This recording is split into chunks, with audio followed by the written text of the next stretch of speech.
Harper Children's Audio presents Radiant Shadows by Melissa Marr, performed by Nick Landrum. Copyright 2010, Melissa Marr. Production copyright 2010, HarperCollins Publishers. Prologue. Late 1800s. Devlin stood immobile as the spectral girl approached. The plume of her hat and the dark ringlets that framed her face were motionless, despite the breeze that swept over the field. The air didn't touch her. Consequently, he was unsure if he could. "I seem to be dreaming, or mayhaps lost," she murmured. "Indeed." "I was resting over—" She gestured behind her, frowned, and gave him a shaky smile. "In the cave that seems to have vanished. Am I still resting?" The girl presented Devlin with a dilemma. All those uninvited to Faerie were to be brought before the High Queen, or dispatched if he deemed them threats. His function was to assure order, to do what best served the good of Faerie. "In a cave?" he prompted. "My guardian and I had a quarrel." She shivered and folded her arms over her chest. The dress she wore was not this season's fashionable attire, but it wasn't horribly outdated. When he didn't reply, she added, "You look like a gentleman. I don't suppose your manor is near here. Your mother or sisters? Not that my aunt expects me to make much of a match, but she would be displeased if I were to be found unchaperoned in the company of a gentleman." "I am not a gentleman." She blanched. "And meeting my mother's sisters is not something I'd wish on the innocent," he added. "You should turn back. Call this a bad dream. Go away from here." The girl looked around at the field. Her gaze took in the landscape of Faerie, the spider silk hammocks that hung in the trees, the pink and gold-tinted sky that the Queen had fashioned for the day, and then settled on him. Devlin didn't move as she observed him. She didn't falter at the sight of his opalescent hair or inhuman eyes. She didn't flinch at his angular features or otherworldly stillness. He wasn't sure what reaction he expected. He'd never been viewed as he truly was by a mortal. Over in their world, he wore a glamour to appear like them. Here, he was known for what he was, the Queen's bloodied hands.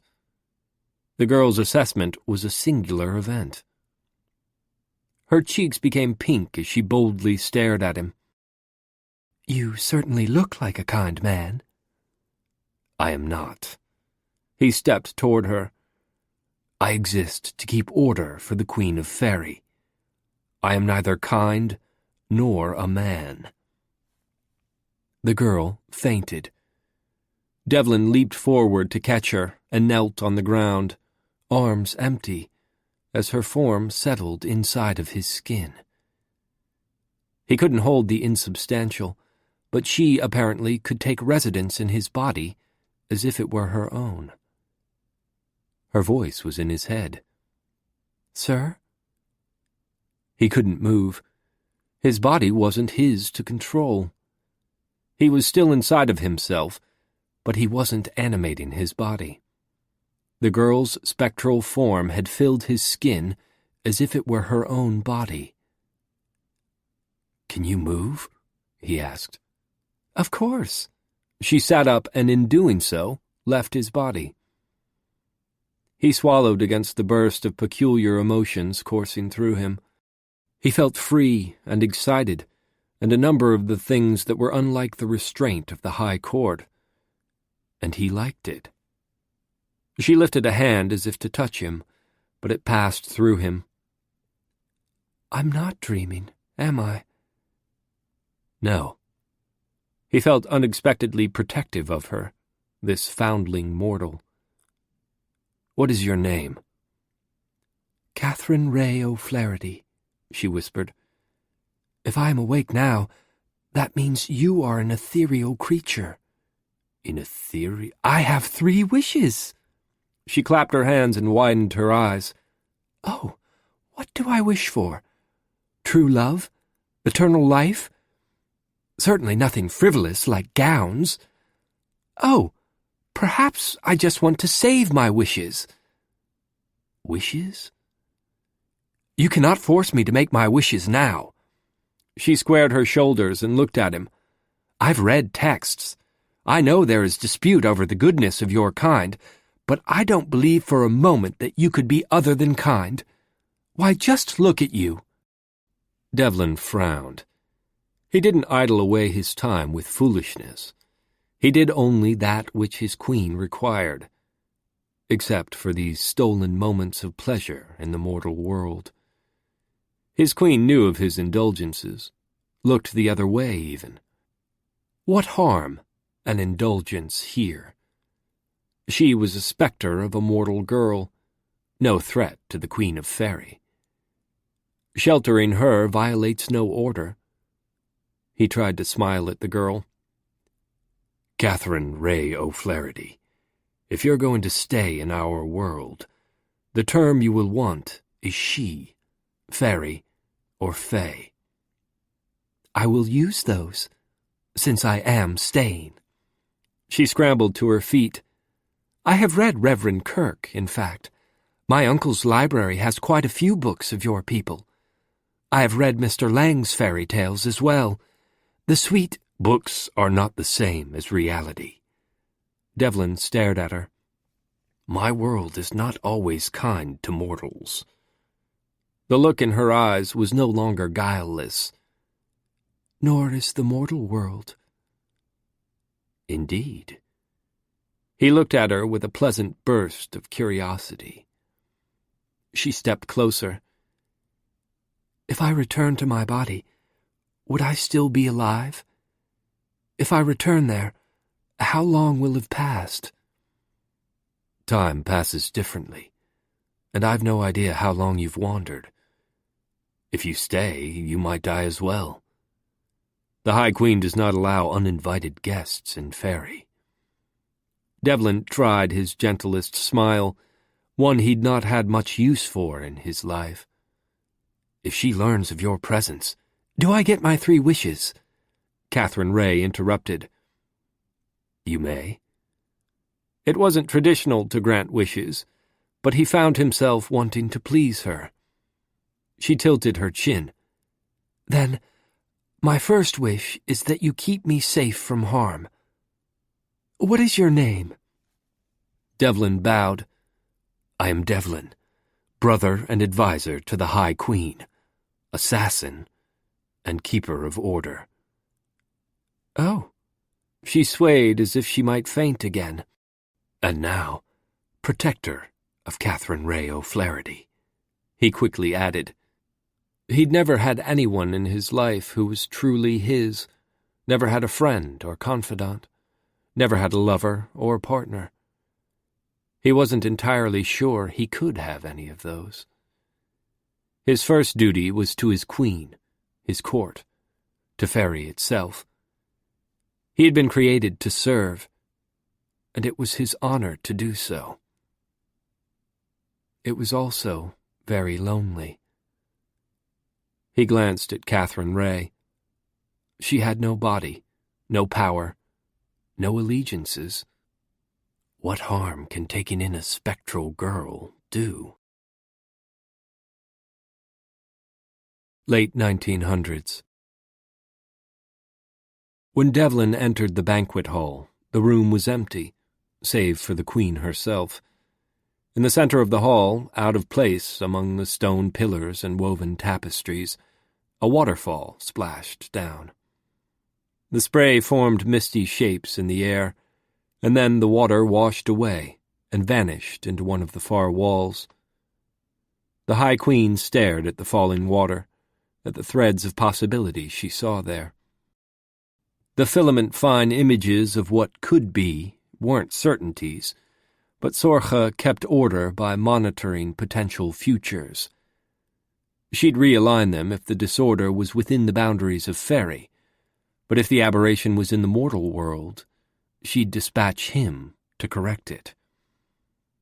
He approached the dais upon which her throne sat.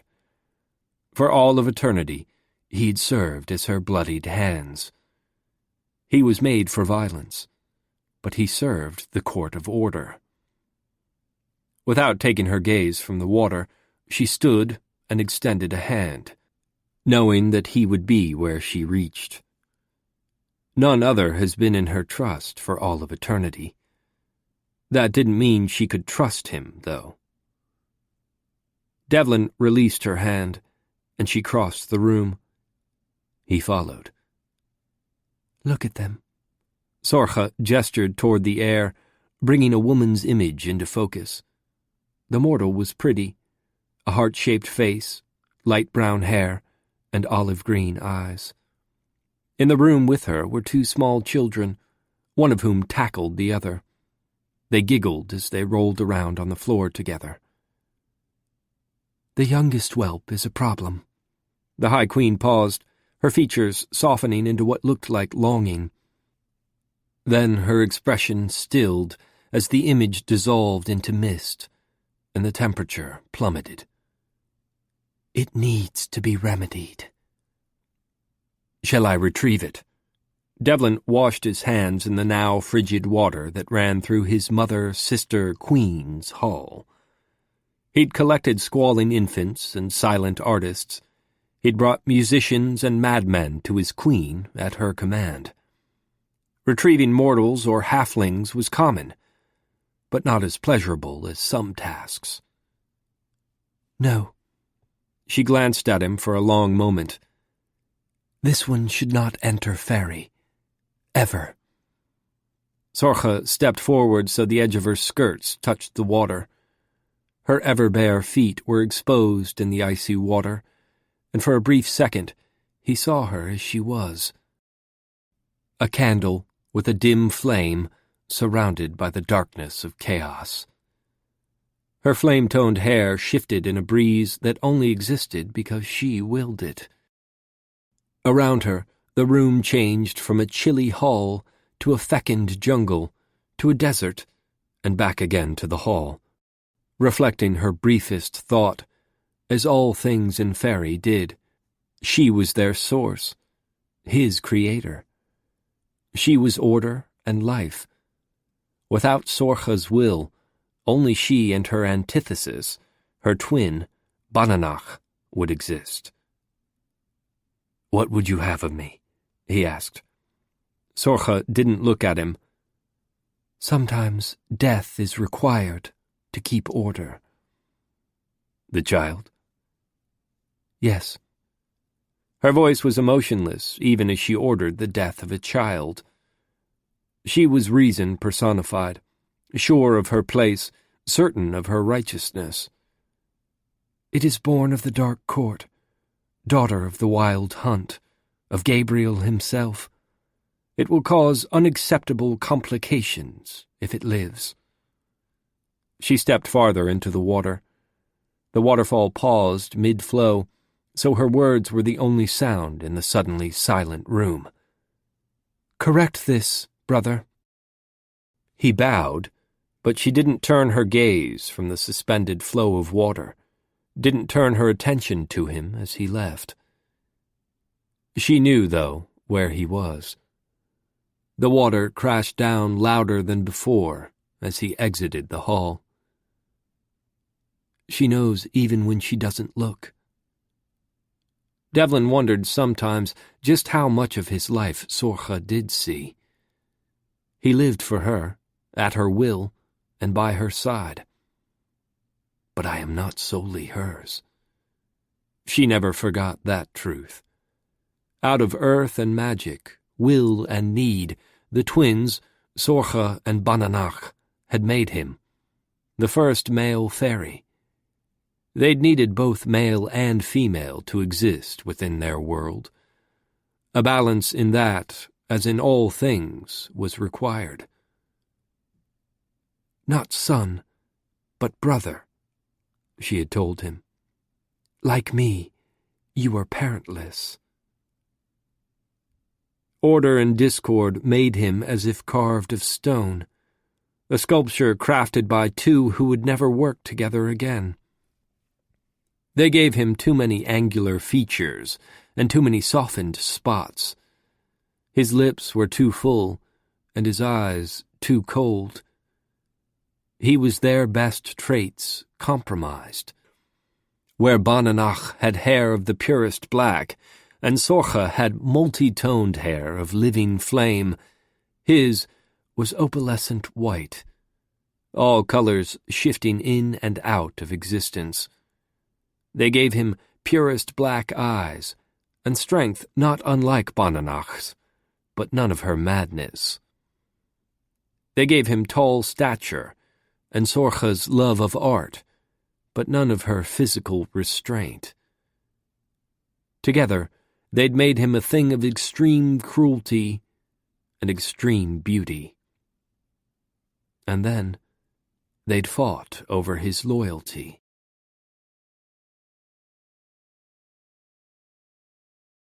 Chapter 1. Present Day.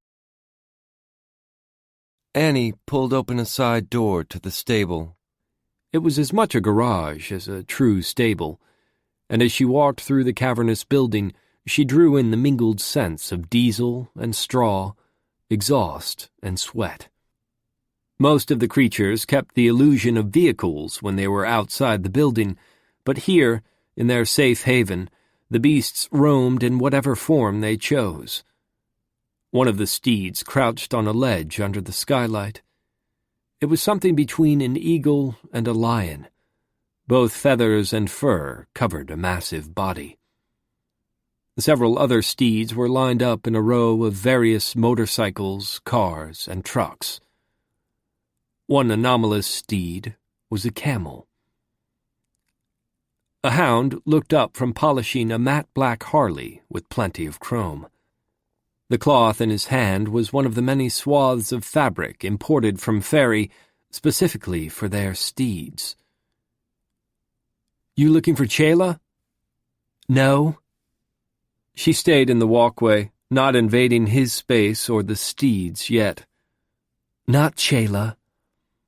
Her father's semi-regular mate was a source of comfort, but Chela wanted to be more maternal than Annie could accept from her. Similarly, her father's attempts at fatherhood veered toward something akin to mortal pretenses. She didn't want a facsimile of a mortal family. She had a family, with Rabbit and Tish, her half-mortal siblings.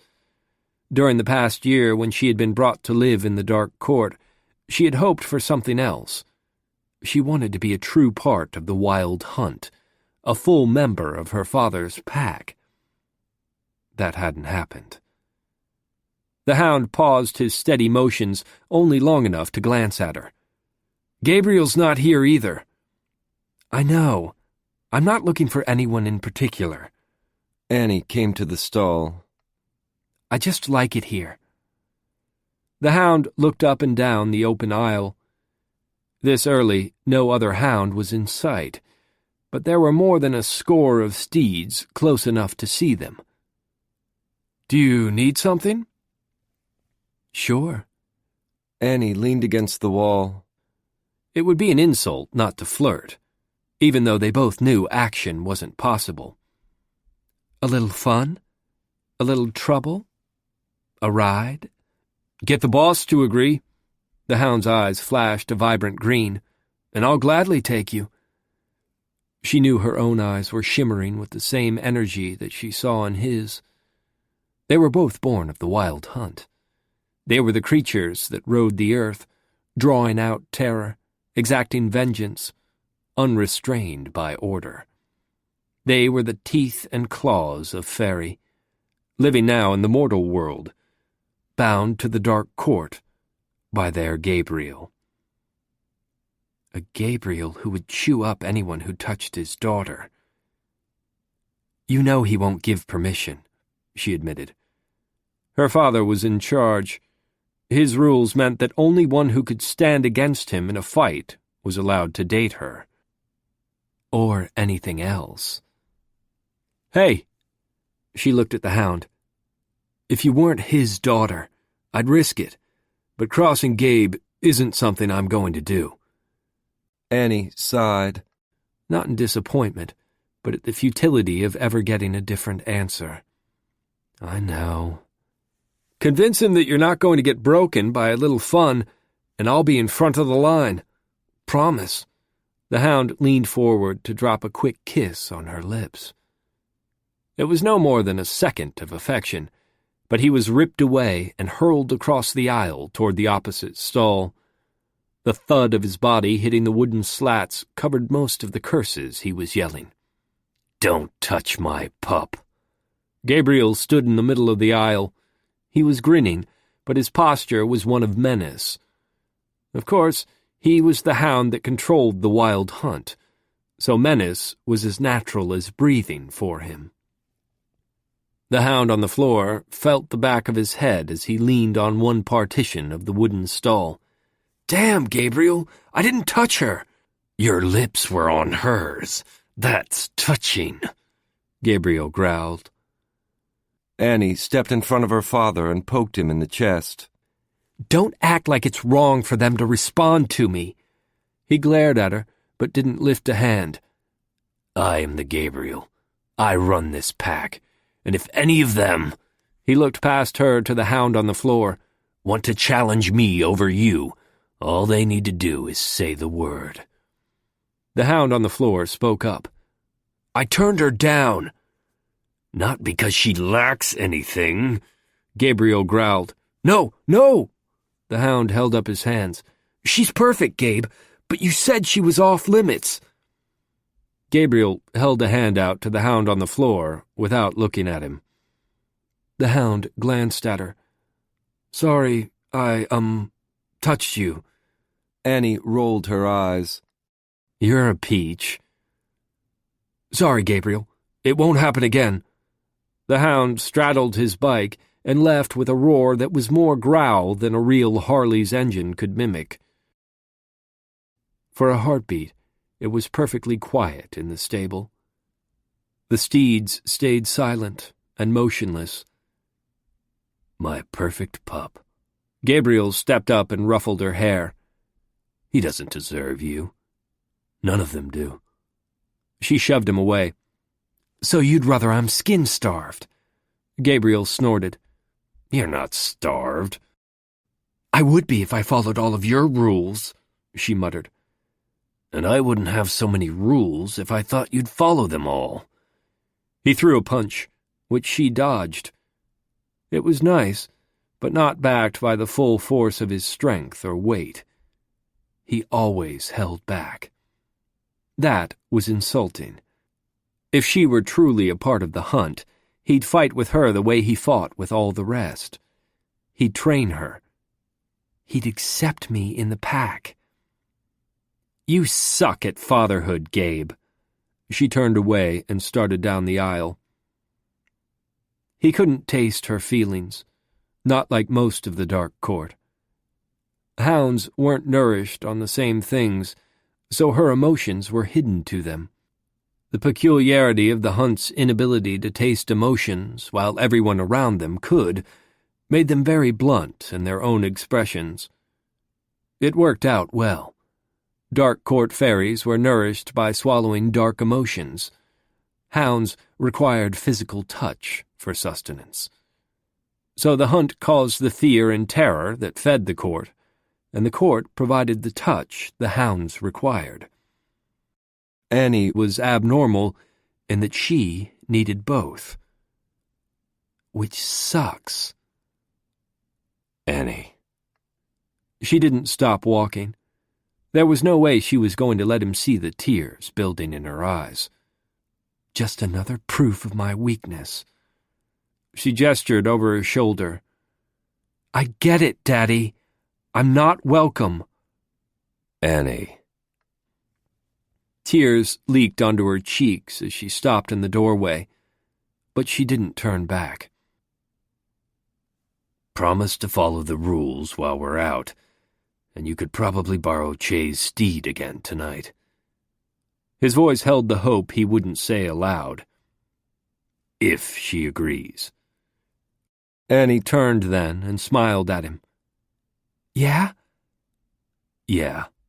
He didn't move, didn't comment on the tears on her cheeks, but his voice softened and he added, "And I'm not an awful father."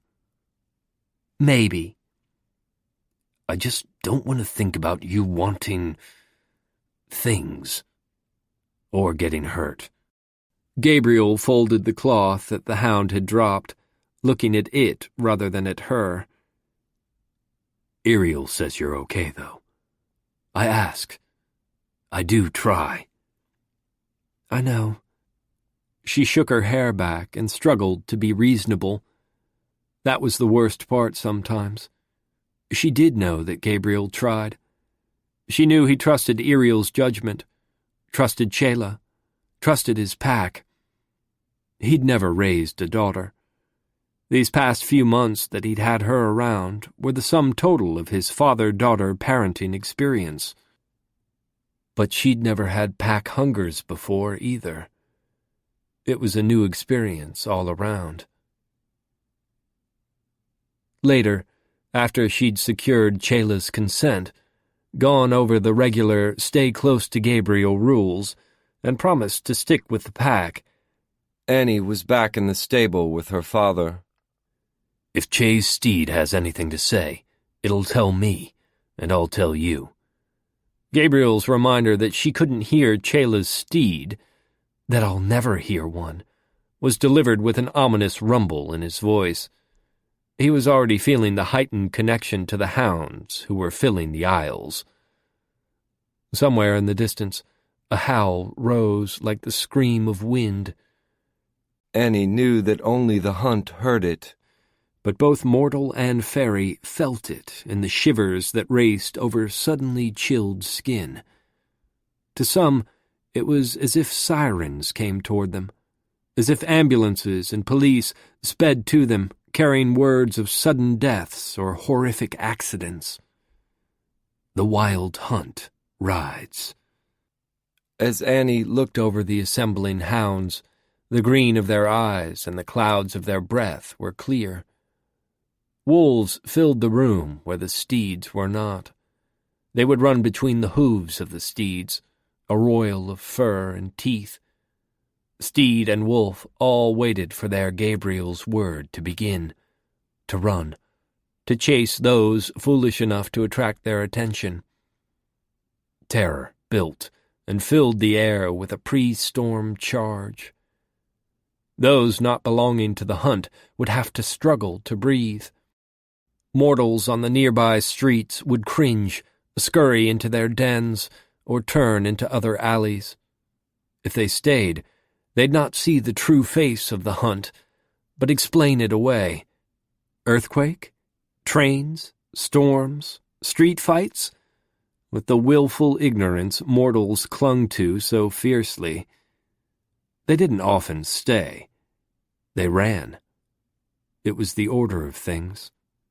Prey runs, and predators pursue. Her father, her Gabriel, strode through the room, assessing them. Annie felt the stroke of icy fingers on her skin as they prepared to ride. She bit down on her lip to keep from urging her father to sound the call.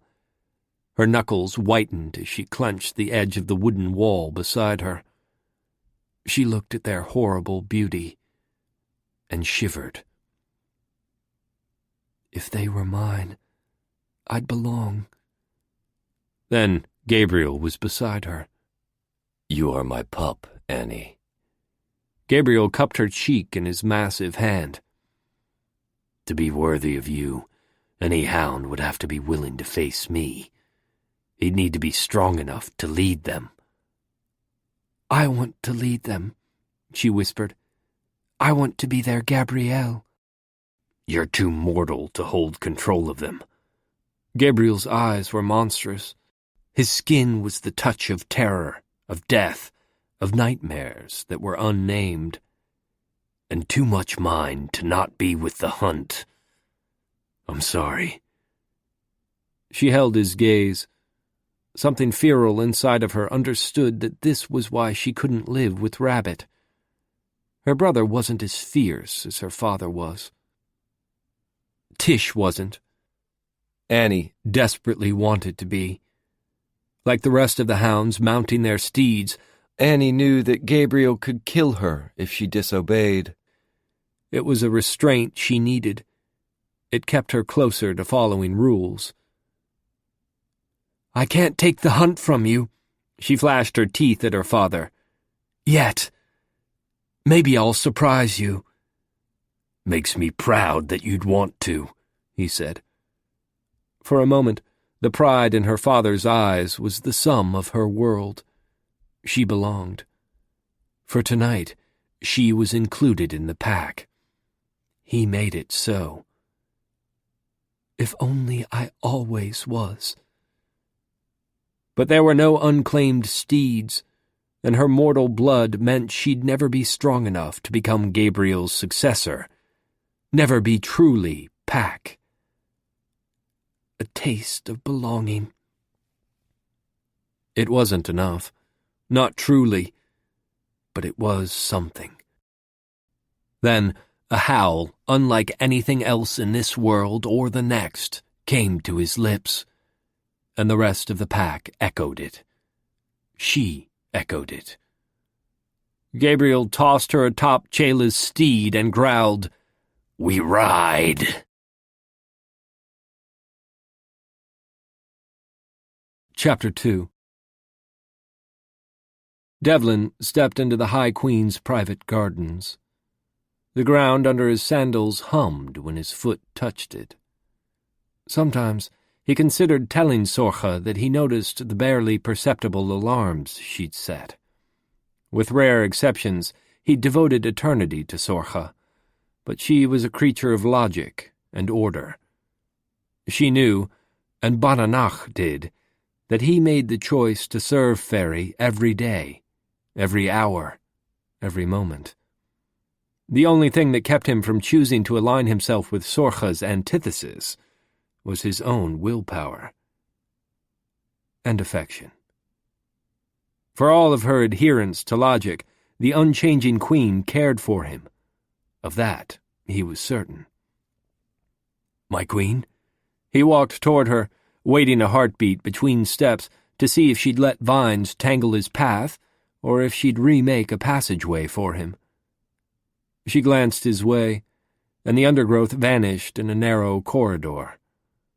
Briars reached from plants that were typically without thorns, tracing dozens of thin scratches on his arms and feet. It wasn't necessarily a conscious strike at him. The world around them bent to her will. But Sorcha had long since stopped noticing.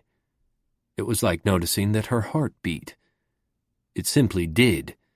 And if her will injured others, so be it. It's not personal. I can't see him, Sorcha whispered. He's out there in the world. What if he's hurt?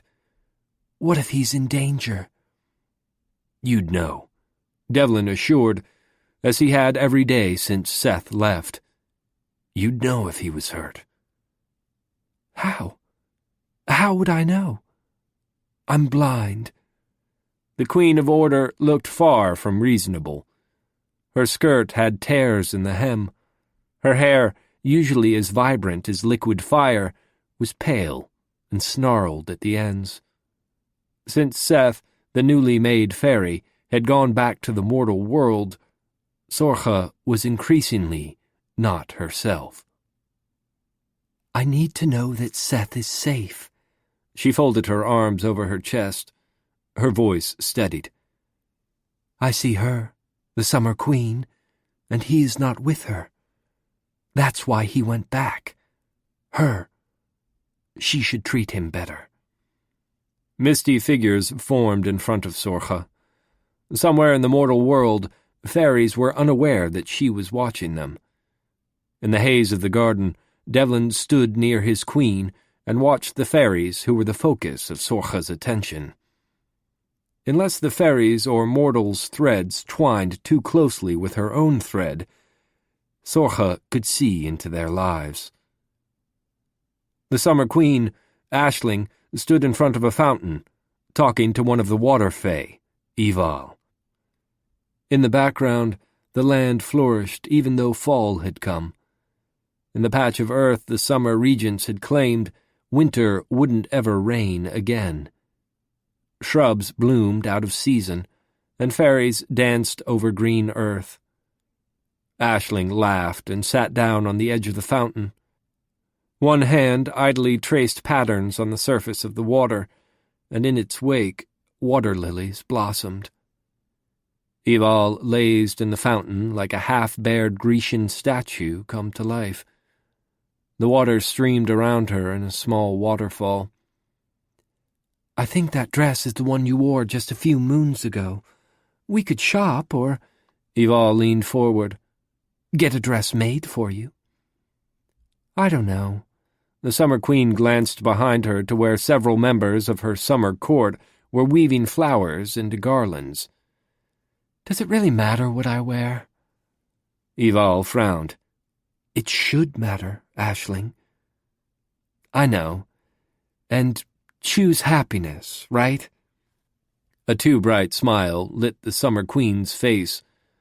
The Summer Queen had reigned for barely more than a mortal year, but during that time she'd had to deal with intercourt conflicts, being stabbed, losing a friend to the Dark Court, and trying to make sense of centuries of rivalry, allegiances, and old angers.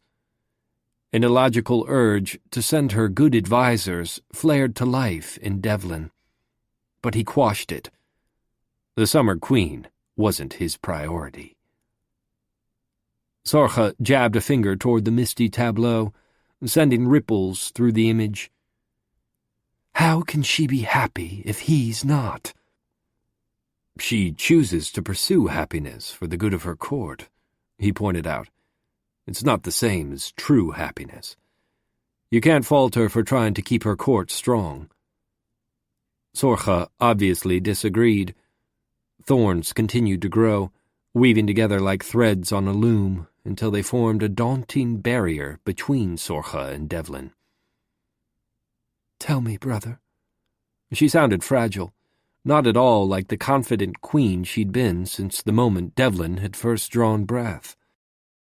"Summer is happy by nature," he reminded, but even as he said it, he watched the Summer Queen.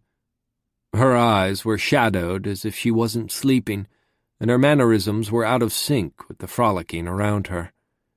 Aisling was doing what Sorcha should be doing, making the best of whatever sorrows plagued her. Of course, the difference was that the High Queen shouldn't be lost in sorrows at all. Emotional flux was not a High Court trait. It was out of order. "I want him home," Sorcha whispered. "Their world is unsafe. Bananak grows stronger. The courts are in discord. If there is true war there, the mortal world will suffer. Do you remember the time she has been strong, brother? The mortals die so easily. He will not stay out of her path. He is too recently mortal. He needs to be here, where he is safe." Soon. Devlin didn't try to reach through the thorns that now twisted around his queen like a cloak. He wanted to comfort her, to tell her that he was there. But such displays of untoward emotion had always offended her. He'd made a life of hiding the emotions that proved that he was not truly High Court, not truly hers, not worthy to advise the Queen of Reason. The rest of the court might not realize that he was filled with illogical emotions, but she knew. She'd always known, and found it abhorrent. Sorcha watched the translucent figures silently. In the hazy images, the Summer Queen startled and looked up. She smiled, looking hopeful. Whatever or whomever she saw was invisible to them, and in a blink, Aisling vanished as well. "He's there," Sorcha murmured. "With her." Perhaps. Devlin suspected that it was Seth, but there were others whose presence was invisible to Sorcha, some of whom Devlin had hidden from her. "Do you think he is well?" Sorcha caught and held Devlin's gaze. "What if he needs to talk, or art supplies, or to come home? Maybe he wants to come home. Maybe he's unhappy. How am I to know?"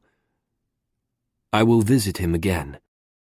Devlin would rather bring Seth back to Faerie, but Sorcha had given Seth a choice, and he had chosen to return to the mortal world where his beloved Summer Queen lived. Devlin had objected. Killing Seth or keeping him in Faerie would be better for Sorcha, and therefore for all of them. "Perhaps you should stay there." The High Queen's voice didn't sound noticeably different as she said this, but Devlin felt increasingly uneasy. In all of eternity, Sorcha had never sent him away for more than a quick trip. Stay there. Devlin had traveled back and forth to the mortal world too often of late, and, as a day in Faerie was almost a full week in the mortal world, the disconnect of such travel was beginning to wear on him. His own emotions, more easily contained when he stayed in Faerie with his queen, were becoming increasingly present. His sleep was restless, leaving him tired and prone to emotions. "You would have me stay in the mortal world?" He spoke the words slowly. "Yes, in case he needs you. I need you more there than here." She stared at him, as if daring him to question her. He wanted to. There was more to this than Seth's protection, but Devlin didn't know what his queen was hiding. "He's with Iriel and Neil, my queen. Cloistered safely in the dark court, but for when he's with the Summer Queen, surely—" "Do you refuse my orders? Have you finally decided to disobey me?" He knelt. "Have I ever refused your orders?" "You have acted without direct orders. But refused? I don't know, Devlin." She sighed softly, a whisper of air that made the garden seem to hold its breath. "You could, though. I know that." "I am not refusing your order," he said. It wasn't a real answer. Truth would lead them into a discussion he had avoided for 14 mortal years. It would mean admitting that he had disobeyed her direct order to kill one half-mortal child. An offense for which I could be executed, abandoned, cast out of Faerie. And rightly so.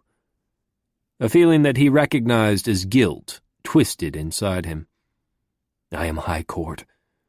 I am Sorcha's to command. I will not fail my queen ever again. He repeated his daily reminders silently to himself. Aloud, he added, I am not refusing, but I am your adviser, my queen, and I do not recommend leaving you alone when you seem— Seem what? Devlin's position was one of obeisance, but he caught and held her gaze with a boldness none other in Faerie would dare. When you seem to be developing emotions. She ignored the reality he'd spoken and said, Tell him I wish he would come home. You will stay there for as long as he needs you. I am yours to command, my queen. Are you? Sorcha leaned into the veil of thorns that had grown around her, and just as the jagged edges would pierce her, they vanished. Then thorns sprouted from the earth at his knees, around her feet. The vines climbed her body and crept over her arm to her fingers. She raised her hand and pressed it to his cheek, so that the sharp edges pierced them both. "Are you truly mine, brother?" "I am." He did not move away.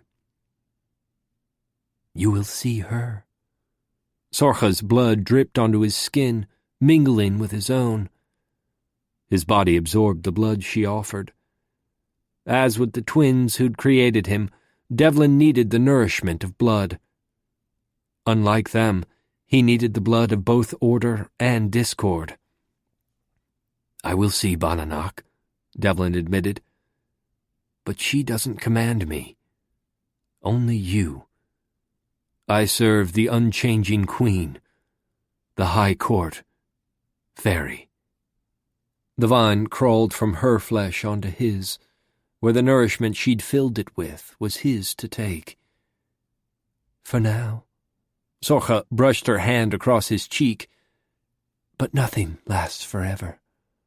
Things change. We change." Devlin couldn't speak. This was the closest to open affection his mother-sister had ever shown him. He wasn't sure whether to be happy or alarmed. Reason wasn't to act thusly, but in some hidden part of his mind, he'd wondered if she felt tempestuous emotions, if she merely hid them away better, if she'd chosen to let logic reign over her. "Everything changes in time, brother," Sorcha whispered. "Go to Seth, and be wary of war. I would rather you were not injured." He opened his mouth to question her, but she turned away, leaving him silent in her gardens.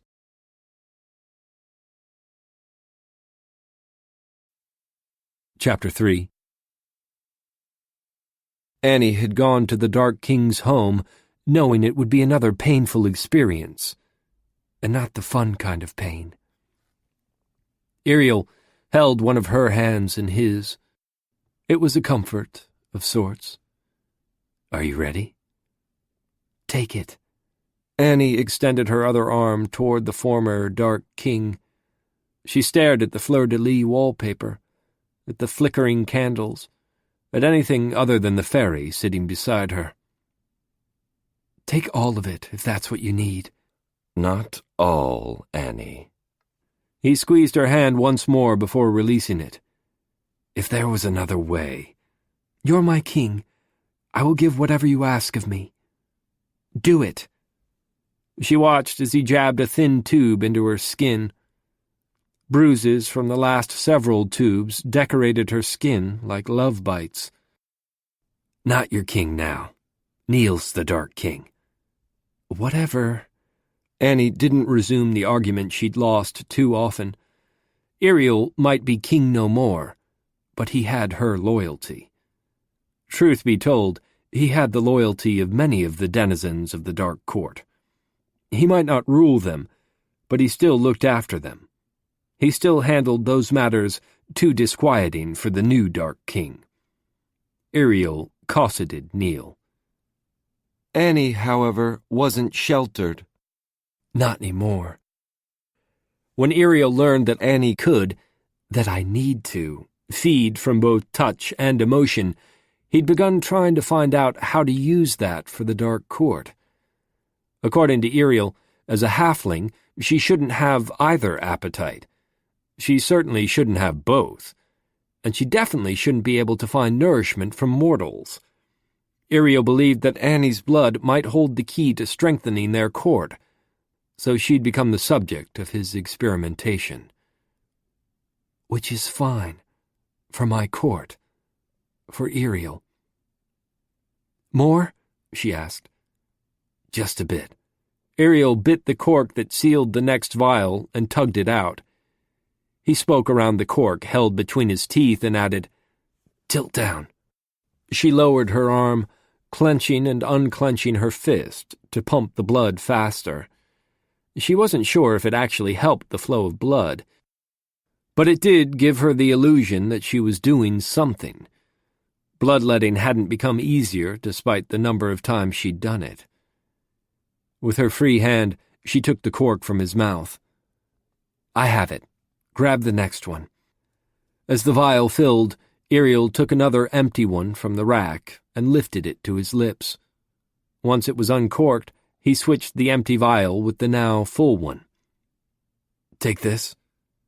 Silently, she accepted the glass container with the same hand that held the cork. She sat it beside the other vials, all recorked, all filled with her blood. Then she pushed the cork into the top of it. "Last one," Iriel murmured. "You're doing great." Annie stared at the empty space in the sixth rack. The others were all filled with vials of her blood. "Good." Iriel handed her the last tube of blood and pressed a kiss to the inflamed extraction site. Neither of them spoke as he took the final container, settled it with the others, and carried all of it to the doorway and handed it off to a faerie she didn't see. Their experimentation was a secret that neither Neil nor Gabriel knew of. But it was one of the myriad things Annie would do if Iriel so much as hinted that he wished it of her. "Not as painful as what I have done." At Iriel's request, she had let a trusted Thistle Fae embrace her on one particularly unpleasant evening. Her hair and skin were collected by his touch. Should the court at large know of Iriel's experiments on her blood and flesh, should they learn why he sent samples to be tested and hopefully copied, she'd be at risk. As would Iri. Few fairies knew of her abnormalities, and she was grateful for that. And while Neil did know that she was unlike other fairies, he didn't know of the experiments. He thought her ability to feed on the emotions of both fairy and mortal was hidden from those who would kill, use, or champion her. Neil was a humane king. He allowed their fairies to do as they must, but he kept the court on a leash. In a time when Bananach, the carrion crow, the bringer of war, grew stronger, leashes were dangerous. The fairy courts, at least those on the mortal side of the veil, were on the verge of violence. The growing conflict nourished the dark court, who fed on the chaotic emotions. But it was also a threat to those Annie held dear. Upheavals between courts, whispers of death to come. These were all well and good, up to the point at which her own court was in jeopardy. And Bananach will not spare the dark court, or the mortal world my family lives in.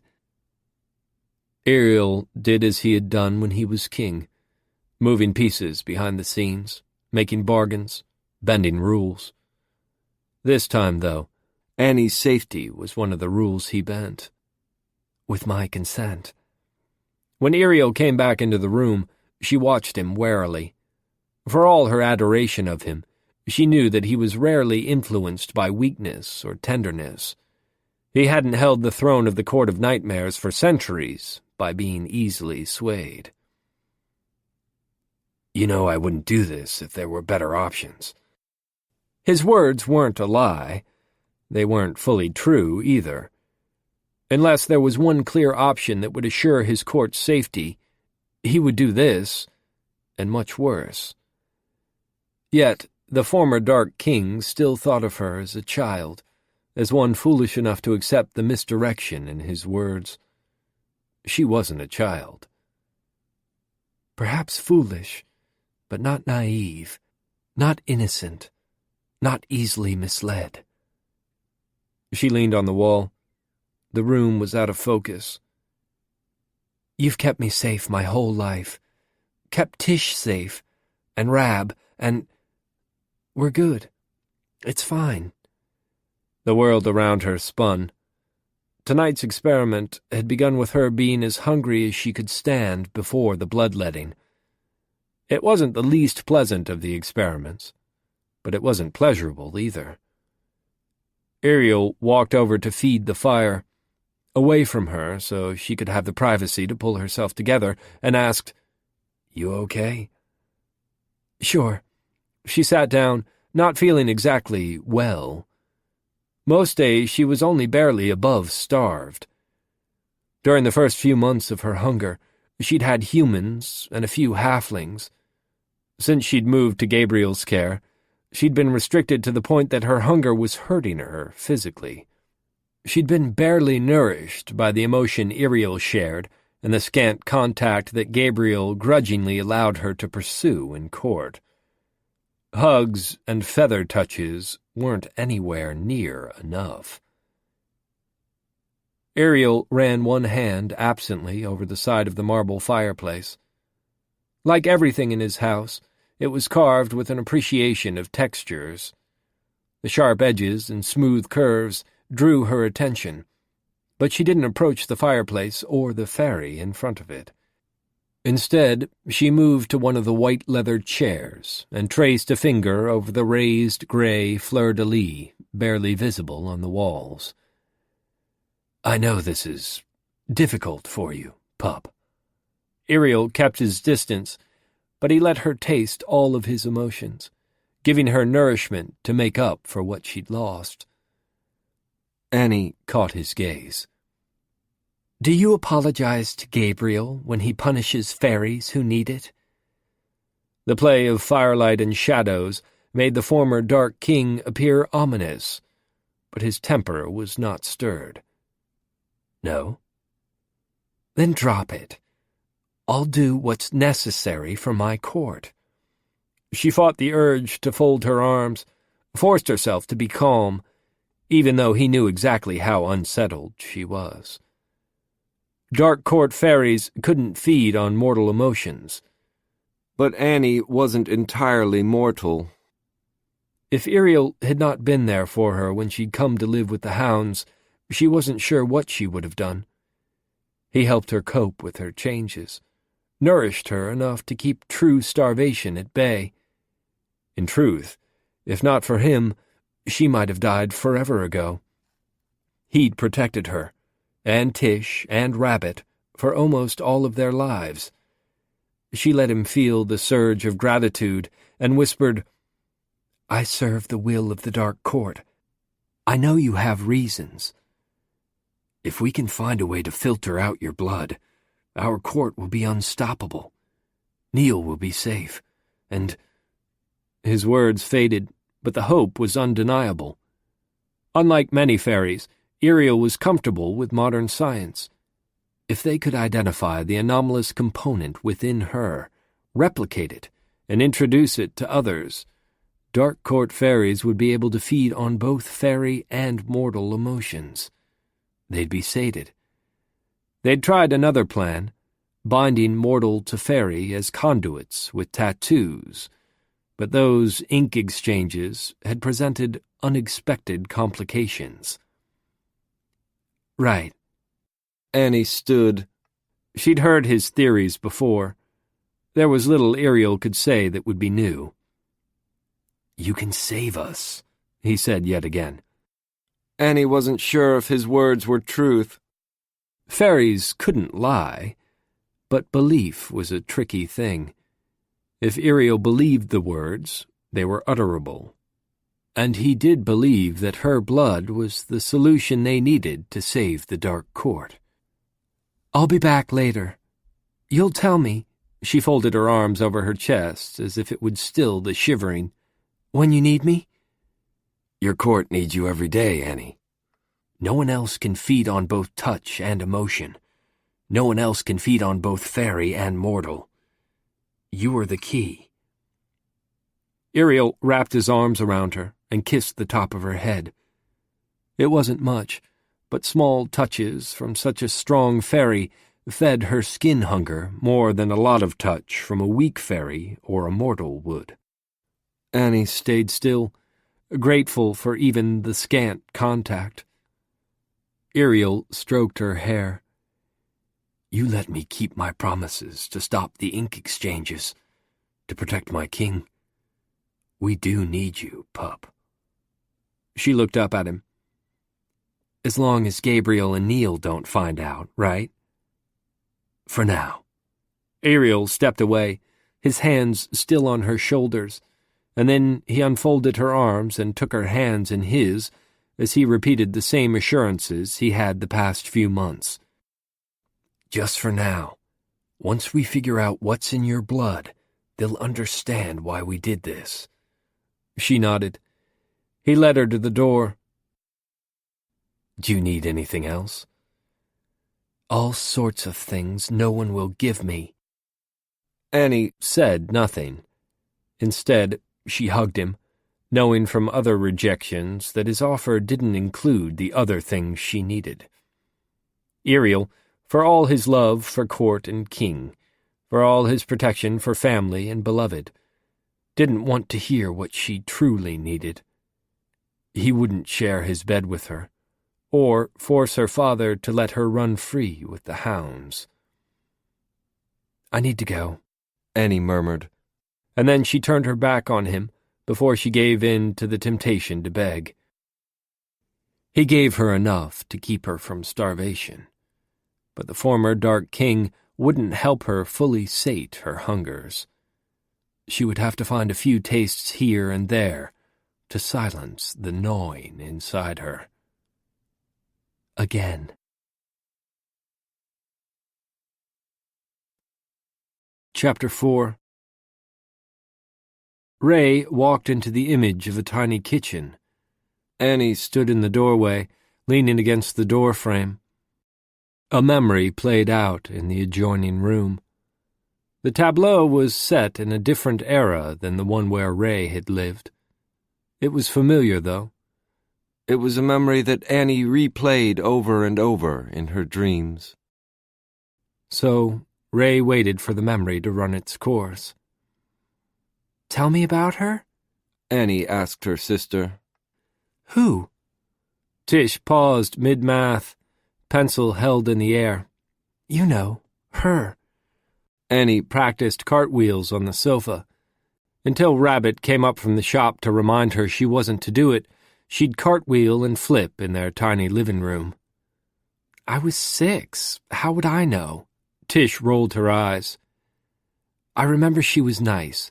She read books. There was a blanket Dad gave her. Her hair was light brown, like yours."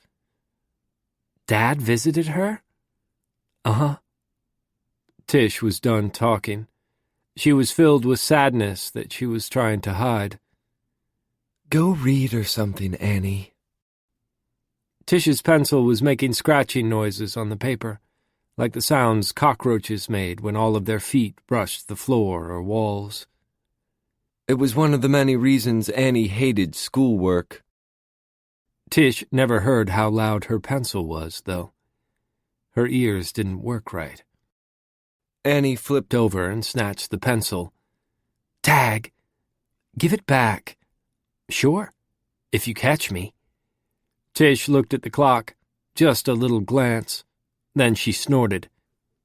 "Like you could ever outrun me." And Annie was off, not as fast as she could run because that would make Tish sad, and making Tish sad was the one thing Annie never, ever did on purpose. Annie's thinking of Tish so protectively wasn't unusual, but more and more often the memories of difference, of awareness of the sisters' dissimilarities, had become central in Annie's dreams. "She is well, your sister?" Ray asked, drawing Annie's attention away from the memory. Annie turned to face Ray. "Yeah, Tish is good. I miss her." "And you? Are you well?" Ray materialized a sofa that was reminiscent of one from her own long-gone sitting room. Annie sat on the arm of the sofa, balanced there with no effort. Even in dreams, Annie had innate animal grace. "I'm mostly okay." Annie's gaze skittered away from Ray. Her words weren't a lie. If they were, the hound wouldn't be able to speak them. Even here. They were together in a dream, but because Ray was a dream walker, this, too, was a sort of reality. And some rules, fairy rules, are inescapable in every reality. "Mostly okay?" Ray envisioned a nice cup of tea and a tray of finger sandwiches, pastries, and other assorted treats. In dreams, she could adjust the world around her, so the imagined treats appeared as quickly as the thought had. "Scone?" Absently, Annie took one. "It's weird to dream about eating." "You needed comfort, so you dreamed of food," Ray said. Unlike fairies, Ray could lie at will. "You were stressed over thinking about your sister. It makes sense." The hound slid from the arm of the sofa into the seat. "I guess." As Annie sat silently and ate, Ray enjoyed the semblance of normalcy. If Annie realized Ray wasn't a figment of her imagination, they'd stop talking. But Ray had been visiting her dreams since Annie was a child. Annie rationalized Ray's presence. "I think I'm lonely." Annie pulled her knees up to her chest, hugging them to her. "Plus, being apart from Tish is wrong. What if she needs me? What if... Is she alone?" "No, but still..." Annie's voice drifted off as distorted images from her fears formed around them. A faceless faerie reached for Tish. Hands covered in blood swung at Rabbit. Annie's mother, Gillian, lay dead outside a cupboard. Annie was trapped behind a too-small barrier as a faceless faerie reached for her. Unlike the tea and food, these weren't things Ray created. They were the terrors of Annie's imaginings. Here, where Annie felt safe, she envisioned a mix of memories and fears. Ray could alter reality, but the dreamer's mind also held sway. "These aren't real memories," Ray reminded. "This is not what happened. You don't even know." "She was there, and then she was gone." Annie glared at Ray. "There was a monster. There had to be. He took her and did something. Hurt her, killed her. He had to have. If she was alive, she'd have come home. She wouldn't have left us.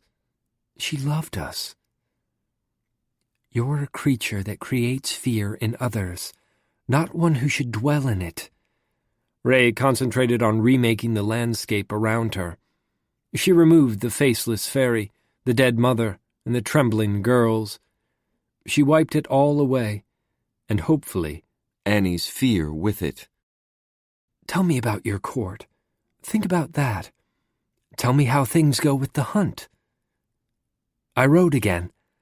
The wolves were at our feet. The steeds were like shadows. It's perfect when it happens. I want it always like that. I want a steed. I want to be stronger.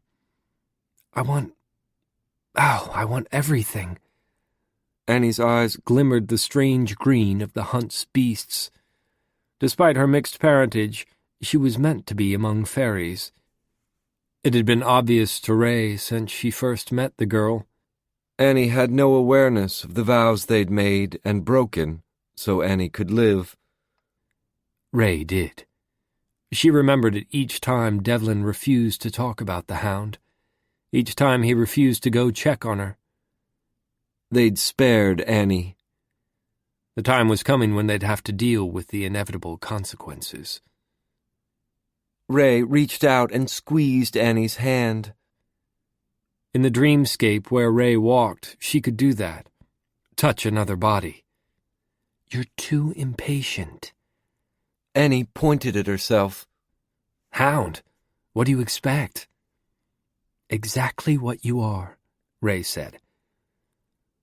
Annie wandered into the dreamscape. To her, this was just another dream where her mind worked through fears and worries. And just then, Annie didn't want to work through them. So she walked away. Ray followed in what was now a vast, shadowed forest. Time was running out. And neither Devlin nor Annie was any closer to finding their rightful places. And I can't tell them without undoing everything. From the depths of the forest, wolves' songs rose. A space between the trees opened up, and as Ray walked, she could hear the pad of their feet on the needle-covered trail. Ray shuddered as the wolves drew near. Beside her, Annie sighed. The wolves were a comfort to her. Annie spun to face Ray and blurted, "Do you think the monster was High Court? They hate my court. They steal halflings. They are monsters. Monsters are called such by those who are doing the naming." Ray tensed as a sulphurous green glow illuminated all of the wolves' eyes in the forest. Mortals write stories of the beauty of Faerie, of the delicate fey creatures of other courts, and your court's creatures are the fiends. He wasn't my court, that's for sure. Annie crouched on the path, and the wolves began to slip from among the woods. Their muzzles butted against Annie and Ray.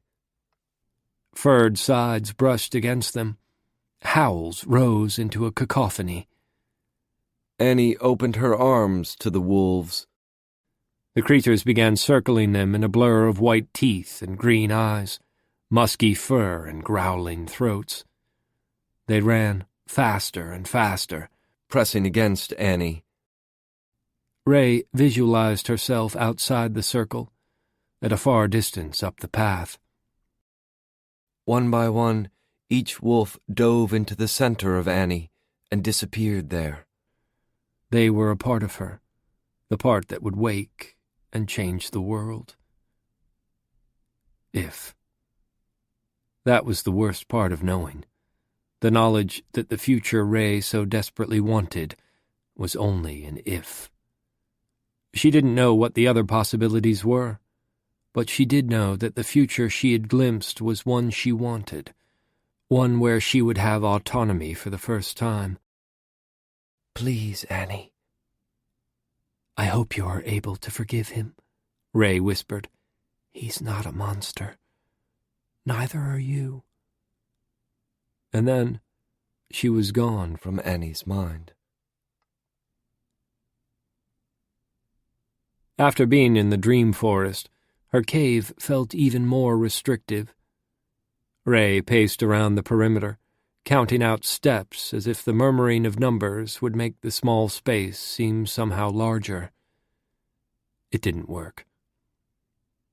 Darkness, the time of dreams, was Ray's rightful place, but the past few weeks, Sorcha had insisted that there was but a few dark hours in Faerie. The moon did not go through normal phases. Instead, it almost always stayed full in the sky, casting silvered light over them as if they were caught in one endless day. And without the dark, Ray was caught, trapped in the small cave that was her prison. "Ray?" Devlin was in the doorway of the cave. The light from outside shone around him, illuminating him and adding to his otherworldly appearance. His coarse white hair, loosened from restraints, offset the harshness of his features a little, but not so much that the sharp angles of his cheeks looked human. "You're here." Ray shifted her attire to match Devlin's more formal garb. Her dress was pale rose, with a hem that swept the ground, and although the waist was narrow, the bodice was demure. Her almost floor-length hair was swept up with gilt combs. The only ornament beyond her combs was a black band around her throat that held a cameo. If Devlin looked closely, he'd see that it was his image in the ivory. The stern set of his mouth softened. "You need not change for me." "I know," she lied. She did need to change, if it brought her the smile she'd sought. His stress was heavy enough that his straightened shoulders were rigid with it. "I must go over to the mortal world again." Ray stilled. "Again?" Devlin stepped farther into the shadows of the cave. "I'm not sure how long I'll be gone this time." "Something is wrong with the High Queen. She barely lowers the light." Ray couldn't see beyond the crevice where Devlin had entered. The brightness that seeped through the small fissure was painful to her.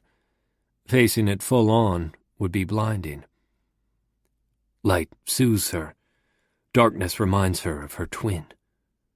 He was out of the light now, comforting in his presence as none other had ever been.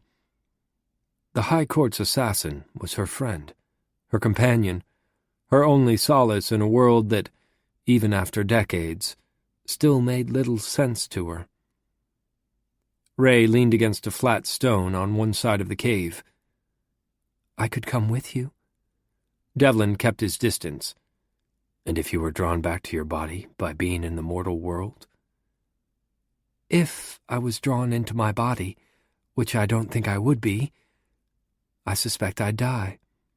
She stepped a little closer to him. Devlin didn't move away. "Which I do not want." For a moment, they stood in silence. She hated being left alone in Faerie, feared the High Queen, worried about Devlin, and wished she could go to the mortal world. With careful deliberation, Ray stepped closer to him again. Were she solid, her skirt would be atop his feet. "Will you check on her? Annie is important. Just once, go seek her out." "Don't do this." Devlin's voice held the edge that it always did when Ray broached forbidden topics. "You're making a mistake," she whispered. "You saved her. You ought to—" "Don't." Devlin turned his back to her and walked away, retreating almost to the sunlight at the mouth of the cave. "I did as you wished. She lives. Nothing more is required." Ray lifted one hand, but didn't follow. It wouldn't matter. She couldn't touch him, couldn't force him to face her. Without his help, she had no physical substance. "Without him, I have nothing." "Can I take a walk before you go?" Ray tried to make her invitation sound casual. It was one of the things she'd realized early on. She couldn't act like it was important. "To either of us." He turned. A flash of relief, so brief that it barely registered before vanishing, slid across Devlin's impassive face. "If it would calm you." "It would," Ray assured him. She didn't give voice to the fact that it would calm both of them. Devlin wouldn't have stood so pensively if he didn't seek the reprieve. He needed an excuse, and he needed an invitation. Unless it was for political maneuvers, for the ability to lie, Devlin never admitted wanting the respite that Ray's possession allowed them both. Letting her close to him, letting her possess him, gave him freedom from the stifling rules of Faerie. It gave him an excuse to enjoy his other sister's heritage without consequences. Fine. Devlin stood still, motionless as only a fairy could be. She walked across the cave as if she could touch the stone floor. She measured each step as she'd been doing earlier for peace, counting them out as if at one of the long-ago dances she'd attended when she still had a body. Her skirts swayed, and the illusion made her feel closer to being tangible. Devlin's lips parted enough that a sigh could escape as Ray stood face to face with him. His body tensed in anticipation. His pupils dilated in the flood of adrenaline released by fear and excitement. She slipped into his body, pushing Devlin to the back of his own mind and animating the body as if it were her own. She could feel him, talk to him inside their body, but he didn't control the movements. Not now. After so many times inside Devlin, it felt as familiar as her own body had. More, perhaps. She didn't ask where he wanted to go. If she did, he would pretend not to have any interest in what she did with his body. But she felt him, watching and riding out the emotions they both felt during their shared occupation. It was the only time within Faerie that he could revel in passions. because he was not the one choosing to indulge. "In the mortal world, you are not so cautious," she whispered. "I know your secrets, Devlin. I've seen the memories, the indulgences." "What I do there is of no consequence," he muttered. "I do as my queen bids first. I serve my—" "I'm not chastising. I think you should take pleasure for yourself." Ray stretched, enjoying the heaviness of wearing bone and muscle again. She reached her hands out and touched the rocks that jutted unevenly in the cave. It was within the side of a mountain, not visible to the High Queen, or perhaps simply not worthy of her notice. Devlin had made the cave where Ray hid. Like the Queen, Devlin could bend reality in Faerie if he wanted to. But no one, save Ray, knew that Devlin could remake the world at his will. Out of respect for his queen, he'd hidden that truth from everyone. "Oh, the things we could do if you weren't so obstinate, Dev," she said. "The world could be ours. No limits. Think about the freedom, the pleasures." "I'm not going to spend all day like this, Ray," he said.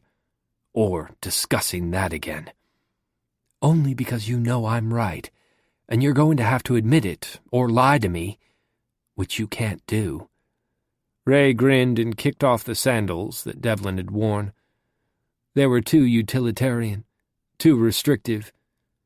Feet bare, Ray stepped out the doorway into the brightness of Faerie. It felt deliciously scandalous to have her feet naked. Such a thing would have shocked everyone she'd known in the mortal world. "I served the High Queen. It's the choice I made," he repeated, as usual. "Some choices can be traps. Do you honestly think that staying the course just because you once thought it was right is wise? There are other choices." "Enough, Ray!"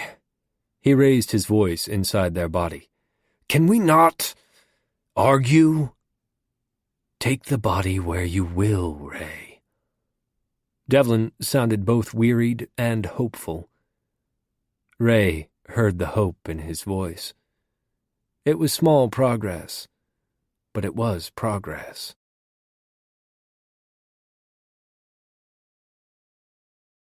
Chapter 5.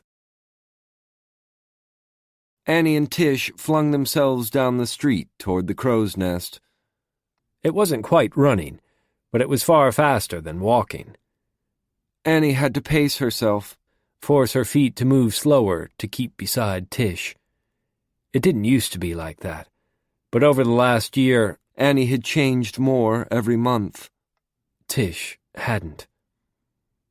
Annie had always been a little different, but not enough to matter. She was just part of Annie and Tish.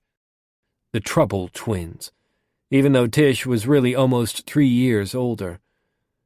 They had a difficult time being apart, so Tish stayed home a couple of years extra before starting school. She helped Annie with book stuff and following mortal world rules, and Annie kept Tish safe from dangers and boredom. That was how it worked. And it did work. Until Annie had changed too much. "Annie." Tish's voice was breathless. "Slower?" "Sorry." Annie slowed down, looking up ahead at the cluster of people outside the crow's nest. Mortals. Almost everyone there was mortal. But that was fine by Annie. All the delectable faeries were afraid of Gabriel and of Iriel, but mortals weren't aware of the Dark Court. Most weren't aware of the existence of faeries, which made them the best game in town. "Rabbit's worried about money."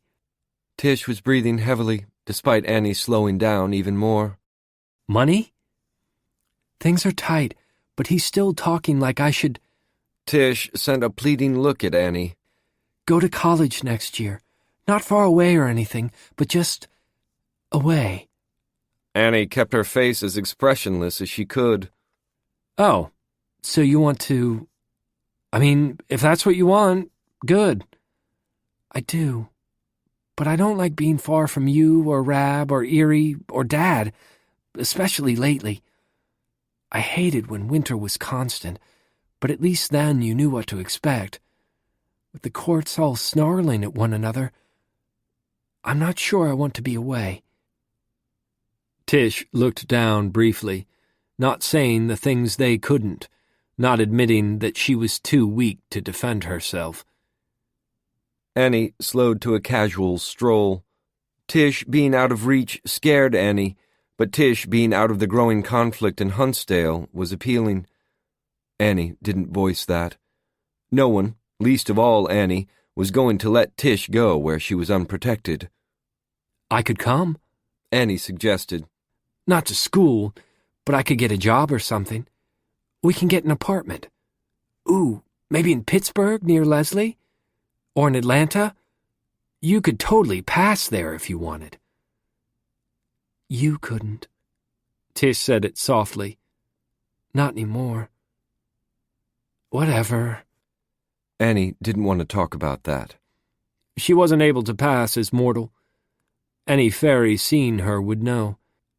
But she was also under the protection of the strongest of the Dark Court faeries.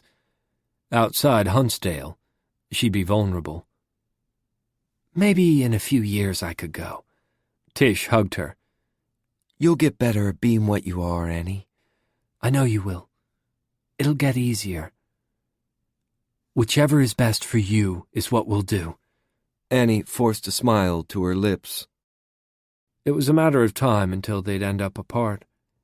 Halflings were sometimes strong, but strong Dark Court halflings were often targeted by solitaries or kidnapped by the High Court. Not strong enough to be truly in the Dark Court, but too threatening to live outside it. Iriel's protection had kept them safe and well hidden for most of her life. Then Annie had changed and had to move away from her family.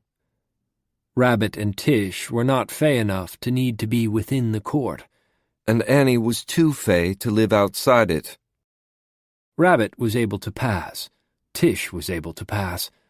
And now that Annie lived with the hounds, Rabbit could relocate to somewhere away from Huntsdale. So Tish is safe. Annie wasn't book smart, but she understood a few things she hadn't when they were pups. Tish was almost mortal, and Rabbit had known how different the two girls were from each other long before they did. He didn't talk about those things. And Annie didn't do anything that demonstrated how different she was from Tish. She'd kept that as secret as she could, for as long as she could. Life was about secrets and pretending. It had been that way since Jillian died. Jillian wasn't even a face in Annie's memories. She was hands and two fast words trying to get Annie and Tish, their names were already just one word then, to hide and "Stay quiet, please, quiet like your bunnies. For Mama?" And after, when it was just Annie and Tish, when Jillian never came back to open the cupboard where the girls stayed still and waiting. Annie remembered that part, too. Tish was sad, broken somewhere inside that Annie couldn't fix. She pretended, though, for Annie. Tish held on to Annie. And late that night, Tish pushed the buttons they had on the phone to the special number for trouble. That was when Iriel came and took them to Rabbit. That was when Iriel made them safe in a new home. Tish didn't remember that day. She'd erased it from her memory, locked it away somewhere. The before and the after was what Tish remembered. Iriel, Rabbit, and a new home. Tish never remembered the other parts. Annie did. Remembering Jillian not coming back made Annie feel raw inside. The day when Jillian was gone and Tish was sad was the first complete memory that Annie had. Life, as she remembered it, began for Annie in that moment. "Hey, you okay?" Tish grabbed Annie's hand and pulled her to the side of a group of guys headed into the club. "You weren't listening to a thing I said, were you?" "Sorry, sis." Annie flashed a fake smile.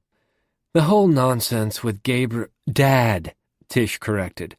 With Gabriel not letting me relax with any of the hounds has me all out of sorts. Annie found lying increasingly impossible the older she got.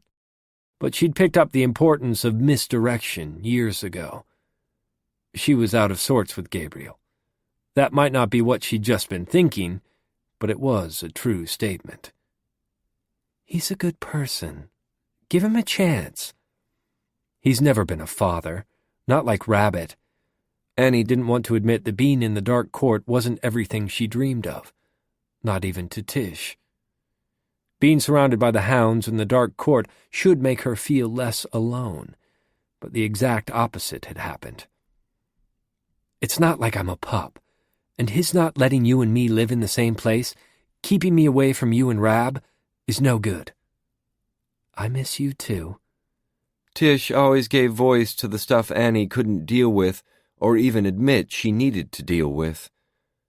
Annie leaned her shoulder against the wall, enjoying the way the rough edges of brick felt against her bare back. It anchored her in the now, which was where she needed to be, not dwelling on memories best kept boxed up. Are you coping? Tish gestured vaguely. They never really talked about the way Annie craved contact, or the consequences of her getting too much of it. Sure. Annie watched a group of guys head toward the door. They weren't very pretty or emotional feasts, but they were on the prowl. For her, right then, that was good enough. It has to be. She could take a taste from each of them, a touch here and an emotion there, to keep the hungers at bay. Not both, never both from the same person. She linked her arm through Tish's. Come on. Glenn was working the door. He winced as they approached. And here it was looking like such a good night. Jerk. Tish cuddled into his open arms. You'd miss me if I didn't stop in. Sure, but when you have your partner in chaos... He wrapped an arm familiarly around Tish's waist and lifted her into his lap. Annie tilted her head inquiringly. This is new. And Annie hadn't seen it because living with the hounds meant not seeing her sister but once or so every other week. Tish smiled contently as Glenn held her. Hey. Glenn kissed Tish's forehead and then swept his gaze around the people and shadows in the lot. He didn't get involved in whatever business people took out of sight, but dealing inside was banned. Aren't you going to give Glenn a hug? Tish played coy and silly, slipping into her role as easily as if their outings were still a daily thing. It's been, like, weeks. You heard her. Come here. Glenn held out the other arm. Annie leaned in close, enjoying the feel of bare arm and partly bare chest. Glenn had a sleeveless shirt on, fastened with only one button. He'd taken to the surprising return of summer like most mortals, exposing a good amount of skin. Glenn released Annie, but held on to Tish. You be careful in there. Both of you. He stared at Annie. I mean it. Tish kissed him. We'll do our best. That's what I worry about, Glenn muttered. Just dancing, Glenn. Annie took her sister's hand and pushed open the door. I promise she'll be fine. You too, Glenn said. But the door was open, and the crowd of bodies was right there. And all Annie could do was call back, Sure. The band was old-school punk, and there was a pit. Perfect. With a gleeful squeal, Tish shoved Annie forward into the mass.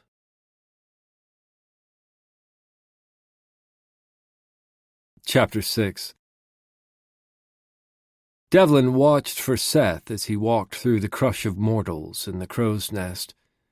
It was less complicated to await Seth here.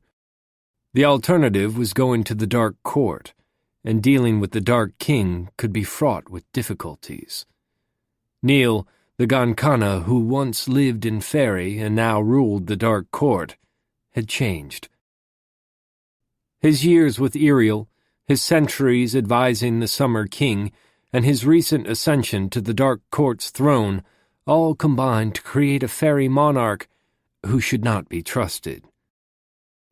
Not that Seth should be trusted either. Seth was loved by the Summer Queen, had been gifted with sight by the Winter Queen, and had been declared brother to the Dark King.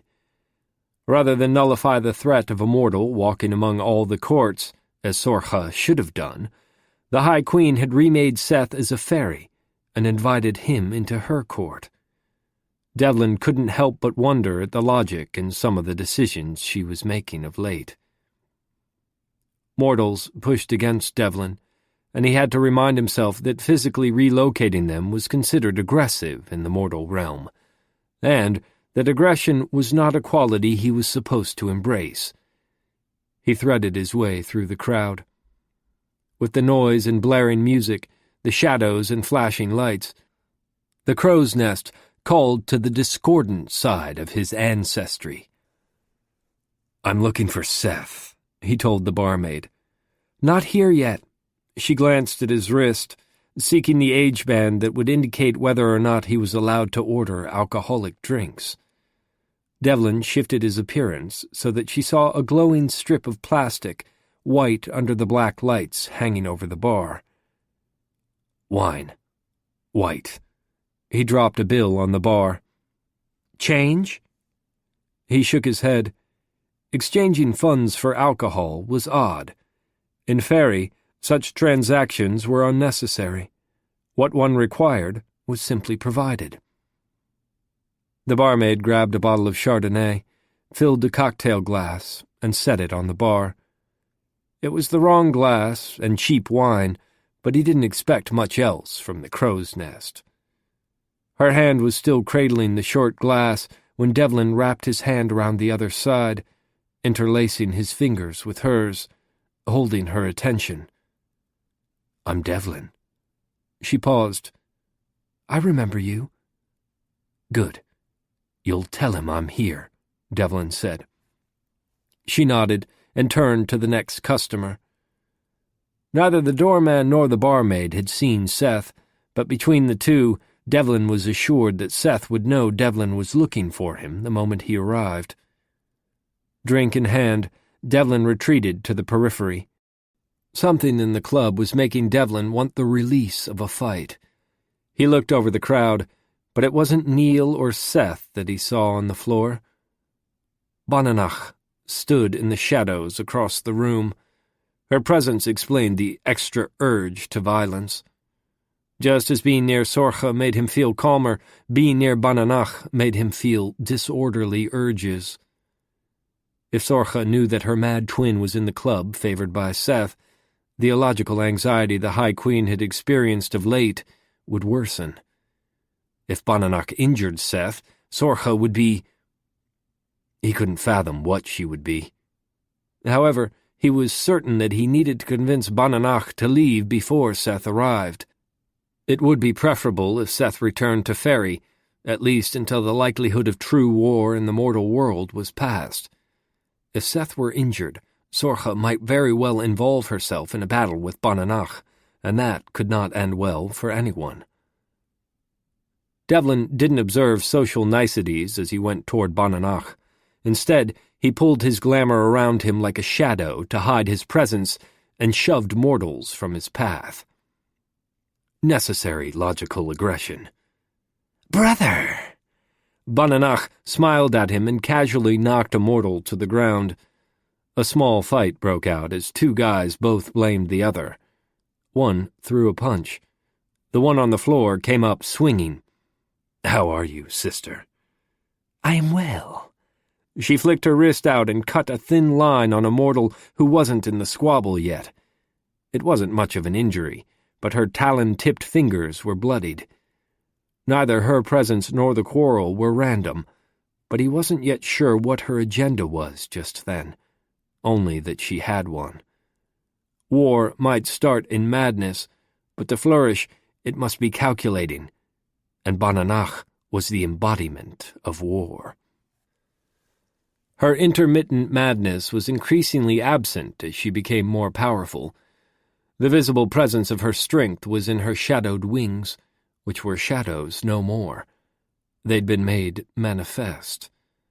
Bananach drew her strength from the growing intercourt conflicts and mistrusts, and her strength enabled her to increase the conflicts. It was a deadly cycle, one he didn't know how to end. Bananach had manipulated the courts, inner court factions, and her sister until they were on the precipice of war. He'd seen her do so over the centuries, but this time he was afraid that they wouldn't escape without more deaths than he could comfortably sanction. The last time she'd been so effective was when the now-dead Winter Queen, Beira, had killed the last Summer King, Miach. Miach had been Beira's opposition, her lover, and father to her child. The consequences of his death had set the courts off balance for 9 centuries. Devlin pulled out a chair for his sister. Once she sat, he dragged another chair over and sat beside her. "Had you wanted to quarrel?" "Not with you, dear." She patted his hand absently as she watched the mortals fighting. "If the Dark Court could feed from mortals' emotions and faeries' emotions, that would change things, wouldn't it? Imagine if I could make it so." "They can't. You can't," Devlin pointed out. The Dark Court thrived in times of discord, but they were denied access to the throngs of emotional mortals all around them. "Perhaps." She traced a jagged line down her forearm with one talon-tipped finger. "Or perhaps I just need the right sacrifice." She stretched her arm out, turning it so the blood dripped into his glass. "Blood makes fairies stronger. She forgets, pretends she's not like us." Devlin wrapped his hand around the glass of wine and blood now swirling together. "Sorha is not like you, and you," Devlin lifted his glass in a toast, "are not like her." War stabbed a passing mortal. "We are all fairies, mortals, and other creatures alike." She stood and stabbed the mortal a second time. "We fight. We bleed." She looked across the room at someone and smiled. "And some of us will die."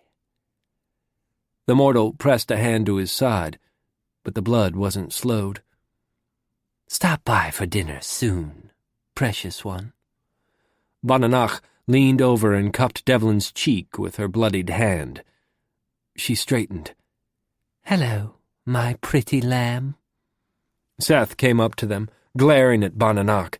"Get out, now!" Devlin stepped in front of Seth, blocking his access to Bananach. He pointed to the mortal on the floor. "That one is injured." Seth raised a fist. "Because of her!" "You can help him, or argue with war," Devlin said. "You cannot do both." Seth scowled. "And you won't do either." "That is not my function." For an unexpected moment, Devlin wondered if the sometimes mortal, sometimes fey boy would fight Bananach or save the injured mortal. He hoped that he'd not have to try to wrest Seth from Bananach's grasp tonight. Is he logical enough to sacrifice one mortal to strike Bananach, or compassionate enough to save the mortal and plan to confront Bananach later? After a lingering, disdainful look at Devlin, Seth lifted the injured mortal. "At least help me get him to the door." Bananach stood to the side and watched, a bemused smile on her lips. She undoubtedly had weighed the possibilities too. The knowledge of Seth's actions would be factored into her next maneuver. The strategy behind maximizing conflict required skill and patience. Devlin cleared a path so they weren't jostled. It wasn't quite the way he'd hoped the evening would proceed. But his primary goal was met. Seth was uninjured. All things considered, everything was as fine as it could be. Then he saw her. Seth stepped past Devlin, blocking the sight of everything else for a moment. "Wait here." Seth shifted his hold on the injured mortal. "I'm going to get him to the—" But the rest of the words he said were lost on Devlin. The girl laughed, joyous and unfettered. Absently, he nodded and stepped closer to the crowd, closer to her. Annie. She had shorter hair, close-cropped in the back so that it framed her face, longer toward the front so the pink-tinted tips brushed the edge of her jawline. Her features were too common to be truly beautiful, yet too fairy to be truly common. If he hadn't already known she was a halfling, a look at her over-large eyes and angular bone structure would be sufficient reason to suspect fairy ancestry. Annie. Here. Beside her stood her brother, the tattooist who'd bound mortals to fairies in the ill-fated ink exchanges and raised his halfling sisters as if they were his own children. "Rabbit, where did you come from?" Annie grinned at him. "You were to call an hour ago." "Really?" She tilted her head and widened her eyes beseechingly. "Maybe I forgot." "Annie," Rabbit glared at his sister, "we talked about this. You need to check in with me when Tish is with you." "I know." She was completely unapologetic. Her chin lifted, her shoulders squared. In a pack, she'd be an obvious alpha. Even with her older brother, she was trying to challenge the dominance order. "I wanted you to come out with us, though, and if I didn't call, I knew you—" "I ought to drag you out of here," Rabbit growled at her. She went up on her toes to kiss his chin. "I miss you. Stay and dance?" Rabbit's expression softened. "One song. I have work yet tonight." "'Kay." Annie grabbed the hands of her sister, Tish. They shoved another girl toward Rabbit, and then pulled several mortals toward themselves, and they all writhed like fire burned in their skin. Their dancing was joyous and free in a way that Devlin admired. I want to join her. He realized it with a start. The hound was dark court, mortal, predator, any variety of things he should not find tempting. Or beautiful. He did, though. Her freedom and her aggression made her seem like the most beautiful fairy he'd ever glimpsed. If only for a moment, Devlin wished he could step into her world. It was a deviant urge. Annie shouldn't hold his attention as she did in that instant. No one should. It's illogical. When the song ended, a mortal girl whispered in Rabbit's ear. He dropped an arm around her shoulders, but before he left, he paused to tell his sisters, "Be good. I mean it." They both nodded. "Call if you need me," Rabbit added. Then he led the mortal into the crowd. The music resumed, and Tish bumped into Annie's shoulder and said, "Dance, silly." Annie mock growled, and they both giggled. Devlin watched Annie, transfixed as he'd never been before. She shouldn't even be alive. If he'd obeyed his queen, she'd be long dead.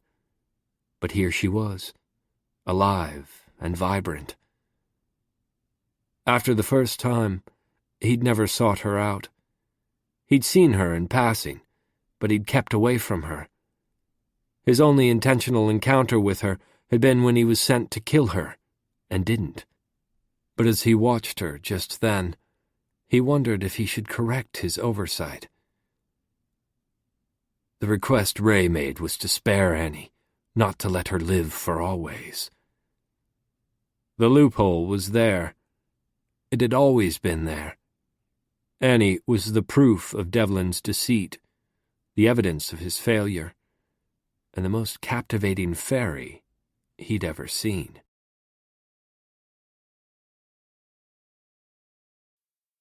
Chapter 7. Annie lost herself in the music, in the thrashing sea of bodies, for hours.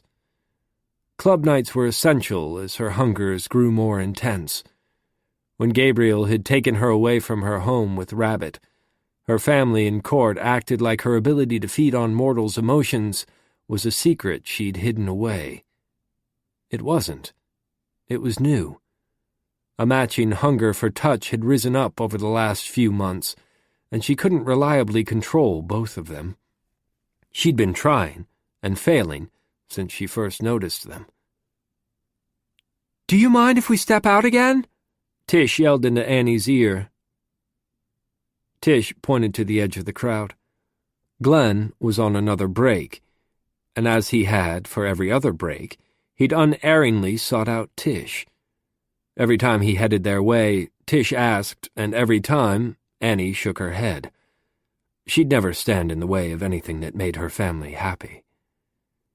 Before Tish could reach Glenn's hand, some guy with punk-for-the-night clothes grabbed Tish by the hips. Annie snarled loud enough that Tish looked alarmed. "Annie!" Forcing back her temper, Annie turned her gaze to her sister. The guy said something crass and moved on. "Eyes!" Tish hissed. "Eyes! Now!" "Sorry." Annie closed her eyes, willing away the sulphurous green that she knew Tish suddenly saw there. "I'm okay, Nini," Tish assured. She leaned close and suggested, "But you should eat." Here in the crowd and surrounded by bodies, Annie could let go of her appetite control a little. She was dark-court enough to ride the surge of emotions, hound enough to swallow the sensation of touch, and peculiar enough to do so with mortal and fairy both. The crow's nest offered her all of it. Annie opened her once more brown eyes. "You okay?" Tish asked. "I can stay with you. Rab's going home now that he knows we're okay, and—" Annie shook her head. "I'm good. Go on." "If you— Go." Annie shoved her sister gently into Glenn's embrace. He gave her a questioning look. He might not know what she was or what she needed, but he'd known her long enough to recognize that she was on the verge of trouble. "How do any of the hounds stand it?" Gabriel dealt with his through fighting. Rabbit dealt through tattooing, and Tish didn't seem to have a skin hunger. Maybe it was easier with just one appetite to suppress. Maybe it was easier with a pack to embrace, instead of being alone all the time. Annie moved farther into the crowd, hoping for enough of a crush that she would be able to lose herself again. As she slid through the outstretched arms and gyrating hips, she saw him. A faerie stood on the periphery of the crowd, just close enough that she could tell that he was someone altogether new. Solitaries passed through Huntsdale regularly. Having several regents in one place was an anomaly, and fairies were ever intrigued by anomalies. The faerie on the edge of the crowd was oblivious to the appraising looks he was getting, but he would have stood out even if they were at a fairy club like the Wrath and Ruins. His hair was so pale that it looked white, and Annie suspected that the shimmers of color weren't just the reflection of the club lights, but a little bit of his true appearance. He was eye candy. And he's staring at me. She stopped moving and asked, "Are you coming over or just looking?" No one around her would hear her ask, but the eye candy in question was a fairy. He heard her and answered, "I really don't think that's wise." Annie laughed.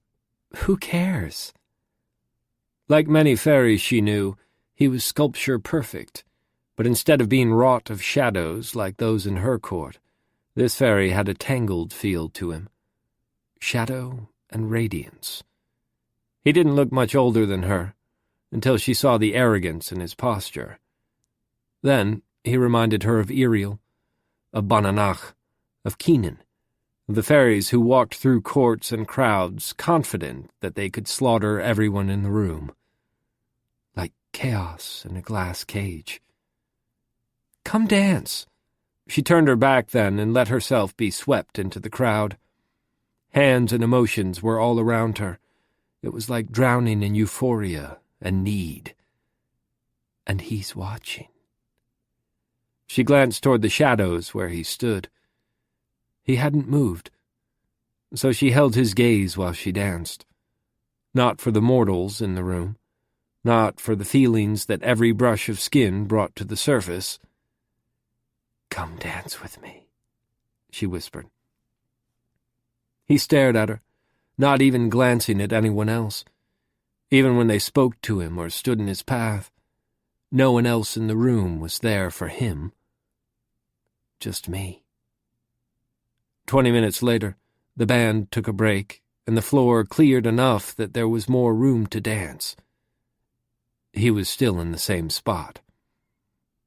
She considered going over to him, but she wasn't a pet to be summoned. She was a hound. He could come to her. "Hey," Tish said. Glenn had an arm protectively around Tish. "You coming out with us?" Tish couldn't stand still. She might be more mortal than Faerie, but she had the hound tendency to be always in motion. Behind her, Glenn was immobile. The club music came on to fill the silence while the band was on break. Annie took her sister's hands, and they danced near Glenn as they always had. It was different now. Before, Glenn had always looked at them like they were about to consume everyone's good sense. Now, he watched Tish like she was his own personal heaven. "I'm fine here," Annie said as she swung Tish around so that Glenn had her back in his arms. "Go on." "Do you need my glasses?" Tish reached into the little bag she had slung over her shoulder. Emergency sunglasses had become a necessity since Annie started changing. The moment of green eyes earlier had been too close for Tish. "Honest, I'm good." Annie kissed her sister on the tip of the nose. "Go." She caught Glenn's gaze then. "And you take care of her. Or else." Glenn snorted. Tish stepped between them. She pursed her lips as she looked back at Annie. "You be good. Glenn's our friend. If she's not treated like she's made of china, if she gets even the teeniest bit hurt," Annie reached out and caught Tish's hand without looking, "it would be bad. That's all I'm saying. You don't want to meet my relatives." "I've been watching her back, and yours, for years." Glenn's demeanor changed into something softer. "I'd sooner step in front of a fist or knife or whatever than let Tish get hurt. You gotta know that by now." "Cool." Annie hugged him. "Get off my dance floor, then." Tish hesitated, so Annie grabbed the hand of a guy who was passing. "Dance?" He nodded, and Annie led him into the center of the remaining crowd. She didn't need to look to know that he was still watching, or that he'd heard every word she'd said. The admonition had been for him as much as for Glenn. Fair warning. Fair chance to flee. If not for the gnawing ache inside of her, she might wonder why he was staring at her all night. If not for the fact that she had the former King of the Dark Court as her personal knight in shining armor, she might worry a little more. Tonight, she wasn't sure she could worry. She needed to be lost in the music. As the band took the stage again, her dance partner moved away, but she didn't follow. "Come dance," she said again. "I know you're watching. Come out and play." A few moments later, he came to stand, motionless, on the dance floor. About time. She spun so she was chest to chest with him, and slid her hands up his chest slowly enough that she could feel the muscles under his shirt. "I thought you were going to make me chase after you." She let her hands slip over his shoulders and around the back of his neck. He stayed immobile as she did so. You're a foolish one, aren't you? Nope. She tilted her head so she could stare up at him. All around, bodies crashed into them. The music was deafening, and if he'd been anything other than Faerie, she'd have had to yell over the noise. I could be anyone. He had his arms around her protectively in the writhing mass. You're vulnerable here. A faerie she didn't know, a faerie who wasn't being torn out of reach, had her in his arms, and the aching hunger inside her lessened. He was a strong faerie, stronger perhaps than any she'd met, and bits of his energy were sinking into her skin where they touched. I could die happy right now. Or he could. She tried not to think about the danger she would put him in if she fully gave in to her urges. You look dangerous. Feel like it, too. She answered both his questions and her own musings. He moved so they were closer to the edge of the crowd, maneuvering her toward the shadows along the wall. So tell me, why are you holding on to me? He asked. Because I'm dangerous, too, she admitted. He didn't say anything, but he didn't run either. She went up onto her tiptoes and pressed her lips to his. A prism of energy flooded over her as he dropped whatever control he'd been using to hold his emotions at bay. Need, regret, awe, hunger, confusion. Annie let it all sink into her skin. She drew his breath and life into her body. She tensed like she was about to race something feral, like this was the only moment between her and starvation. Despite the energy she took from him, he was steady as he held on to her. He slid an arm around her waist. Her arms were still around his neck, and her fingers were clutching his hair. Her lips tingled. Her entire body pulsed with the energy she was stealing. He broke the kiss. What are you doing, Annie? Kissing you. She heard her voice as she said it. There wasn't anything mortal in those sounds. She was the daughter of the hunt, and he was her quarry. I shouldn't. She could hear every heartbeat in the room, feel the waves of sound pounding through the air, taste the breath of time itself escaping. He stared at her. This isn't why I came here. Is it reason to stay? When he didn't reply, she put her hands behind her and clasped them together so she couldn't touch him. You can stop, she whispered.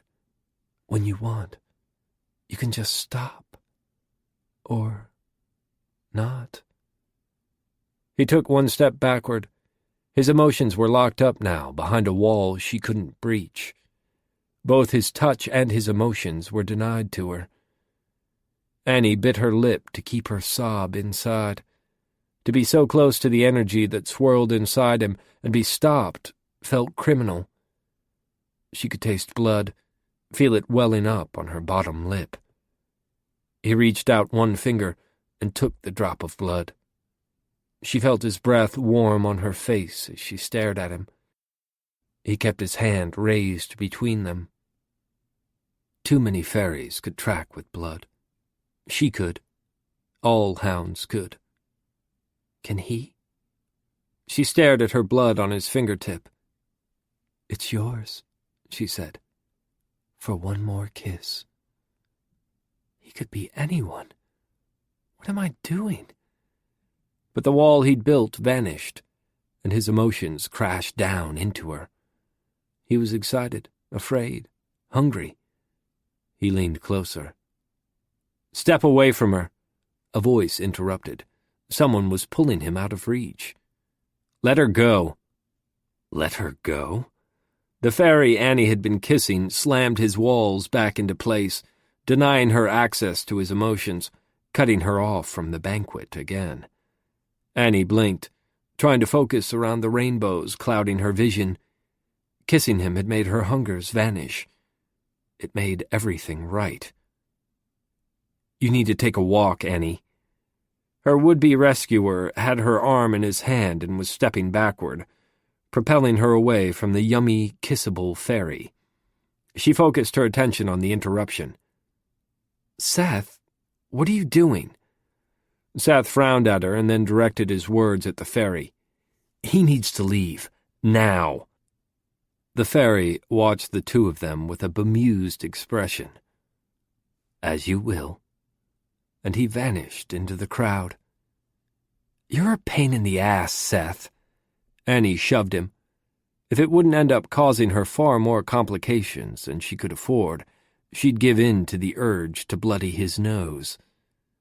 Instead, she pursued the pale Faerie across the club. She pushed her way through the crowd. He paused at the door, and watching her as he did it, he lifted his finger to his lips. "Oh, shit." Annie froze, and he left. "With the taste of my blood." Chapter 8. Devlin stood shivering in the alley outside the crow's nest. Much like his mother's sisters, he required blood, and none but his mother's sister's blood had ever been truly sustaining. Until now. With one taste, he knew. Annie's blood was different. She was different. He'd bled every species of fae there was. He'd bled mortals and halflings. Eternity had given him more than enough time to do so. He hated his need for blood. But he was made, not birthed, and that was the cost. His life wasn't natural, and being made of the twins had brought an unpleasant side effect. Without absorbing blood, he would weaken. He took what he could in the violence that was his role in Faerie. It wasn't truly sustaining. Only the combination of the blood of both order and discord kept him strong. And getting their blood always had costs and complications. As if bleeding Annie wouldn't present complications. How did one start that conversation? "Hello, I almost murdered you once, but I noticed that your blood, just a bit here or there, would be really useful." Devlin shook his head.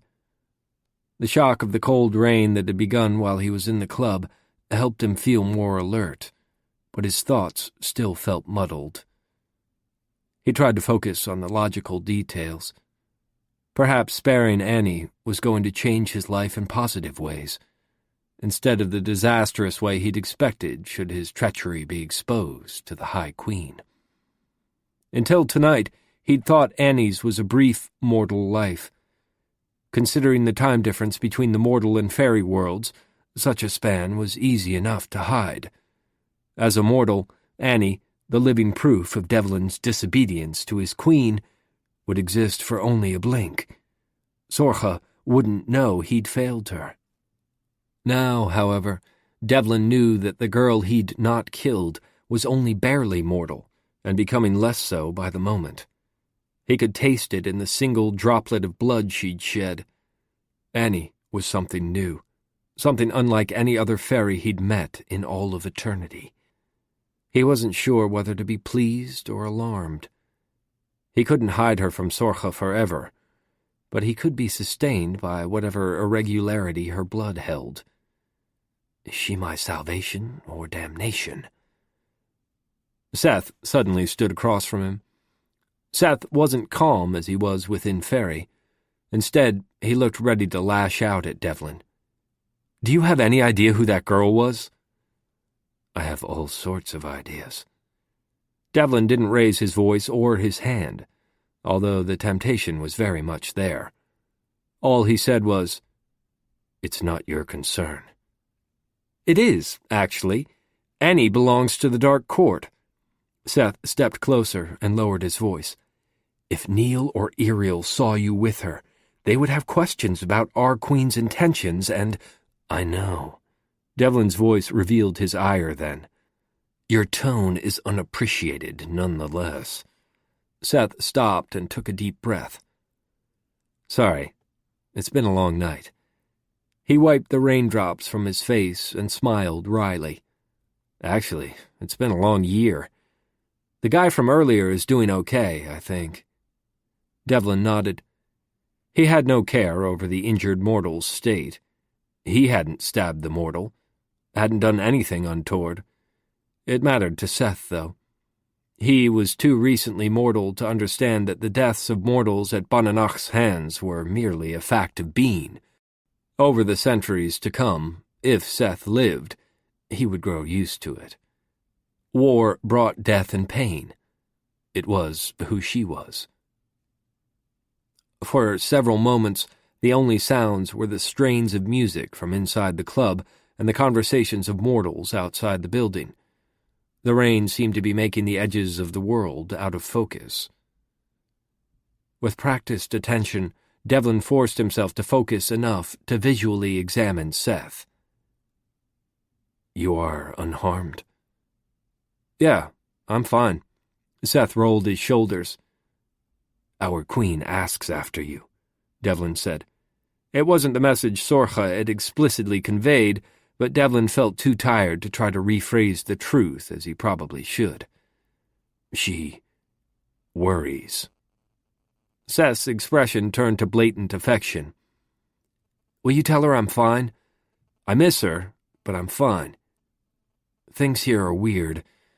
Keenan's," Seth lowered his voice, "missing." "His court?" Devlin blinked as another peculiar wave of exhaustion washed over him, as if he'd been doing something strenuous. He stepped backward, bracing himself with a wider stance so as not to sway, but not yet leaning on the wall. "The summer court isn't just his, but it's not doing as well as it should." Seth scowled. The calm he had within Faerie was absent out here. In the mortal world, Seth was not high court. Is that what happens to me? Devlin forced himself not to ponder personal things, forced his attention to political matters. Are they weakened, the summer court? Some, but Seth's words faded as he looked away. The court's health is about the health of the regent, you know? And neither the summer king nor the summer queen is happy. Devlin gave in and leaned against the brick wall. Just for a moment. He ignored the curious feeling and asked, "And winter?" "It's that time of year soon, so Dawn's doing all right, I guess. Angry, worried about Keenan, and pretending she's not hurting. I saw her and..." Devlin slid down the wall a little. "Whoa, Devlin!" Seth was beside him. "She should know better. Damn it!" "She?" "Annie." Seth sighed and faded to invisibility as he spoke. Devlin became invisible to mortal's eyes as well. "Weakling," he chastised himself as he stepped forward, away from the wall. "I'm stronger than this. Duty demands it." He needed to see Seth to safety and perhaps take some rest for himself, but all he wanted in that moment was to find Annie. "I should go," he said. "See you home and tend to..." He stumbled. "Come on." Seth helped Devlin to stand and offered himself as a crutch of sorts. Devlin didn't lean on him, but he was grateful for his presence. The brief fantasy of leaving to find Annie was best not pursued in this state. He had her taste now, so he'd always be able to find her. I'll find her again, and then I'll... He couldn't keep his thoughts in order. Devlin and Seth walked in silence for several minutes. A few times, Seth's arm went around Devlin's back to help steady him. It was far kinder than Devlin could understand. One of their first encounters had been Devlin choking Seth to unconsciousness. Such actions didn't inspire protectiveness, despite the number of times Devlin had come to verify Seth's state of being. When they paused the fourth time, Seth frowned. Sorha's going to be upset. By what? Seth raised his silver-decorated brow. With a wisdom far more advanced than should be possible for his age, the former mortal gave Devlin a chiding look. When she learns about Annie. Devlin kept his features unreadable, but his anxiety rose. Learns what? Devlin had told no one of his deceit, and Ray spoke to none but him. Maybe he means the kiss. My attention to her when I was to be looking in on Seth. Devlin gave Seth his most disdainful look. What I do for recreation would only be a concern if it caused complications for the court. Kissing isn't typically a court concern. True, typically it wouldn't be. Seth directed them through the alley and toward his train house. Since only the strongest fae could abide exposure to iron and steel, the rail yard was free of faeries, and the earth around the train cars was flourishing. Exotic vines twined around metal sculptures. It was Edenic, albeit in a strangely mechanized setting. At this time of year and in this part of the earth, there were few ways to have such fecundity, but Seth's girlfriend was the embodiment of summer. Devlin nodded toward the greenery. Your beloved seems to be trying to woo you. Don't change the subject. Seth opened the door. Uncharacteristically, Devlin sank into the odd orange chair in the front portion of the room. Seth went into his kitchen area, and momentarily he brought over a mug of steamed liquid.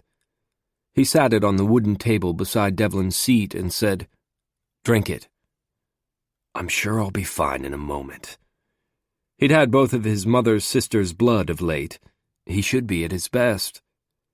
High court fairies do not need coddling. You're too arrogant for your own good. Drink it. Seth moved a garish green chair back and sat. Annie sucked down enough energy from you that you'll have a nasty headache and cold flashes if you don't get this in you. With your impending trip, you need to be stronger. She drank my energy? She's a halfling, Seth. Don't try it on me, Devlin. You aren't stupid. You're weakened by her, and you know it. Seth gestured at Devlin's hand. You had her blood on your fingertip. Did you taste it? Why would I taste blood? Because of who you are. Seth leaned back and gave Devlin an unreadable look. Do any fairies answer truthfully without trying to dodge questions? You are Faerie. Devlin drank the silvery liquid in the mug and switched topics. This isn't usually found in the mortal realm. Seth shrugged. Sorcha worries. She'd prefer I am healthy, so I keep it on hand. It's easier than arguing with her. The laughter that escaped Devlin was unexpected. I could grow less irritated by you over time. You will. We're just not at that point in time yet. Seth stretched, revealing a bruised and cut forearm as he did so. I see. Devlin tried to process what Seth was saying, but the words lacked cohesion. You are injured. Seth lowered his arm. I try to hide things from you, too, Devlin. You're hers, and as much as I want to trust you, I'm sure you come here only because she sends you. If you know anything, I suspect she will as well, and I'm not really into her knowing everything. Indeed. Devlin gave Seth an assessing look. He was a child, a creature with not quite 2 decades of living, but he had truth in his words. The question is, how you know things. I'm not the one who's meant to answer that. Seth grinned then. I suppose I've become fairy enough to dodge questions. Our queen worries, and Devlin weighed his words carefully as he emptied the cup of elixir. I may need to be away from your side to deal with business matters for some time. I know. Seth stood and took the cup. While you try to convince yourself you don't need to go deal with that business, witnesses will see you with me. They'll carry word home to Sorcha. It'll calm her, and when you're gone, I'll be fine. The Dark Court will protect me, and I'm far stronger than our queen will admit to you. In time, you'll know that, and I think you'll forgive me. Or perhaps not. I can't see which." Devlin watched Seth with a hazy awareness that the things the newly made faerie was saying were true, but that there was no logical way that he could know so much. Unless he is a seer, did Sorcha use the Olus's energy when she remade Seth as a faerie? Creating a seer loyal only to her would be a logical move on Sorcha's part. I can ask him truths. "You see the future."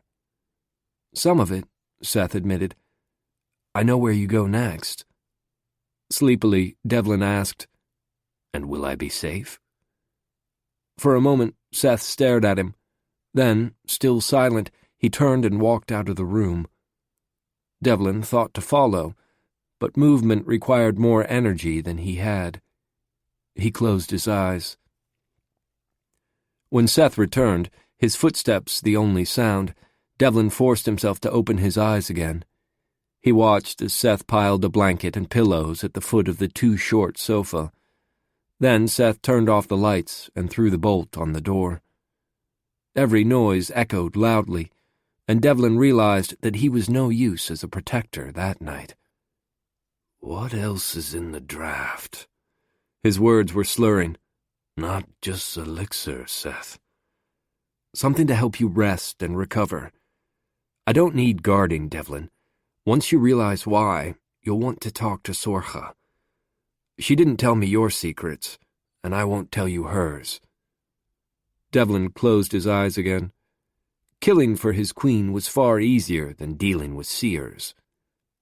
"She never told me what she'd used to remake Seth. More secrets. It had to be the Olus."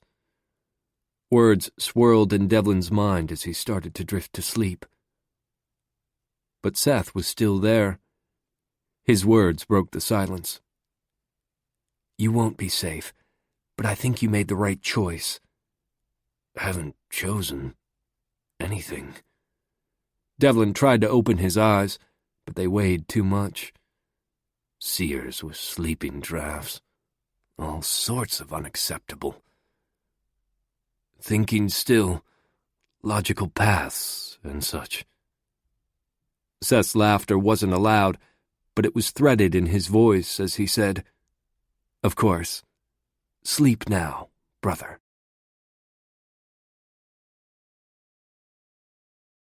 Chapter 9. Not long before dawn, Annie stood on the stoop of an aging house. She pressed her palms against the dark wood of the front door, taking comfort in the simple pleasure of being welcome in Iriel's home. It was still his, even though he now shared it with the new Dark King. She extended her left hand to the yawning mouth of a brass gargoyle knocker. Lovely sharp pain drew a sigh from her as the gargoyle closed its mouth over her fingers. The bite was over before she saw it happen, but she was found to be acceptable. Only those Iriel had permitted access were allowed to disturb him. She was on the list, even at this hour. "Are you injured? Is someone else?" Iriel looked like he was dressed for someone other than her. He was clad in deep blue silk pajama pants, and nothing else. "No, I'm bored, restless. You know, the usual." She sounded sulkier than she'd intended, and he smiled. Poor pup. He stepped back to allow her into his home. Just inside the door, she slipped off her shoes. The foyer was slick under her feet and colder than seemed possible. Walking over it was just this side of painful. She shivered at the sensation.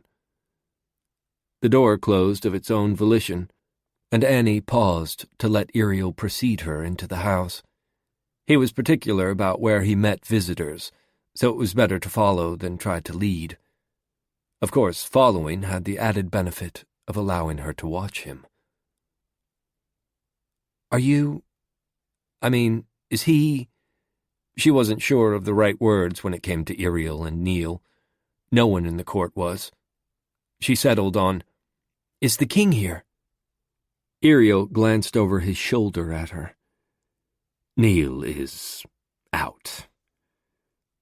Annie could taste the sadness in her former king. He kept himself in control.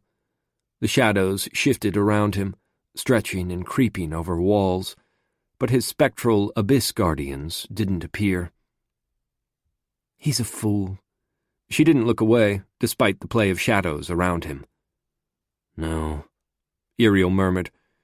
"He's more forgiving than I will ever deserve." The room they entered was the same one where he'd sat and held her when she tried not to cry after the pain of the Thistle Fae's embrace. Iriel had comforted her then. After the tests, he always stayed with her until she didn't want to scream or weep anymore. Tonight, Iriel kept his distance from her, moving over to an elegant mahogany bookshelf, overfilled with tattered paperbacks. He ran a hand absently over the well-read books as he lowered the wall around his emotions, exposing his sorrow and longing, but his back was to her, hiding his expression. She prowled the room. The rainbow pleasure of earlier had faded, but her nerves were too jangled to stay still. She paused beside him. He turned. Tentatively, Annie slid her arms around his neck. "Gabriel knows you help me. We could help each other." He didn't move, so she leaned closer. It wasn't the first time she'd kissed him, but it was the first time she did so with the intention of taking more. Not even Gabriel would be fool enough to tell Iriel that he couldn't have her if the former Dark King was willing. For a few too brief moments, he kissed her back, but when she pressed her hips tighter against him, Iriel took her by the shoulders and set her away from him. His look of disapproval was one that still sent much of the dark court scrambling and cowering. "That won't happen, Annie." "Maybe it would if you'd let me try." She could still taste dark chocolate on her lips, peat smoke in the air all around them. Iriel tasted like sin, and she wanted more of it. "No." Iriel sat on the sofa and patted the middle cushion. She flopped down on the opposite end of the sofa and stretched her legs out so her feet were in his lap. He gave her a half-amused look, but he didn't tell her to move. "So you're going to be celibate or something?" She leaned back, letting the sofa envelop her, and flung an arm behind her so that it dangled over the arm of the sofa. "No, but I'm not taking Gabriel's daughter to my bed." He lifted one of her feet and idly rubbed circles on the bottom of it with his thumbs. Annie thought she could melt at the simple touch. "No one will take Gabriel's daughter to bed, and I'm trying to follow the rules." She ticked them off on her fingers. "No taking both emotion and touch from mortals, or faeries. No sex until I'm sure I won't kill them. No fighting with hounds so they don't kill me. No, no, no. What am I supposed to do?" "Are you asking for advice?" He looked gentle now, revealing the side he never shared in public, the side he showed her when she was ill or weak. This was why Leslie had loved him, why Neil loved him still. Iriel would do anything for his loved ones, especially now that he didn't carry the responsibility of caring for the Dark Court. That kind of love was a once-in-a-lifetime thing. Nothing should stand in the way when someone loved that intensely. Annie understood that, even if both her mortal friend, Leslie, and the new king were too daft to see it. Annie couldn't understand anyone refusing him. He was perfect. Okay, not perfect, but awfully close. That whole willingness to experiment on me thing isn't fun, but mostly perfect. She'd had the worst crush on him growing up. Maybe still do a little bit. He had been the Dark King, the fiend that the nightmares feared. In her court, only Gabriel and Bananach were as terrifying. If advice is all you're passing out, I'll take it. Annie pulled her foot out of his hands and extended the other. He laughed, but commenced rubbing. I'm suffering here. She tilted her chin, widened her eyes, and let her foul mood show. Pouting doesn't work on me, pup. He pressed his thumbs harder into the bottom of her foot. It used to. No, it just made you happy to think you could play me. He ran a fingertip over her foot, taunting her with softness. She pulled away and hugged her knees to her chest. It's ridiculous, Eerie. Gabe's just worried about keeping you safe. Ariel reached out and squeezed her ankle. The Villas took the last batch of blood to a lab that specializes in non-mortal biology. If we can identify what you are, we can isolate your peculiar traits and... It's been months of tests. Annie interrupted. Just take some of it and do another ink exchange. I'm mortal enough to be bound to someone, and I'm fey enough to feed. Instead of court tears, try my blood as the ink base. See if it works and... No. Ariel squeezed her ankle tight enough that it was painful. Neil prefers that we don't do that. There is discord, and he can feed the court. If all else fails, my presence in his court and his anger at the Summer King and his frustration with Bananach upset him enough that he has emotion to spare. It isn't a forever solution, but it buys us time. Annie rolled her eyes. Having an emotional king was proving useful to the faeries that needed to feed on emotions. That, and the upheaval between the seasonal courts, left the Dark Court nourished enough to survive, but not to thrive. It didn't help Annie's other need, though. I need more, Eerie. Can you have unsupervised contact without weakening them? Without killing them? Without exposing what you are? Without endangering yourself? Ariel's gentleness was vanishing. Tell me that you have the self-control to do so. She couldn't lie, but she could avoid the question. I don't hurt you, and no one is here to stop me. He gave her a wry grin. Sweetheart, I'm a Gankana again, and I have enough self-control to keep my emotions locked away from you when I need to. A mortal or a faerie, even a strong faerie, who lets you have both. Annie thought of him, the faerie she'd met. It was just a brief, flittering thought, but Ariel caught her expression. What did you do? Nothing, really. He was fine. I think he was. Annie licked her lips unconsciously and then realized what she'd done. She looked away. Who? I don't know. He wasn't a weak faerie, though, and he seemed fine when he walked away. Annie looked over at her former king. He did walk away. No one saw, except Seth, and he wouldn't expose me. I don't think. Right? He wouldn't. Tell me. So she did.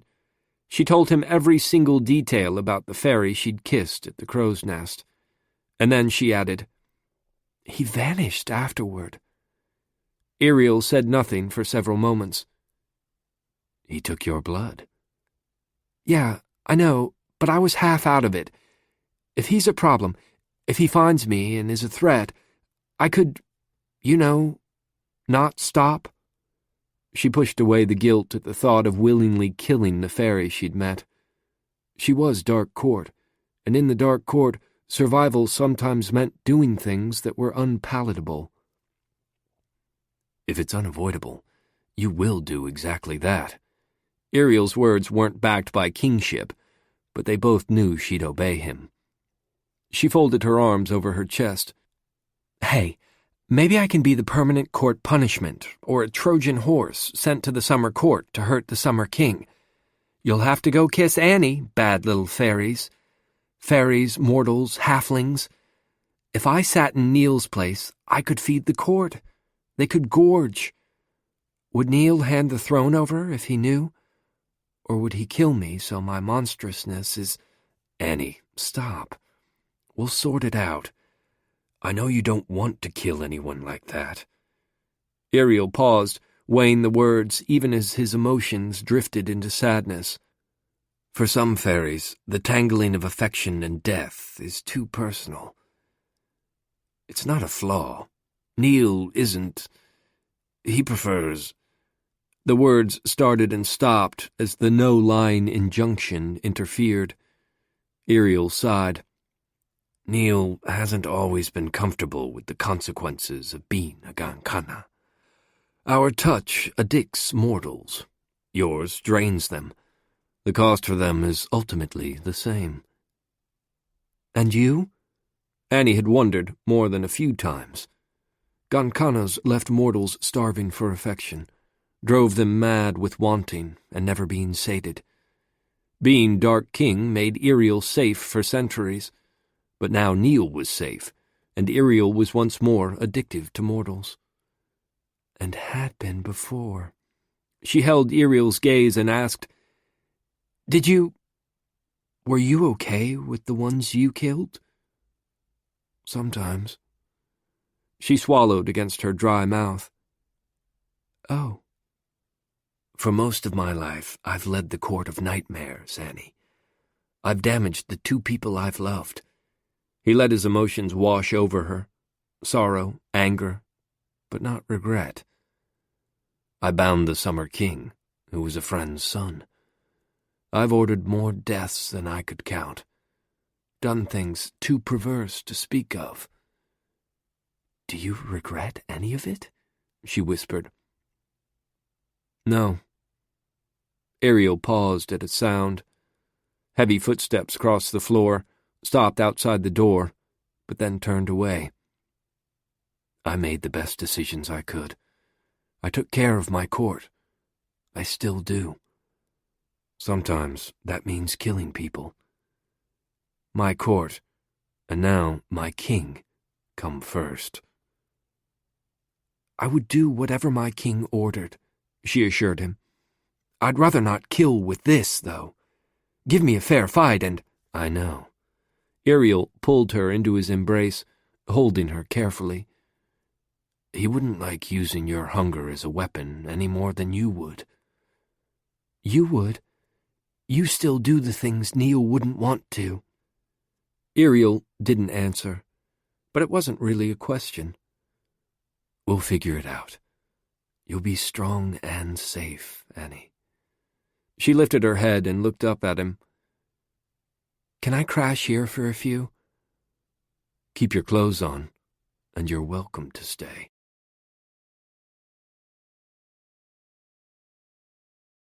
Chapter 10. Annie felt like she'd just drifted off when she woke to snarls. Are you completely without any sense? Neil stood above her, scowling. On either side of him, abyss guardians swayed and patted him consolingly. She blinked up at him, trying to understand why the Dark King was angry with her. But before she could answer, someone else did.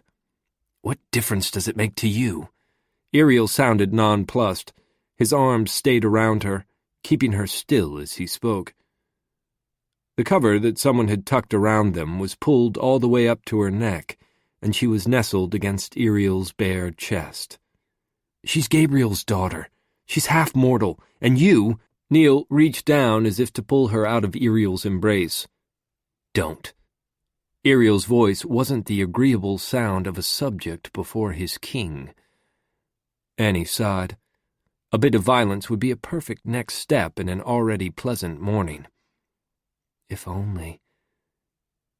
You're not the king anymore, Ariel. Do you want to challenge me? There was laughter in Ariel's voice when he answered, Don't be foolish. You're a Gankana again. Neil sounded weary. I don't know if her mortal side is dominant enough to make you addictive to her. Annie is barely mortal. Look at her. The only thing mortal about her is her strength. And with time and a little training, who knows? Ariel sounded irritated, but Annie couldn't tell if it was real. He'd locked his emotions down now that Neil was in the room. Are you going to tell Gabriel that? Neil's voice dropped even lower. Not that anyone in the house would spill the Dark King's secrets, but he was cautious. Because I'm not going to tell him that you decided she was fey enough to sleep with. Annie sighed again. Neil was actually kind of sexy now that he was furious instead of sulking. Shadows extended from him like the whispered suggestion of wings, and the lack of light made the lengthy scar on his face look menacing. "He's tasty when he's like this," she whispered. "Hop up, sweetheart." Ariel didn't laugh, but it was just there under the edge of his voice. "I'm comfortable," and she glanced at the clock and then at her king. "Who gets up at this hour?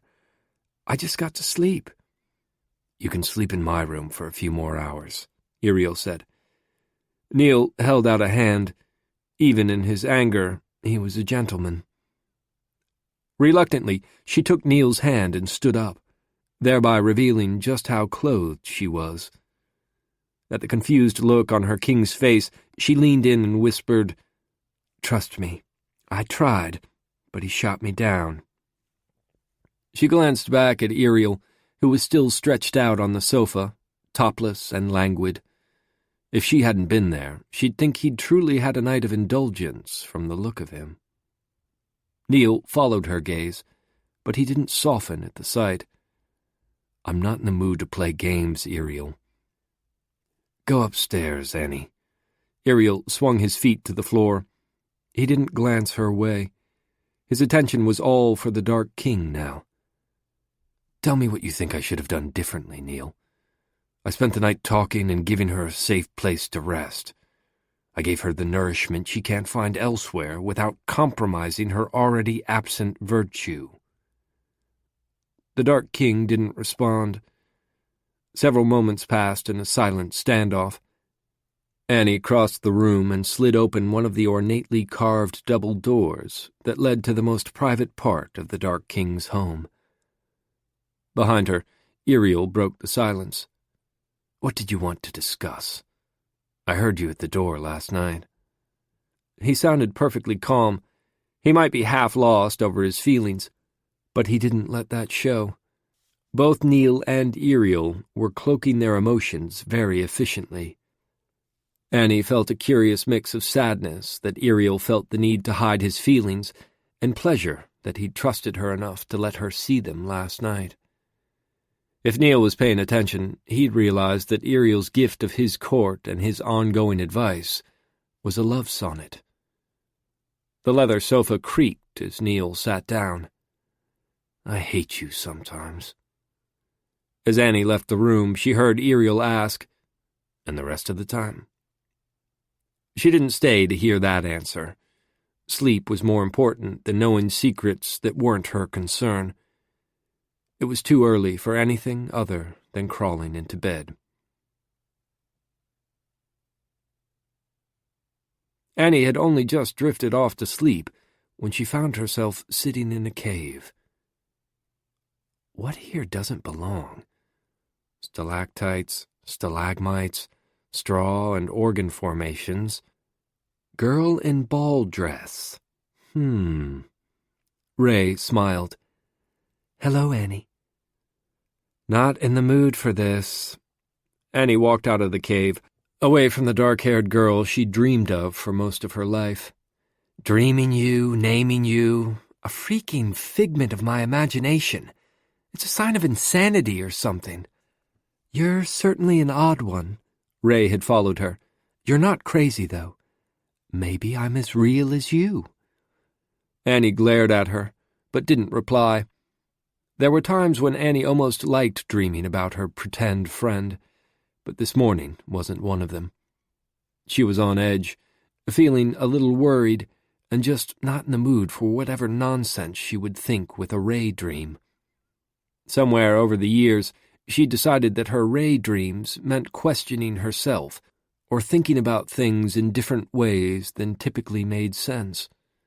The first Ray dream was when Jillian died, and since then, when Annie was out of sorts, she'd almost always dreamed about Ray. "Poor thing," Ray whispered.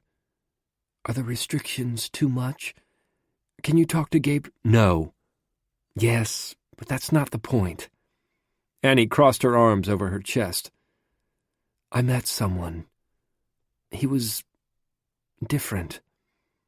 Since it was a dream, Annie imagined him. Instantly he appeared before her, as solid in appearance as her imagined confidant, but not wearing bizarre garb like Ray did. Ray gasped. Oh. I need to stay away from him. Annie looked away from the image. I don't want to hurt him, Ray, and he has my blood. If he finds me, Iriel will... Even in a dream, the words weren't ones Annie wanted to say. Ray took Annie's hands and held them tightly. Trust yourself, Annie. The world around them vanished, and Annie was standing in a white void with only Ray in front of her. Call your wolves, Annie. Ray's voice echoed in the white expanse. For a moment, Annie couldn't respond. My wolves? Look for them, Annie, Ray insisted. Why do you dream of wolves? The wolves appeared, growling.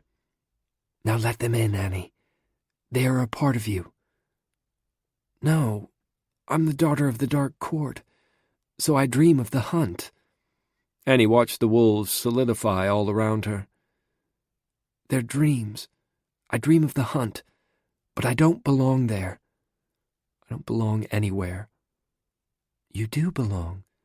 This is the new hunt, Annie. Ray stayed away from the wolves. Now that you've seen him again, everything will change.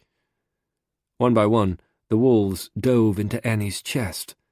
They disappeared into her body as they had so many times before. It was an odd sensation, the fur and muscle entering her dream self. What are you, Ray? Annie felt herself growling, felt the wolves inside of her snarling. The wolves matter, not Ray. She pushed away the confusion of Ray's words and let the sensation of wolves overwhelm her. They wanted her in their pack. She belonged. If only I could take them to the waking world.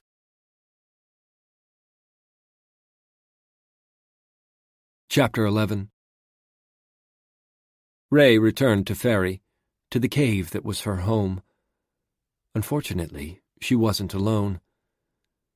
The Olas, the keepers of knowledge, were waiting. Ray shuddered.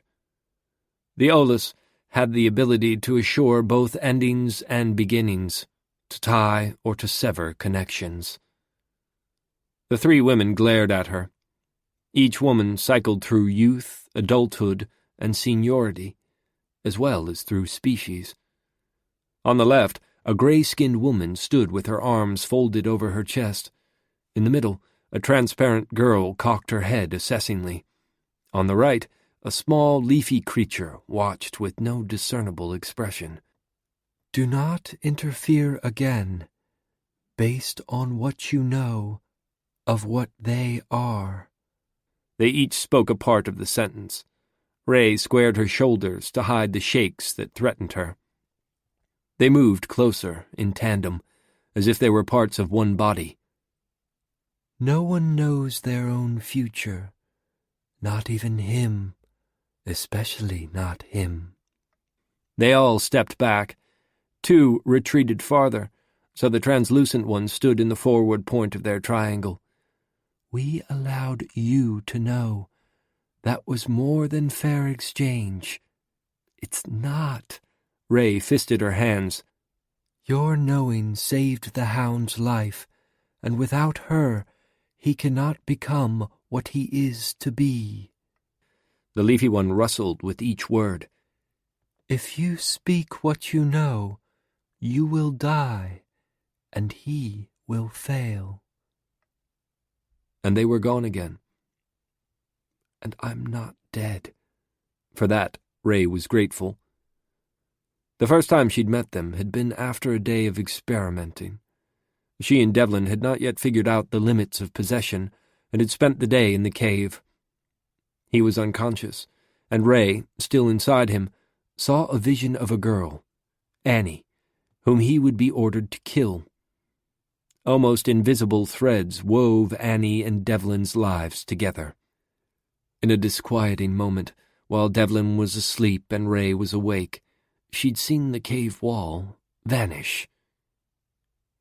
3 creatures stood in the cave. "He's not to know such things." As one of them extended her hand, the other 2 matched the movement. Thread spindled out from Devlin's body, from the body that Ray was currently animating. It didn't hurt, not truly, but it felt curious. In the center of her, she could feel the tug as the fibrous strands of the vision were guided out of flesh and into a seemingly bottomless basket. "Stop," she said. They did. The fibers stretched between the basket and the body, suspended in the air. "You are not him." They each spoke part of the words, but the voice from each tongue was the same. Ray didn't answer. She reached a hand to the thread, feeling the truth in it, seeing the possibilities that Devlin hadn't. "That's his future," she whispered. "The hound. He is to—" She looked at them. "Kill. Does the High Queen know? When she orders the death, he cannot know that you know," one said.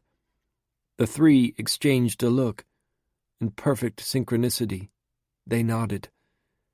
"You must never tell him, or her, what you know." Ray wasn't sure what to say.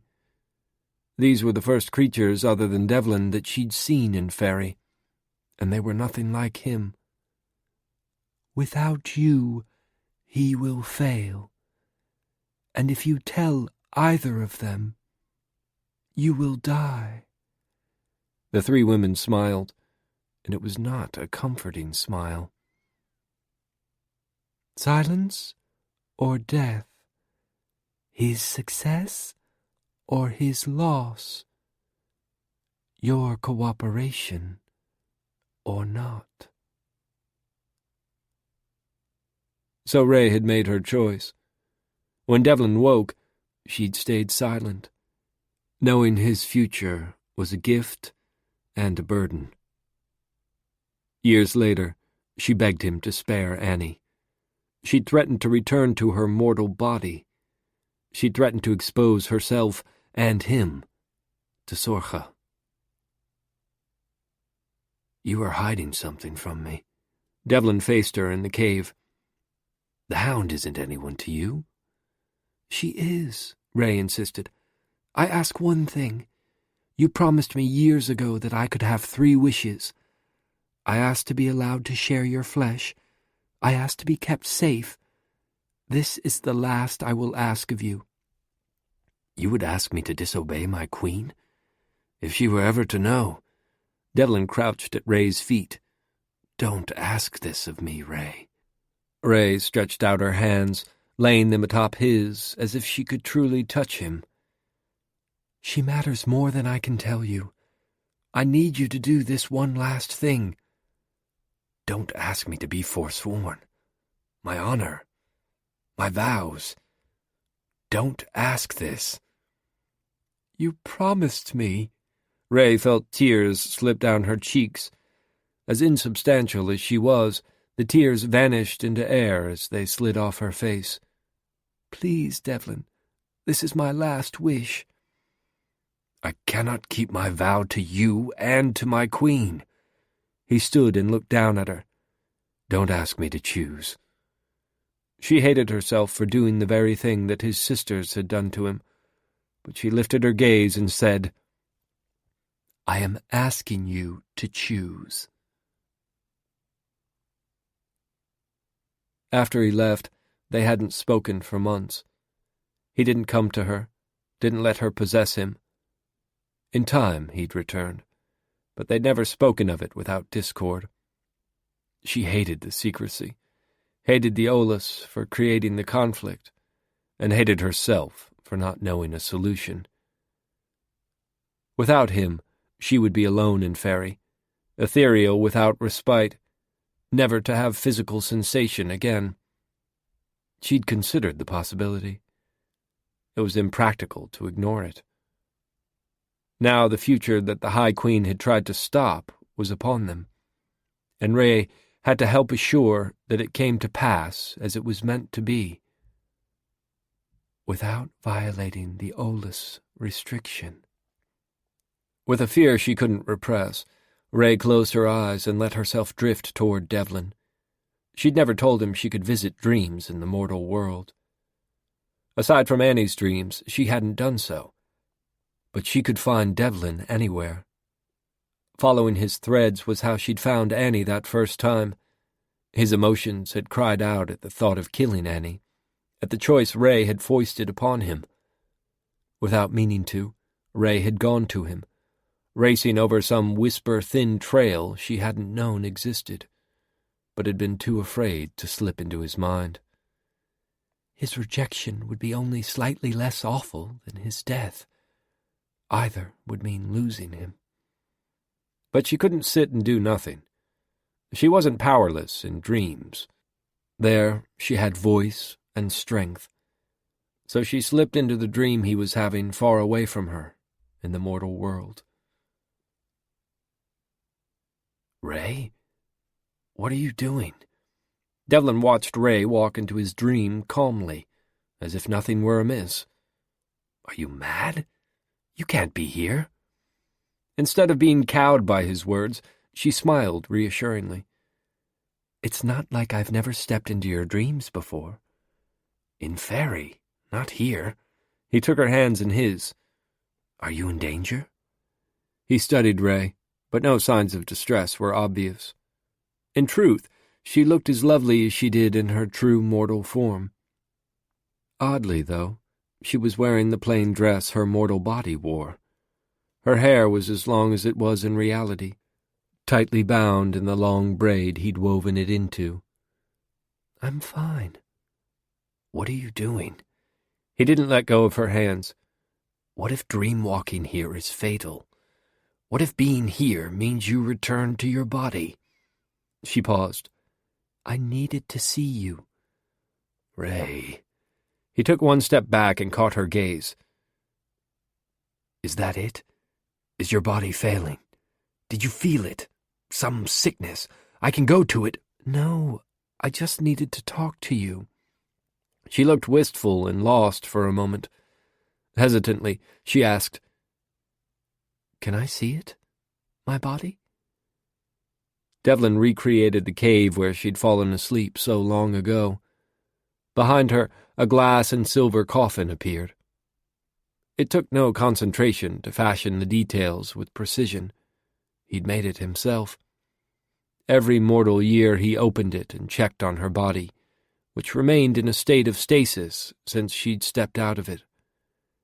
She'd lived in Faerie for over a mortal century, and as a spectral being within Faerie, she seemed able to live without aging. Her body, without her dream self inside of it, did not age.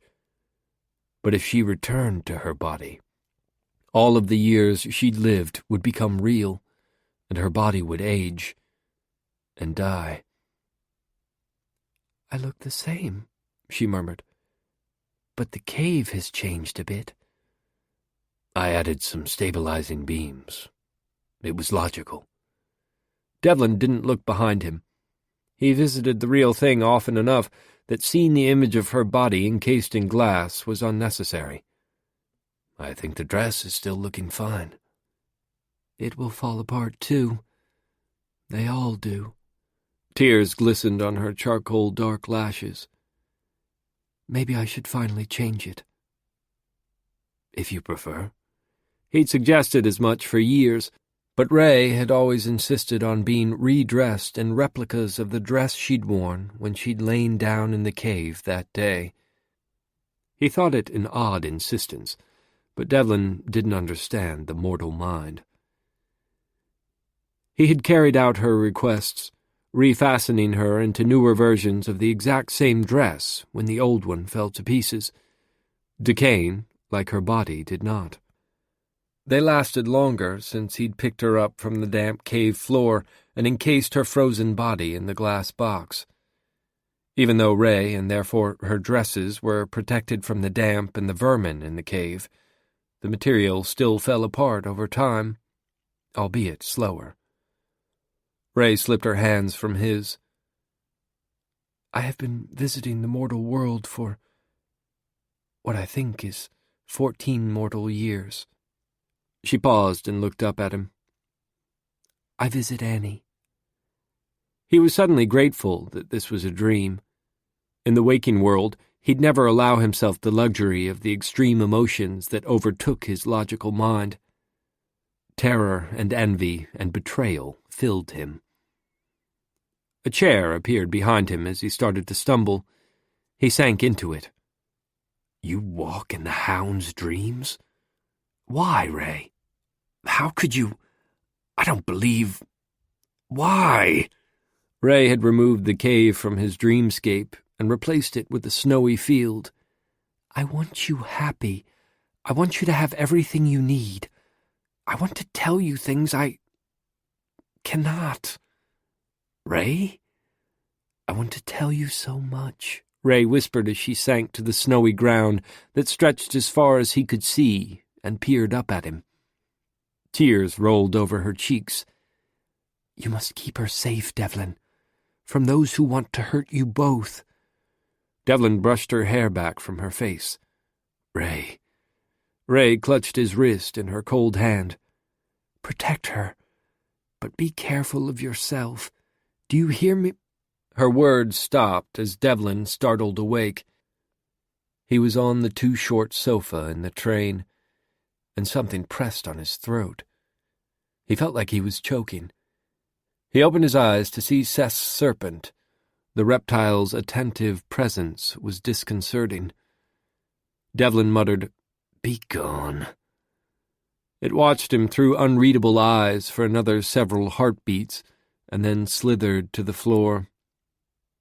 He couldn't recall the last time he'd been drugged, and while the medicinal draught had rejuvenated him, it had apparently led him to have ridiculous dreams. Devlin stood and took a clean shirt and jeans from the stack of clothes on the chair where Seth had obviously left them. "I'm here too often if he has extras of my clothes on hand." He was the assassin of the High Court. For all of eternity, Faerie had feared him, yet a recently made fae creature had drugged him and apparently looked into his future. A fairy Sorcha hadn't told me was a seer. Devlin hadn't ever responded well to surprises. The door opened, and the seer in question stepped into the room. He dropped a threadbare satchel onto the kitchen table. "Good morning, brother." "Stop calling me brother, and..." Devlin pointed at the coiled boa. "Put that back in its cage. I dislike it crawling over me." "Boomer likes you." Seth scooped the snake up into his arms and carried it to the terrarium. He glanced at Devlin assessingly. "You're looking much better. A few more days to recover before you leave would..." "Cease." Devlin dropped the clothes back onto the chair and walked over to Seth. "I'm here to look after you." "No, you're not. You were, but your purpose has changed." Seth closed Boomer's terrarium. "You will not leave again," Devlin snarled. The urge to wrap his hand around Seth's throat was pressing, but violence was illogical at that point. "I am High Court." He shoved those temptations back into the recesses of his mind. Seth smiled placidly and walked over to the clothes. Without any visible indication that there was ill will between them, he set aside the ones on top and carried the rest to the table. "There's hot water by now." "You will not leave the house while I bathe." "Correct." Seth opened the satchel he had dropped on the table in his tiny kitchen and shoved the clothes into the bag. "I went out for a few supplies while you were sleeping. They're in here too." "Supplies?" "Your trip. You'll be leaving sooner than I expected. Things change." Seth turned away, but not before Devlin saw the flash of worry on his face.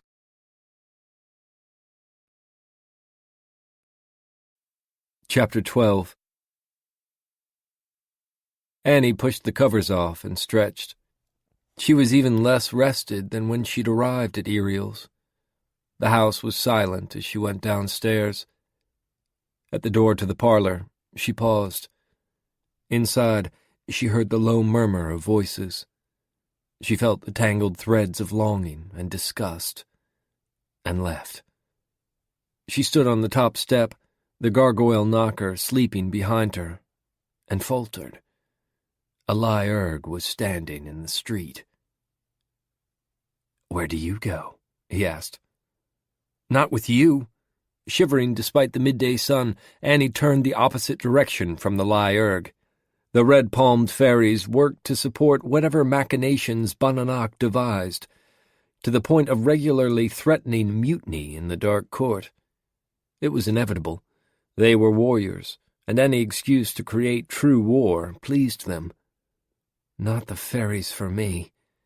Even if she had her doubts about the new Dark King, Annie had too much loyalty to Imperils to support plots against the king he'd chosen for their court. She went walking down the first shadowed alley. Her court typically waited in such places. Instead of the faeries she found reassuring, another Alluring stood watching her. She turned down another and yet another alley until she was in what many deemed the least attractive part of the city. Oil and chemicals rolled through the puddles of brown water that collected in the dips and holes in the asphalt. The world was reflected back to her there, a bit less bright, a touch less sharply defined. To Annie, it was beautiful. Like her own court, the dark water could seem to make things ugly if a person didn't look closely. But she'd been born out of those shadows. She saw the beauty where some saw only grime. Of course, not everything wrought of darkness was lovely, any more than everything in the light was. That truth was frighteningly clear as Bonanoc appeared. She stood in front of Annie like she'd stepped into existence, darkness given form in between an inhalation and a scream. The Alluring had steered Annie toward her. "Girl, Gabriel's child." The raven fairy tilted her head expectantly. "I require you. Come." One of the Allurings from earlier was standing behind Bonanoc. Annie swallowed a cry of fear. Few fairies frightened her, but the raven-haired warrior did. Talons and beak, ashes and blood, Bonanoc unsettled the Dark King himself.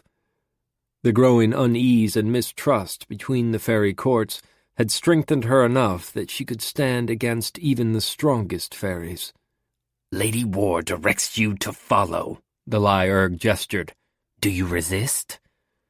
The hopeful look on his face made clear to Annie that resisting wasn't likely to be a successful option. "No." "Good pup," Bonanoc said. Neither the Raven Fairy nor the Alluring spoke another word as they walked toward a building that looked as if it hadn't been inhabited during Annie's lifetime. The windows were painted black, with iron fencing stretching over them like hurricane shutters. They weren't but a dozen blocks from Neil's house. Would she kill me on his step? The answer to that was, like all things with Bonanoc, impossible for Annie to fathom.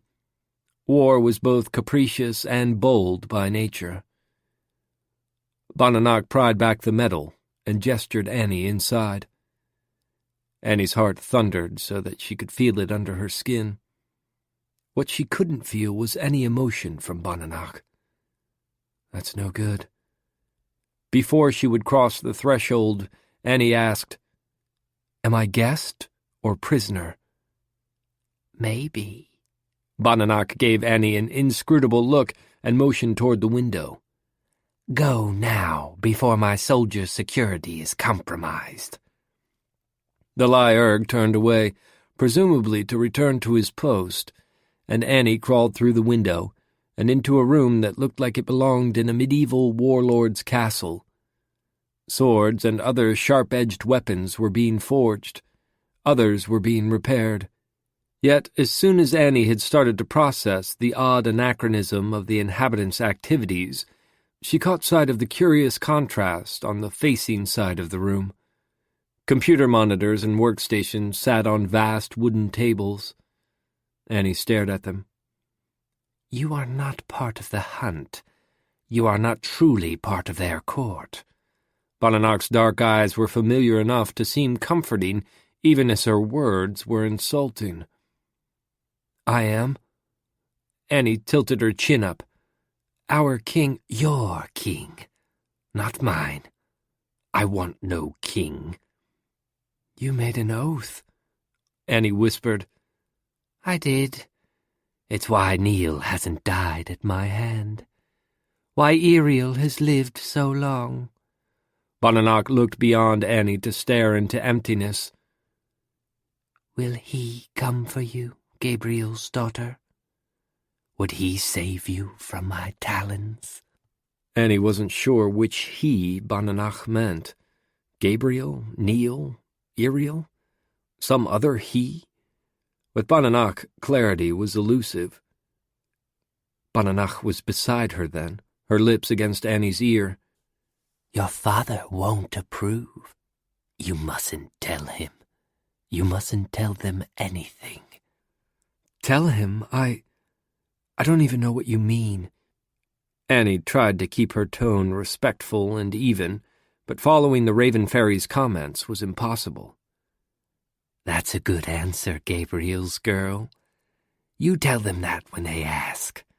Pretend ignorance. I'll speak for you." Bonanach nodded once, as if to affirm something. "Women's secrets. You give me what I want, and I will give you much." "What do you want?" She was sure she was respectful now. Rabbit had taught her the importance of the right words and phrases, the right tones and gestures, all of the right ways to speak to the mad or the dangerous. Bonanach was both mad and dangerous. She cackled and tilted her head again. "I require your strength and your blood, little hound." "Would I be alive at the end?" "Perhaps." Bonanach crouched before her and gazed up at her. "I cannot see that clearly yet." "Oh." Annie looked around for an exit. Fighting wasn't an option. Not against Bonanach. Annie could run, though. Not like the fastest hounds, but faster than most fairies. Faster than her? Bonanach petted Annie's arm like she was a stray dog. "There's something special inside you, and I need it. I'm offering you the chance to keep breathing while I take it." First, you will kill Seth and Neil. Perhaps Neil first. You aren't bound by fealty as I am. They won't suspect you." Bonanach reached up and stroked Annie's face. "You will do this. Then you will come to me and give me your blood." Annie shuddered. The sliver of mortality she carried wasn't just a limitation on her strength. Despite her best efforts, it also meant she was less cruel than her court. Considering the murder of those she knew felt wrong. She forced herself not to flinch and asked, "Or?" Bonanach crowed. "No or. There aren't choices, child. Disobeying me would be very foolish. I will come for you." The thoughts in Annie's mind, the threat to those she loved if Bonanach came after Annie. It was more than Annie could process. "You were born for this. If he'd killed you, it would be different. But he didn't, did he?" Bonanach stood and stepped back. He wants me to win. That's why he lets you live. For me. If who killed me? I am done with speech. Run along and do as I bid, or I will be displeased. Badenoch turned away and left Annie sitting in the midst of forges and computers. The Raven Fairy wasn't even looking, so, half expecting resistance, Annie ran. She threw herself across the room with a speed she'd rarely found.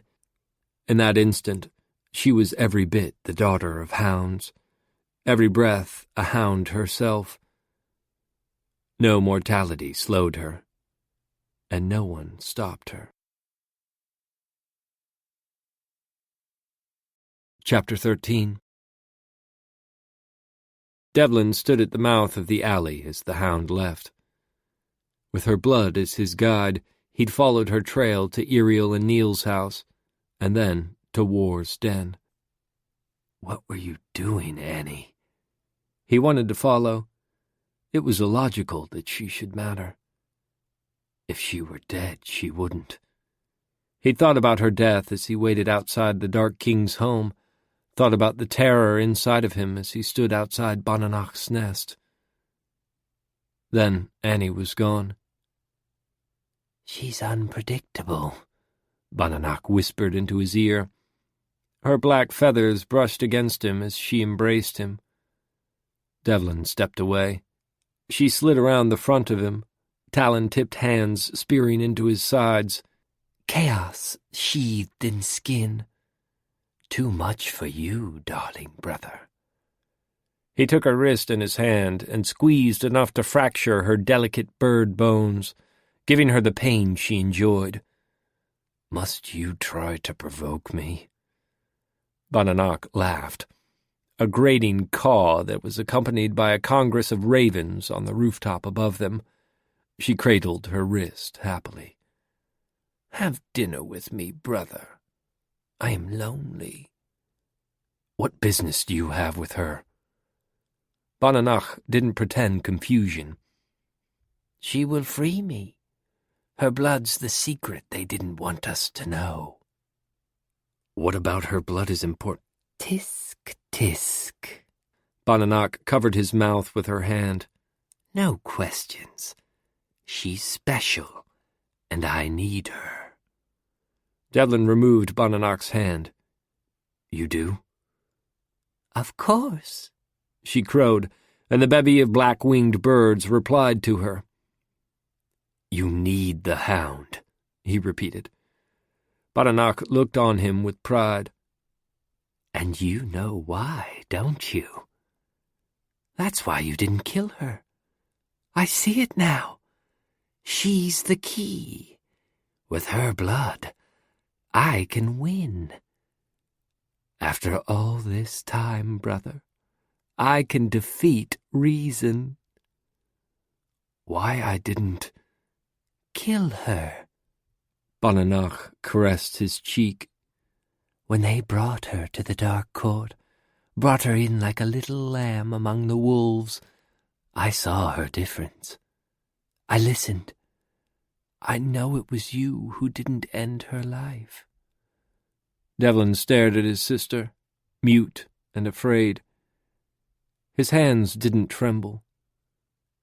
Could I silence her? He couldn't kill her any more than he could kill Sorcha. How do you eliminate problems you cannot kill? Someone came in the night and slaughtered the little lamb's mother, and the Dark King himself has protected her all these years. Badenoch's thumb stroked the skin under his eye. Her talon scraped the flesh so that a small cut trickled between his skin and her palm. And you, I saw you watching her at their club. I knew. He had no idea what to say. Truth or misdirection could go poorly, but leaving would end any chance of learning what she sought from Annie. You notice much. She smiled. It was a test, But not a test. He reached up to Bonanach's hand and pulled it away from his face. Entwining his fingers with hers, he added, I wouldn't test you. Bonanach sighed. You did, but I figured it out. The little one's blood will give me strength they cannot fathom. Indeed. Devlin felt the stirrings of a fear that he'd never felt before, not for Queen or court or Faerie itself. It was for Annie. But after an eternity of repressing emotions, he shoved the fear inside where his sister wouldn't notice, and gave her words she'd expect of him. You would fight the High Queen, then? Of course! He stared at Bonanach, not arguing, not speaking. She donned a glamour to look like Sorcha and laughed happily. You're such a perverse child, Dev. I always knew you'd betray me. When I heard what you'd been doing. Bonanach paused, still dressed in the High Queen's image. I was shocked, disappointed. You're nothing like me, Devlin. You don't belong in Faerie. You never really did. Stop. Bonanach's own visage returned.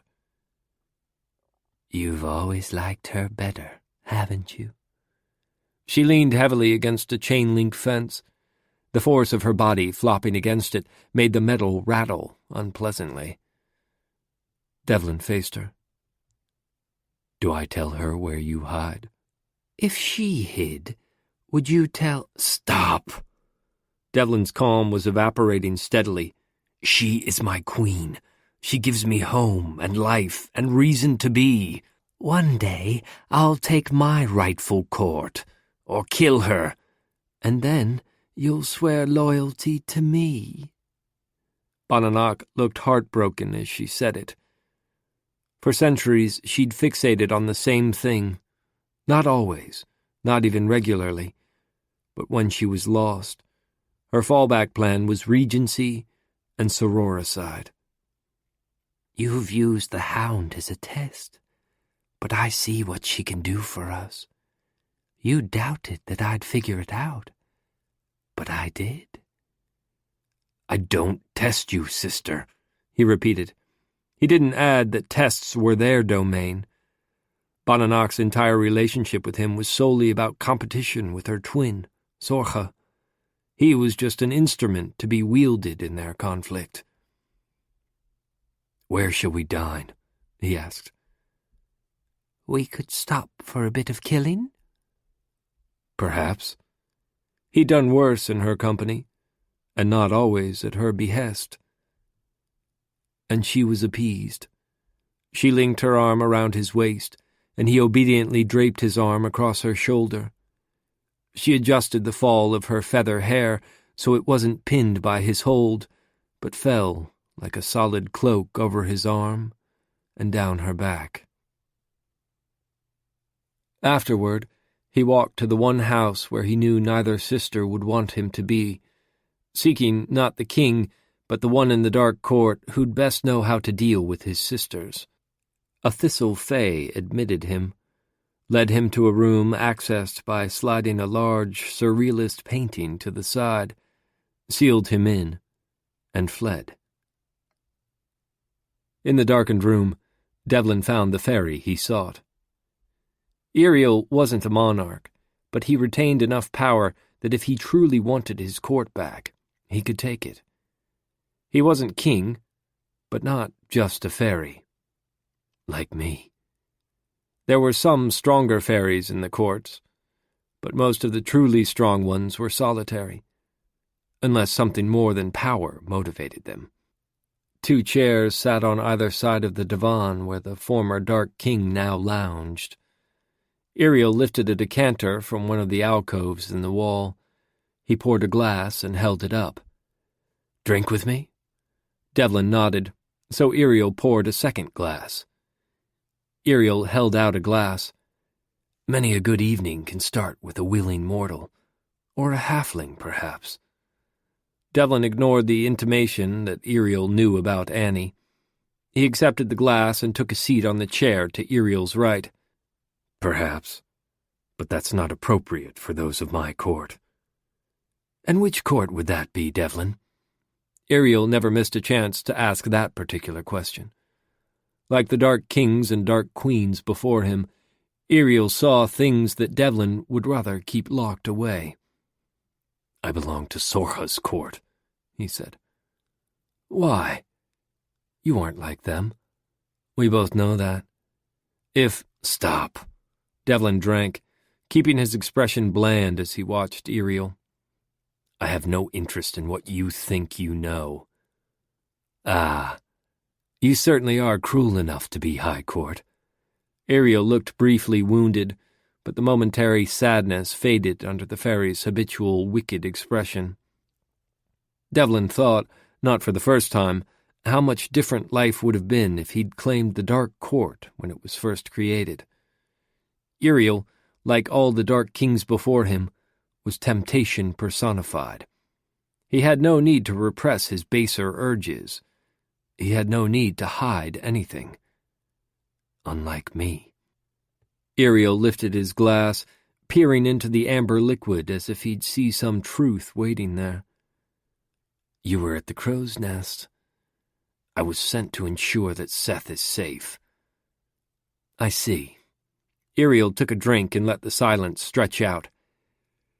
You could speak to my king if you have doubts of the boy's safety. Shall I see if he's in? Devlin weighed his words. It wasn't as if he'd never conducted business without his queen's consent. Eternity was a long time not to chafe against the bounds of being ruled. He'd only acted without orders when it was for his court or queen's best interests, or when there were no consequences to measure. Except for Annie. Devlin set his glass aside. I'm not here about Seth, but I expect that you already know that. Indeed. Devlin hated the necessity of speaking about it, of admitting to anyone that it mattered to him that Annie was vulnerable. But pride wasn't a luxury he could have just then. Annie is in danger, and I would like to keep her safe. The laughter that rolled out of Iriel then held every dark thing that had once thrived in Faerie. I doubt that safe is what Annie seeks. Devlin ignored that truth and added, Annie is of interest to my sister. I would like to take her away from Huntsdale, but I suspect if I did so without informing her court, we'd be pursued. The guise of debauched layabout vanished. Iriel's smile was akin to an animal's bared teeth. Do you think I've hidden her only to have you take her to Faerie? She is not being retrieved for Faerie. It would be best not to take her there. Because of my involvement in Annie's life, Sorha doesn't see her. Devlin said the words quietly. Iriel was silent. Now that Annie has come to your court, she is unsafe. Bonanak has taken an interest in her too, Devlin added. And why does the High Queen's bloody hands involve himself in the safety of a hound? Iriel swirled his drink. It's a conundrum, wouldn't you say? Does it really matter? Devlin asked. Perhaps. I suspect it matters to Bonanak, and to Sorha. It would matter to me if those I trusted were keeping such secrets. Do you suggest that it wouldn't matter to them? To your queen, especially? Iriel wasn't saying anything that Devlin didn't already know. All faeries knew the importance of fealty. Once sworn to a king or queen, obedience was to be absolute. Devlin was acting in direct opposition to his queen's orders. Not only had he let Annie live, but he was working now to keep her alive instead of protecting Seth. Few faeries were likely to think that he would disobey his queen, except, of course, his queen herself. Hasn't she always known the day would come? Time passed without words or sounds. It was akin to being in the High Court, silence and contemplation. Finally, Iriel said, "If Annie goes with you by choice, I will dissuade Gabriel and Neil from pursuing you. If she refuses, we will protect her here. It's her choice, though. Your vow on it." Devlin stood. "You have my vow that the choice is hers." Iriel frowned up at him. "Be careful with her. She'll be safer than if she were in your court." Devlin turned to leave. "Devlin?" Devlin paused with one hand on the door. "Be careful with her as well. Annie's not like any other faerie." Iriel's look was pitying. "I am the High Queen's bloodied hands." Devlin straightened his shoulders and dropped enough of the control he'd held over his emotions to let the dark faerie know that pity wasn't necessary. "In all of eternity, no faerie born has overcome me in anything." "Ah, pride goeth before the fall, my friend." Iriel stood and clasped Devlin's hand. "But you've already fallen, haven't you?" And to that, Devlin had no answer.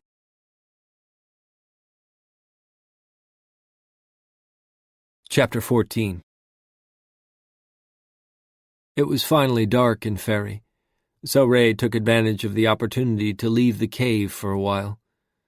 The world around her looked less full than usual, but Ray had long since grown used to the changing landscape of Faerie. The High Queen's moods determined reality, and some days the Queen decided to create a new vista. Ray drifted over a stream that had been a river previously. On either side, willows clung to the banks in clusters, like groups of people in conversation. Thin branches swayed in a light breeze. Reclining on the soil with her bare feet dangling over the edge of the bank was a beautiful faerie, one Ray hadn't met in dreams or in Devlin's body before. The faerie slept on the mud-slick ground, a pile of moss under her cheek, as if the earth had formed a pillow just for her. Bits of mud, twigs, and reeds were caught in a fiery mass of hair. Unlike the majority of the High Court faeries, this one looked like she belonged elsewhere, as if she had stepped from some pre-Raphaelite painting of sensual women. Ray entered the faerie's dream. "I don't know you," the faerie said. In her dream she was sitting on the bank of a much larger river. Lilacs bloomed at the edge of a lush garden that stretched into the distance. Ray drew a deep breath. In dreams, her senses were as if real. The perfume of flowers lay heavy on her tongue, so thick that she was near to choking on it. "Where do you come from?" the faerie prompted. "Perhaps you saw me in the streets, and you're remembering me." Ray was used to the High Court faeries resisting her presence in their minds. It wasn't logical to dream of strangers, so they often needed gentle guidance to accept that she was imagined. "No." The faerie shook her head. Her hair was unbound, tumbling down her back and trailing behind her onto a flower-dotted ground. There were no twigs or mud entangled in the curls here. The faerie turned away from Ray, staring into the water as if it were a giant mirror. Faces drifted under the surface, like Ophelia, drowned and tragic. Has she lost someone? Death was so much larger to faeries. When one had the promise of eternity, centuries seemed a blink. Ray had seen the reality of such loss when Devlin considered what he did for his queen. Her orders were blood on Devlin's hands. "What do you dream of?" Ray whispered. The faerie didn't look away from the water. Silver veins like roots crept from the faerie's skin and sank into the earth, anchoring her to the soil. Ray was transfixed by the sight. Faeries weren't ever this unusual in their self-imaginings. They saw themselves much as they appeared in their waking world. Their essential representation echoed reality. They were of the High Court, logical in this as in all things, My son is gone from me. The fairy looked back at Ray. He's gone, and I can't see him. Ray's heart ached for her. The fairies had so few children that the loss of one must hurt even more than the loss of most fairies. Ray sat beside her, carefully not brushing the roots that extended from the fairy's hands, arms, and feet. I'm sorry. I miss him. 6 tears slid down the fairy's cheeks. They fell to the soil and rested on the ground like drops of mercury. Ray gathered them into her hands and carried them to the edge of the river.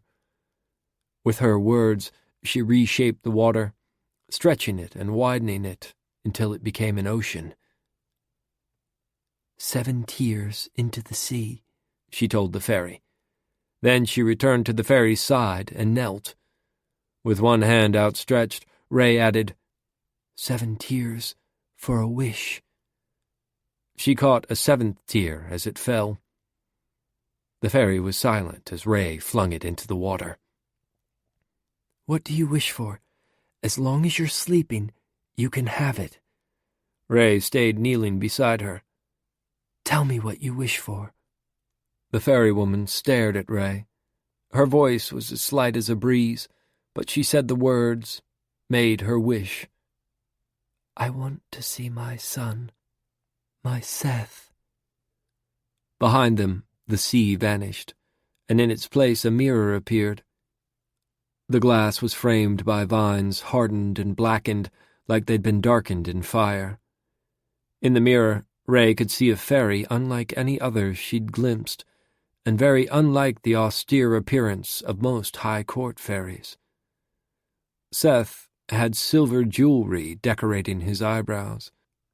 A silver ring pierced his lower lip, and a long silver bar with arrow-like tips pierced the top curve of one ear. Blue-black hair framed a face that wasn't fairy pretty, but mortal hungry. Seth didn't look anything like the son of the vibrant fairy. Is he why she sees herself with silvered anchors? Seth was fighting with a group of fairies with moving ink on their forearms.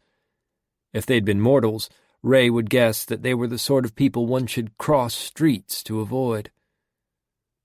In the mirror, Seth wrapped his arms around a muscular female fairy and propelled the two of them through a window. Broken glass hit the cement floor inside of a bleak-looking room. Where are they? Did she see her son die? Is that what this is? Ray winced in sympathy at the thought that the fairy had witnessed her son's death. The fairy didn't look away from the mirror at all. She raised one hand as if she'd touch the images. My beautiful boy. Seth was laughing at the scowl on the muscular female fairy's face. Got you, he said. Not bad, pup. The cruel-looking fairy in the image plucked glass from a long gash in her shoulder. Not bad at all. Another fairy tossed a water bottle at Seth. Only the inked arm was in the frame. But even without seeing the face, Ray knew that this was another fighter. His voice carried like a rumble of thunder. Go another round with Chayla? Seth shook his head. Can't. Summer court revels tonight. Ash, we're talking, and she wants me with her there. Keenan? Still MIA. Seth grinned, but just as quickly looked away, as if his happiness was wrong. Pity. Do you know where he— Don't. The female fairy, Chayla, interrupted. It's not Gabe's place or mine to tell you things that we learn for our king. Seth nodded.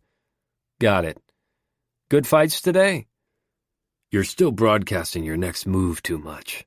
The voice, presumably Gabe, said. Tomorrow? By the time you're awake, it'll be evening. If you do it right, pup. Gabe stepped into the frame and grinned. Revels aren't the sort of thing one follows with early mornings. The words spoken by the fairies in the frame felt far too precise to be a memory. Moreover, this wasn't a scene that ended in Seth's death. This is not good. As Ray watched, she had the sinking suspicion that she'd done something new.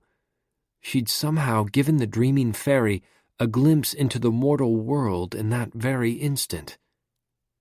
How did I do that? Your son isn't dead? She asked. No, he is in the mortal world. The fairy turned to stare at Ray with unblinking eyes. A clear lens slid over her inhuman pupils, reminding Ray of reptiles she'd seen. Fairies were other. She'd known that from her first day in their world, but it was rarely made as obvious as it was in that instant. Where do you come from? The fairy demanded. I am but a dream, Ray said, as she had to so many other sleeping fairies. Her voice wavered, though, making her words sound false. This is all but a dream. No. Your imagination?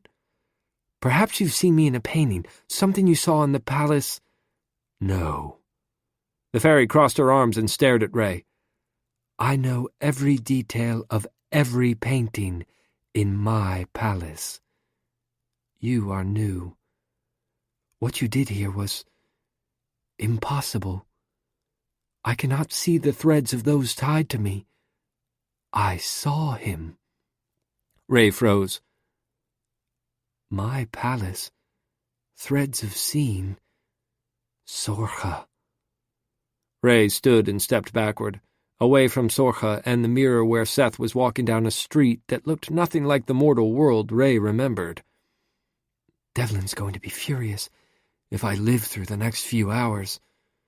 Words were suddenly far more dangerous than she'd imagined possible. Dreams were her domain. Here she should be safe. Here she should be omnipotent. Sorcha, however, was omnipotent. Within Faerie, the world remade itself at her whim and will, and Ray wasn't sure if that extended to dreams. Or the mortal world. Who are you? Sorcha didn't rise from the ground. Even without a throne or trappings of power, she was fierce. The sea swelled in towering waves that didn't fall. It hovered, threatening to crash, yet frozen. The water iced over, capturing the waves in stasis.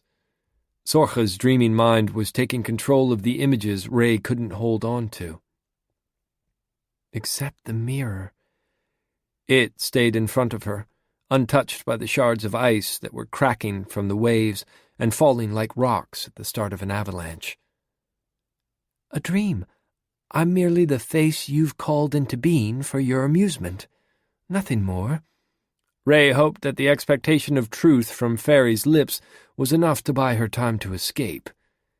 If you'd rather I vanish, Ray turned her back as if to walk away. It is your dream. Stop. Ray paused mid-step. Then, resolute that the safest course of action, the wisest plan, was to keep going, she continued walking. In a blink, Sorcha appeared directly in front of her. I said, stop. You can't control dreams, Sorcha, Ray whispered. You can't control anything here. I control everything in Faerie. Her haughty look reminded Ray so much of Devlin that she wondered how she hadn't recognized Sorcha immediately. We aren't really in Faerie, though. Dreams aren't your realm. Ray smiled at Sorcha as gently as she could. There are mortals, Shonachis, with the ability to twist dreams. But you're just another fairy in my land of dreams. You're not just another fairy, though. Sorcha's gaze took in every detail of Ray's appearance. Who has been hiding you from me? No one, Ray lied. I've always been here. You've simply not interested me before now. And then, before the High Queen could learn dangerous secrets, Ray slipped out of the dream and back into Faerie. Chapter 15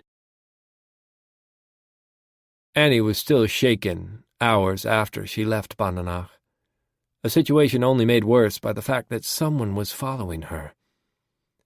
Perhaps Bananach let me leave, only to find out where I'd go. Annie wasn't sure. The Barracuda's windows were tinted so dark that she couldn't see the driver, but she could tell that her stalker was arrogant. To follow someone in such a sweet ride spoke volumes about the driver's personality. In a faerie, that sort of surety and egotism wouldn't be surprising, but most faeries didn't drive. It wasn't an option with so much steel, and having a custom car made of faerie-friendly materials was foolish. There are a few, though. She tried to think over the rare faeries who'd found beautiful machines appealing enough to have non-steel machines constructed. It was a small list. Mostly, faeries would ride a beast glamoured to look like a motorcycle, or even have a car fashioned out of magic and earthen materials. They wouldn't be able to create this. The engine growled with barely restrained energy, so much so that it appeared to shiver as it crawled after her. She turned down the alley. No, not a faerie. Odds were that a mortal drove the Barracuda. She could confront a mortal. It turned in behind her. The typical heavy scent of exhaust was absent as the car eased up on her and paused. It sat, engine idling, body humming, but no one emerged. The windows stayed closed.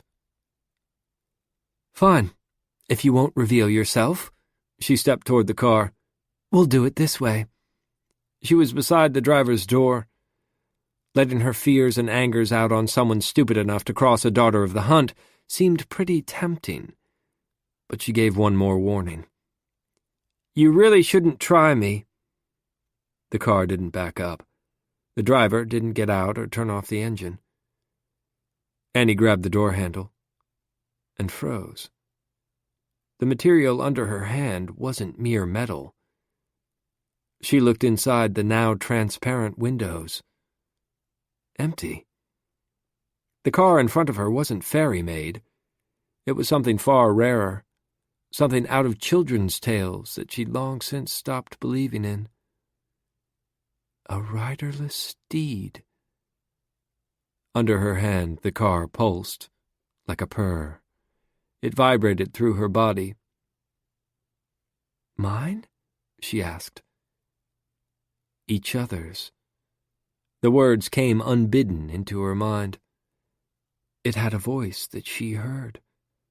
Unlike when she rode another's steed, hers was in her mind, a part of her. Of course I am. The voice was genderless. I am yours. You will not ride any other now. Never again. Just you. She stroked the long, sleek lines of the hood.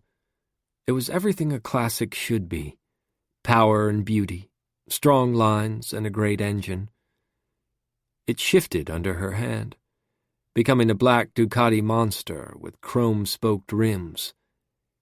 Damn! Annie felt it laughing as she all but drooled on motorcycle. Then it was a horse, a skeletal steed capable of trampling every creature in their path. It lifted and lowered one leg, cracking the already broken asphalt under a steel-sharp hoof.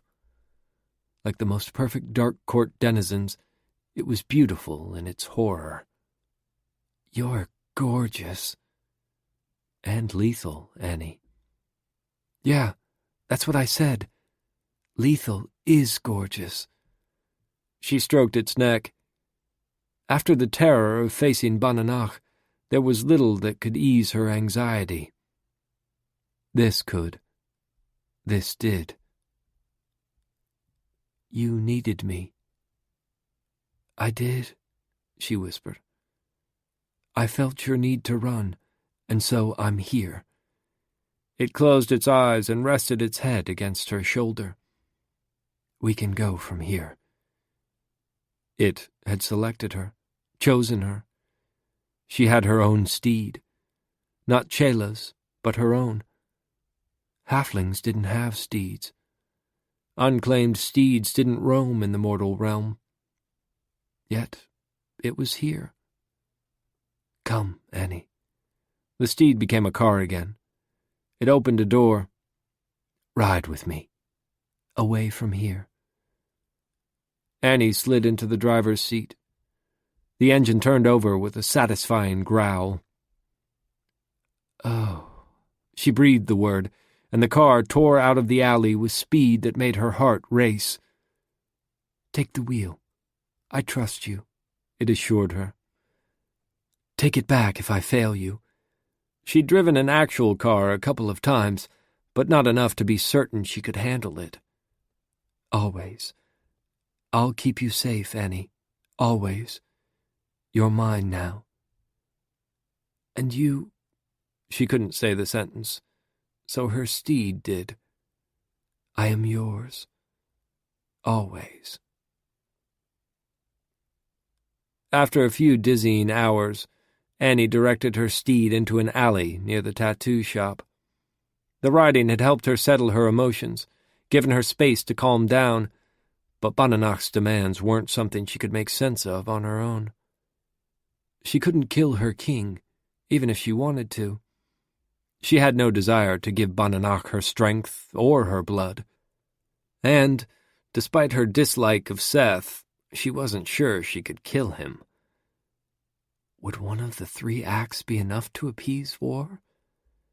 Annie didn't know, but what she was certain of was that Neil, her king, would not be forgiving of Seth's murder.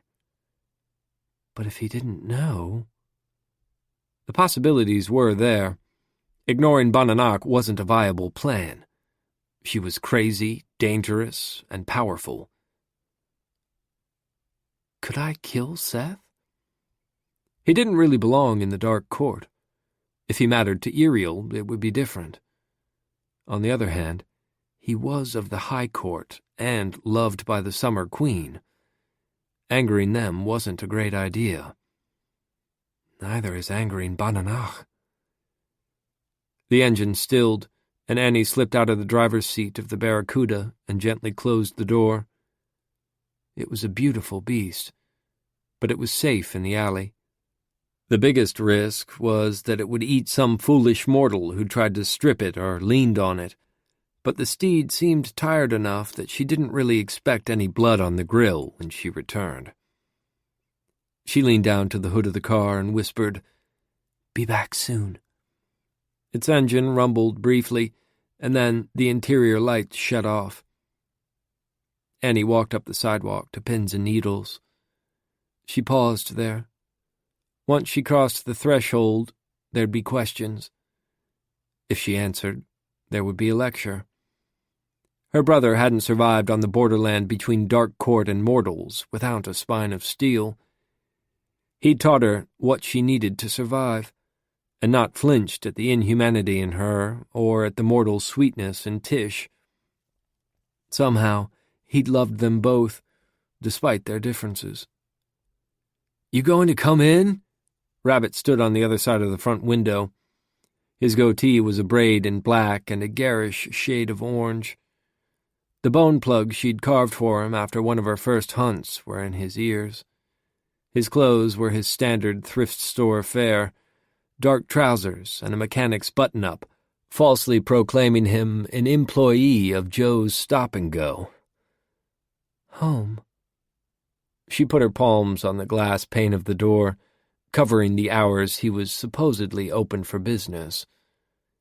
Rabbit watched her with his usual taciturn expression. He'd ask her too many questions later, but just then he saw what she didn't admit. She was afraid. Her brother had been the one to croon comforting words when she came home sobbing or raging. He'd taught her to cope with a world that confused her. He'd helped her come to the realization that the things that set her apart were strengths as much as weaknesses. She opened the shop door and went into his arms. He held her as carefully as he had when she was a little girl, and they'd thought she might turn out to be more mortal than not, like Tish did. Want to tell me what's wrong? Maybe. She stepped away and wandered over to the red vinyl chair in the far corner. Rabbit flipped the sign on the door to closed and threw the bolt. Well? I saw Bananach. She picked at a loose thread caught under a piece of black electrical tape Rabbit had used in lieu of stitching one of the rips in the chair. She wants some things from me. She's trouble. Rabbit pulled down the shades so that any passers-by wouldn't see them sitting inside while the sign was turned. Aren't we trouble, Rabbit?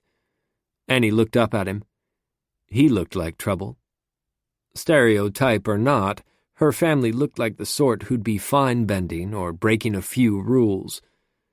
They had broken both mortal laws and fairy traditions. He'd hidden them from the brute that killed Gillian, the High Court, and most of the Dark Court. He'd stolen mortals' wills and freedom when he'd bound them to the Dark Court in ink exchanges. There's trouble, and then there's her. Rabbit sat down cross-legged on the immaculate floor of the tattoo shop. Even out here in the waiting room, he kept it as clean as he possibly could. When she was a child, she'd built Lego cars and popsicle stick towns on that waiting room floor at night when Rabbit worked. She wants me to do some things, and... Annie folded her hands together and clasped them tightly, and then forced herself to meet his gaze. I don't want to tell you. We don't cause trouble just for trouble's sake. Not real trouble. There needs to be a reason. You get that, Annie, right? Rabbit scooted over so he was sitting at her feet. I can't keep you safe now that you're in the court. You exposed what you are, and they won't let you live among mortals anymore. Not for years to come. She tilted her head defiantly. Ariel trusts me. So do I, Rabbit said before glaring at the door. Someone was trying the handle, despite the turned sign and closed shutters. He lowered his voice and added, So think about whatever she asked of you. I'm scared. If I don't cooperate... Her words faded as she thought about drawing War's anger. We'll figure it out. Come on. Rabbit stood and pulled her to her feet. We can talk over dinner. I'll make dessert. He draped an arm over her shoulder. Opening ice cream doesn't count. Annie tried to lighten her voice. It was what Rabbit did when there was stress. Gave her space to relax while he teased out what was upsetting her. She took a steadying breath and added, I want something you make. Deal. He opened the door to the private part of the shop, where they'd lived for most of her life. I'll call Ariel. Annie stumbled a little. She didn't want to tell Ariel she'd seen Bananach. Which is why Rabbit's calling him. Taking care of me. Her brother had always done what he could to keep her safe. That hadn't changed. His ability to do as much might have changed, but the desire to do all he could was still the same. I'll tell him, Rab. She stepped in front of him. You don't need to get involved. Rabbit looked older than he usually seemed. If she wants you in her plans, Ariel needs to know. The new king needs to know. And you, Miss Impulsivity, need someone stronger than me to be by your side. You call, or I do. She leaned on the wall, took out her cell, and pressed 6. The phone rang only a few times before Ariel answered. Hey, long time no chat. The nervousness in her voice was enough to let him know that it wasn't a social call. Where are you? Home. She closed her eyes so she couldn't see the worry on her brother's face. Do I need to tell Gabe anything? Ariel asked. Not yet. She heard Rabbit walk away. His footsteps were solid thuds on the floor. She didn't open her eyes, though. Instead, she waited for the beep of the oven being preheated, the water as he washed his undoubtedly already clean hands, and the cupboards opening and closing. Finally, she said, "I need to talk to you. There's a problem, I guess. Situation? I don't know. I need help." "Stay at home. I'm coming." Ariel didn't hang up the phone. He kept the line open, a lifeline she didn't want to need, to talk while he headed her way. "Did someone hurt you?" "I'm okay." She sat down on the floor, her back to the wall, as the fear she'd resisted started to overwhelm her. "I'm cooking dinner." "I'll help." She smiled. "I'm not making something fancy like you would." "Did you hurt someone?" he asked. "No." "Then it'll be okay." Ariel's voice was the voice that she remembered from her childhood terrors. He was her savior, the one who'd brought her and Tish to safety, the one who made sure they were hidden away from the cruelty of the High Court and whoever killed Jillian. "You'll be okay." "I'm not sure this time." Annie stood up and went to the kitchen. Rabbit kissed her forehead as she paused beside him at their tiny kitchen counter. "Bananac wants me."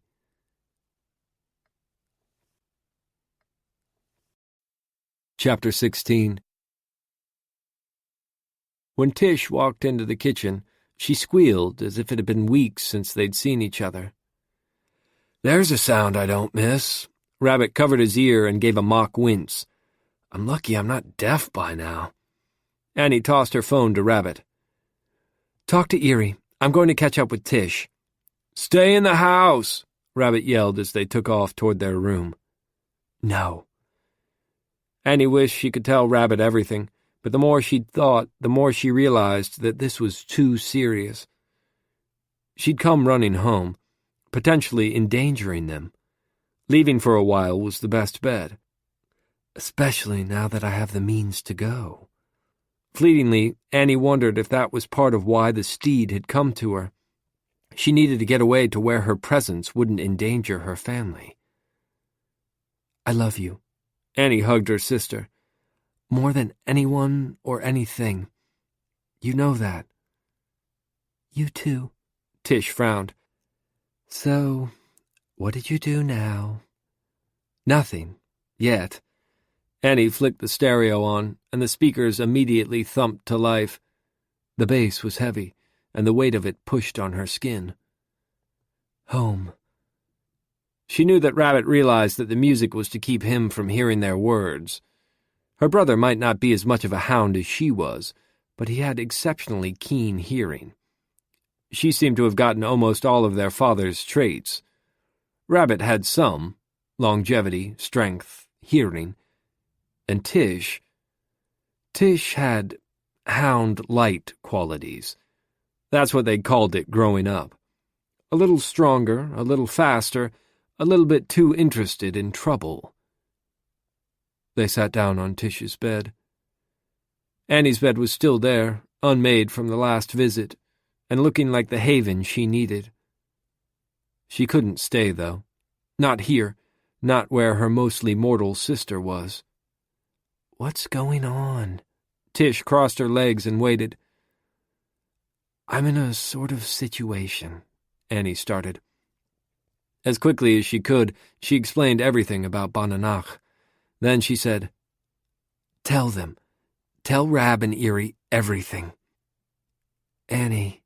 Tish reached for her hand, but Annie was on her feet and backing up. "I can't stay." Annie turned up the stereo. "If she comes after me—" "No, you can't go," Tish whispered. "If she's watching for you. Come on, Annie. Just do that focus thing. That helps." Annie glanced at the closed door. "If she comes, she'll hurt you and Rabbit. I shouldn't have come here. I need to go away from everyone before she does. It's safer, and Erie knows now. He'll fix it. We can all go live with him." Tish stood and took Annie's hands and held on to her like she had when they were little, and Annie was freaking out. "Come on, just stay here." "I can't, Tish. You stay with Erie, okay? Stay with Rabbit. Stay with Dad." Annie felt like something prickly was swarming inside her skin. She needed to run. The thought of staying, of not getting away, made her feel like she was choking. Ariel would keep Tish and Rabbit beside him. They'd be safer without her around. She couldn't stay trapped in the house or put them in danger. "I need to get out for a while," she said. "And go where?" Tish still held on to one of Annie's hands. "I don't know yet." Annie pulled free of her sister's hold and opened their closet. Grabbing a duffel, she started shoving a few clothes into it. Silently, Tish helped, giving permission by her actions, if not her words. Tish held out a brush.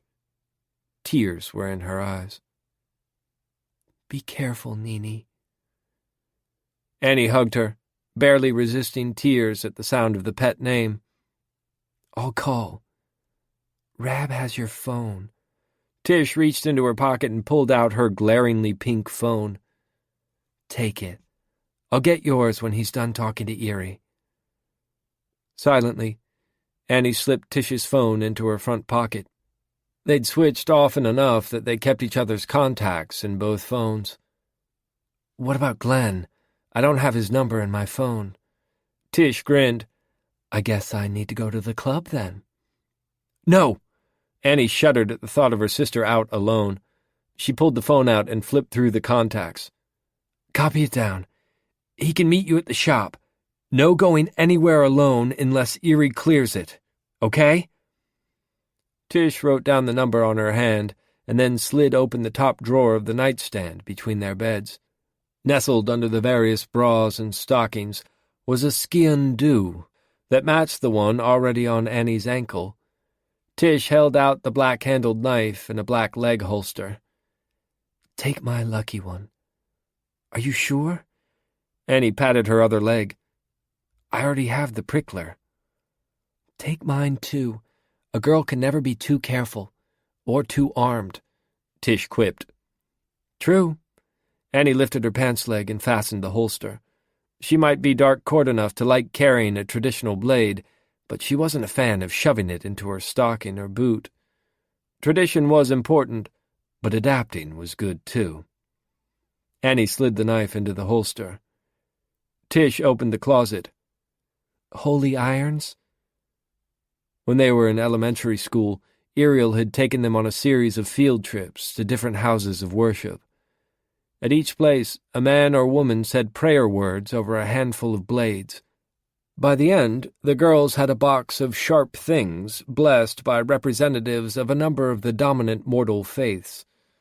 Like many of the gifts Ariel had given them, the holy irons were practical presents. "One never knows," Ariel had said, "and we aren't the only things that go bump in the night." Annie hated carrying the blessed steel because it was a deterrent to many fairies she'd like to get closer to, but she wasn't going to take chances. Not now. She shucked off her shirt, slipped on a vertical shoulder holster, adjusted it, and then slipped one of the remaining blessed blades, an 8-inch partially serrated tanto blade, into the sheath that now rested on her side. "Hold still." Tish straightened the holster straps. "Take it all. I'll get Eerie to restock for us."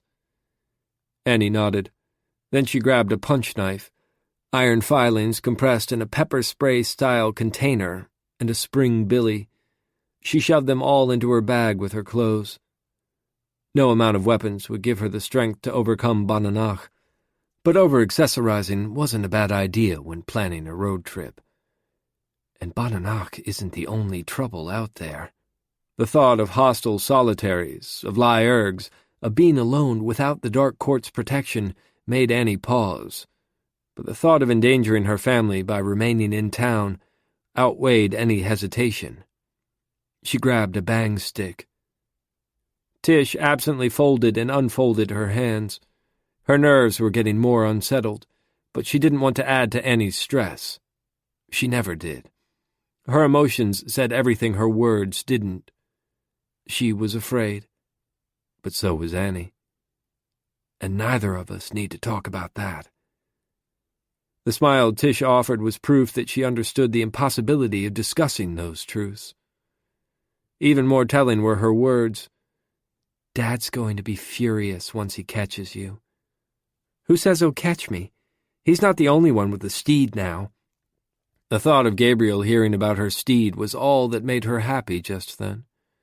"He'll be proud." She turned her back and softly whispered, "Love you."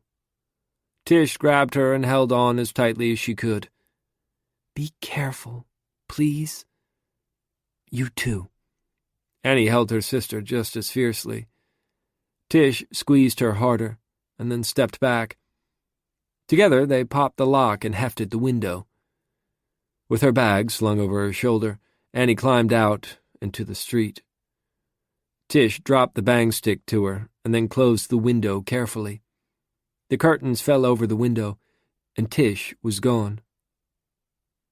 Annie was halfway down the block, within a breath of her feet touching the sidewalk. This is for the best. She knew that, especially as she wasn't a block from the shop before she was being followed again. Without changing her stride, she headed toward a side street that would put her near where the Barracuda was parked. Calmly, she made her way toward the steed. "Can you hear me?" She thought of the car, imagined the thrill of driving with it, and the warmth of its hood when she walked away. "Are you awake?" "Yes, but this would be easier if I had a name, Annie." Its voice had the same vibrating hum as its engine did. "I thought on it. I lack a name. Being a steed with a rider means I get a name." It rumbled the words inside her mind. "It is important to be named." "Okay, but right now? Not the best time," she thought back. "Soon," it said. She dropped her duffel, reached down, and slid a ski-and-do from its ankle holster. Then she turned around so she was facing her pursuer, and faltered. The fairy from the crow's nest, who'd kissed her and tasted her blood, stood in the street. "It's you," she said. "It is." "You should not speak to this one, Annie," her steed rumbled. Annie felt it ease up behind her. Right now, it was a Hummer, oversized and bulky, looking like far more steel than most any fairy could stand. Being a creature, not a machine, there was no actual metal, but the illusion was convincing. It should be frightening. Pretty boy in front of her wasn't shying away, though. She didn't move any closer. "I thought you left." "I did." He watched her with the same unflinching stare as at the club. She shivered. Part of her wanted to ask if he'd tracked her, but another part of her preferred not knowing. "Do you know who I am?" He gave her a thorough looking over. "The fairy from the club. Or should I know something else about you?" She straightened her shoulders and stared at him. It certainly wasn't a hardship to do so. "You were following me." "Yes. Are you going to run?" "Should I?" "No." He walked past her, turning into a narrower alley that was heavy with shadows. "You should come with me." She hoped that he'd followed because of their kiss, but she wasn't a fool. Everyone wanted to curry favor with Gabriel, or Iriel, or Neil. He was likely here because of politics. Or because of Bananach. "Did war send you here?" she asked, rather than following him. He paused and glanced back. "No one sent me. I'm here for my own interests." She shivered. "Interest in what?" "You," the fairy said, his voice a whisper from within the shadows. Annie stepped into the mouth of the alley. "He's not prey," her steed muttered. "Just a little fun, a little nourishment before we leave," Annie told her steed. "I won't kill him, unless I need to." The temptation to not tell the fairy who she was warred with her inherent sense of good sportsmanship.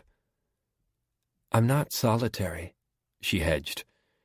He held his body with such easy grace, no tension, but awareness of her every move. She'd watched his reactions as she stepped closer. He tracked her like one accustomed to fighting. I know that. He almost smiled. One corner of his mouth quirked up. It wasn't dark court cruel, high court bland, or summer court sweet.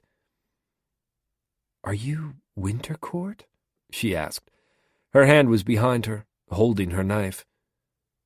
No, the cold doesn't suit me. He did smile then. If he wasn't sin pretty before then, the look on his face as she walked closer made him near irresistible. She watched his eyes.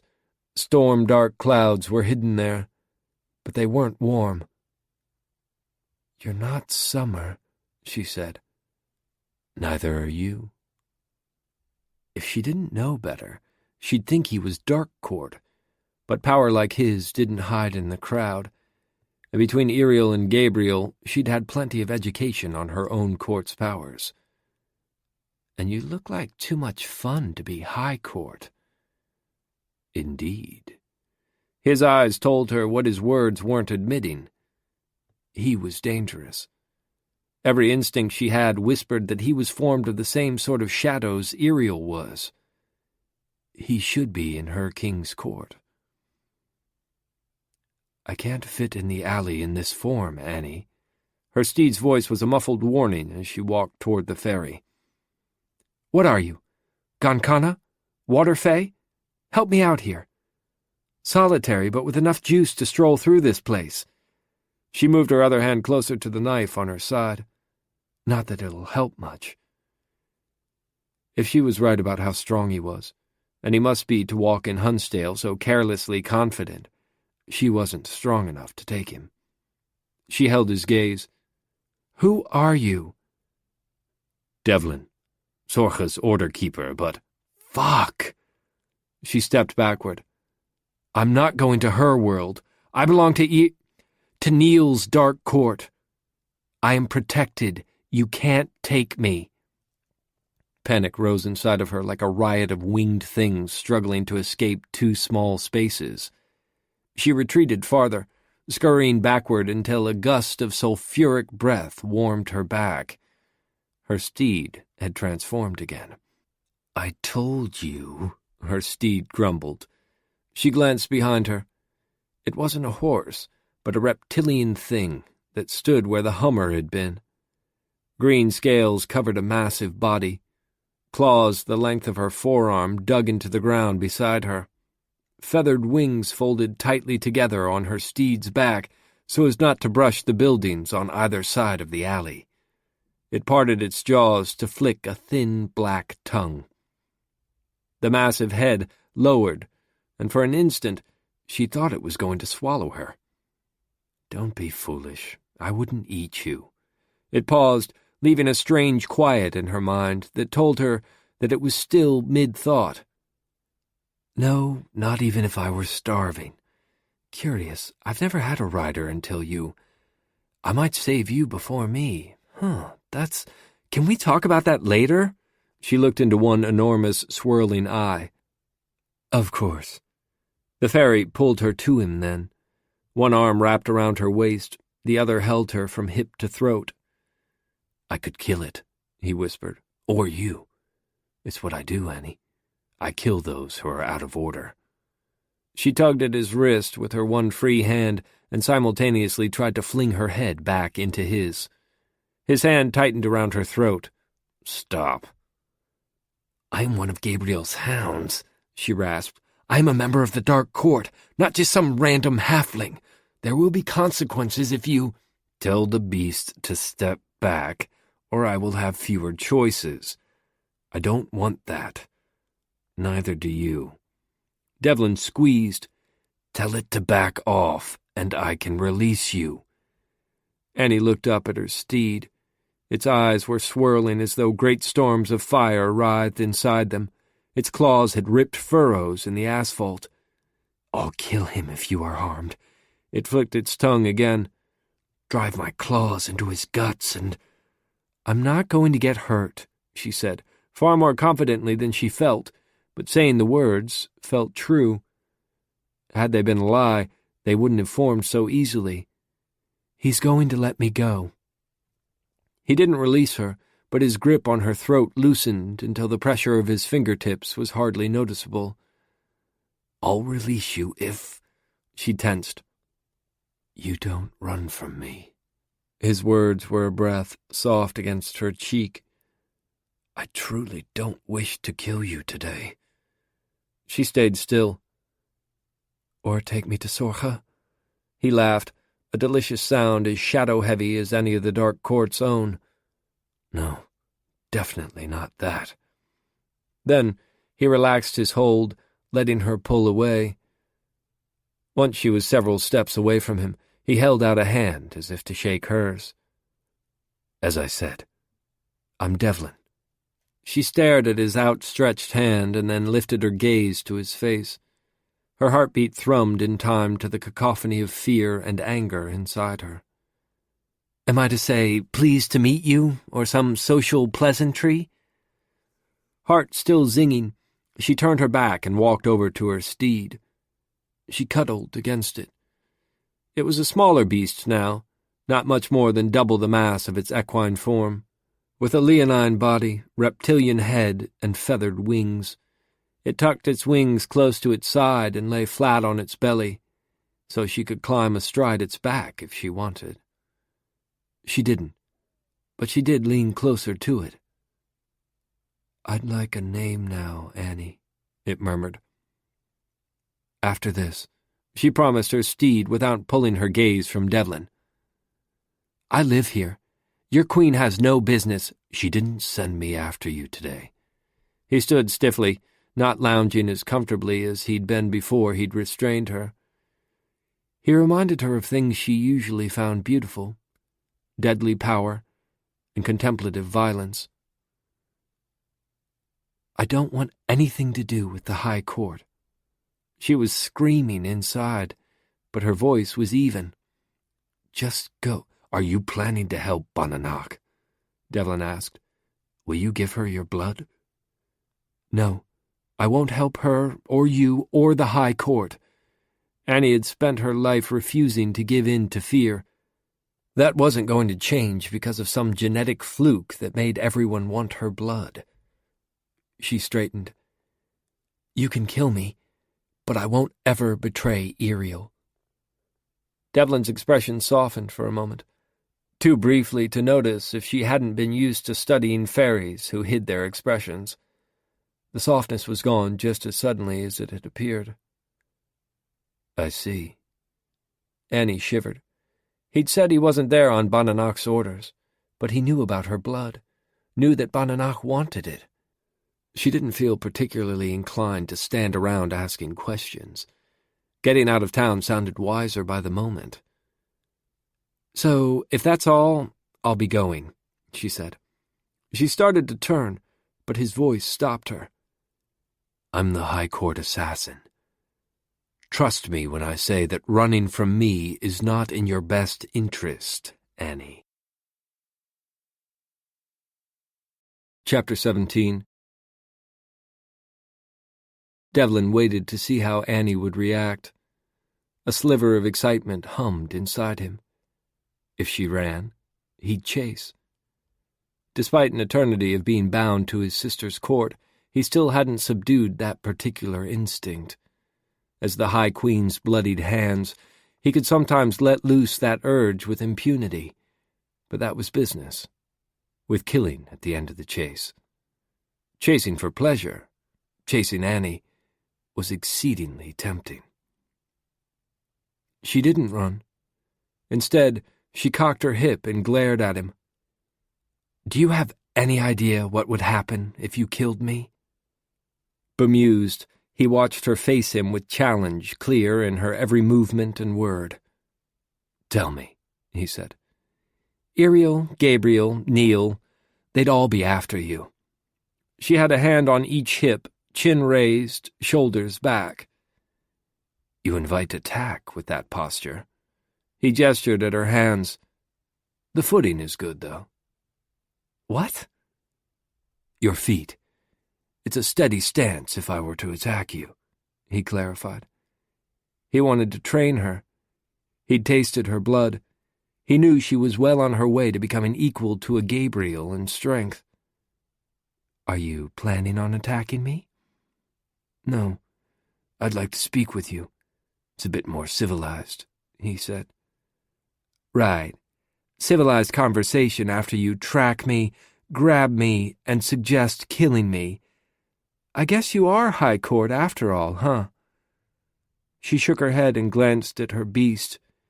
It pressed its still reptilian muzzle against her shoulder as she spoke. Whatever conversation they were having was locked from his hearing. He waited. "Fine, let's talk." She tensed, but other than that, her aggressive posture was unchanged. "Come." He turned and walked into the brightness of the street. He didn't offer her his arm, didn't wait to see if she followed. He repressed all of those untidy things he felt, hid them away, and kept his expression stoic, as he'd long since learned to do. It was foolishness, his urge to protect her, but he very much wanted a solution that didn't involve Annie's death. "Especially by my hand." He walked through the streets, following the twists of the poorly laid-out city design, until he reached the warehouse district. The few faeries who saw him would undoubtedly report his presence to Neil and Iriel.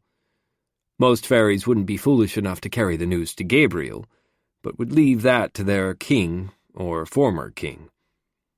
Hound's tempers were easily sparked and slowly quelled. Only a faerie looking to be injured would deliver news of Devlin's contact with Annie to Gabriel. As order keepers of opposing courts, Gabriel and Devlin didn't mesh well. Devlin paused at an intersection. Mortal cars raced by, and he marveled at the appeal of traveling in the tangled cages of metal.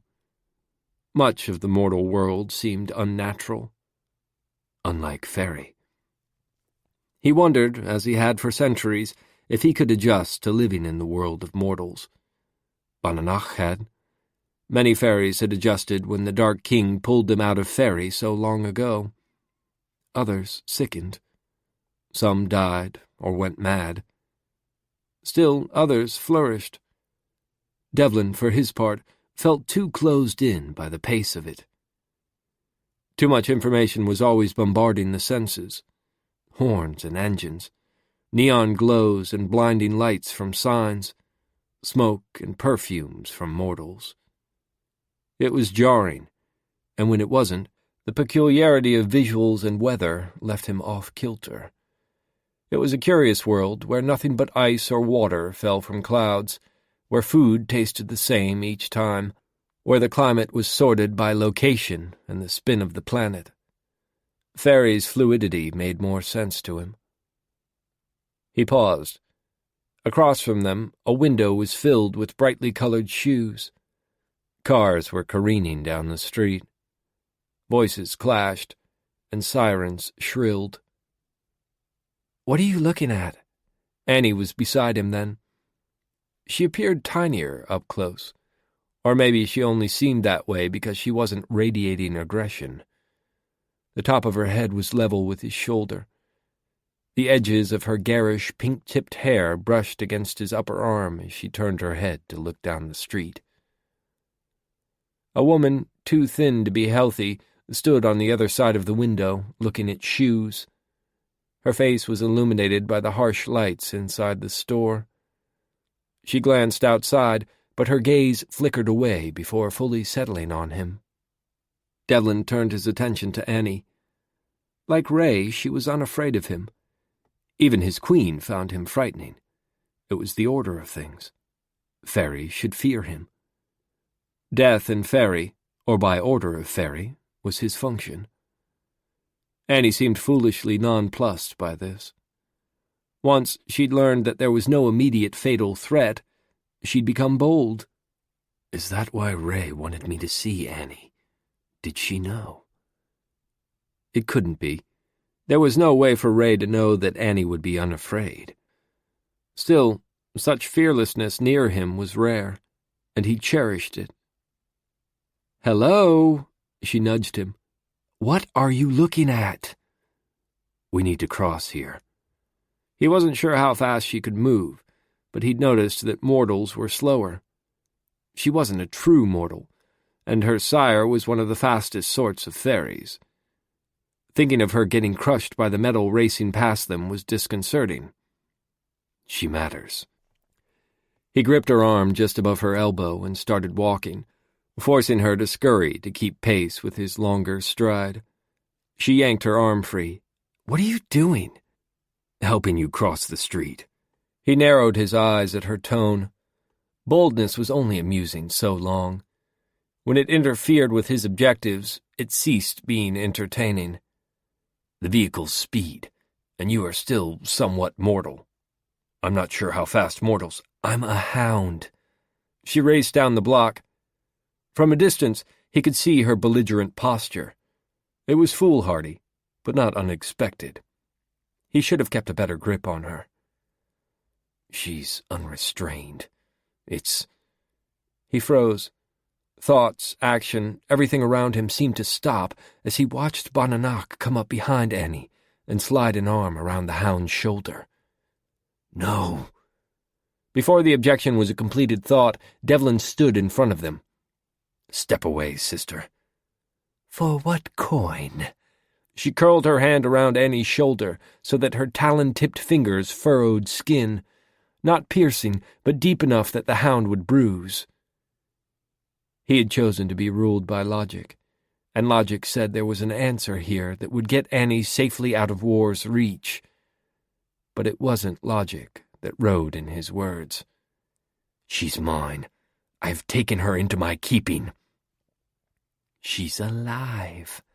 Bananak rubbed her face against Annie's hair in a feline gesture that seemed peculiar for the raven fairy. This is good. I find that I need her not dead. She has a mission now. Don't you, puppy? Annie caught his gaze. She didn't look afraid, despite her situation, and Devlin wondered fleetingly if she was impaired. He'd seen that in some of the mortal fairy mixes, a lack of instinctual fear. Has she no sense of self-preservation? She widened her eyes, as if she was willing thoughts to him. Devlin stared at her, trying to make sense of whatever she was trying to convey. She pursed her lips and almost imperceptibly tilted her head. Her gaze shot pointedly to the left. Sitting on the curb beside him was her steed, looking like a car now. Her intention seemed to be to use the beast as a weapon. The results of such an attack weren't likely to be severe, but it would upset Bananak, which would lead to her striking Annie, which would result in my injuring my sister.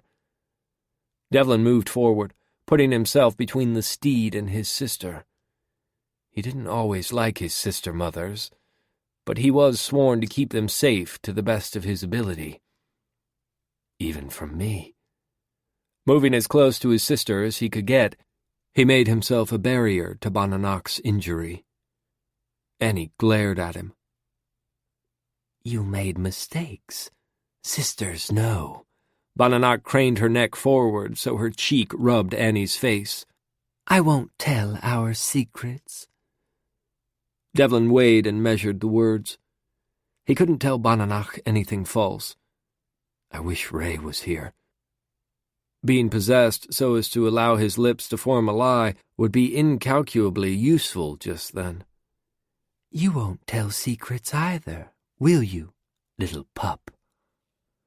Bananak spun Annie so they were face to face. You'll go to your court. He can help. Is that why you came, brother? To help? Bananak looked over Annie's shoulder at Devlin. He held her gaze and said, Yes, I've come to help. With most fairies, Bananak would press. She would insist on clarity of word. But it was not so with him. She believed him. Bananak kissed Annie's forehead. Trust him, little one. He is wise. Some part of Devlin's long-suppressed emotions cringed at those words. For everything she'd done, she was still his creator. Betraying her today, as he'd betrayed Sorcha 14 years ago, wounded him. For you, Annie. The faerie in question backed away from Bananach. She shot a glance at Devlin. Then she walked toward her steed. A tremble in her hand as she reached out to the door handle revealed her fear, or perhaps her anger. Silently, he turned his back on his sister and followed Annie. He slipped into the passenger seat and barely had the door closed before Annie peeled out. He could see his sister in the rear-view mirror. She stood, staring after them. Annie cranked the stereo. Angry guitars and shrieking voices came blasting out of the speakers. He put a hand on hers. She jerked away. "Are you helping Bananach?" Annie didn't take her gaze from the road. She was speeding between cars and occasionally getting close enough that Devlin braced for the sound of scraping metal. "She said if I'd told her I wanted to remove you from her reach, do you think she'd have let us leave?" She looked over at him. "Why should I trust you?" "Maybe you shouldn't." He had just betrayed his second sister for Annie, but he couldn't say he wouldn't kill Annie. If the options were Annie's life or the good of Faerie, he'd act in Faerie's best interest. "I did not come seeking your death or injury, Annie." Her hands tightened on the wheel. "But—" He looked over at her, wishing that she'd stayed safely hidden, wishing she'd never attracted Sorcha's attention before, or Bananach's now. He couldn't tell her those things. Not at the moment. Not when she was already so furious and frightened. He couldn't not tell her anything either, so he said, "But you have something she wants, something she believes will allow her to defeat Sorcha, to become more powerful than war should ever be, and I cannot let her have it." "Why?" He sighed. "Do you want to help her?" "No, but—" Devlin interrupted. "And I prefer not to have to kill you. If you help her, I will have to." After that, neither of them spoke, not as she blared the music to obscene volumes, not as she drove carelessly enough that he was quite sure of her parentage, and not as she gunned the engine as they departed Huntsdale.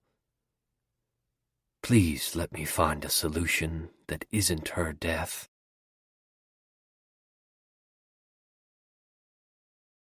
Chapter 18. Ray didn't truly sleep, but she could reach a meditative silence that felt very energizing. She felt as if she floated in a gray nothingness where the world couldn't reach her. "You!" Ray focused her attention on the cave, pulling herself back to the state in which she typically existed, staring at the rock walls she'd called home these past years. In the shadowed alcove, the Queen of Faeries stood, waiting. Her left hand held a broken mirror.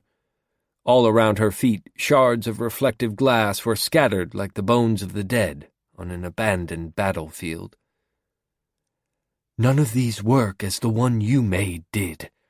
Sorcha dropped the mirror to the floor, where the glass pieces joined the others already there. "You were in my mind." "How did she find me?" Ray winced. She feigned comfort as if she merely rested on an oblong rock on the floor of the cave. It was an illusion, but it was the sort that made her feel anchored in the waking world. She looked directly at Sorcha and said, "I was. I didn't give you leave to live in Faerie."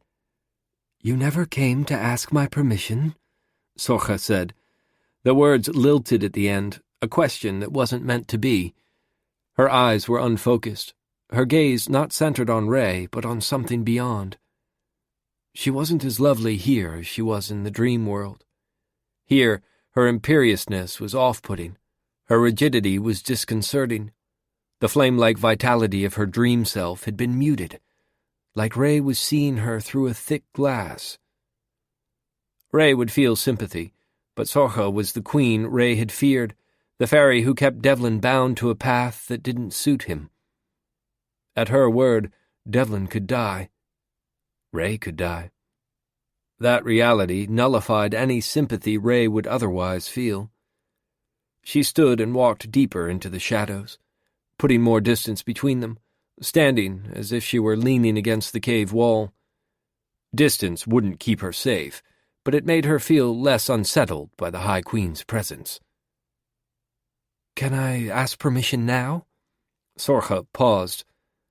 "I'm not sure. I don't know that I like your willingness to walk in my dreams. In anyone's dreams. It's indecorous." Ray kept silence. Once, in her mortal life, being accused of indecorous behavior was a severe charge. Ray's long-ago instincts made her want to apologize for being inappropriate, but she hadn't done anything untoward. She'd tried to help ease the pain of a grieving faerie. The apology she owed was to Devlin for exposing herself. So Ray stayed silent, hands folded demurely, gaze lowered. The semblance of propriety seemed a fitting response. "Yet I'm not sure how to kill you. The lack of a body to bleed complicates the matter." Sorcha was as callous as Devlin appeared to most faeries, as unyielding as logic should be. It was chilling. "I see," Ray nodded. "Have you tried wishing me dead?" "No." "May I ask—" "No." Sorcha was suddenly seated on a silver throne that sat atop a dais. Neither had been there a heartbeat ago. The Queen had willed a chair into being, and a floor, and marble pillars, and— "We aren't in the cave," Ray shivered. Obviously, Sorcha could relocate Ray. Or did she move the world around us? "Fortunately for you, I have decided that I have use of you." Sorcha raised a hand in a beckoning motion. Two mortals came forward. They were both veiled. Diaphanous gray gauze hung over their faces and draped their shoulders. Shifts of a similar cloth covered their bodies. Their arms and feet were bare. Ray wondered if she'd met them when she'd walked in dreams or worn Devlin's body, but she couldn't tell from the slight glimpse of bare arm or foot. She stayed silent before the High Queen. "Sleep," Sorcha told the mortals. "Here." The floor was undoubtedly beautiful. Mosaic tiles created elaborate art that they trod on as if it were merely a base surface. It was not soft or inviting, however. The mortals lowered themselves to the ground obediently. They crossed their bare ankles and folded their hands over their stomachs, looking like cloaked corpses at a wake. Still silent, they were stretched prone at their queen's feet. What they weren't doing, however, was sleeping. Ray debated commenting. If she spoke, there was a chance Sorcha would be further displeased. If they slept, Ray suspected she'd be given direction to invade their dreams for some reason Sorcha had devised, but not yet shared. "Tell me what they dream," Sorcha demanded. "They aren't asleep." "Of course they are. I told them to sleep.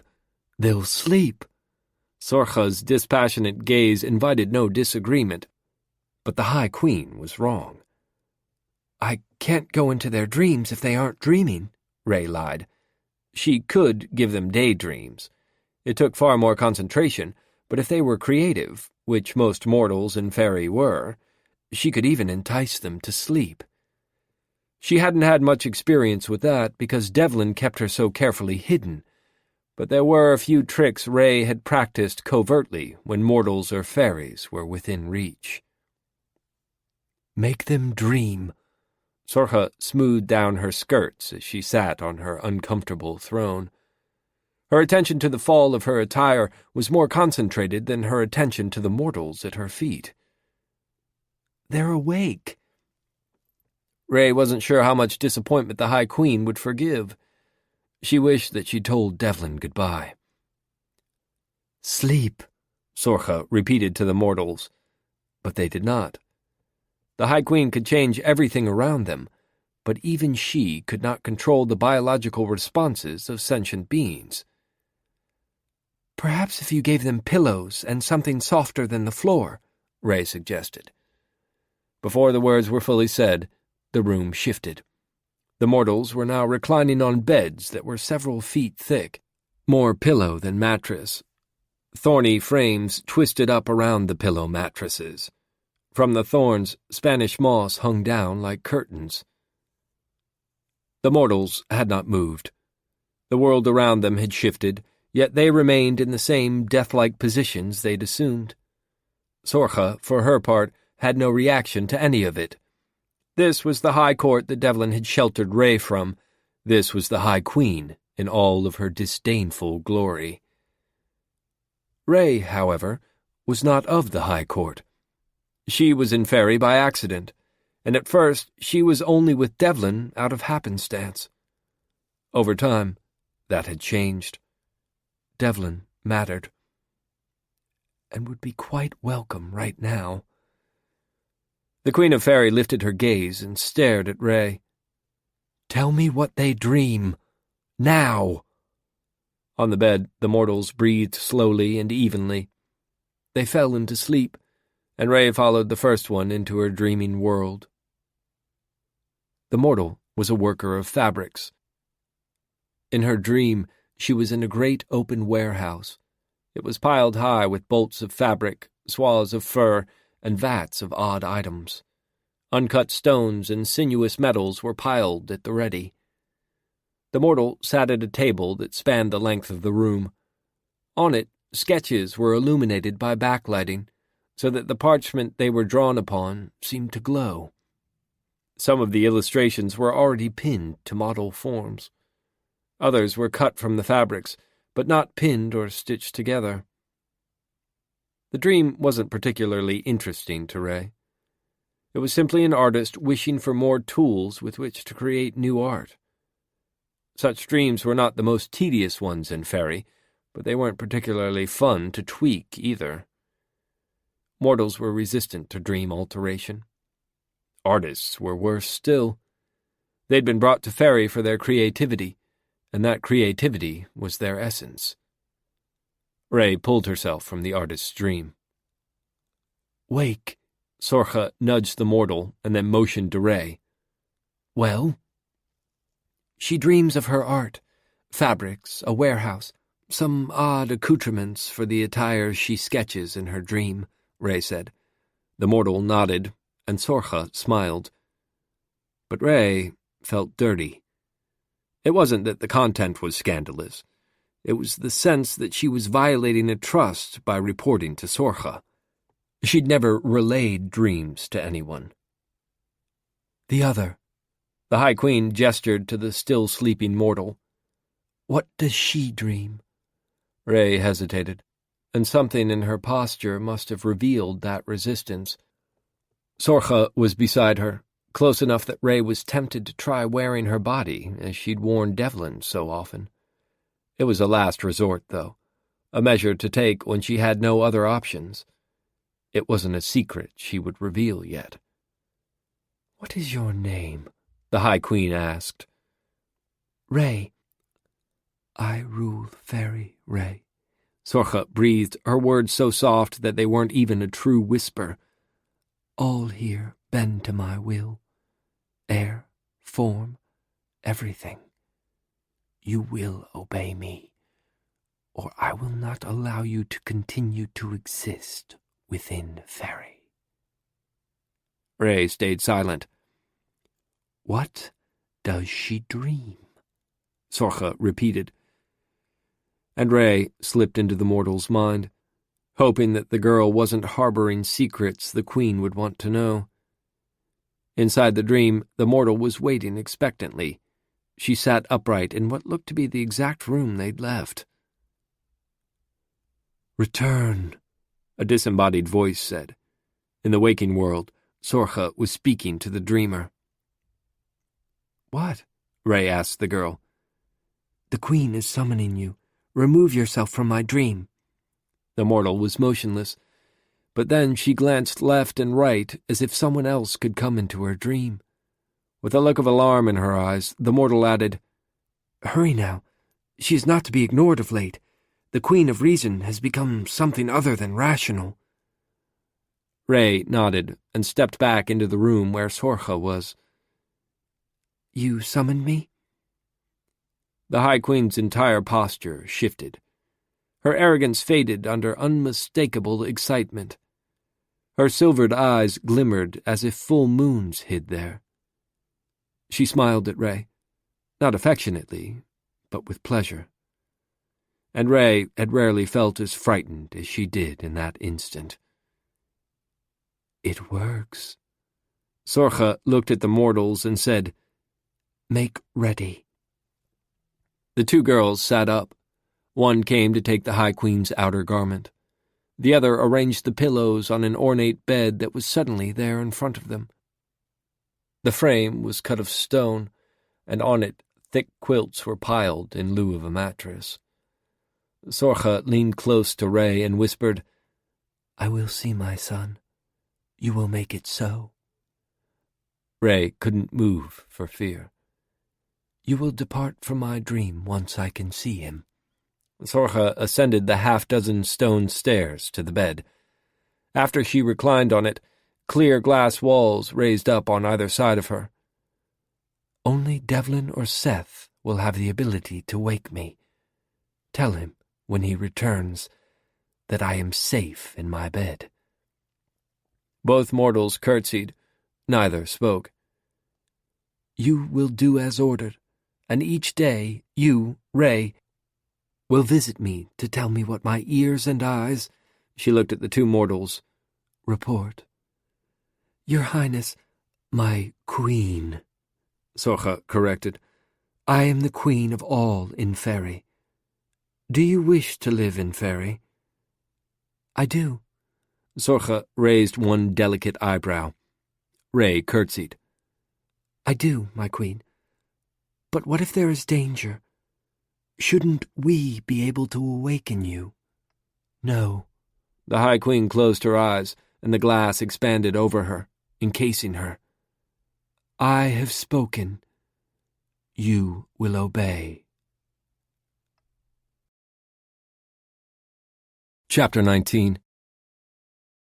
As Annie worked through her anger, Devlin stayed as silent as he could be, which after centuries in Faerie was akin to the stillness of the earth. However, unlike his experience in Faerie, staying still with Annie beside him was challenging. The more the car raced forward, slipping in and out of small spaces between vehicles, the more Annie radiated charm. Unlike me. Devlin found the steed's resemblance to a mortal car unnerving. Being trapped in a steel cage wouldn't make him physically ill, as it would many fairies, but it was disquieting nonetheless. Moreover, the steed's choice of a smaller vehicle meant he was physically uncomfortable. Gone was the spacious Barracuda, and in its place was a ridiculously tiny Austin Mini. It was cherry red, convertible, and according to Annie, a 1969 classic.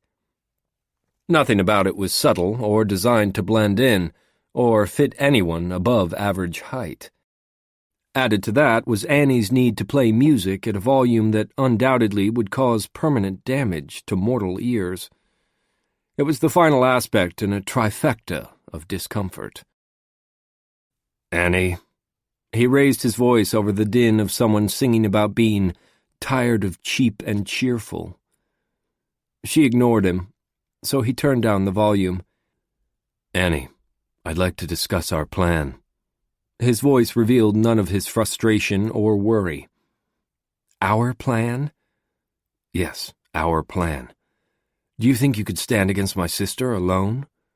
Devlin tightened his grip on the door as she sped up again. "I might as well be alone. You were absolutely no help when I wanted to attack her." Annie glanced his way and bared her teeth. "You were useless.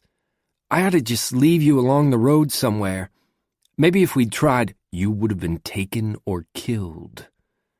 He closed his eyes for 3 seconds, opened them, and tried to find a sentence that wouldn't reveal how disquieting both of those possibilities were to him. He settled on, "This was the best decision. We need to keep moving. Find a place reasonably free of fairies if we rest for long. Perhaps if we are gone, my sister will redirect her attention. She is not always constant in her interests, and there is much discord in Huntsdale to distract her." Annie was silent, staring ahead at the increasingly congested road in front of them. She downshifted and then slammed through the gears as she darted past a large truck. Devlin wondered what she'd have been like if she'd been raised by the hounds. Her temper was less fierce than hounds, but her impetuousness was more extreme. She broke the silence. "She asked me to kill Neil, and I considered it." His calm faltered. "You probably shouldn't tell this to many people." "I know. I didn't consider it much. Neil being gone would upset Erie." She frowned. "I'm Dark Court, so I should be okay with the murder thing, but even if it wouldn't upset Erie, I don't think I could kill Neil. He doesn't deserve death." "Could you kill to protect Iriel?" Devlin prompted. "Sure." He continued, "Wouldn't killing Neil be betraying your court?" "I suppose so, but I never swore fealty. Hounds don't. Mortals don't." She swerved into a minuscule space between two cars and then back out, passing a sports car going too slow for her taste. "He's not really my king then, so I mean, technically—" "You're not really a mortal," he interrupted. "Hounds are loyal. Iriel has earned your loyalty, so your choices are perfectly rational and within the expected parameters for a hound of the Dark Court." "Right. The parameters." She pulled her attention from the road and scowled at him. "Your court must be a non-stop party." "Indeed." Devlin couldn't repress a smile at her fluctuating mood. Annie directed the car onto an exit ramp without slowing. "Thing is, I'm trying to make sense of it, but the part I don't get is that she wants me to kill Seth, too." Devlin stilled. Of all the things Annie could do, striking Seth would be one guaranteed to result in her death. Is this what Sorcha had foreseen? Devlin stared at Annie, pondering. She didn't kill Seth, though. If Seth was in danger, Devlin should return to Huntsdale. However, Seth was with Neil and Iriel. It wasn't as if he was unprotected, or defenseless in his own right. Sorcha wouldn't see it that way, of course. Devlin's failures to his queen were multiplying. Midway through a sharp S-turn, Annie turned to look at him rather than the road. "Why kill Seth? You have the logic skills, so help me figure it out." "To increase hostilities," Devlin murmured. "It's why she does all that she does, to position us for greater discord." "And Seth is that important?" "Huh." "As you are," Devlin thought, but couldn't say aloud. "Not to her. Not right now." Letting Annie know that she was important enough that the first two faeries both noticed her, that her death had been ordered, that her death was still very possible, that assuring her continued life had been his greatest betrayal of both sisters, and a betrayal he would continue as long as possible. It all felt too weighty to say. Instead, he sat silently. Annie slid into a parking space, and the engine cut off. Outside the car, a bustle of mortals milled around at what the signs had proclaimed as a highway rest stop. No one appeared to be resting, despite the early hour. Mortals walked over to nondescript buildings, returning with as little notice of the world as they had when they entered. A few faeries perched in the boughs of trees in a dusty area where some mortals let their pets relieve themselves. One black-and-white dog snarled at a Rowan man, who swiped at it for trying to urinate on him. "I'm stretching while you think or ignore me or whatever you're doing." Annie opened the door and left. Which isn't safe. He thought of the possibilities, of their being followed, of Sorcha or Bananach knowing that Annie was fleeing, of solitaries knowing she mattered, of random faeries trying to attack her because she was thought to be fair game. The world suddenly looked more menacing than it ever had before. He was out of the tiny car and following her in a heartbeat, but she was already across the parking lot and headed into a building. She was hound fast, especially when displeased.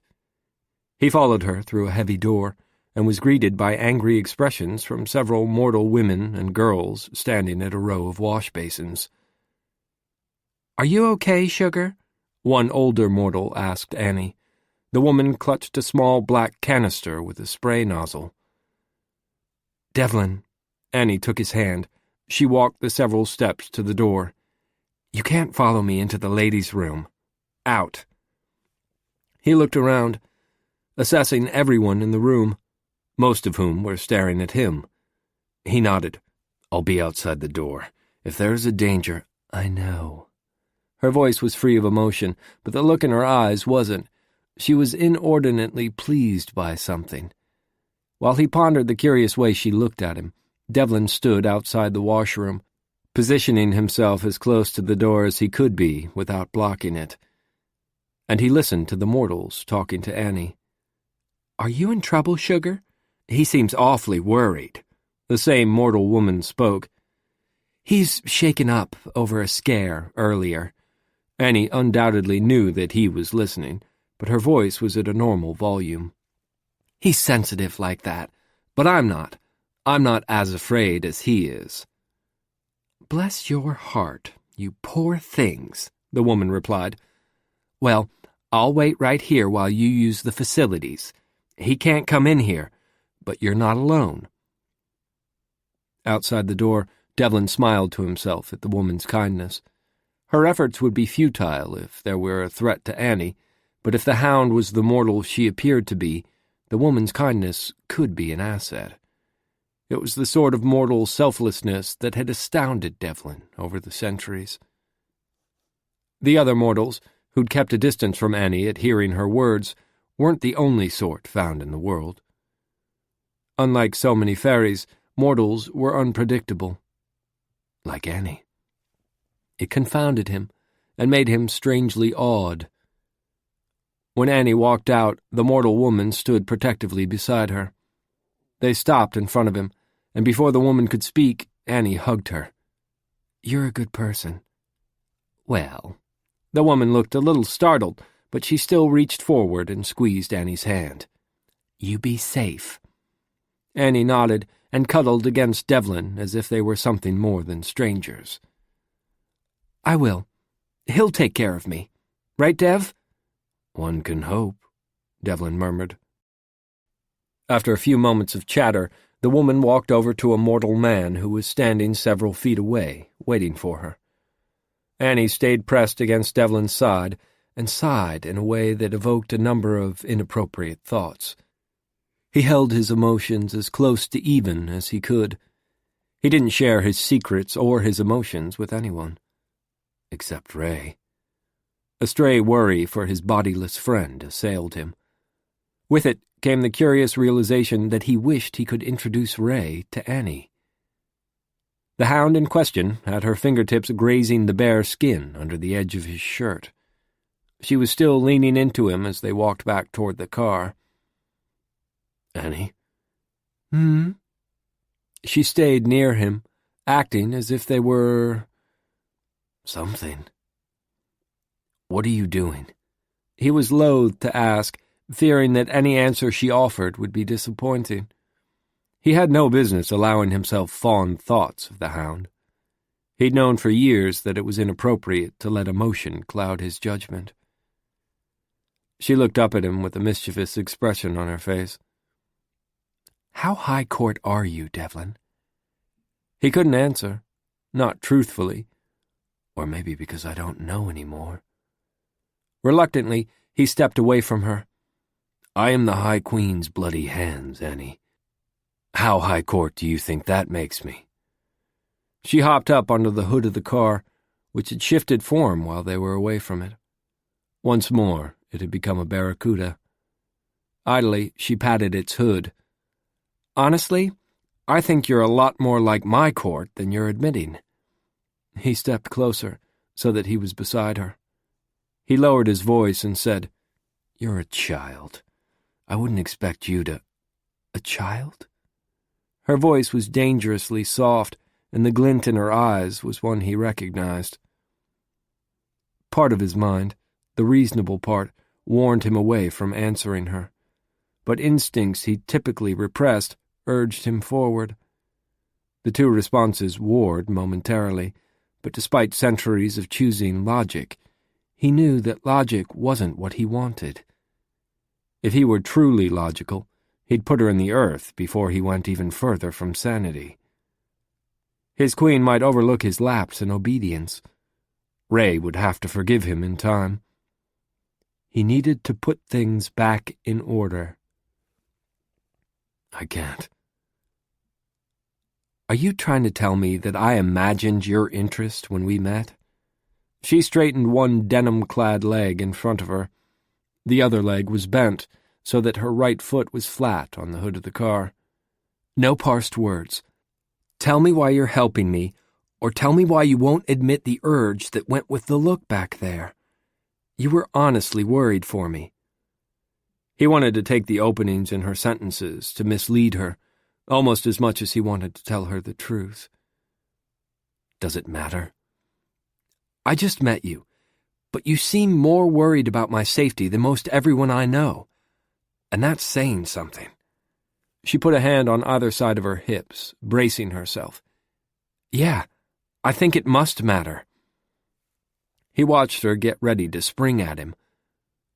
I'm stronger than you. It's logical that I keep you safe. It's not logical. She tilted her head and widened her eyes beseechingly. You know what I am, Devlin. Do you expect me to just sit next to the strongest faerie I've met outside my court and not wonder why he's appeared out of nowhere and worrying over my safety? My motives shouldn't matter. Devlin couldn't say they didn't matter. That would be a lie. Tell me why. Her words weren't a request, but an order. Tell me why, if it isn't personal.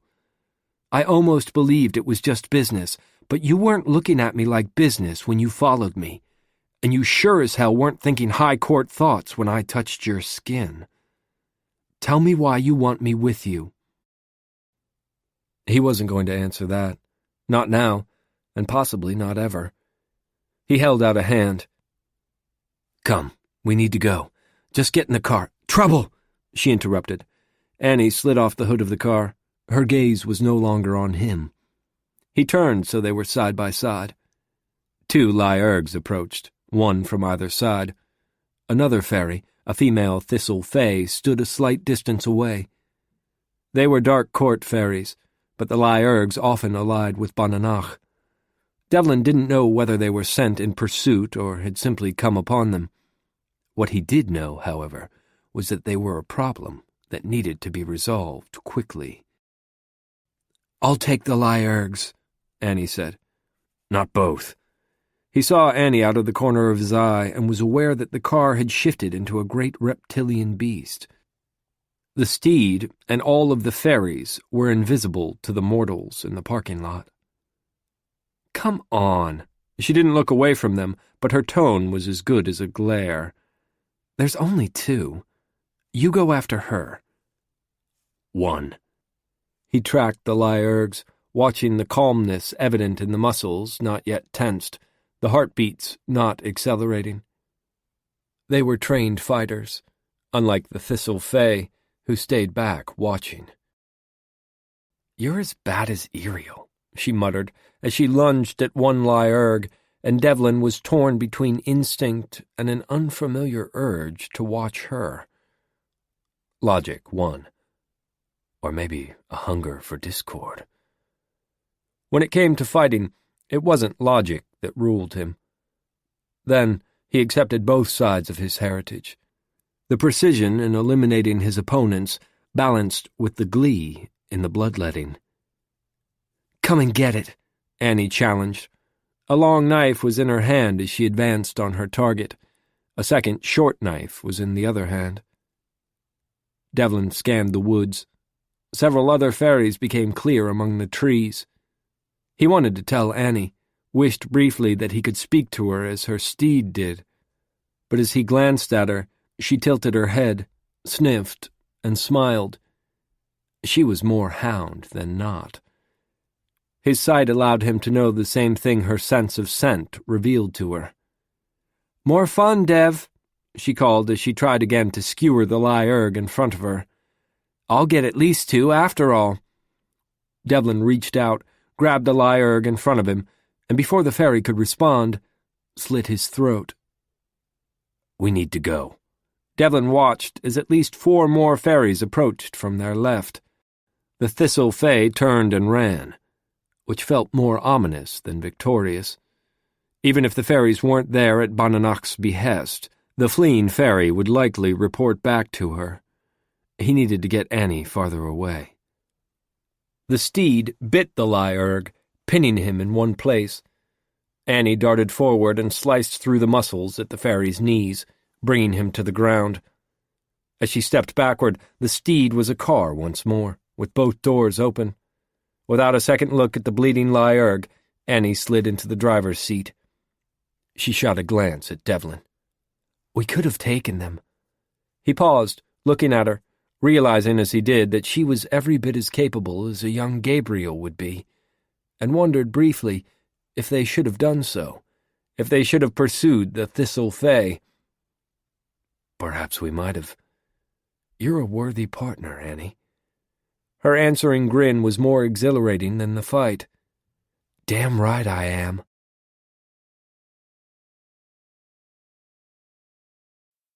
Chapter 20. The fight earlier that morning had left Annie edgy. She shifted in the seat, tapped her hands on the wheel, and couldn't sit still. Being caged in small spaces had never worked for her. It was worse when she was restless. "Would you like to stop?" the steed asked. "He won't agree," Annie murmured. Devlin sat beside her, silent and unapproachable. Several turns later, they were on a smaller road.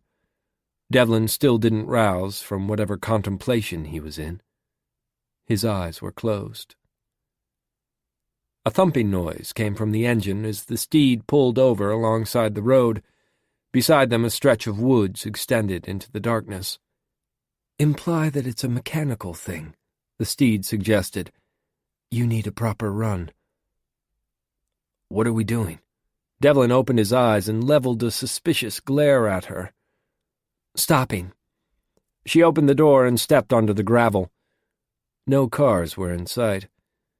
The moon was high in the sky, and the only sounds in the darkness were animals. Annie took a deep breath. Devlin opened his door. "Annie?" She stretched. "Annie," he repeated. "You can come or stay here. I'll be right back," she assured him.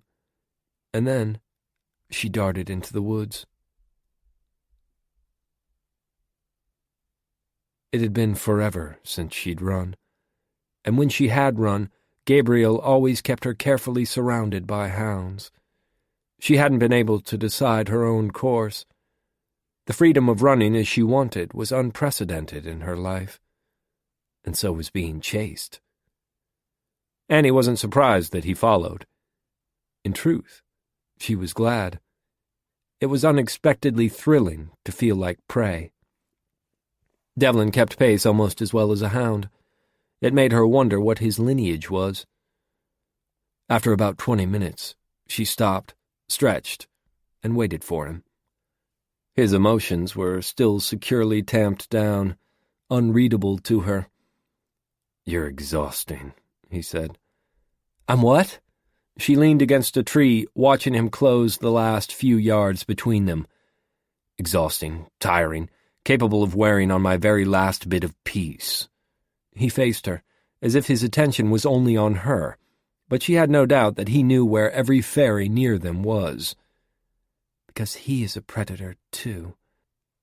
Most of those fairies had vanished as she and Devlin raced through the woods and along the highway. "What were you thinking?" His voice lowered enough that she had to suppress a shiver. He was hiding something, Several somethings, if her instincts were right. That I needed to run. You chose to come with me, so don't go thinking that you're the one calling all the shots. She swung her leg to kick him in the face. He caught her foot. No, you had your play. We need to go. Annie jerked her foot free. She wasn't very good at taking orders, not even when instinct told her that he was right. It's not your life in danger. Don't. He held her gaze, and it wasn't frustration in his eyes. Anger burned there. Intense enough that she didn't need to be dark court to feel it. It was exhilarating. Despite being a creature of the high court, Devlin had a shadowed core that was everything her own court was supposed to be. He was everything she had wanted to find in her own court. He saw her as an equal, yet he still wanted to keep her safe. He didn't dismiss her challenges or bow to them. Go back to the steed, he started. No. She leaned closer. I want answers before I go anywhere with you. He jerked a hand through his hair and narrowed his gaze. Gods, maybe I should have killed you when you were still a mewling pup. Annie froze. Say that again. He turned away. She grabbed his arm. Say it again. Now. He shook her off with as much effort as he'd need to brush away a moth. Let it go, Annie. It was you. At our house. You... Annie stumbled backward and dropped to the ground. She stared up at him. You killed my dam. His marble-white face showed no remorse, no pain for taking away the mortal who'd birthed her. I keep order for the High Queen. It is my purpose. My mother. You killed Gabriel's lover. My mother. Why? It's what I do, Annie. I put things back in order. My queen has enough trouble with the half-breeds of other courts. Dark court progeny are unpredictable. Some, he looked at her pointedly, are more a threat than others. I was sent to correct the problem. Progeny? She stared at him. Yes. He stood as motionless as a sculpture, seemingly unaware of the awkwardness of his unchanging position, unwilling to sully himself by joining her on the ground. Feeling like a guest in her own body, Annie stood. Vaguely, she was aware that her hands were dirty from pushing herself off the ground. Every detail felt too crisp then, too real. Devlin still didn't move. You were important enough to attract the High Queen's attention, and now... His words ended as Annie stepped closer to him. She tilted her head so she could stare into his face, and then she slapped him as hard as she could with her dirt-covered hand. So you killed Jillian, because her progeny are a threat?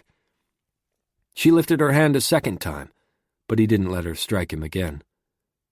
No, just you were the threat. He caught her wrist and simultaneously dropped his ridiculous self-control to the point that she could feel his emotions for the first time. Sorrow sweet, afraid, protective, longing. She paused. He didn't feel like someone who wanted to hurt her. He felt like someone who wanted her safe. What am I missing here? She stared at him, letting his emotions roll through her, drinking them down to sate her hunger.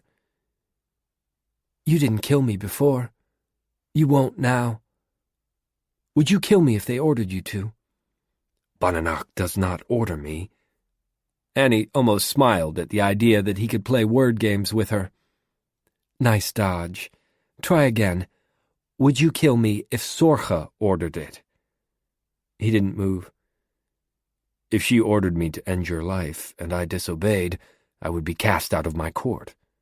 My vow of fealty, he held Annie's gaze, would be corrupt. I would be forsworn. You are. You're hiding things from her. Hiding me. She understood then. You've known where I was my whole life. He nodded once. Annie tucked her hands in her back jeans pocket and rocked on her heels. Why not tell Sorcha where I was? Why spare me? Why not save Gillian, too? He stared at her for several very even breaths, silent in word, but his emotions ricocheted from excitement to fear to hope. Now that he was off kilter, she could be nourished to the point of gluttony on only a taste of his feelings. Like feeding from a king. Devlin reached out and cupped her cheek in his hand. Take your taste, Annie. It won't make you understand. Her mouth opened at that. No one outside the court was to know what the dark court took for nourishment. Sharing that secret was punishable by starvation up to the point of death. He lowered his hand from her cheek to her collarbone, so it rested just there on the edge of her throat, above her heart. Annie wasn't sure if it was a threat or a caress. He stood perfectly still, hand motionless against her skin, inhaling and exhaling slowly. Ask me again. His voice was soft. Ask me your question. She paused. He wasn't shutting down his emotions. Where's the trap? Would you kill me? She asked. Not that one. He brushed a thumb over her bare throat. Ask the other one. She'd been waiting her whole life to ask this question. In this moment, of this faerie. Why did you kill Gillian? He leaned in and whispered in her ear. I didn't. She's hidden away in Faerie. Annie felt herself stumble, but Devlin caught her before she could fall. He lowered her to the ground. A lifetime of certainty, everything she thought she knew about her past, had shifted. Her mother was alive. It was almost too beautiful to believe. Her vision blurred as tears filled her eyes. The monster she'd feared had saved her, saved Gillian, and risked himself to do so. After all these years of fearing the faerie that had changed her life, Annie looked up at him and knew that he was why she was alive. Why Gillian lives. She couldn't make all of those changes fit into her mind. All she could say was, "My mother." He knelt beside her. She didn't want you to know, but I won't have you hate me. I can't keep you safe if you hate me. She's... Where? Where is she? Is that where we're going? No. She's safe, but we can't go to her, he said. I thought... Annie tried to find the words for the years of fear and loss, but there weren't any. I thought she was dead. That you... It was for the best. Help me understand how. Because of not knowing, I've spent my life thinking she died and fearing someone, apparently you, would come back to hurt Tish. Annie felt tears sliding down her cheeks. I had few choices. Sorcha can see everyone but those closest to her, or those whose lives matter in her life. He started. Annie couldn't speak, couldn't do much other than stare at him and wait for the rest. If I hid Jill, she wouldn't be important enough to draw Sorcha's attention, especially if Jill didn't remember having children. Devlin's emotions went several different directions, but his inflection was unchanged. The alternative was her death. Do you save many people Sorcha once killed? Suddenly, his emotions were completely blocked from her. Only you. And Gillian? No. Gillian's death wasn't ordered, but her vanishing would make Iriel put you under his care. It was her idea. She would have done anything to keep you and your sister safe. Annie sat there. She considered reaching out to him, telling him that he'd given her everything by not killing Gillian. Or me. Almost an hour passed while they stayed silent beside each other, and then Annie looked up and caught his gaze. "You're a traditional faerie, aren't you, Devlin?" 3 questions. That's the rule, isn't it? It is, but I want a 3rd question, she interrupted. And I want you to promise to answer it. He didn't look away or tell her that she had no right. Instead, he nodded. "Tell me who you are, Devlin. You know everything about me." She caught his hand in hers. "You've seen every step of my life." He startled. I didn't. I stayed away. I only saw you in passing until the other night. I wouldn't stalk you like that. It's unseemly." His expression begged for her understanding. The High Court was about restraint, not desire. It was about reason, not impulse. And Annie was realizing that Devlin was violating every trait of his court to be with her, to save her, and to hide her. What she didn't know was why. "You know me, my history, my family, and I need to know you." She didn't let go of his hand, as if holding on to him was the only thing that would keep either of them from falling apart. It wasn't about skin hunger. It was about things making sense. Holding on to him made sense. "Tell me who you are. There's more to what's going on here." His already volatile emotions became so intense she shivered again. He looked and tasted frightened. In all of eternity, I have acted in the best interests of my queen. Until you. And now, Ward tells me that you are the key to my queen's death. I should kill you, Annie. I should have killed you then. I should kill you now. I'm glad you didn't. As am I, he admitted. But if your living means her death, I cannot sacrifice everything. I know. Annie didn't have words that would make things make sense for either of them. That wasn't really her strength. She went up on her knees so she was face to face with him. He didn't back away. His heartbeat didn't race, not really, but she heard its speed. For me. Slowly, as if he were spun glass she could break, she leaned in and brushed her lips over his. It wasn't even really a kiss, just a butterfly brush, but it felt like the sort of kiss that made the world stop turning, which made her even less able to speak.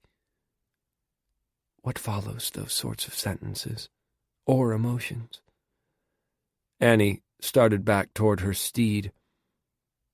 Let's go. Where? He looked and felt alarmed.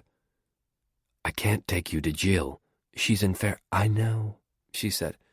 Whatever reason the High Queen had for ordering her death presumably hadn't vanished. And the last thing she wanted was to have Sorcha actively pursuing her, too. It hurt to realize that her mother being alive didn't make her any less gone. What are the odds of my surviving? I mean, really. Devlin scowled. Numbers are not what you need to think about. The probability is that Bananak will not stop thinking of you. The statistically likely results are... She held up her free hand. Right. My odds are not good. They walked in silence until they reached the road. Camping, she announced. Rabbit used to take us camping, but only with a host of guards and just for a couple of days. You're a peculiar creature, Annie.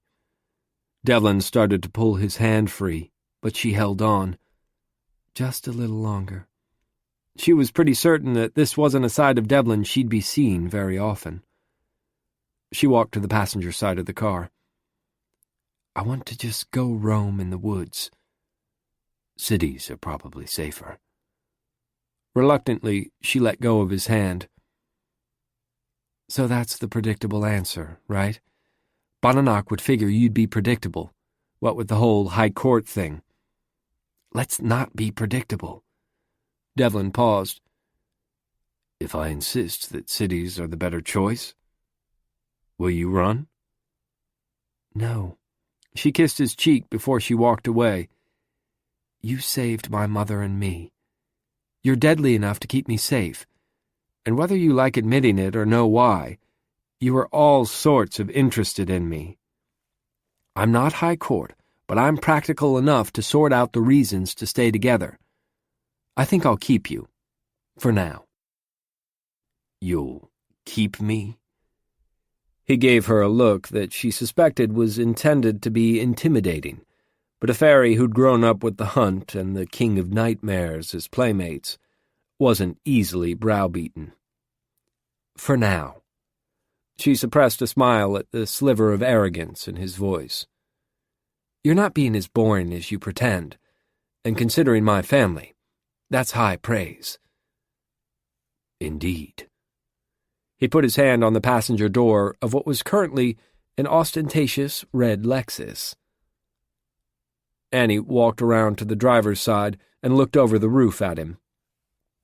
A part of her insufficiently used conscience warned her away from him, but for one of the only times in her life, it wasn't just hunger driving her interest. She liked Devlin. Chapter 21. Devlin chastised himself as they sped along the freeway. He was becoming far too close to Annie. He'd lived forever, and she'd had barely a blink of existence. She was a hound, unlike any other, a fairy unlike any he'd known. And she's vulnerable. And she really shouldn't even be alive. And losing her would destroy me. He didn't believe in inescapable fate. He'd watched both of his sisters sort through threads of possibilities frequently enough to know that few things in the world were certainties. He'd seen threads himself, watched their fluidity, and marveled at their transience. Where Bonanoc saw the threads that could further discord, Sorcha saw the threads that could further order. Devlin often saw both. But as he looked at Annie, he realized that he saw nothing. Her entire tapestry was blank to him. Some fragment of a memory of Annie's life niggled at his mind, but he couldn't focus on it. Ray. She knew something. He remembered that. What's the rest? His head throbbed as he tried to make the memory come clear. Why I was sent to kill Annie. If the threat was to Sorcha, he'd have been willing to kill Annie. But despite what Bonanoc intimated, Devlin didn't believe that Annie would help Bonanoc. Annie wouldn't give her blood to war, or kill Sorcha. Because she isn't that cruel. Devlin wondered if the threads had changed because of his actions, if his telling Annie what he'd done had changed her path. Have my choices changed things? Or were these choices already ordained? There was no way to ask Sorcha what she had seen before Annie was tied to Devlin, and there was no way to tell if Bonanoc had interpreted the possibilities truly. The thinnest thread of possibility was enough for war to embrace as fated truth. Her desires clouded her interpretation. It was a perverted sort of hopefulness. The one truth that was inevitable was that Sorcha had stopped seeing Annie when her life was tied to his, and to their lives. He realized it in an awful moment of clarity. Sorcha had known then that Annie's thread was to be entwined with his. The insight became so clear to him so suddenly that he felt sick with it. He had no doubt at all that both of his sisters were jealous or cruel enough to change his life for their interest. That's who they were. Sorcha reshaped the world to bend to her will, Bonanoc manipulated faeries to bring about destruction. Perhaps it wasn't ever that Annie was meant to be entangled in their lives, but always in his. Was that how her blood would kill Sorcha? By his refusing to shed it? By his not killing her? Such interpretations would not be out of character for Bonanoc. But her blood is different. I tasted it. She is different. Are you okay? Annie's voice startled him. You're, locking down your emotions again? Tell me what exactly Bonanoc wants from you. Kill Seth, kill Neil, and to give her my blood, because, Annie took a deep breath, if you tell anyone what I tell you next, Iriel will want you dead. So you can't. Ever. He nodded. Iriel's overprotective, but She paused, took another breath, and continued. I can trust you? He hesitated. The weight of that decision was unexpected. Devlin had never willfully chosen to put another before his queen. Until now, I would. For you. You can trust me, Devlin assured her. He considered telling her then that he'd spoken to Iriel about her, but mentioning that Iriel had given consent for him to take Annie wasn't something he wanted to do. The premeditation might anger her, and that wouldn't help matters. It would also lead to more things I don't want to discuss. The former Dark King's taste of Devlin's emotions apparently had revealed enough of his concern to convince Iriel that Annie was safe in his care. Devlin would get her to safety and then find a way to extricate himself from her life. It was the logical choice, the appropriate path. Tell me, he prompted Annie. So, you know how I can feed off your emotions? She paused only a fraction before saying, That's a Dark Court thing. I know. But I can do the same with mortals. She accelerated the car, whether consciously or not. I really shouldn't be able to do either. Devlin struggled to keep his own emotions in check. The more Annie revealed, the more he realized how rare she was. If Sorcha realizes Annie lives, she will hunt her. The chances of Bonanoc telling Sorcha, of letting slip that he was with Annie, were strong. War needled. It was her way. Neither sister will rest until one of them possesses or destroys Annie. Annie didn't look his way. She drove the car faster still. There were things she wasn't saying, things she obviously worried that she shouldn't say, so he waited. After several quiet minutes, she continued. You know, hounds don't feel like that anyhow. We aren't about emotions. They're what we evoke, not what we consume. Hounds need touch, not emotion, he said, realizing then what she hadn't said earlier, what she was admitting now. She required touch. He reached out and covered her hand where it was on the gear shift. I've been insensitive. Forgive me? She sped up faster still. Skin hunger. Hounds have skin hunger. He slipped his fingers between hers. That's why you were wanting near me. It makes sense now. I should have thought of that. I apologize. He watched her draw several breaths as if she were afraid. Hounds typically had skin hunger, not emotional appetites, and in all of his looking at her as a mortal and as Dark Court, he hadn't been thinking about her father's lineage. Few hounds so young could handle it well enough to hide it all. They didn't travel without their pack because of it, and Devlin had assumed, erroneously, that her independence meant she didn't carry that trait. I won't take advantage, he whispered. You can hold my hand or embrace me as you did if you are in need of nourishment. I didn't want to touch you for that reason. She blushed a little. It was so out of character that it made him falter. Oh, should I remove my hand? Annie laughed. Gods, no. I'm afraid. I'm hungry as hell.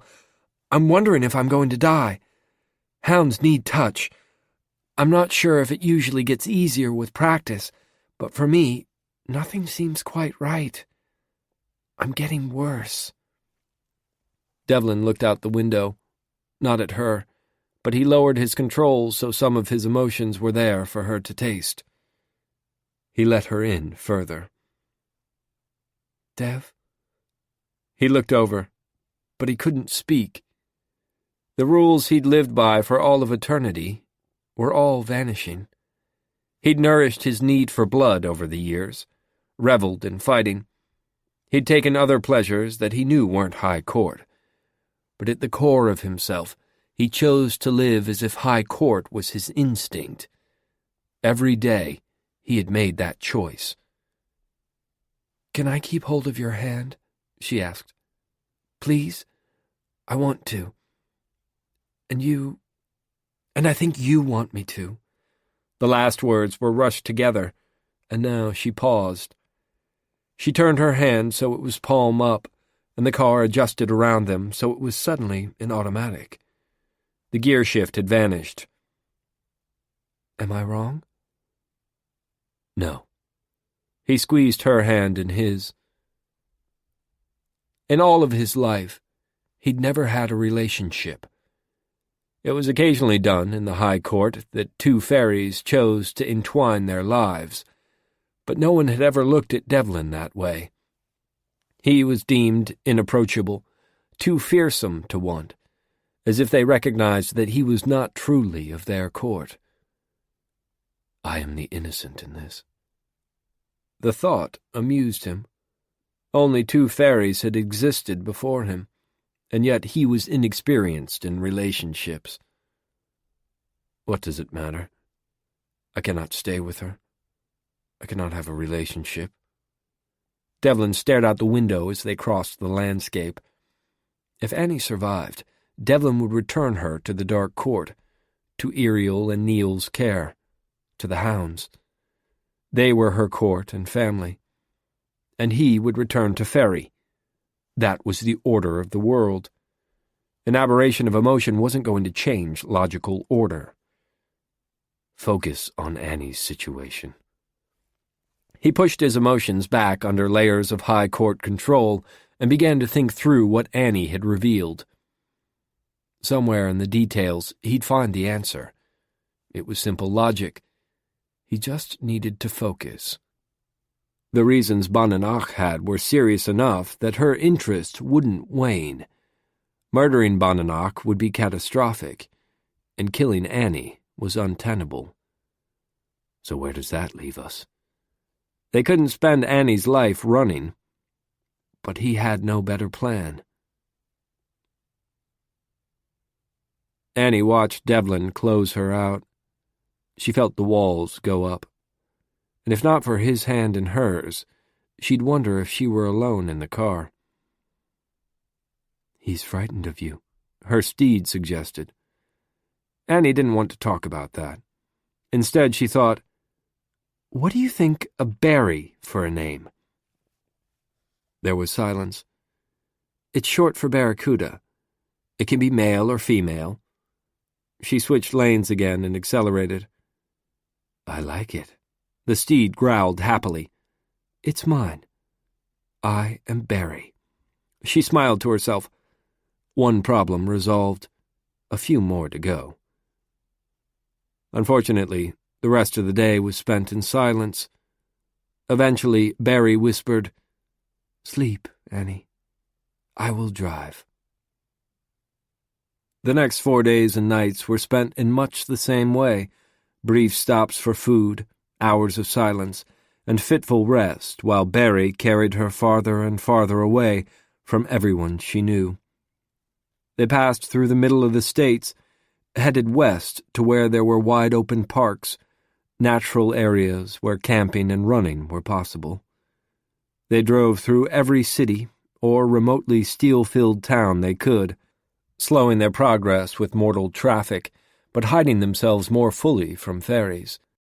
If not for the threat behind them, it would be the start of a great trip.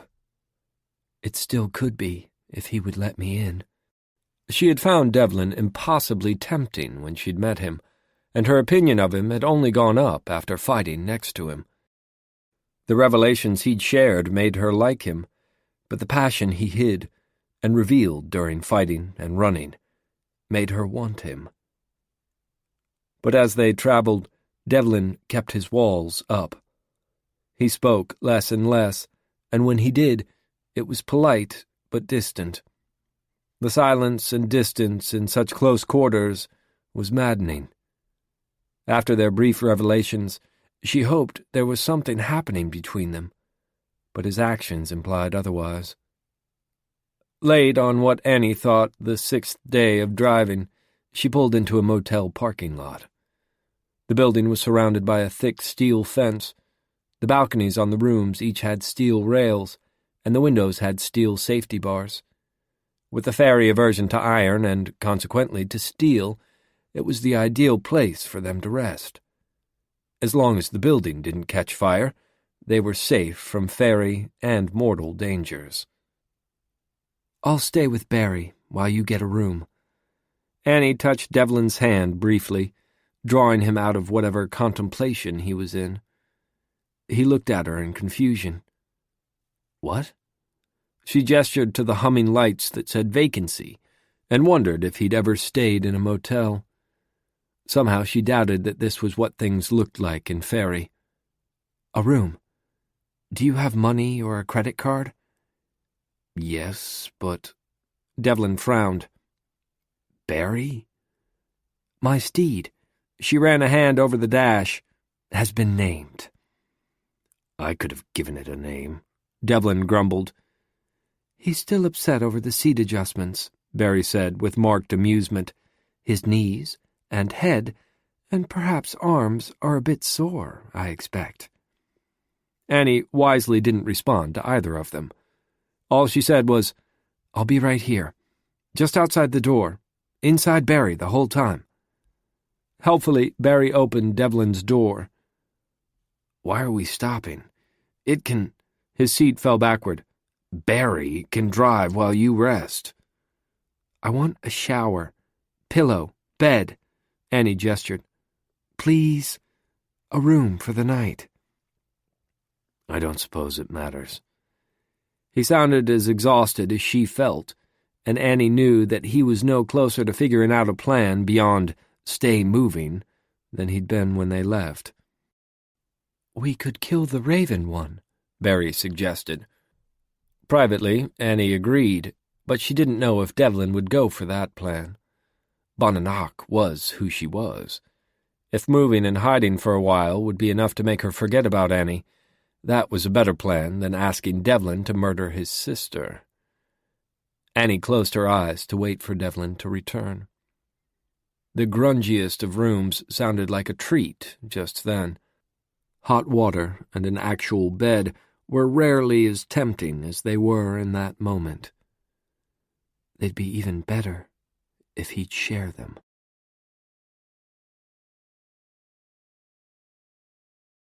Chapter 22. Ray had thought that being trapped in the cave was frustrating, but being caught inside Sorcha's palace made her realize how very fortunate she'd been. In the cave, Ray had been alone, but she'd not been at anyone's mercy. Here, she was Sorcha's prisoner. Here, she was the only link between Faerie itself and the queen who was to keep the world in order. And his lost interest in doing so. Sorcha had retreated to a dream so she could watch her absent son. One of the veiled mortals sat observing the sleeping queen. The other had left the room to speak to whomever she consulted to find information for the queen. Neither spoke to Ray unless it was unavoidable. They kept themselves far from her, sitting on the step of the dais. Even with the room empty of faeries, they didn't step on the top of the dais or near the chair of twisted strands of silver that sat there. They remained silent and distant. fear of her or me. The room in which Ray waited was far larger than the cave. It was vast, fading to shadowed reaches on one side and enormous arched windows on the opposite side. The farthest corner of the room was lined with barred doorways, some covered by ancient tapestries. Beyond the mosaics that surrounded the sleeping queen's glass bed, the floor was of slick black rock, and the whole of the room was interspersed with white pillars supporting a star-scattered ceiling. Ray stood and approached the queen. The glass had taken on a deep blue tint. It darkened the longer Sorcha slept, and as it darkened, more and more faeries drifted into sleeps from which they would not awaken. Ray could feel them, feel their dreams beyond the room where she attended the sleeping queen. "Where are you, Devlin? Please, please come home." But wishes didn't change the waking world, and hoping to be rescued was as futile now as it had been in her mortal life. "It is time again," the mortal spoke. "You must check on our queen." Ray had no idea how the girl knew the time, or could keep count of the moments that had passed. It didn't matter. What mattered was that Ray needed to go to the High Queen. "I hate this," she muttered as she stepped up to the blue glass chrysalis and into Sorcha's dream. Sorcha didn't look away from the mirror. It was the same cloudy glass framed by fire-blackened vines as in the first dream. In it, Ray could see Sorcha's son, Seth. He sat in a strange green chair, drawing in a notepad. As far as interesting visions went, this one didn't rate at all, but Sorcha was transfixed by it. The High Queen's expression was one of utter rapture. "He creates such beauty." Sorcha lifted her hand and made as if to trace the sketch. "Would that I were so skilled." "You create the entire world. That's nothing compared to him." Sorcha pulled her gaze away to scowl at Ray, and Ray knew that openly disagreeing was unwise. "Yes, my queen." Like Faerie itself, the landscape around Sorcha's dream was shrinking. In the dream, only the two walls of the small room where she sat with the mirror were in full detail. Beyond that, it was as if they were in a painting only partially completed. The dreamscape was a darkening blue void, as if it were some sort of endless sky or sea that wasn't yet in focus. Ray began envisioning the fields of Faerie, rebuilding the landscape as it had been when the dream began. The emptiness of the dream was unsettling, more so because the dreamer was the one who built and maintained Faerie. "No, I want none of that." Sorcha waved her hand, blanking it all out before the vista was truly even there. It was her dream, so such an alteration was possible. More so, perhaps, because the High Queen understood the particulars of remaking reality. "If she cannot look beyond the mirror in her dream, what does that mean for Faerie?" Ray stood uselessly in the dream room, not quite in the nothingness beyond it, but close enough to that abyss that she had to struggle against her instinct to form worlds there. It was an empty plain, with no one's desires, no one's horrors, no one's fingerprints to alter. "This must be how Faerie looked before Sorcha." The High Queen, however, was oblivious to the things around her. All that she saw was the image of her son in the mortal world. Sorcha did not look away from the mirror a second time. "Leave me." Ray started. "Perhaps you might wake. The world is falling apart. I will wake when my son returns." The High Queen waved her fingers. Suddenly, 3 winged leonine creatures wrought of moonlight and lightning stood between them, guarding the queen, keeping her out of reach. The animals' translucent bodies flickered with the lightning that flashed inside them. As one opened its mouth, sparks escaped. It didn't advance, but it watched Ray. The second creature stretched out at Sorcha's side. Its wings spread wide and blocked the sight of both the High Queen and the mirror. The third snarled as it crouched down. Ray wasn't sure what would happen if she were to be bitten by them, but she didn't care to stay and find out.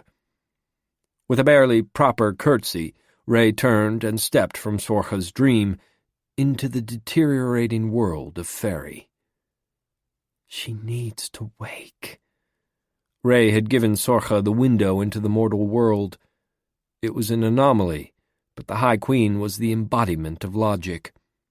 She shouldn't be so fascinated. Something was amiss, and the cause of it was beyond Ray's understanding. I need to reach Devlin. Of course, he hadn't even told Ray that he had a nephew. The High Queen had a son who lived in the mortal world. It explained Devlin's frequent secretive visits there, but it didn't explain why the Queen of Order would behave so irrationally. Something here is wrong. Silently, Ray drifted across the throne room and stopped. One of the mortals was weeping. What happened? Ray asked. The other mortal pointed toward one of the tall arched windows. Ray couldn't approach it, not as bright as the sky was, but she could see, even from a distance, that the mountain was partially gone. Faerie was shifting, unmaking itself more and more. As the Queen's mind noticed only the images in the mirror, the landscape of Faerie was no longer real to her. Some fairies couldn't adjust to the lack of logic and were following her, retreating into their own dreams. The truly high court fairies are lost without her. In the street outside, those fairies stretched out in odd positions, fallen to sleep where they'd been. Faerie was going dormant. The weeping mortal lifted her veil and stared at Ray. The world is ending. Behind Ray, the High Queen slept. She wore a smile, looking more at peace than she appeared in waking or in her dreams. Go back. The mortal sank to the floor and stared up at Ray with a tear-wet face. Talk to her. She needs to wake. And Ray had no choice. Outside the palace, fairies were apparently either sickening or sleeping. Within the palace, there were few fairies left awake. Ray could feel the tendrils of all of their dreams like whispered summonses. For the first time since she'd entered Faerie, there were dreamers all around. Ray slipped back into Sorcha's dream. The High Queen hadn't moved. She remained crouched at the mirror. My queen? Ray tried to keep the tremble from her voice. How long has it been? Your court needs you. I think it's time to awaken. You think? Sorcha laughed. No, you are to only interrupt if there is a crisis. There is. Ray knelt beside the queen. Faerie seems to be falling apart. Parts of it are vanishing. Sorcha glanced down at her long enough to give her an indulgent look. It's large enough that it'll be fine, child. Leave quietly. My son is resting. He sleeps so fitfully sometimes. I wonder at his health. The High Queen had no interest in Ray's remarks, her own court or Faerie itself.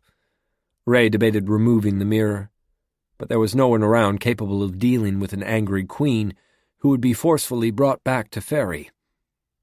What I need is Devlin, which means I need to reach him, which means... Sorcha leaned closer to the mirror. I can't see what books he prefers to read. He stacks them haphazardly rather than shelving them. And with that, the High Queen's attention was gone from Ray, from Faerie, from the crisis that her sleep was causing. Silently, Ray stepped back into Faerie, hoping that it hadn't unraveled further still. The room was lit by several candles, and the scant light was barely enough to make out the area immediately around the sleeping queen. One of the mortals was missing. Before Ray could ask, the other said, She has gone to the kitchens. I need to go for help. Ray wished she could take the mortal with her, or promise her that things would get better. But she had no words of comfort. Sleep soon, Devlin. I need you. She doesn't wake. The mortal rested a hand on the darkening blue glass. She caught and held Ray's gaze as she asked, Where will we go if Faerie vanishes? Will we fade away with it? Faerie won't disappear. Neither will you. But even as Ray spoke those words, she wasn't sure if they were truth or lie. Without the High Queen to direct the world, Ray suspected that Faerie would unravel, and she had no idea what that meant for the fairies and mortals living there.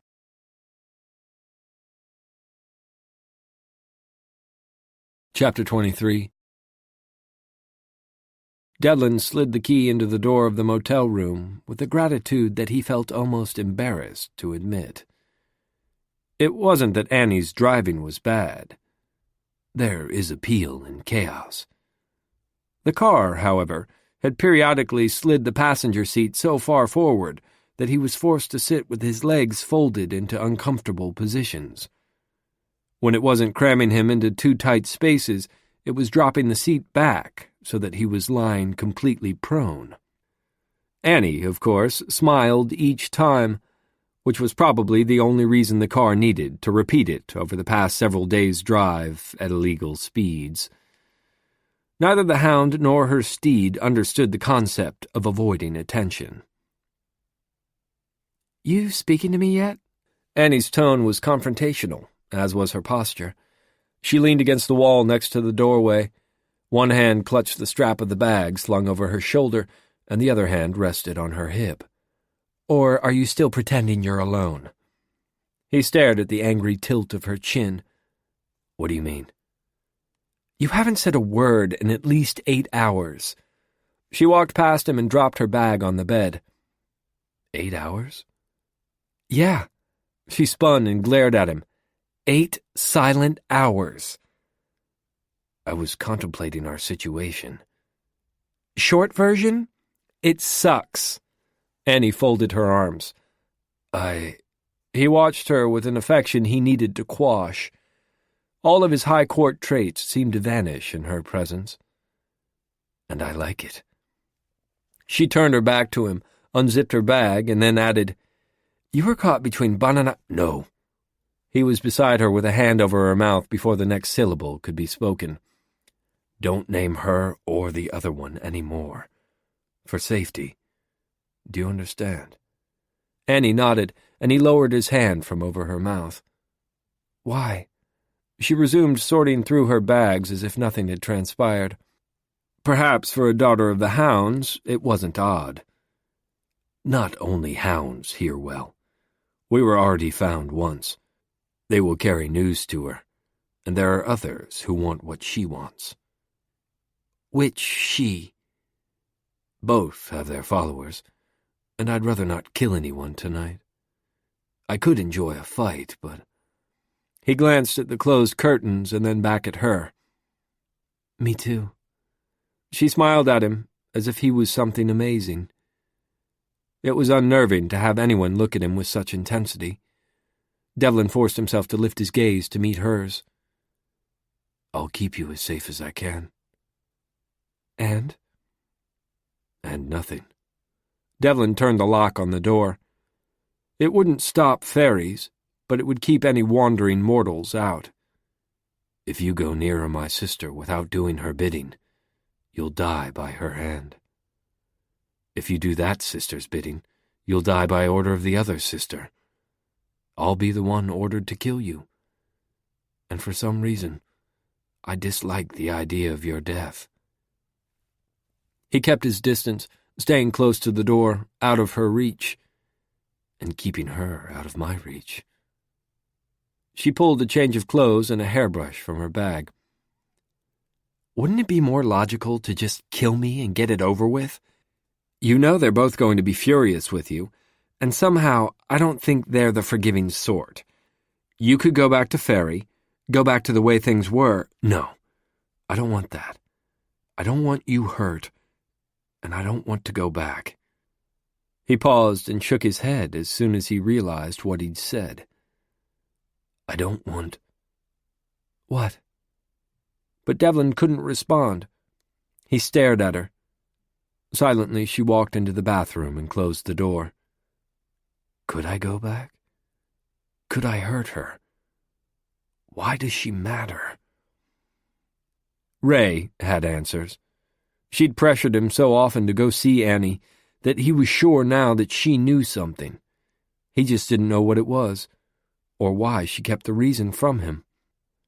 When Annie returned, she set her bag on the floor on the opposite side of the bed from where he sat, but didn't speak. Instead, she stayed there and turned her back to him and contorted her body into several muscle-loosening positions. The shirt she wore lifted up, exposing her midriff. Devlin stared at her bare skin. She is not mine to keep. He wanted to, though. For the first time in all of eternity, he looked on another faerie and thought about relationships, futures, fighting alongside her. Hounds are not inclined toward relationships. He reminded himself of that truth, as if it was somehow more important than the fact that she would likely die because of one of his sisters. She continued stretching for several more moments, and then came to stand in front of him, hands on her hips again, and asked, "Is this more contemplation, or are you going to say something?" The expression in her eyes was telling. She was frightened, tired, and hungry. Her response was that of most Dark Court fae when weakened, irrational attacks. Devlin took her hands in his. Time is different for me. If I am silent too long for your comfort, speak to me.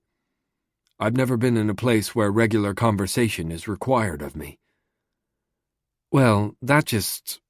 She clearly wanted to say something hostile, and for a moment she looked like she would, but instead she stared at his hands holding on to hers. Her shoulders relaxed a little. And he realized that not only had he not spoken, he hadn't touched even her hand. In 4 days, Annie hadn't even had a brush of skin until she'd tapped his hand to send him to acquire their room. He released her left hand and unfastened his shirt. Annie didn't move, didn't look at his face, didn't respond at all. It's not personal for her. It's merely a physical need. He stared at her, watching her reaction, wishing he could taste her emotions. It's not logical that I want this to mean something. Still without speaking, he released his hold on her right hand and removed his shirt. She lifted her gaze to his. "What are you doing?" You need nourishment. He slid farther onto the bed. I am here. Annie stayed where she was. She turned to watch him in a predatory way. In a very low voice, she asked, "What are you offering?" Skin contact. "Are you sure?" She took 2 steps forward so that the edge of the bed was against her. "I mean..." He dropped his walls so she could feel the things he would prefer she didn't know. "Craving, fear, doubt, joy, hope, excitement." It was all there. Emotion to feed her second appetite. She knelt on the bed. "If you want me, why not..." You are not mine to keep, Annie. He held out a hand. If you were someone else. But you're not. She removed her shirt and then took his hand. "I don't get you, Dev." With a sigh of some emotion he didn't know how to name, he wrapped his arms around her and pulled her to him.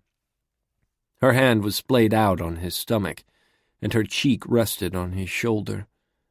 Tendrils of damp, pink-tipped hair brushed against his chest. Devlin remained immobile.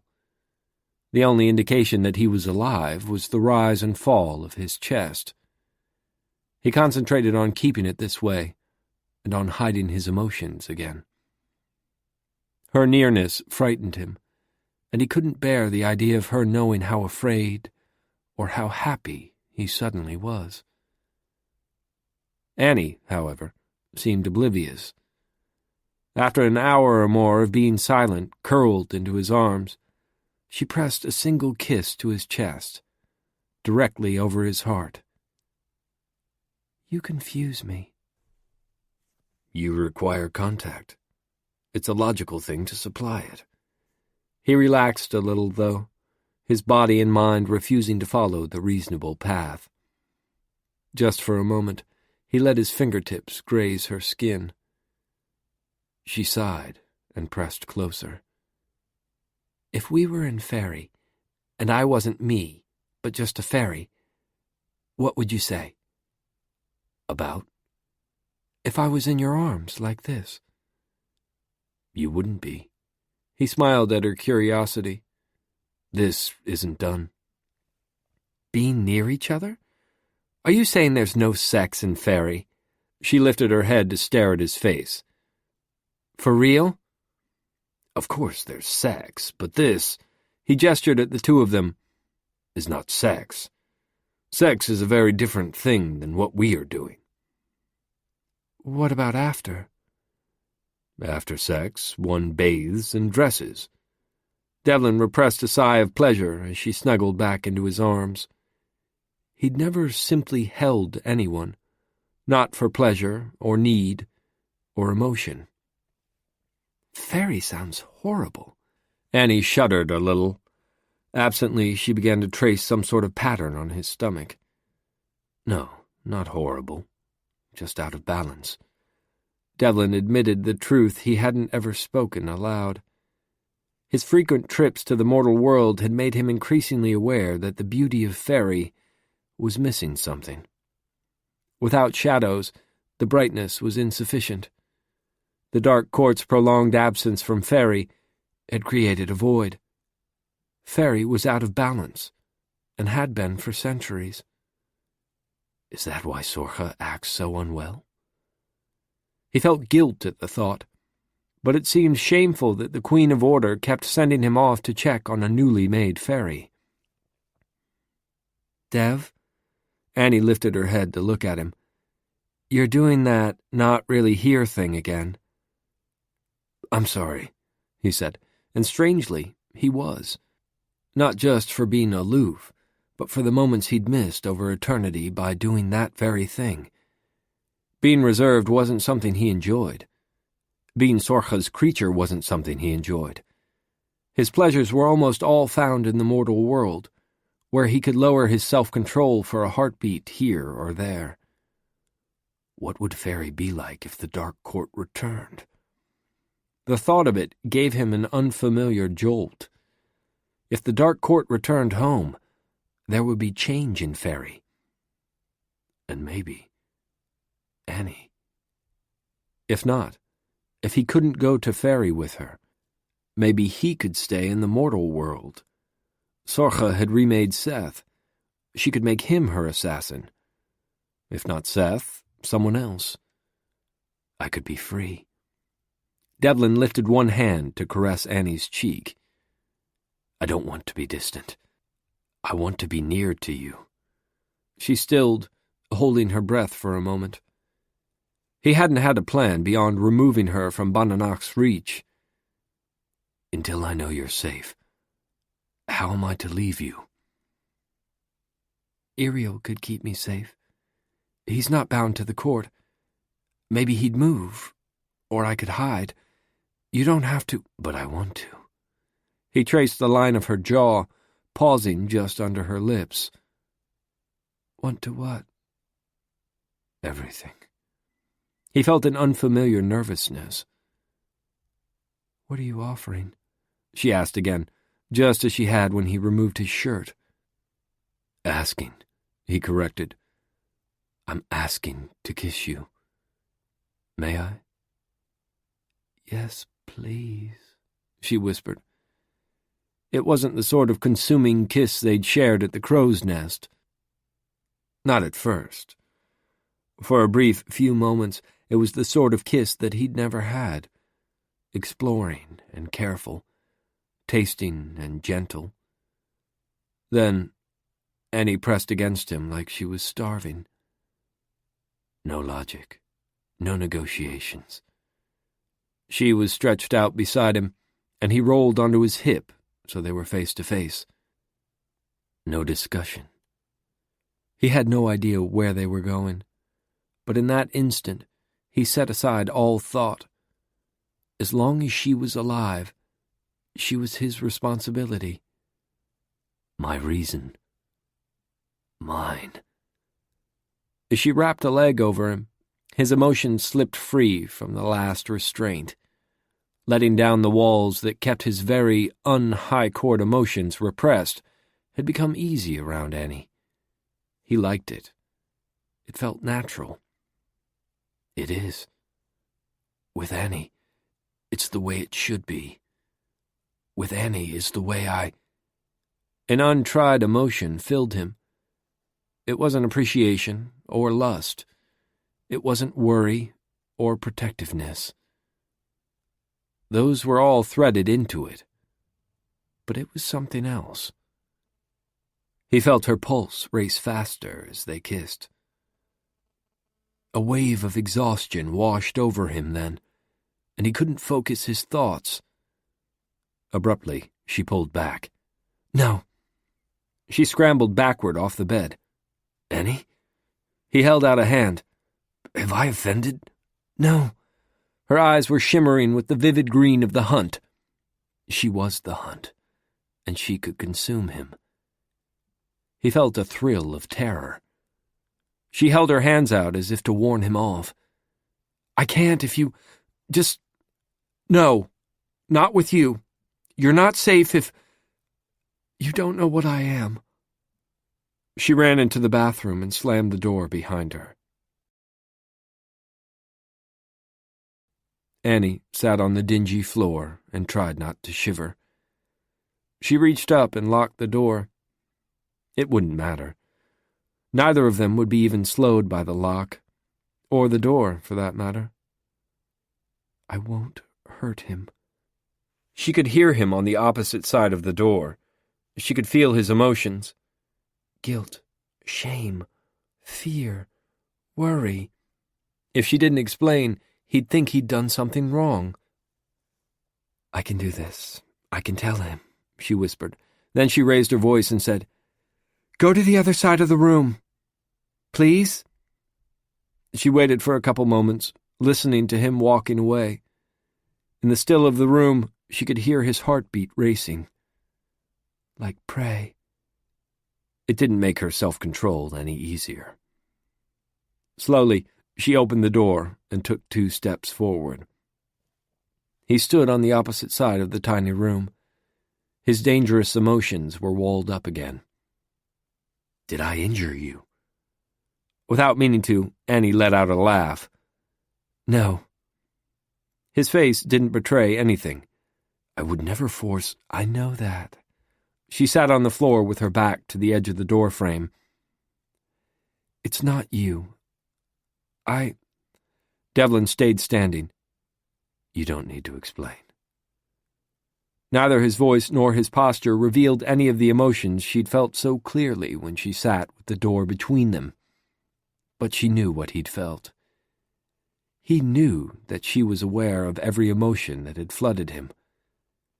Part of her wanted to pretend ignorance, but she wasn't selfish enough to let him believe he was at fault. To most people, yes. But not you, Devlin. She sighed and started the conversation she didn't want to have.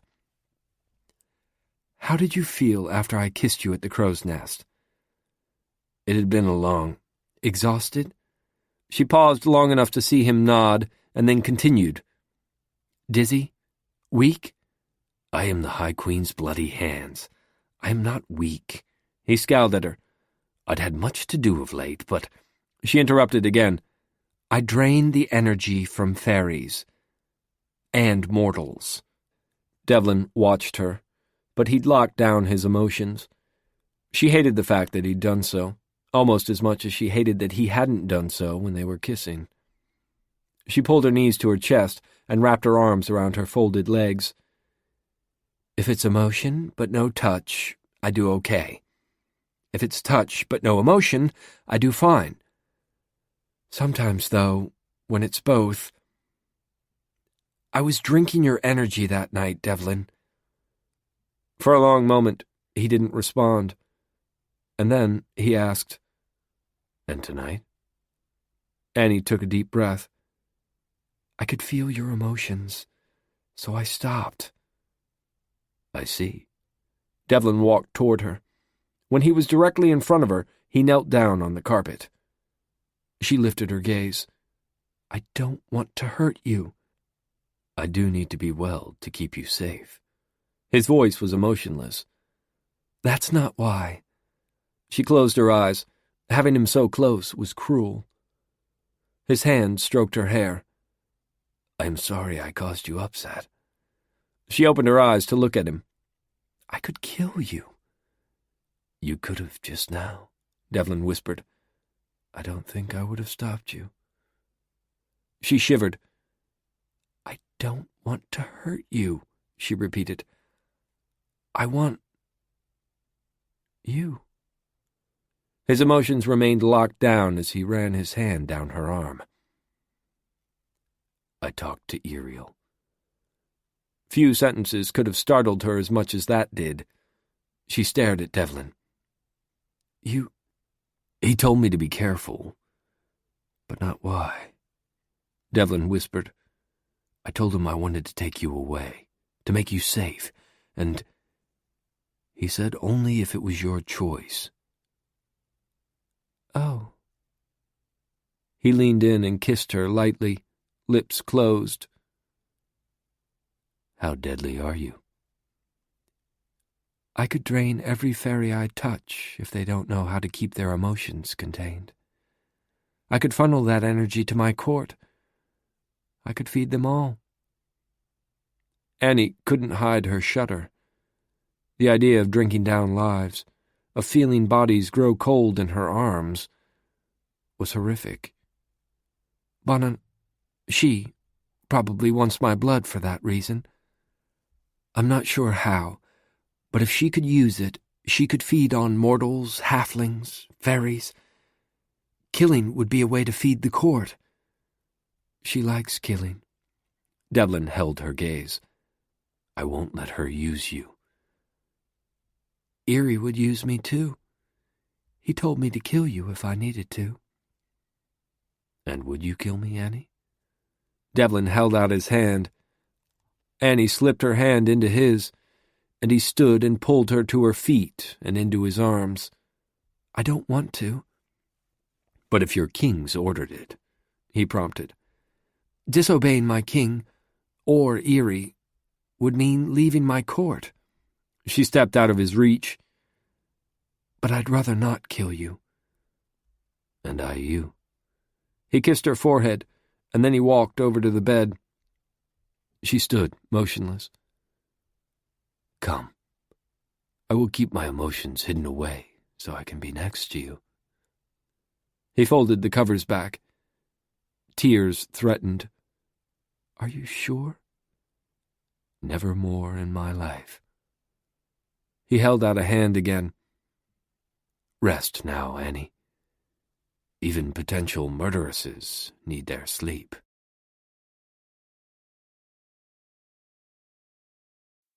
Chapter 24. Ray walked through the palace, peering out windows at Faerie. It was like an abandoned city, but with the unpleasant addition of having bits of the world fading away. A mountain had vanished, and the sea seemed to be draining. The glimmer of soft violet water was faint. In the streets, faeries, mortals, and half-fae slept. Not everyone was asleep, and most of the world was still in place, but there was no doubt that Faerie was destabilizing. As she walked openly through palace corridors, she kept reaching out for the thread that unmistakably led her to Devlin. Finally, somewhere in the mortal world, she felt him sleeping. Forgive me, Devlin, for what I come to tell you. There was no doubt that it was Ray's fault that Sorcha had abandoned her court. It was her fault that Devlin's home was in danger, and she had to tell him. As she entered his dream, she saw him leaning against a wall, staring at a closed door on a small stone building. The top was covered with jagged metal bars. The whole building was wrapped in thorns. It was an edifice designed to be foreboding, inviting no approach. Ray wondered if the building existed in the real world. Devlin was resistant to flights of whimsy or indulgence. It was a high court trait he clung to willfully, as if pretending to be like them would make it so. It had been more than a century since Ray had walked in the mortal realm anywhere other than Annie's dreams, but she had a difficult time imagining that such a fairy tale construct was representative of modern architecture. What hides in that building? Ray walked over to him. Devlin? He turned and frowned at her. What are you doing, Ray? Do you know how dangerous it is to come here? You must go. You must come back, she interrupted. Sorcha has gone into a dream, and she doesn't want to awaken. She's unwell, only interested in watching her son within the dreamscape. I can't change her dream enough to force her to wake. The first time I went into her dream, she was able to resist me and... Her son? Devlin's brow furrowed. His lips pursed. Seth. You need to bring him back, Ray repeated. Faerie is fading. Things are vanishing. Fairies are asleep and won't wake. Devlin glanced at the stone building. She knows what you do.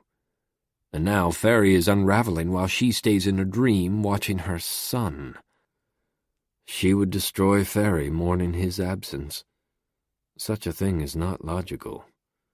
The lack of emotion in Devlin's voice made Ray cringe. I'm sorry, she said. She made it so only her son or her brother could wake her. I don't know him, and she's so obsessed with watching him. I'm not sure she'll wake without him. Devlin scowled. Seth shall be made to come to Faerie. Do you know where he is? Ray asked. I do. He's the one she sends me to see. Devlin's emotions, usually so clear to her when they were together in a dream or in his body, were locked away as he spoke. Dev? He'll be there, whether or not he wants to. Devlin glanced again at the stone building. Sorcha never told me. Ray reached out and touched his arm. He looked at her. Told you what? Ray asked. Her secrets. Devlin looked at Ray's hand, and then at the building. But I never told her mine, either. Ray reached out with her other hand and touched his cheek. I'm sorry. I didn't know it was Sorcha when I met her. I'm so sorry. He shook his head. She was already unwell. That's why she ordered me to stay in the mortal world. I should have... I don't know. I don't know what I should have done. How did I not know she had a son? He sounded lost as he spoke, and Ray felt useless to help. She couldn't lie and promise that all would be well. Not to him. I would fix it all if I could, she murmured. Her hand was still on his face, and he was not pushing her away as he had done before when she offered him her affection. I can't fix this. She instructed that only you or Seth could awaken her. I tried to talk to her. I went to her and... she doesn't care. She's the Queen of Order, and she doesn't seem to care at all. Is it wrong to want something other than the life one has? Devlin leaned his head against hers. That's what Sorcha has done, isn't it? Yes. Ray kept her voice gentle. But she's not thinking of the lives dependent on her.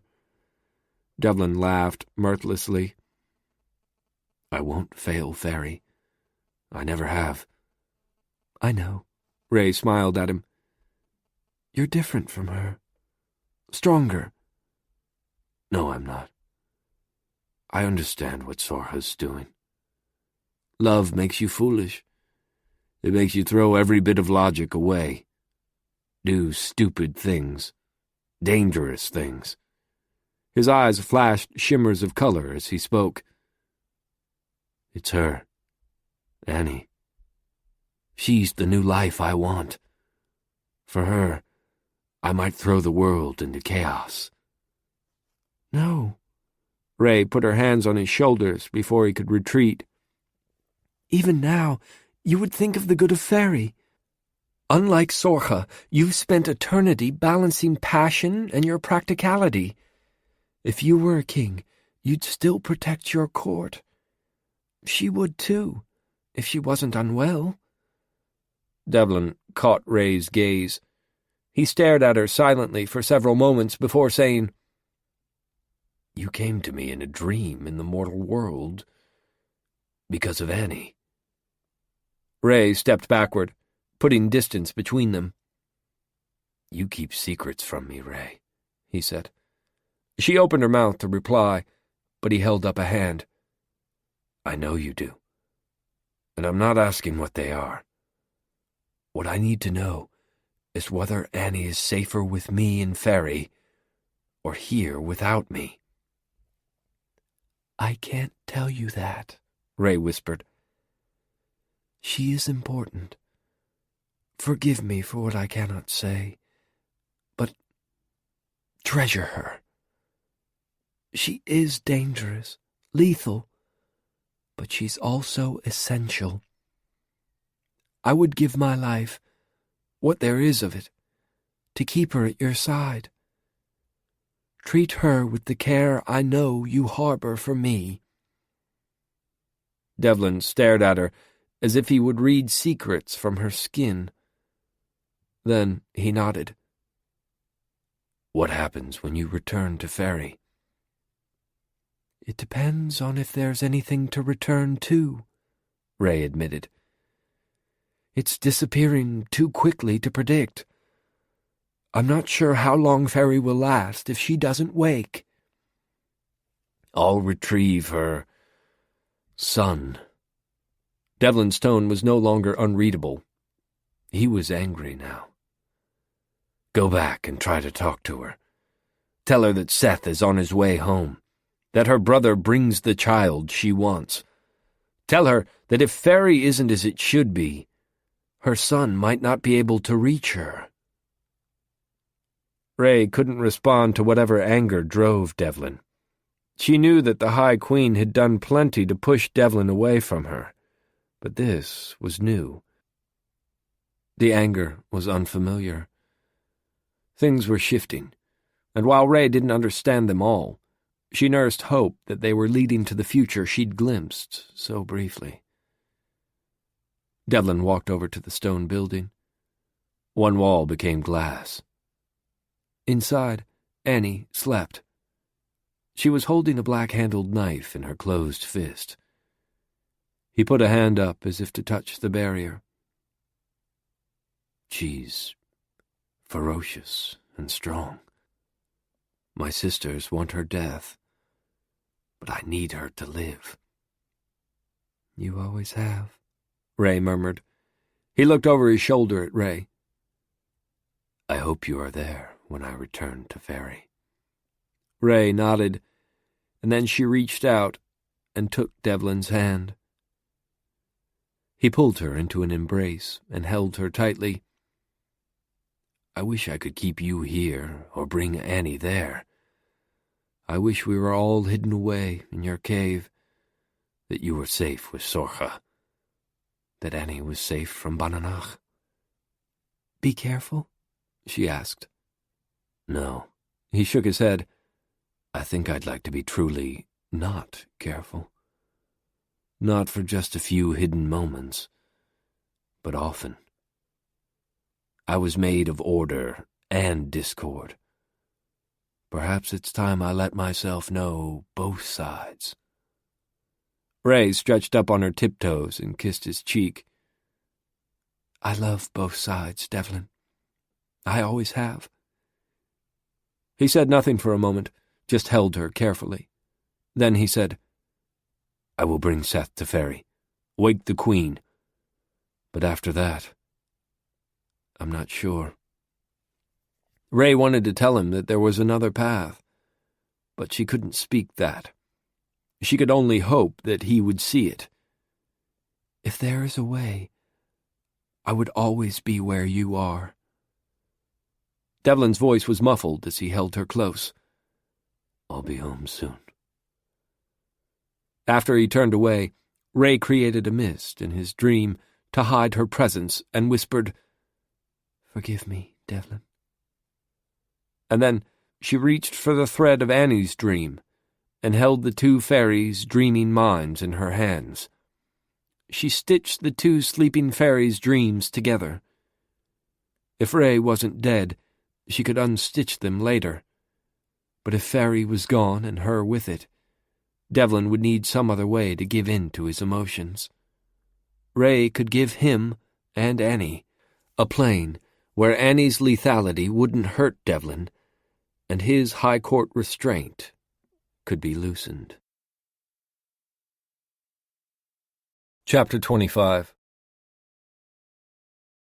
Annie dreamed she was on a beach. Behind her were sandstone cliffs with thick forest atop them. The tide was coming in, and the water lapped against her feet. The bottoms of her jeans were wet and collecting sand. Devlin stood in front of her.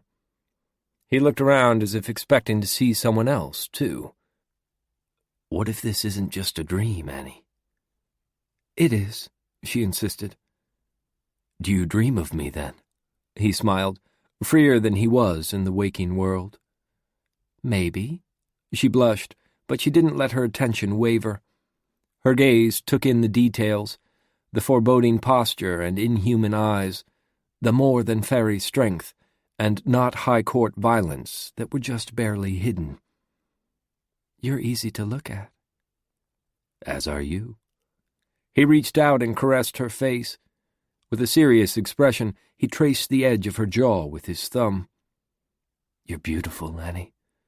In all of eternity, there's never been another fairy who could make me want to forget everything and everyone else." "Because you like the way I look." She rolled her eyes. "Apparently, my dream mind is shallow." "No, not the exterior. You. The tempers and follies and passion. Even the way you care for that infuriating steed." Devlin gazed at her like she was precious. "Even knowing you could be fatal, I would have said yes." Her chest hurt like she had held her breath too long as she asked, "To whatever you wanted." He didn't reach out and pull her into his embrace. Instead, he took one step forward, leaned down, and kissed her. When his mouth opened against hers, she didn't drink down his energy. It was just a kiss. Admittedly, it was a forget-your-name kiss, but it wasn't deadly. Nor was it lust. Nor was it anonymous. Kissing Devlin was unlike every other touch she'd known. She leaned back and stared at him. "I don't ever want to hurt you." "You won't. Not here." Devlin was so close that she felt the words on her lips. "We're safe here." The wolves that appeared so often in her dreams were stretched on the sand, peering out from caves in the base of the cliffs, waiting in the trees far above the beach. They all watched with unusual contentment. "Stay with me," Devlin whispered, drawing her gaze back to him. "Just a little longer. We can deal with the rest when we wake." She wasn't sure, though, if his words were a question or a statement. She ran her hands over his bared chest. Like most fairies in her court, his body was one of faint scars and tight muscles. Fairies healed most everything. To have that many scars meant that he saw plenty of violence. "In the room, I tried not to do this." He didn't move away. Do what? Feel your scars. I'm sorry I don't have many to share. She felt a growl in the back of her throat. Gabriel won't let me fight. I like the way you fight. She grinned. What else would the dream version say to me? Would you tell me what you really think of me? I would.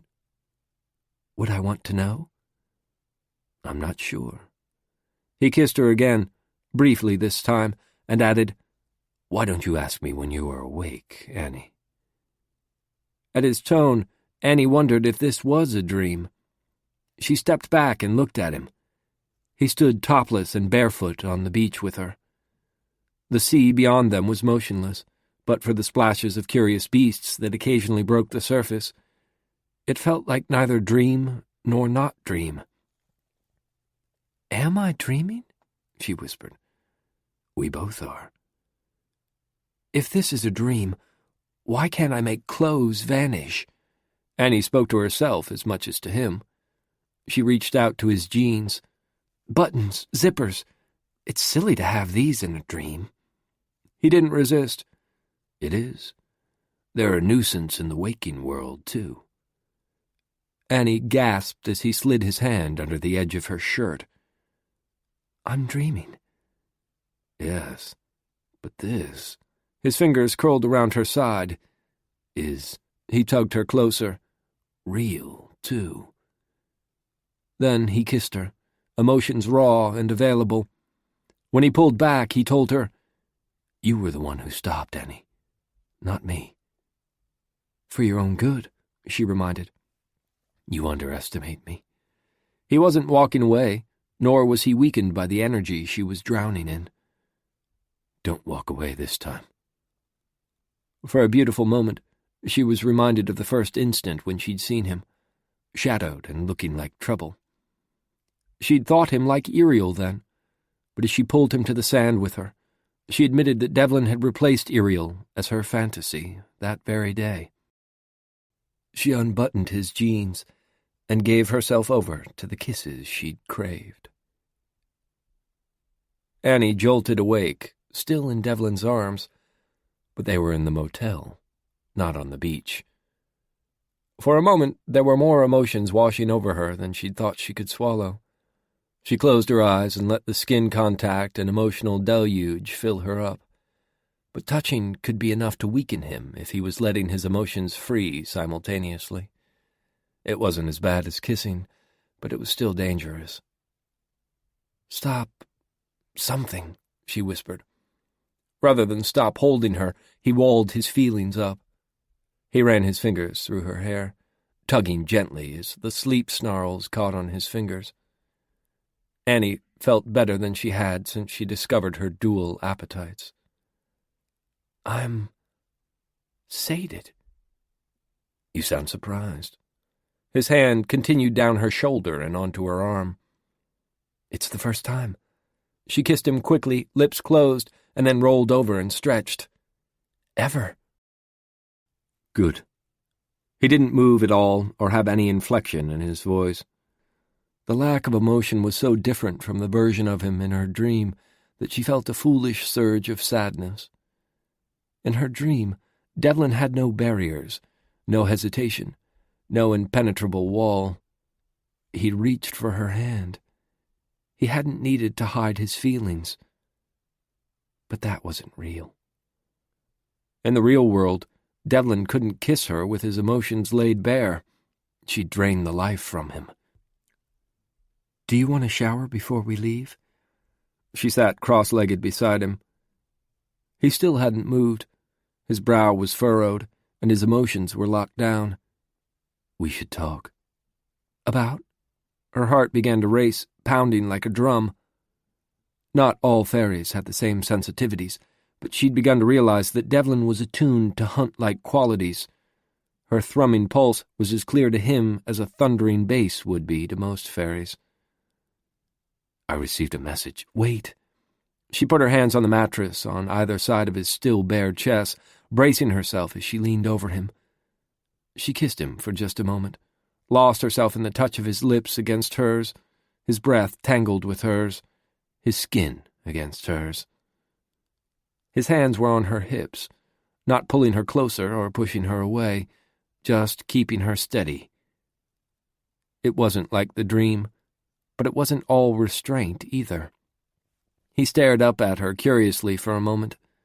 Her heart raced just as loud, but now it was the right sort of reason. She leaned back and sat atop his legs. Okay. To his credit, he didn't question her actions. He resumed his sentence. I received a message that requires a change to our plans. When? In my dream. He stared at her. Before our dreams. That was real? What you and me, and... She leaned closer until she was once more braced over him, and placed a hand on either shoulder. I told you it was real. He reached up and threaded his fingers through her hair. Do you regret it? He let none of his emotions leak through, but she didn't need to taste his emotions to know he was afraid of her answer. Awake or asleep, I want you, she assured. The only reason I'd say no in the waking world is because I like you. But if it's safe there... And it is, right? Yes, it's safe there. He smiled, but there was also tension in his expression. How? How did we do that? Share a dream, I mean. There are those who can walk in dreams, he murmured. And we did? You knew, and we... She broke off and kissed him until she was breathless. Are you tired enough to sleep more? I would rather stay here with you, fall asleep or stay awake, just be with you. But I need to go. He paused, frowned, and then said, Faerie is coming unmade. I need to retrieve Seth and deliver him to Sorcha. Say that again. She stared at him, trying to process the enormity of what he'd announced so casually. The revelation about what they'd done, and that it was real, shook her world. But the second announcement wasn't the good kind. What you just said. Repeat it. Devlin propped himself up on his elbows. I need to collect Seth before we can resume... anything. Annie realized that she was watching him like she was transfixed. Give me a sec here, Dev. She slid farther back from him and tried to focus. Faerie is coming apart. What does that even mean? Within Faerie, reality is a reflection of the Queen's will. Once there were 2 courts there, and the world was the combined visions of the 2 monarchs. With the Dark Court gone from Faerie, there is only Sorcha, and she appears to be ill from mourning her Seth's absence. If Faerie vanishes, we all die with it. Devlin sat up and wrapped a black leather tie around the hair he'd gathered at the nape of his neck. His movements were unhurried, his tone calm. And the world is ending. It wasn't like Annie thought often about Faerie, but it was their homeland. In some primal part of herself, of every Faerie, there was a chord that was struck at the thought of Faerie. For her, Faerie was forbidden, but somewhere inside she'd still known that it was there. I will take him to her and return quickly. Devlin stood and retrieved his shirt. As he spoke, he put on his shirt and shoes. I'm certain we will resolve it. I'm not sure the seasonal courts need to be made aware, but the Dark Kings need to be informed. Perhaps if I cannot wake her, they can come home. What do you need me to do? She asked. Tell your steed that invisibility and optimum speed are required. Blending in with the mortals aids us in hiding you, but I fear that the time to retrieve Seth for the High Queen is limited. Devlin's words and manner were becoming increasingly aloof. Devlin? Annie put a hand on his arm. He paused. Is she going to be okay? Your sister. Regardless of what Annie thought of the High Queen, Sorcha was Devlin's sister.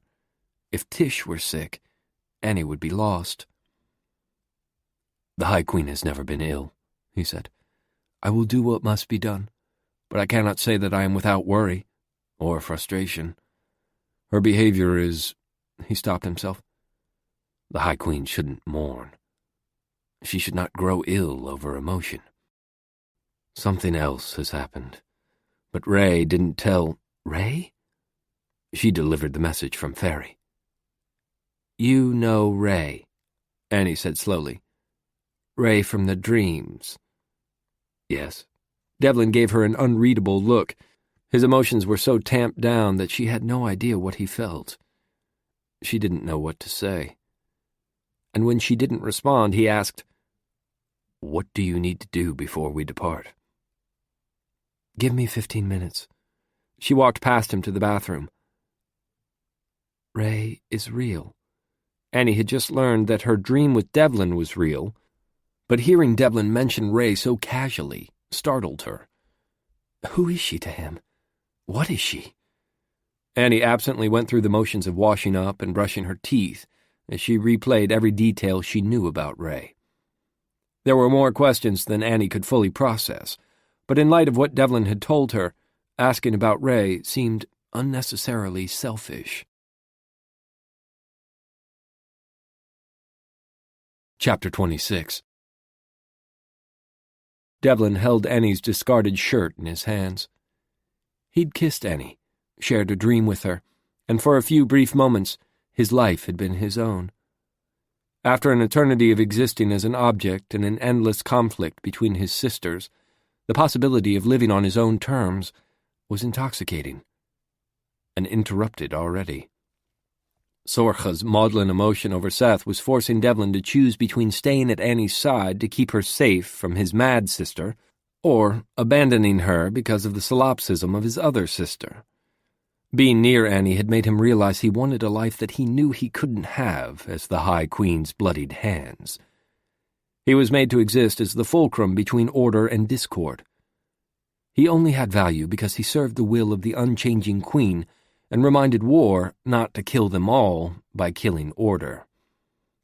I want to determine my own path. Annie returned to the main room. I have questions. You're keeping things from me, but they'll wait. I'll wait. You'll wait for what? Answers. You. Time. Whatever this is. She came over and took his hands. It's not going to go away. I don't really buy the whole fate thing. I know the Olas claim to know the future, and so do your sisters, but it's not always as set as all that. Some things, though, feel like they're right. You and me, it's one of those things. I don't know what they see or why things are such a mess, but in the middle of it all, I do know that being around you is really the best thing that's happened to me in, well, ever. Her words only made him sure that he needed to keep her safe. My sisters cannot see your threads. He looked down at their hands, and then back at her as he added, They cannot see those whose threads are tangled into their own futures. Or, they say, into mine. She held tight to him and asked, So, I'm in their future or yours? Can you see future threads? I can. He pulled his hands free and paced to the window of the tiny room. This wasn't a topic he enjoyed discussing. Can you see mine? I tried, but no. He didn't look at her or speak of the fact that this meant that their lives were entangled as far as her future stretched. The only way for them to see you is through ordinary channels. A faerie who carries word to them, or your presence where they can see you. You can't see my future at all, she prompted. He wasn't hiding his emotions away, not now. Instead, he let Annie feel his worry and his hopes. I haven't been able to see your future since you were not killed, since I didn't. It's not that you've lacked in existence, but because because your life and mine are entangled, she finished. In some way. He looked out at the parking lot. Maybe you should stay here in the room. Maybe... No. She was right behind him when she said it. He looked over his shoulder at her. Either of my sisters would kill you without compunction. I can't lose you. I know. She put a hand on his arm and tugged so he was facing her. You aren't using any sort of logic, Devlin. Hounds can't stay trapped, and even if I could, wouldn't it at least be safer to have someone with me? He growled, a sound that was very not high court, but nothing inside of him felt high court anymore. I don't know whether you're safer in the mortal world or in Faerie. Perhaps stay here, and Iriel— Annie reached up and pulled him down for a kiss. No. Call Iriel. See if he'd come here. Devlin hated the idea of Annie trapped in a room with the embodiment of temptation, but he hated the idea of Annie being killed even more. All of these emotions are too much. She felt them all, knew every emotion he was trying to make sense of, allowed him to express them even if his centuries of hiding them kept them from being visible. What do you want? She asked. You with me and safe. He knew it wasn't logical, but he didn't want to be apart from Annie. One problem solved, then. She picked up the shirt he'd been holding earlier. After she shoved it and the rest of her belongings into the bag, she zipped it. That's what I want, too. I'm going with you, at least as far as Huntsdale. We'll figure out the rest after we talk to Erie. And Neil. We'll consult the Dark King, he said. She lifted her bag. And Gabriel. He's likely to be difficult. There's this whole no dating the Gabriel's daughter thing. Devlin shrugged, but he let her feel the excitement that filled him. We are, though. We are, Annie repeated in a soft voice. She stared up at him. I would fight him for you. Well, if he would fight me. But he's afraid I'm going to get broken. For a moment, Devlin stared at her, not wanting to tell her that she was far more likely to break others than to be broken. He was willing to sacrifice everything he'd ever been for her. He brushed his lips over hers. Gabriel is a fool. You're not invincible, Annie, but you're not mortal weak. You are a worthy fighting partner. Devlin reached through a false pocket on the side of his trousers and slid a knife from a thigh sheath. He held it out. Here, I know you have yours, but I would give you, if you— She took it. A girl can never have too many weapons. He lifted her bag from her shoulder. You need to wake the steed. Dev? She gave him a very serious look and put her hand on his chest. I'll do my best to be careful with everything you're giving me. He didn't have the words to answer that, so he merely nodded. She reached out to turn the doorknob, but before she opened it, he put a hand on hers. There were faeries who wanted her dead. May I go first? He asked. Today, but not always. She smiled at him. You know that if there's any chance to fight, I won't sit on the sidelines like some silly high court faerie. You're the daughter of Gabriel. I wouldn't expect anything less. Devlin repressed the surge of happiness he felt at having someone want to fight alongside him. The Queen's assassin was to be alone. He lived and fought alone. Sorcha had always made that detail explicitly clear. She'd given him soldiers and guards to train. She'd allowed him almost complete power in such matters. There were only 2 rules. Unlike in the other courts, no high court soldiers were to be female, and his own prowess was to be held as an example. His ability to kill efficiently was proof of his other sister's parentage. The bloodthirstiness Sorcha abhorred in Bananach, she exploited in Devlin. Annie, without meaning to, challenged every limitation he'd lived by for eternity. He hadn't truly known what he lacked until Annie's vibrancy had illuminated the emptiness in his life. He had a fleeting image of training Annie. If they were able to leave Sorcha and live as solitaries, they'd need to be stronger than any other faerie they met. Her heritage certainly predisposed her to be so. Gabriel had been the left hand of the Dark Court, the dispenser of Iriel's punishments for centuries. Other Gabriels had preceded him, and Annie was very much like them. Devlin suspected that expectations of mortality were all that had kept Gabriel from training her to lead her own pack. Devlin knew better. When the last of her mortal blood was consumed by her faerie blood, she would be able to stand against most any faerie. He thought of the wolves that attended Annie in her dreams. They were harbingers of the hunt, but they weren't feral things pacing near her. They looked to her for guidance. Was that what you saw, Sorcha? That she would be strong? Or was it merely that she would be mine?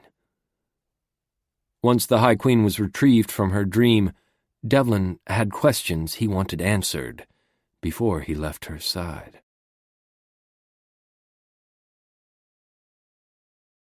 Chapter 27.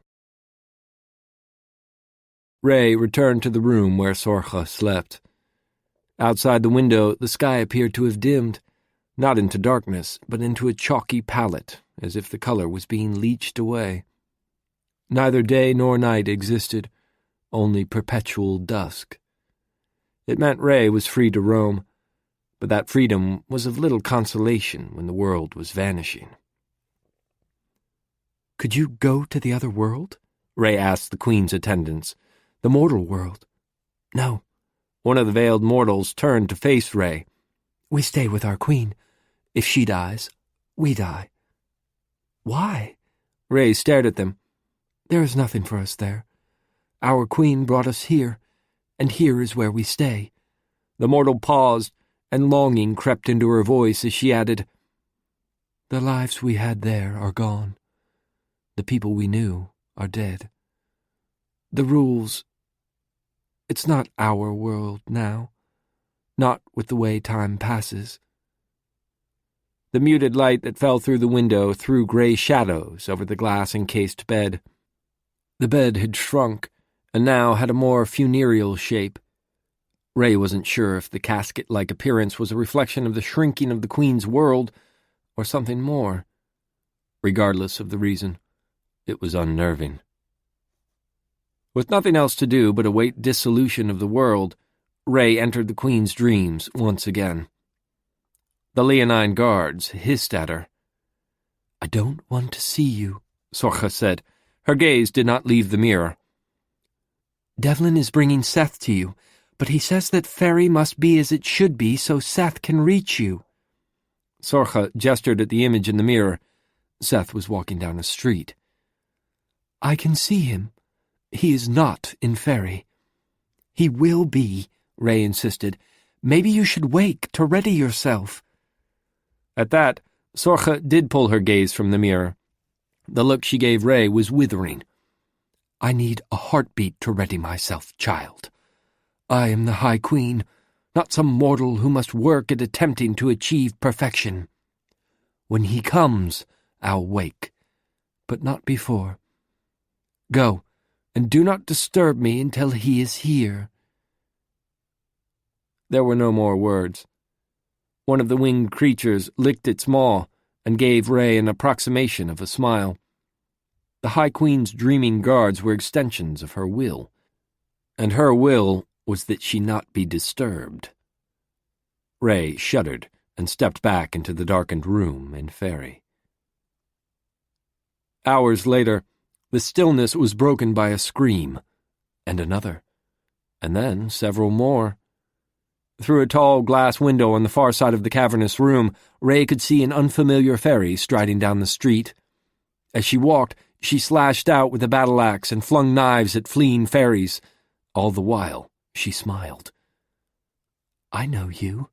Ray wasn't sure how, but the new faerie felt familiar.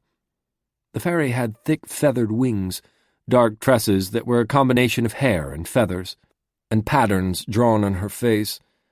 Her gaze was darting around assessingly. She paused across the street and looked at Ray. The smile she gave Ray was familiar, an unpleasant match to Devlin's. Devlin's other sister, Bananach. "There you are, girl." Ray heard the words, Through wall and glass they flew as if they were physical things sent crashing toward her.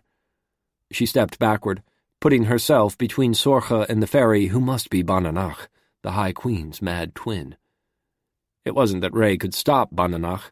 The insubstantial couldn't impede the physical. It wasn't even that she cared to protect Sorcha. The High Queen had done nothing to earn Ray's loyalty. Ray's action was the instinctual movement to keep safe the entity that created the world around them. Sorcha created, Bananach destroyed. That simple fact was enough to align Ray's loyalty for the moment. Bananach grabbed a sleeping faerie and tossed him through the window. Shards of glass crashed on the stone floor in a dangerous shower. The faerie she'd thrown lay unaware and bleeding. The Queen's two mortals didn't react at all. They stayed beside their Queen's casket. "Run, now!" Ray said to them. She didn't turn to see if they obeyed. The destructive faerie looked to her left and right, reached down and uprooted a small sapling and used it to knock out the remaining glass in the window frame. Shards hit the stone floor like a glittering rain shower. Ray didn't move, couldn't move, as Bananach stared at her. Bits of glass crunched under Bananach's boots as she stepped through the window frame into the room. "You belong to my brother," Bananach said by way of greeting. The raven faerie leaned close enough to Ray that for a breath it felt like she was going to walk into Ray. Ray moved to the side. Bananach sniffed, circling Ray as she did so, and then paused. She tilted her head so close to her own shoulder that it looked as if her neck muscles had been severed. "You smell like him. He's not here." "He's not," Ray agreed. Beyond Bananach, Ray could see a few still-awake faeries who stood in the street. They watched the raven faerie as she stalked and circled Ray. They didn't move, not to help or to flee. They stared with very un-high court looks of horror on their faces. "You have worn his skin." Bananach sniffed again. "More than a few times. He let you inside of his body." "Devlin is my friend," Ray said. Bananach cackled. "He has no friends. He wasn't made for such things." Ray straightened her shoulders and stared at the faerie. "I am whatever he wants me to be." The faerie stared at Ray as if she could see things, and Ray suspected she was seeing things, looking at the threads of Ray's future. The sensation of being studied thusly was disquieting. Bananach was weighing and measuring her, and if the results weren't to her liking, there was no reason to believe she'd ignore Ray. "Can she kill me?" But whatever Bananach saw as she peered into Ray's future apparently wasn't cause to try to strike her. "Does she see anything?" The expressions on the faerie's face were unreadable. She merely nodded and stepped around Ray. "And there you are, sister mine." Bananach reached out as if to touch the glass casket. Her talon-tipped hand hovered in the air over the blue glass. "Do you hear me?" Ray had an unpleasant moment in which she wanted very badly not to respond, not to draw the raven faerie's attention back to her. It was a normal response. Prey rarely wanted to summon the predator's gaze. It was also not the acceptable response. If Bananach could injure Sorcha, could further disrupt the High Queen's grasp on reality, the consequences were too large to fathom. "She cannot hear you," Ray said. Bananach's head swiveled at an inhuman angle. "But she hears you, doesn't she?" Ray shrugged. "Sometimes." "And what does she dream? The Mad Queen?" Bananach's hand lowered to the glass, even as she stared at Ray. Absently, she scraped her talon nails over the glass, making a screeching sound. "Ask Devlin." Bananach's wings flexed, opening so that the shadows blocked the scant light from the window. "He's not here, child." "He will be." "Ah, he will be." Do you suppose he and the hound received my message, then? Bonanoc asked. I left them a gift. A gift? Bloodied, but no longer screaming. Bonanoc looked crestfallen for a moment. If I could have saved the screams, I would have, but they died with the body. Ray didn't know what to say or do. Bonanoc shook her head. I have faeries to kill before I speak to my brother, Dreamwalker. But I'll be back soon. Even as she spoke, she brought both fists down on the glass. A large clang echoed throughout the hall, the sound loud enough that Ray winced and covered her ears. The walls seemed to shudder, but the glass was unbroken. Alas, Bonanoc laid her cheek on the glass over Sorcha's face.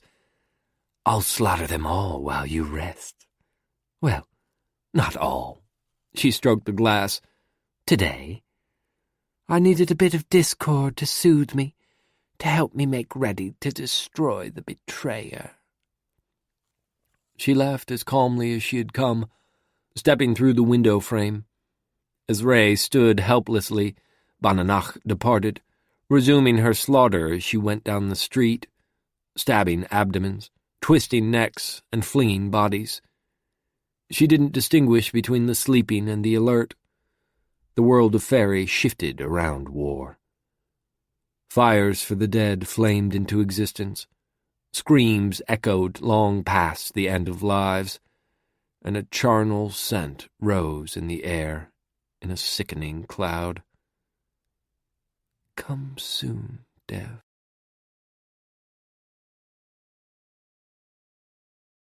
Chapter 28.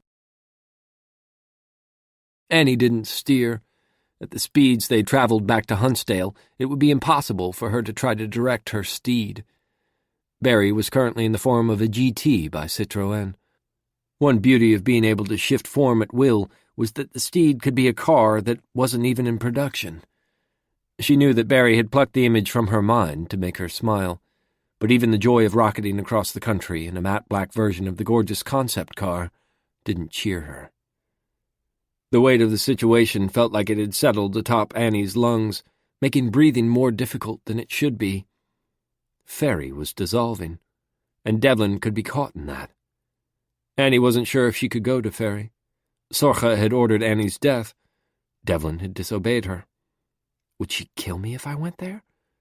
Would it be worse for him? Annie couldn't figure out whether she would be a help or a hindrance if she went. Being in Huntsdale, where Bonanoc was, didn't sound particularly appealing either.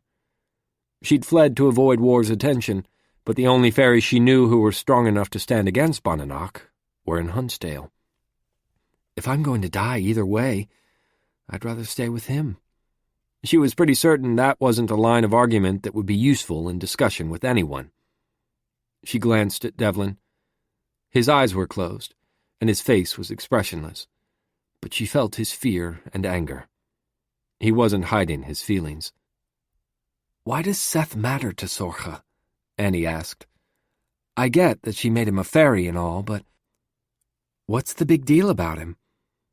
"That's a question I intend to ask the High Queen." He reached out and laid his hand atop hers, entwining their fingers. "What I know right now is only what Ray told me." "And you're not telling me everything, are you?" "No, I'm not," he admitted. Devlin pulled his hand away rather than hide his emotions. "The Queen's secrets aren't mine to share, but I can say that I need to bring Seth to her." "There are secrets about the Queen and Seth?" she asked. "Yes." They traveled in silence for a few moments until Devlin finally said, "She has Seth. Perhaps she will not oppose my being solitary." Annie stilled. "Could you do that?" "Many fairies do so." That wasn't a real answer, though. Devlin wasn't most fairies. "Neither am I." The idea of Sorcha letting him walk away seemed ludicrous. He was hers as much as Gabriel belonged to the Dark King. Could I convince her to let me come and go in Faerie?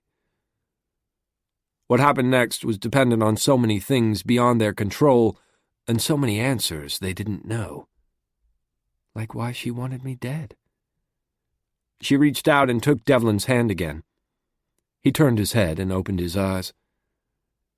I'm sorry I can't set this aside, but after... Duty isn't something to apologize for. She held his gaze. I'm glad you aren't afraid of me.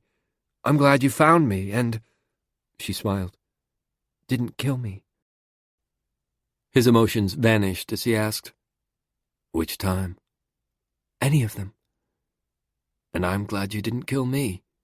His emotional guard slipped only long enough for her to glimpse how worried he was. And that you kissed me. She brushed her lips over his. Which time? All of them. They went back to silence as the landscape blurred around them. With her free hand, Annie dialed Tish and was dumped into voicemail instantly. Call me, she said. She was about to call pins and needles when the phone rang. Home was on the caller ID. Hey. It wasn't Tish or Rabbit. Ariel was calling from the shop number. I need you to come home, he said. Her hand tightened on her cell at his emotionless tone. On the way already. With Devlin? Ariel prompted. Yeah, she glanced at Devlin. He's here. Do you need to talk to him? Not yet, Ariel said. Stay with him until you get here. Promise. What's going on? Eerie? Annie felt her hands start to sweat. Talk to me. I will.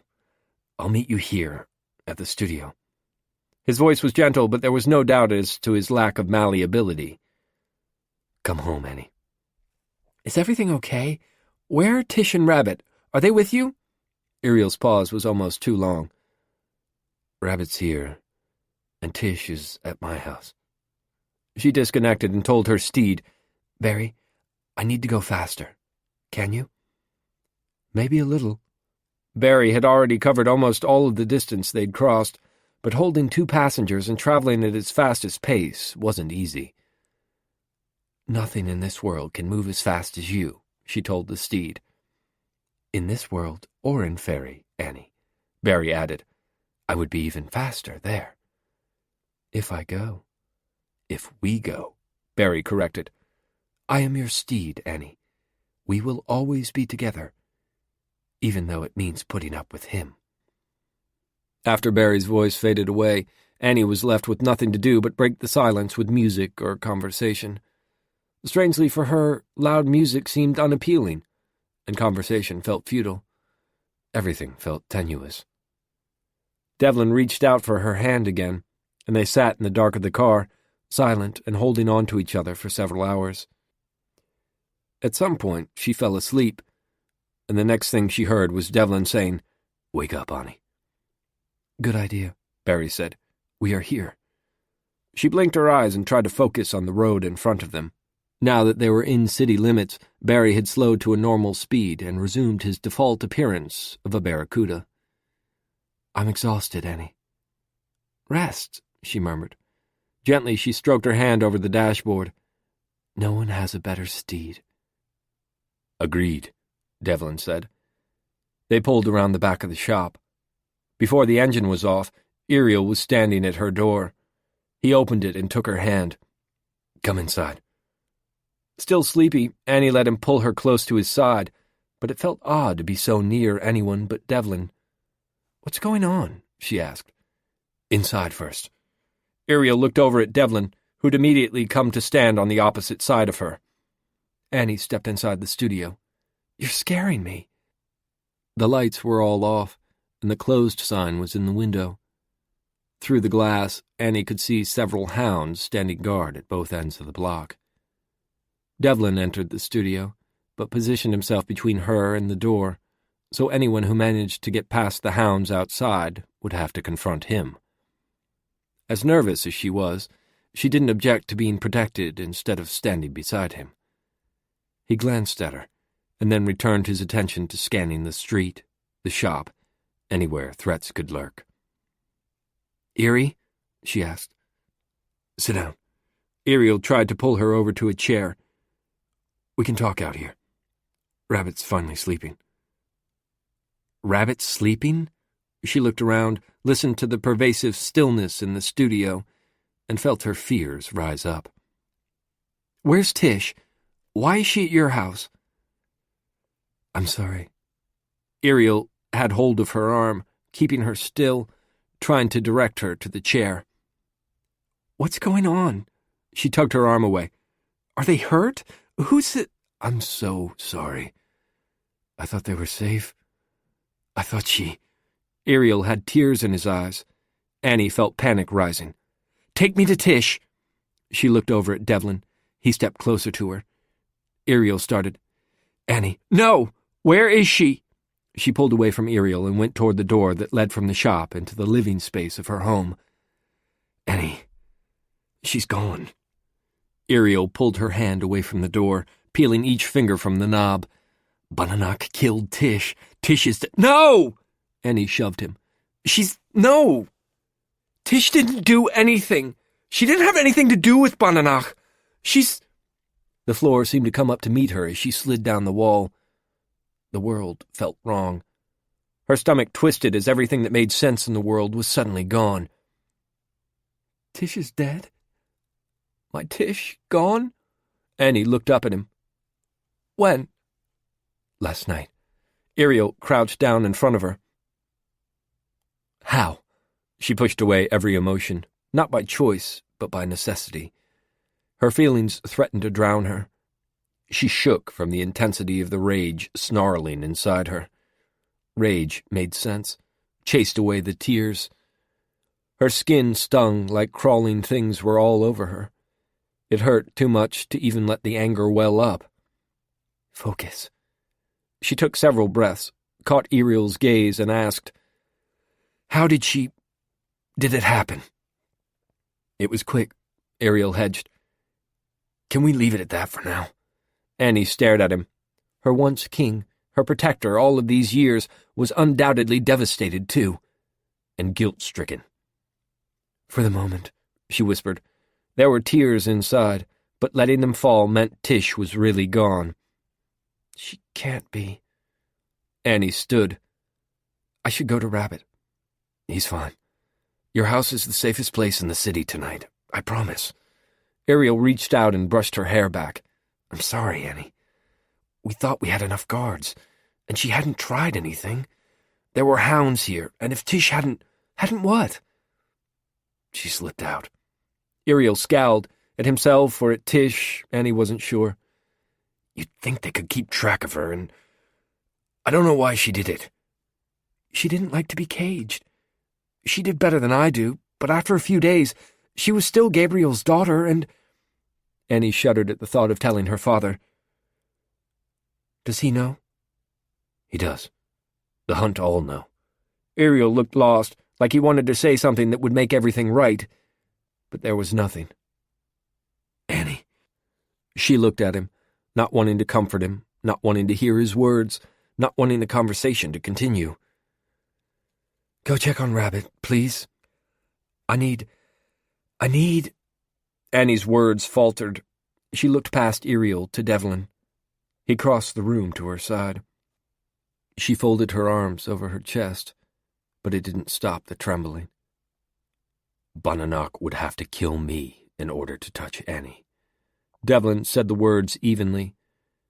Anyone killing me is very unlikely. Ariel looked from one to the other, and then he left. The quiet in the room was so much worse than before. It was empty. Tish wouldn't ever come running into the studio again. She wouldn't be there arguing over the music they played. She wouldn't scold Annie. She wouldn't anything. Bunnanak had killed her. Annie's heart felt like it would stop, and for a moment she wished it would. It should have been me. Tish was gone, and Annie was left without her. Annie looked at Devlin. I want her dead for this. Chapter 29. Devlin had no words for Annie as she stood there silently. He knew this was when comfort was to be offered. Logic insisted there should be something he could say. There really wasn't. His sister had killed her sister. Annie didn't weep. She stared at him with dry eyes. "Help me? I need to fix this." "It isn't something you can fix." Devlin wished there was more he could say, some word, some promise. He couldn't. War destroyed lives, families, hope. If they didn't find a way to nullify Bananach, this would be just the first member of Annie's family to die. Words weren't of any use, so Devlin pulled her into his arms. The tears she'd been refusing to let fall started to race down her cheeks. "I'd undo it all if I could. If you could have killed me, then Tish and Jillian would be okay, and—" "No, neither of them would have wanted that." Devlin kissed her forehead and held her. He wasn't sure how long they stayed that way. Annie wept almost silently, her tears soaking his shirt and her cries muffled against his chest. Devlin knew it wasn't even the edge of her grief, but her brother slept on the other side of the door. She wouldn't wail now, not when it could upset Rabbit. Devlin listened for the sounds of movement outside in the street or in the house, but heard only Annie and those who were there to care for her. Iriel made a number of calls. The timbre of the former Dark King's voice revealed none of the fury that Devlin knew lurked not far below the surface. Iriel's family had been stricken, and of all the courts, it was the Dark Court that held family as almost sacred. Unlike the High Court. Somehow, in the grief that was weighing on all the house's inhabitants, he needed to broach the reason for their return. Iriel opened the door. "He's awake." Annie stretched up and brushed a kiss over Devlin's lips. She didn't speak as she went inside. Iriel and Devlin stood together for a moment. There was no way to ease into the discussion, and no way to postpone it. Seth needed to be taken to Sorcha. The timing was unpleasant, but the reality was what it was. Crises didn't abide by schedules. "We need to talk. Sorcha is unwell," Devlin began. Iriel held up a hand. "Let me start the coffee first. I haven't slept yet." Devlin nodded and followed the former Dark King into Annie's home. Being there was disquieting. These tiny rooms attached to the tattooist's studio were where she had healed from the consequences of what his sister had ordered, and now it was where she wept for the consequences of his other sister's cruelty. His sisters were the source of her pain. He walled his emotions up more tightly. He'd do what needed to be done, and he'd try to find a way to give her a better future. Maybe I can return Jillian to her. Annie stood in the hallway between the kitchen and what appeared to be the bedrooms. "Rab? Annie?" Rabbit's voice was raw with mourning. He stepped into the hall and grabbed Annie. "You're safe. Gods, You have to listen. You will do whatever it takes to stay safe from her. Tell me that. Tell me. Promise." "Shh." Annie wrapped her arms around her brother, holding him against the torrents of tears streaming down his cheeks. "I'm home. I'm sorry I wasn't here. It's my fault." "No." Rabbit and Iriel both answered. Annie looked at them. "Yes." "No. Mortals are breakable," Devlin said. "Even if you were here, she would have—" Annie shoved past him back into the studio and then outside. The slam of the second door was accompanied by the clatter of the bell that hung there, and Annie's angry scream. "Stay." Iriel put a hand on Rabbit's arm when the tattooist started to follow. He looked at Devlin pointedly, as if I needed encouragement to follow her. Seeing Annie like this was so outside his realm of experience. His own emotions were as locked up as they'd ever been, but it still ripped him apart inside. Annie was hurt. Devlin went into the studio and paused. There were hounds out there, and she stood just on the other side of the large front windows of the shop. I could go through the window if she were in immediate danger. The threat was too much. I need to be beside her if there is an attack. He took a deep breath before pushing the door open. She refused to look in his direction. Instead, she stared resolutely at nothing. He leaned against the wall beside her. It wasn't your fault. You must know that. Tears slid over her face, but she didn't brush them away. They fell down her chin and cheeks, coursed down her neck, and dripped onto her shirt. Annie glanced sideways at him. I don't know anything right now. He sighed and tried again. What do you need? Rabbit made safe, and then your sister made dead. Annie bared her teeth. Breath for breath. She took my sister. You can't kill her. Really? Annie pushed off the building and spun so she was standing, facing him. Her feet were spread in a fighter's stance. Her eyes were shimmering with the same sulphurous glow as the eyes of the hound's steeds. Tell me why. He'd told no one his sister's secrets. For eternity, he'd lived for them. But Faerie was coming unmade, and the mortal world would be devastated if Bananach brought about a true fairy war. The time for protecting the twins' secrets had ended. Come inside. He held out his hand to Annie. It shook. The thought of her refusing him mattered more than anything should. He'd still be there if she grew cold to him, but it would ache the way few things ever could. She looked at him with the monstrous green gaze of the hunt. Iriel's inside. He won't let me go after her. He nodded. I know. I'm the hunt. Tish was my sister. She was a part of me, my best friend. I cannot just accept this. Annie's tears had stopped. Rage hummed in her words and body. No one kills the hunt without vengeance. Gabriel might not have called her pack, but I do. Come inside with me. He kept his hand outstretched and added, Please. She took his hand in hers. I want her blood, Devlin. I want her death. I want her to ache. He opened the door to the studio and motioned for her to precede him. I understand. And he did. If anyone hurt Annie, he'd feel the same way. But that didn't change the impossibility of killing Bananach. There is no return from this.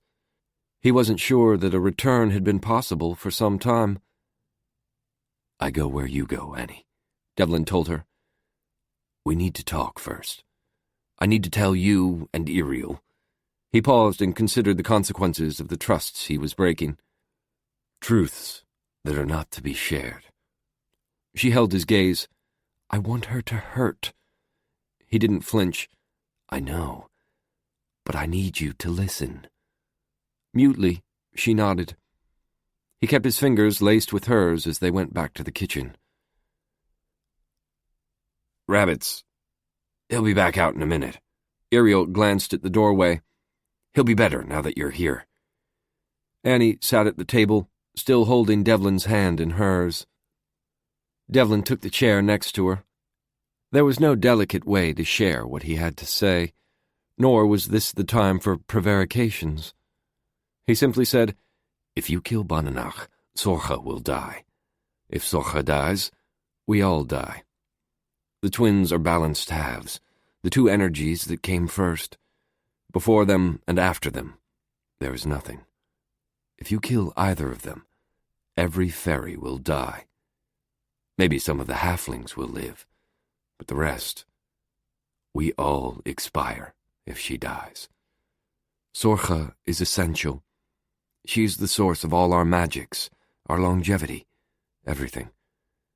If not, don't you think Bananach would have killed her by now? Iriel lowered himself to a chair. Annie sat speechless for a moment, but then began trying to find the hole in his logic. She was irrepressible when she wanted something, and she very badly wanted Bananach's blood. How do you know? Maybe they just... I know.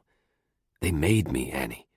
I call them sisters, but before me, there were only two. The opposition, the balance. It's what our whole people are based upon. Each court has its opposite. Too much imbalance will cause disaster. Sorcha, she adjusts what she must to assure stasis. Iriel looked up, and Devlin caught his gaze. She will arrange against her wishes to assure the greater balance. He did not look away from Iriel as he made the admission. Even for that court which is her opposition, even as her counterbalance has abandoned Faerie to live among mortals. The dark court balances the high court, but Sorcha requires more. Since the start of forever, her true counterbalance has been Bananach. Well, that just sucks, doesn't it? Annie leaned back, but she didn't pull her hand away from his. Bananach wants me to kill Seth and Neil, and oh yeah, she wants to kill me, and there's not a damn thing we can do without killing everyone. No one spoke for several heartbeats. There was nothing to say. Silently, Annie released his hand and left the room. After Annie walked back down the hallway, Iriel started, "Would Sorcha hide Annie?" Devlin shook his head. "Sorcha ordered me to kill Annie years ago." Iriel asked, "Because she saw that Annie would..." "What?" "I wasn't privy to that information." Devlin glanced at the hallway. "I can't let Annie kill my sisters, or let them kill her." Iriel sighed and lowered his head again. "So we try to keep Annie, Rabbit, Seth, and Neil alive, and hope war finds another amusement." Devlin felt a strange guilt at adding to the already complex situation. He weighed his words carefully and settled on, "I believe it would be catastrophic should Seth be killed. In truth, it might be catastrophic if Seth doesn't return to Faerie soon. Sorcha is asleep, mourning Seth's absence, apparently." "Well, that's not very orderly, is it?" Iriel said. "Something is wrong with my sister." Devlin watched Iriel pour several cups of coffee. To one cup, he added the cream and solitary sugar cube that Annie favored. "We'll figure something out." Iriel gave Devlin a knowing look that reminded him that he'd forgotten to cloak any of his feelings. Devlin started. There weren't words, though. Not ones he could speak. His envy over the way Iriel knew Annie, his worry over her, his futile emotions, none were of the high court. For a heartbeat, Devlin just stared at Iriel, waiting for the mockery or chastisement or reminder that he wasn't worthy of Annie. Iriel held out Annie's coffee. "She needs you right now. Go." Devlin stood and took the cup, and paused at the roll of terror that told him that Gabriel had arrived. Chapter 30. Annie had heard and felt everything Devlin shared with Iriel. It didn't mute her grief or rage, but it was comforting to know that she wasn't alone. Devlin wouldn't kill Bananach, but he wasn't going to abandon her, and she needed every strong faerie they could rouse. She couldn't lose Rabbit. Or Iriel, or Gabriel, or Devlin. She heard the arrival of Gabriel, and with him Neil and Seth. She didn't want to see them all at once, though, so she stepped into Rabbit's room and waited for Gabriel. Rabbit sat on the edge of his bed, looking lost. He'd undoubtedly heard the earlier conversation in the kitchen, and he knew as well as she did that their situation was growing increasingly bleak. They didn't speak. Instead, they waited and listened. Iriel and Neil's voices were low, but they were here. Knowing the current and former Dark Kings were now both in her home was comforting. So too was the sound of Gabriel's boots as he came down the hallway. "I'm sorry," was all Gabriel said when he came into the room. "You failed." Rabbit looked at Gabriel with a ferocity that was matched on their father's face. Gabriel didn't look away from the challenge in Rabbit's voice. "The hunt will keep her and you as safe as we can." Annie shook her head. "Well, since killing war isn't an option, I don't really see how that's possible." None of them spoke. Annie went over, took her brother's hand in hers, and tugged him to his feet. Reluctantly, he followed, to stand in front of Gabriel. Once Gabriel and Rabbit were face to face, Annie said, "Neither of you is to blame. I get the whole blame thing. She killed Tish because of me." She let go of Rabbit's hand and stepped back. "I couldn't give Bonanach what she demanded. Not my blood, or the king's, or Seth's." She saw Seth and Devlin in the hallway behind Gabriel. She caught and held Seth's gaze as she told him, "I considered killing you, but Iriel and Neil wouldn't like it. There'd be too many other consequences that would please Bonanach. But if I'd thought I had to kill you to save Tish, maybe. Probably." "We need a plan," Devlin started. Seth looked over his shoulder to Devlin for a moment. "I know what I want. Bonanach dead." Annie smiled. "Seth, I think this is the first time I might actually see why people like you." Devlin frowned. "We cannot kill her." "I know." Annie looked at him. "So what do we do?" "The High Court's assassin doesn't make the decisions around here," Gabriel growled. "No, I don't, but neither do you." Devlin didn't raise his voice or react to Gabriel's menace. "Do you have any idea what your daughter is?" "Dark Court." Gabriel stepped into the hallway. "Unlike you." "Devlin!" Annie started toward them, but Rabbit put a hand on her shoulder. "Wait," Rabbit murmured. Seth came into the room, giving Gabriel and Devlin space to sort things out. He reached out to Rabbit and clasped his forearm. "Sorry, man." Rabbit nodded. "I'm glad you're here." Annie didn't want to talk about grief. Not now, not ever. She wanted to plan. She raised her voice, though, and called out, "Iriel?" "Shush, love," Iriel called back. "It's just territory stuff they need to square away before we can get to business. Let them talk." Gabriel and Devlin were glaring at each other. "That's not going to end with talking." Annie sat down beside Rabbit and watched the confrontation. Her brother put his arm around her. "Gabriel needs to deal with his grief. By beating my—" Her words faded as she tried to figure out what term finished that sentence. "Your what?" Gabriel growled. He shoved Devlin. "Her what?" "Stop!" Annie jumped up, crossed the threshold, and stepped in front of her father. "He kept me safe." "He's the High Queen's thug." "Yeah, and you're the Dark King's." She rolled her eyes. "So what?" Gabriel reached out like he'd move her aside, and without thinking, Annie caught his hand in hers and stopped it. His eyes widened, and he grinned. Before she could react, he pulled back his other arm like he was going to punch her. "I don't think so." She ducked and swung, and for the first time in her life, saw her father actually moved by her punch. Reflexively, he punched back. Not the insulting love taps he'd thrown before, but a true punch from a hound, striking out at an equal. "You tried to hit me," she murmured. "You actually tried to hit me." "I did." He touched his face. "And you did hit me." She leaned against him. "Finally." Gabriel was staring at her with pride. "You got me one worthy of Che. How?" "She's barely, if at all, mortal." Devlin's voice was even, sounding falsely calm. "Her mortal blood has been consumed by yours, Gabriel.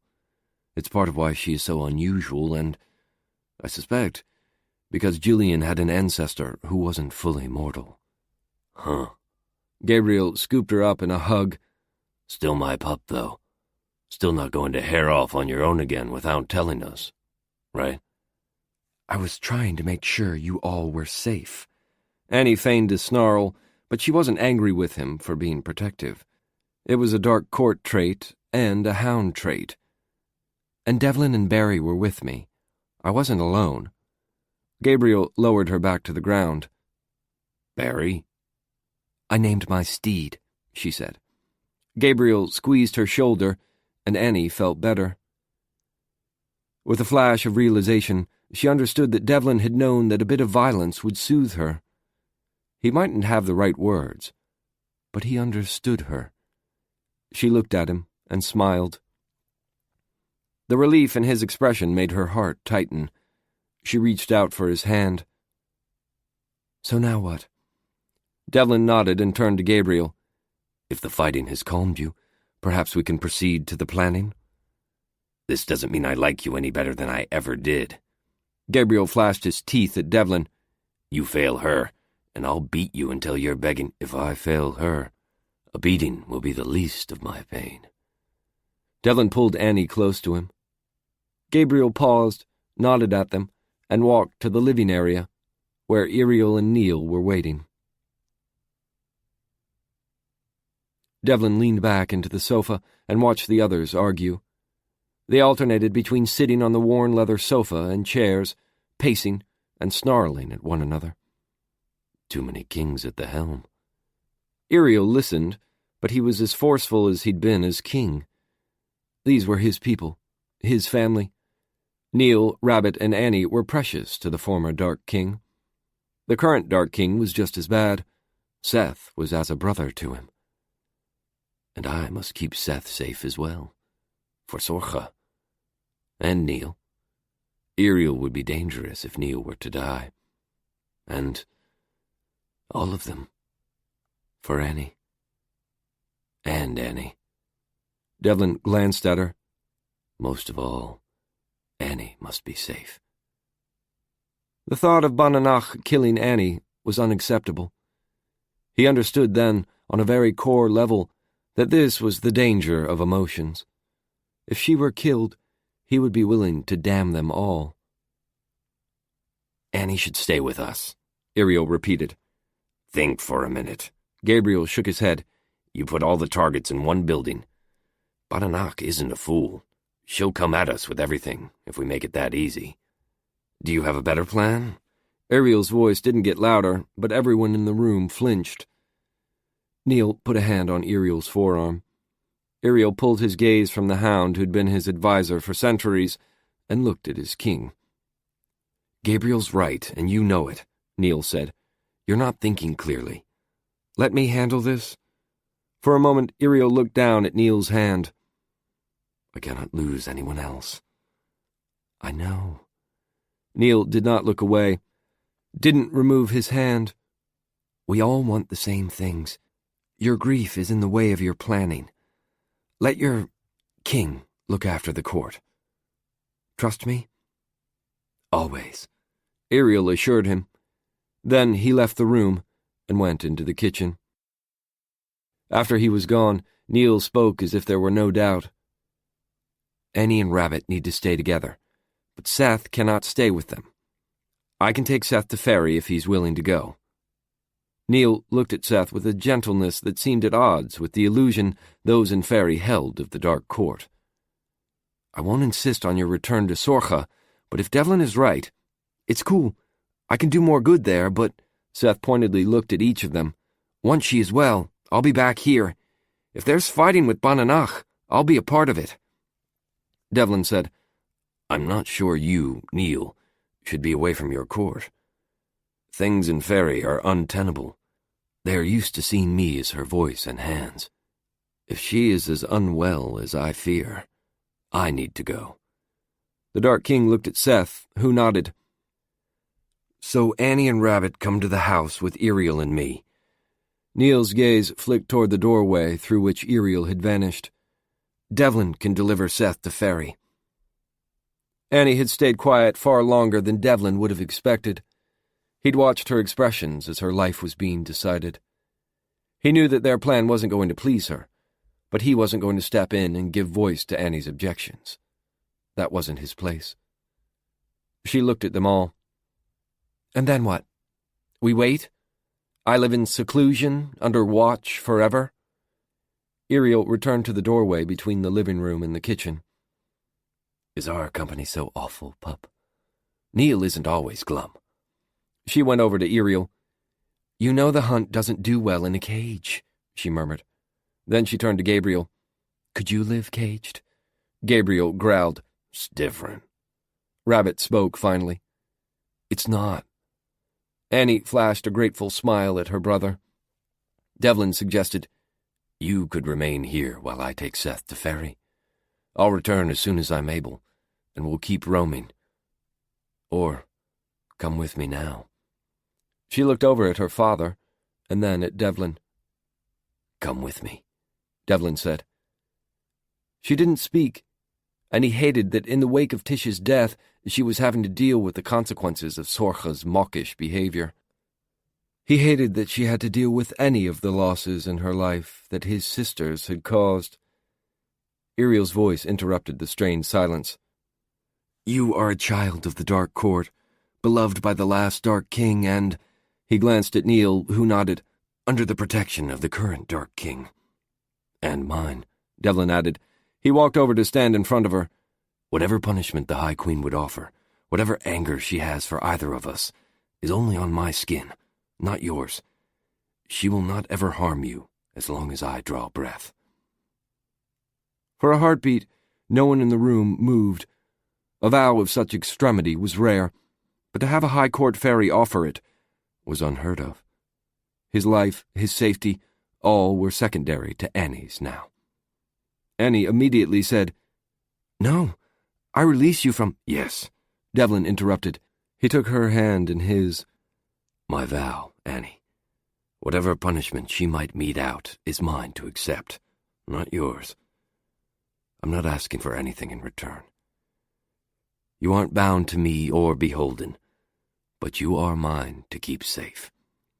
Neither my queen nor my other sister will harm you while I live. My life for yours. That is the answer we have. Should they need blood or death, it is my body that will absorb the strike." Suddenly, Gabriel growled, "Move."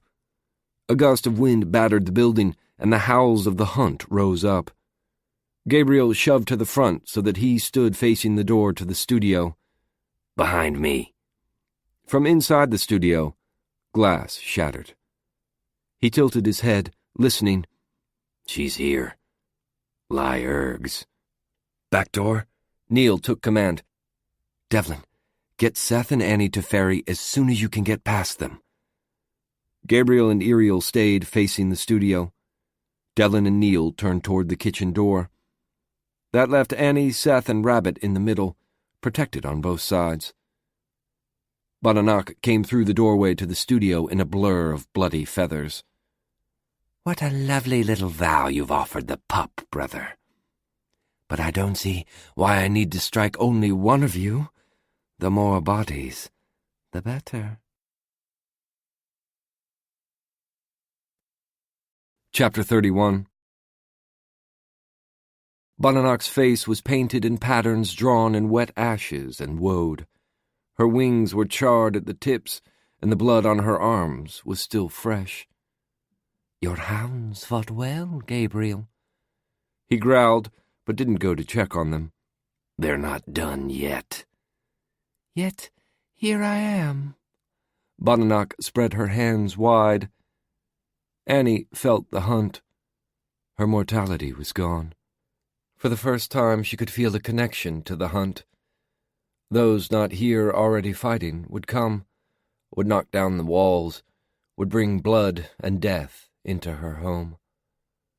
But not soon enough. Gabriel knew it too. A full score of Lyurgs filed into the house. Other fairies, some Annie did not recognize, followed. Devlin stepped forward. "Do not do this." None of Bananak's fairies attacked, but they had spread out so that the exits were blocked. They waited for Bananak to act or speak. Her fairies weren't strong enough to overcome all of the fighters in the room, but they were numerous enough that there would be injuries. Silently, Annie slid out a Skian dew and handed it to her brother. Beside her, Seth had a short sword and several of his own knives. She pulled out one of the holy irons. Her other Skian dew was in her ankle holster. As Bananak advanced into the house, Iriel continued to move so that Annie was directly behind him. Neil did the same with Seth. Gabriel positioned himself so he was behind Devlin, but still in front of both Neil and Iriel.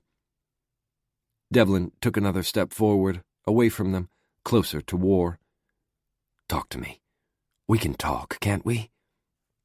She lifted a bone knife and slashed open his arm, dispassionately, muscles severed and flesh ravaged.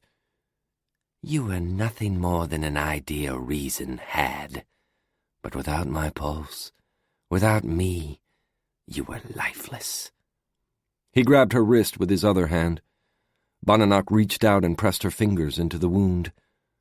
"I think I want that pulse, that blood, my blood, back now." "If you give your word that Annie will be untouched, I will give it to you freely." Devlin was motionless as she ripped open his skin. "Sister, please, spare Annie." "Stop!" Bonanoc screeched. Her hand was still dug into his bleeding arm. "I must do as I must. Seth was never meant to live. The hound didn't do as she was told. But there are choices. There are always choices, brother." She turned her gaze to Annie. "Come to me, little hound, and I'll spare them. 2 lives I will give you. Your choice." Bonanoc's wings opened wide, and the shadows in the room shivered at the sight. "Would you save your king, your lover, your father? 2 lives, if you give me yours." Annie stepped up between her former king and her father. Her blade was unsheathed, but no one there, including Bonanoc, thought that a hound with a blade was strong enough to be a threat to war. "Spare all of their lives," Annie said. "I'll give you—" "You can have my life," Devlin interrupted. He put himself back in front of Bonanoc. "You can have my allegiance if you stop this." You betrayed me. You took her, hid her. Why?" Bonanoc looked devastated. "You were my own, our child." She lunged at Annie with 2 bone knives, one in each hand now as she spoke. Iriel shoved Annie to the side, and Bonanoc drove both knives hilt deep into his stomach. Instead of falling, though, he stayed upright between Annie and Bonanoc, keeping his body as a barrier to reaching Annie. "Eerie!" Annie screamed. She wanted to go around him, to launch herself at the raven fairy, but to do so belittled the sacrifice Iriel had made. He'd taken the wound that was to be hers, and she wasn't about to ignore that in order to satisfy her own rage. Not now, at least. Devlin grabbed Bonanoc and pulled her away from Iriel and Annie. She didn't resist as he held her to him. Instead, she released the knives, sliding her hands over the white bone and letting Iriel's blood coat it. Only then did Iriel move. Now that Bonanoc was contained, he stepped backward. Neil caught him and lowered him to the ground at Annie's side. Iriel's characteristic grace was absent. Instead, he moved with almost mortal clumsiness as he tried not to jar the blades that pierced his abdomen.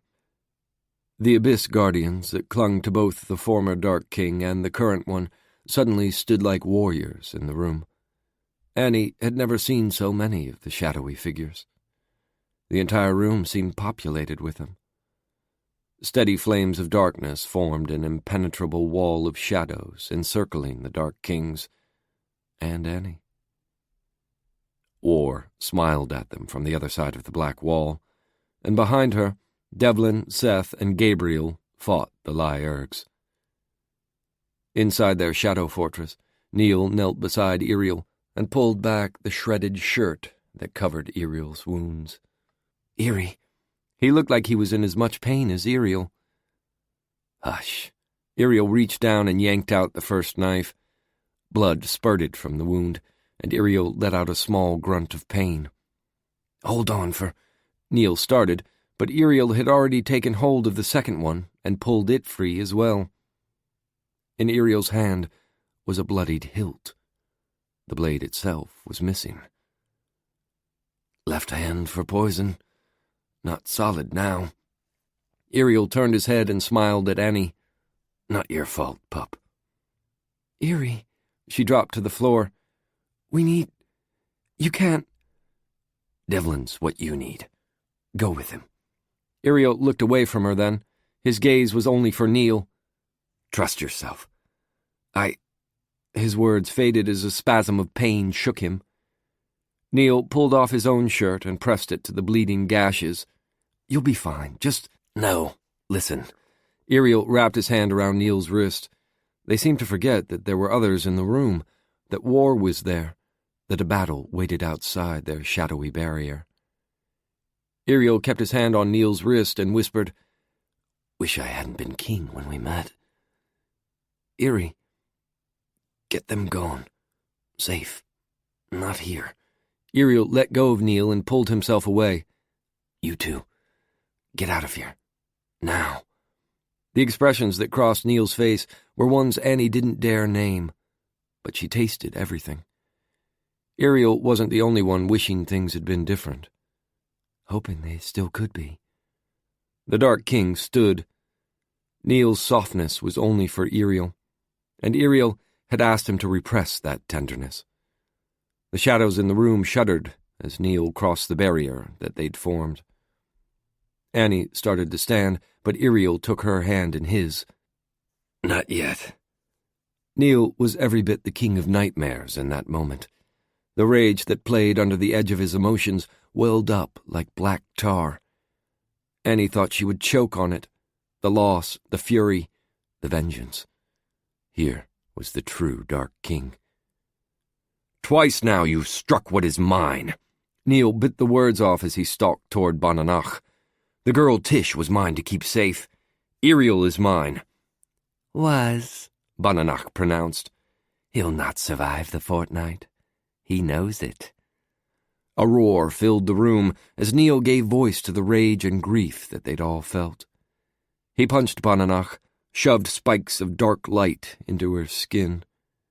You do not hurt what is mine. She stayed motionless, said nothing. Neil didn't look away from her as he spoke.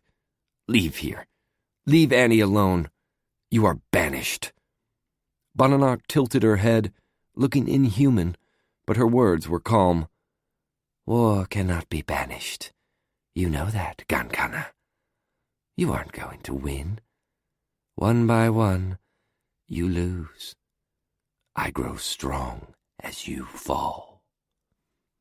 Neil didn't take his attention from Bananach. You gave me a vow of fealty. I could kill you for— No, you couldn't, Bananach crowed. My betrayer told you, Socha will die, and then all of you will die. Kill me, and I still win. Is the little hound worth it? Is your anger over Iriel reason enough? Then Gabriel's voice whispered inside Annie's mind. Go to Faerie.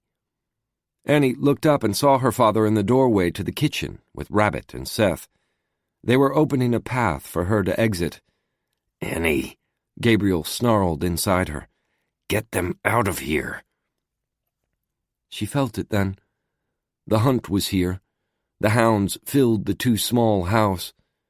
Now, Gabriel added.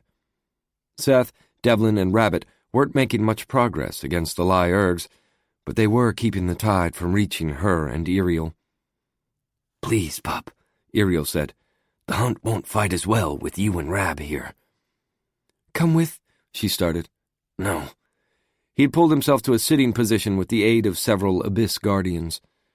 I stay with Neil. Can't really run right now, anyhow. Gabriel and Neil were in a blur of violence with Bananach. In the hallway, Alluring and other faeries Annie didn't know were already fighting with hounds. One hound toppled a shelf onto a cluster of Alluring. The red-handed faeries were scurrying everywhere, like vermin. Several thistle fae accompanied them. One female hound grabbed the fire poker and speared it into the leg of a thistle fae, pinning him to the floor with the brass shaft. Annie made her way toward the kitchen, where Devlin was launching knives from the kitchen block. His aim was still precise, one-handed, and despite the blood running down his other arm, the look in his eyes told her that he'd rather fight. If they didn't get Seth to Faerie, there soon wouldn't be a Faerie. If they stayed, they wouldn't all survive. This wasn't a fight they could win. But it still took every ounce of control, more than Annie thought she possessed, to say, "Let's go." Chapter 32. As they made their way through the fracas, Annie kept Rabbit behind her. Seth brought up the rear, and she and Devlin cleared a path. Even with blood streaming down his slashed arm, Devlin was fierce. His movements were clinical, though. There was a precision to the strikes. Hounds aided them, keeping their route open. Once their small group was away from the studio, they maintained a triangle formation, but with Annie joining Seth at the back. Without speaking, they each scanned their respective sides of the street. He didn't try to watch her area, or fail to monitor his own. For a non-pack faerie, he's not bad. As they proceeded farther from the fight, Seth's uneasy glances at Devlin seemed to match her own. Why? Seth's watch over Rabbit made sense. They were friends, of a sort. The attention he paid to Devlin was equal to his regard for Rabbit. "Let me help," Seth spoke quietly. "Devlin?" "No." Devlin didn't even look at Seth. "Be silent." The terse way Devlin spoke made her think that the unspoken topic wasn't about protecting them. They passed a number of mortals, and Annie was grateful that everyone other than Rabbit had the ability to don a glamour to hide their bloodied and bruised state. Rabbit, who walked in the middle, was spared attention by his position. The few fairies who saw them pass either gaped at them or scurried away quickly.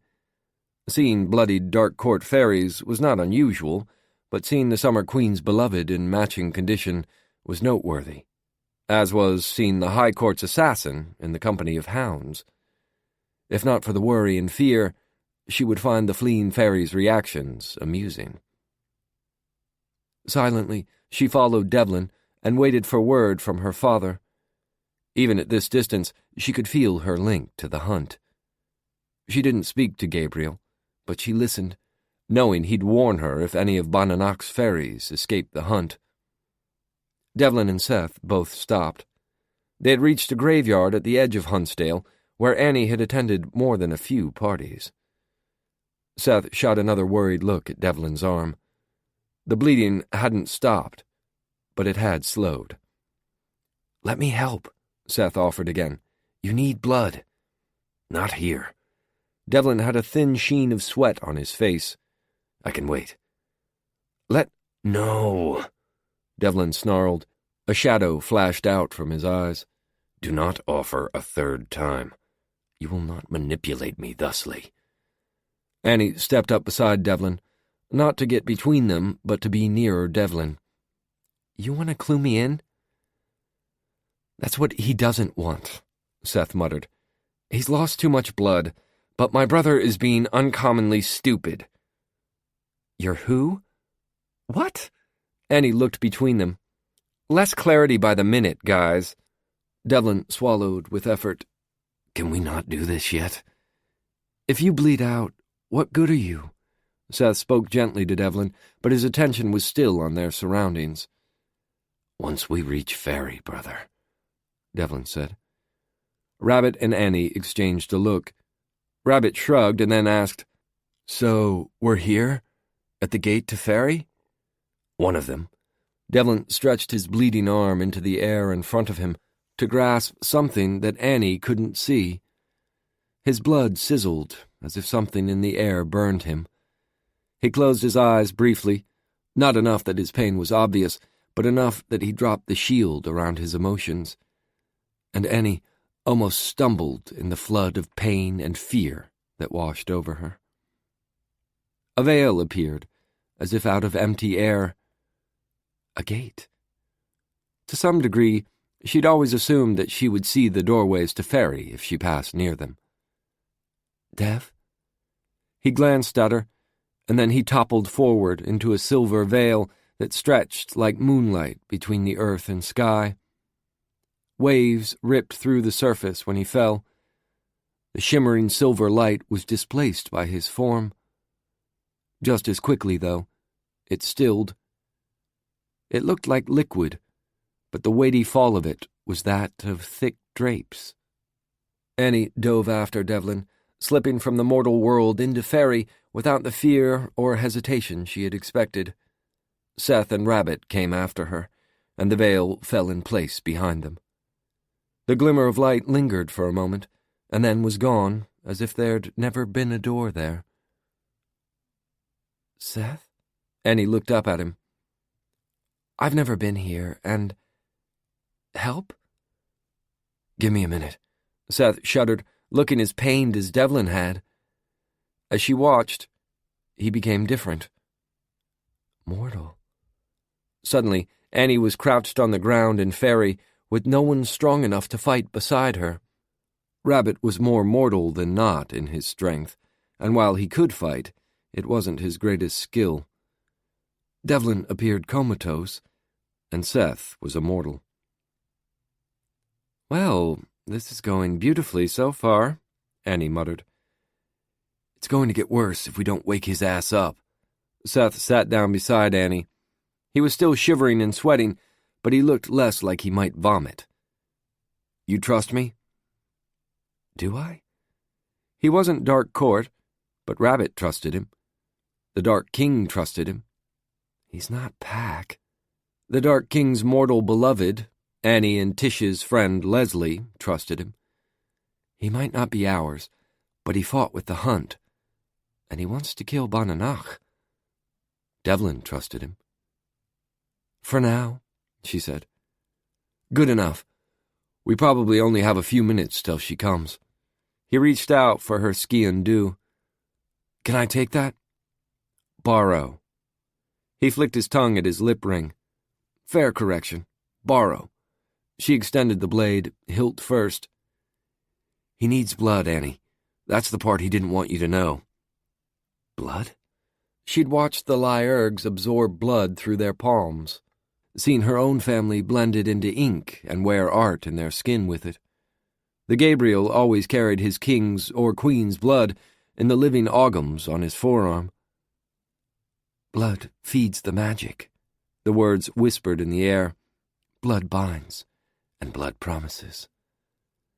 Devlin requires blood to live, Seth confirmed. He has always required the blood of both who made him.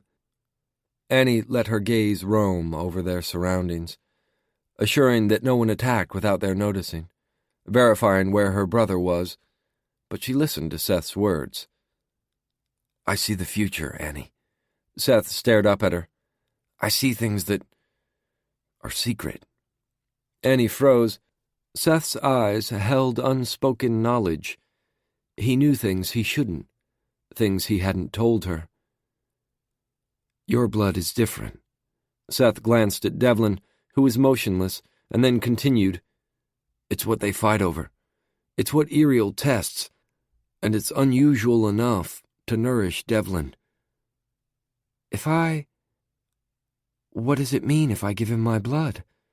She felt, as much as saw, the world shifting.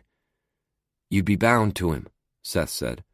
It's your choice, but if you do this, he's bound to you, not them. Behind him, the world was changing. A dead landscape was bursting into spring all around them. Trees were blossoming in a riot of scents. The grass under them was growing, brightening into a vibrant green. It was a world waking from dormancy. Faerie will survive, now that Seth has returned to Sorcha. Seth didn't look at any of that, though. It's the oldest magic, and the future will shift if you do this. For the better? She asked. I see threads, not answers. Seth tugged his lip ring into his mouth. I'm new to this world, Annie. Still guessing and hoping. She heard the things he wasn't saying, the words he didn't offer to her. You think it'll be for the better, though? For the people I care about? Yes, he admitted. She glanced at her brother, who stood silently gazing on the peculiar landscape around them. That includes Devlin? And Rabbit? Yes. And others you don't care for. Seth gave her a very serious look. And not better for Bananach. Okay. Annie took the skian dew and slashed open her forearm. She knelt on the soil beside Devlin and clasped his hand in hers, so that their arms were resting bloody sides together. Seth told her the words, and she repeated, "Blood to blood, I am yours. Bone to bone, breath to breath. My hunger's yours to feed, and yours mine to feed." The world shifted to shades of gray all around her as her blood flowed into Devlin's wounded arm. Her wolves, the feral things she'd dreamed so often, lay alongside them in the grass. Their eyes were no longer green, but red, no longer of the mortal world. The part of the hunt that she carried was different here. Ours. From the earth beside them, a hazel tree burst forth. It stretched to the sky, shading them with twisted boughs from which flowers hung. As she watched, a copse of smaller hazel trees surrounded them. "And I am yours," Devlin said. She looked at him. He had opened his eyes and was staring at her with the same eyes as their wolves. "Blood to blood, bone to bone, breath to breath. My hunger's yours to feed, and yours mine to feed." He kissed her, swallowing her energy as she'd taken his, but it did not drain her, or him. The growling of wolves pulled her attention.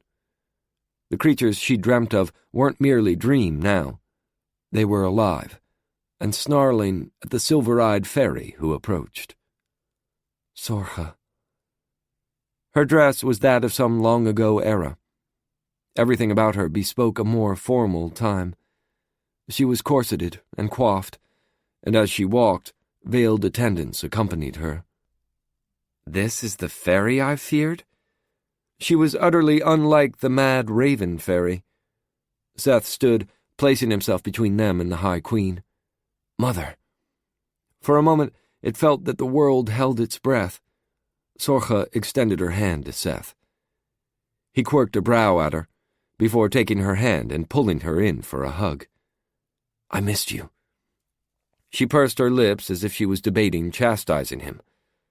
"Seth, that is not how one greets a queen." He laughed and kissed her cheek. His voice was low as he murmured, "It's okay to hug your son." The High Queen nodded, but her gaze drifted over him like the most overprotective of parents, seeking minute scratches or bruises. "Who injured you? I couldn't see you the past few hours." "I'm fine." "It was Bananach, wasn't it? Or—" She turned her gaze to Devlin. Did you harm him?" "No." Seth stayed between them, drawing her gaze back to him. "My brother and I stood together against her." Sorcha opened and closed her mouth as she looked from Devlin to Seth and back to Devlin. Holding Devlin's gaze, she said only, "I have one son." Devlin sat up. "I know that, sister." Gingerly, he came to his feet. As he did so, he kept Annie's hand in his. The High Queen took in the change in her world. Her expression was not one of pleasure as she looked at the copse of trees. "These are not of my will. Why are they not vanishing?" No one spoke. Annie didn't know the answer, and if anyone else did, they weren't speaking. The High Queen stepped toward Rabbit. "You, halfling." The wolves growled. Rabbit was leaning against one of the trees, clearly under the watch of wolves. "You are welcome here," she continued. "You may stay and heal. There is now a cottage for you in the artists' section. It will have what you require. Be welcome in Faerie." Rabbit bowed his head. "But you—" Sorcha glared at Annie. are supposed to be dead, yet you appear not to be. Why is that?" "Sister, my queen," Devlin started. Annie cut him off. "Because Devlin isn't as much of a bastard as you want him to be?" The wolves' growling vibrated under her skin. Their eyes gleamed with the red she'd seen when she lay on the earth beside Devlin. His eyes were the same red, and she suspected her own were as well. Sorcha stared only at Devlin. "Will you kill her? Set this right?" "No." Devlin clutched Annie's hand tighter. Whether to assure her or keep her still, she didn't know. "I would give any life before hers." "Any life?" Sorcha echoed. "Would you sacrifice my life for hers?" "I would rather you were both well," he said. Sorcha opened her mouth as if to speak, but Seth touched her arm. The High Queen looked at him and was silent. "I would stay here in Faerie with Annie, sister." Devlin started to kneel, but Annie refused to let go of his hand.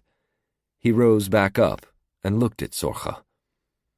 Sorcha shook her head. "And who will feed you? Do you think to cast me off and still come to my table?"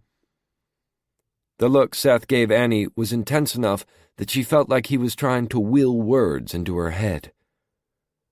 "What did he say earlier?" Annie replayed the things Seth had told her. "I will," Annie blurted. "I'll give him whatever he needs, or find it, or whatever." The High Queen scowled, but Seth smiled approvingly. "So mote it be," Sorcha whispered before turning, and then she walked away with Seth.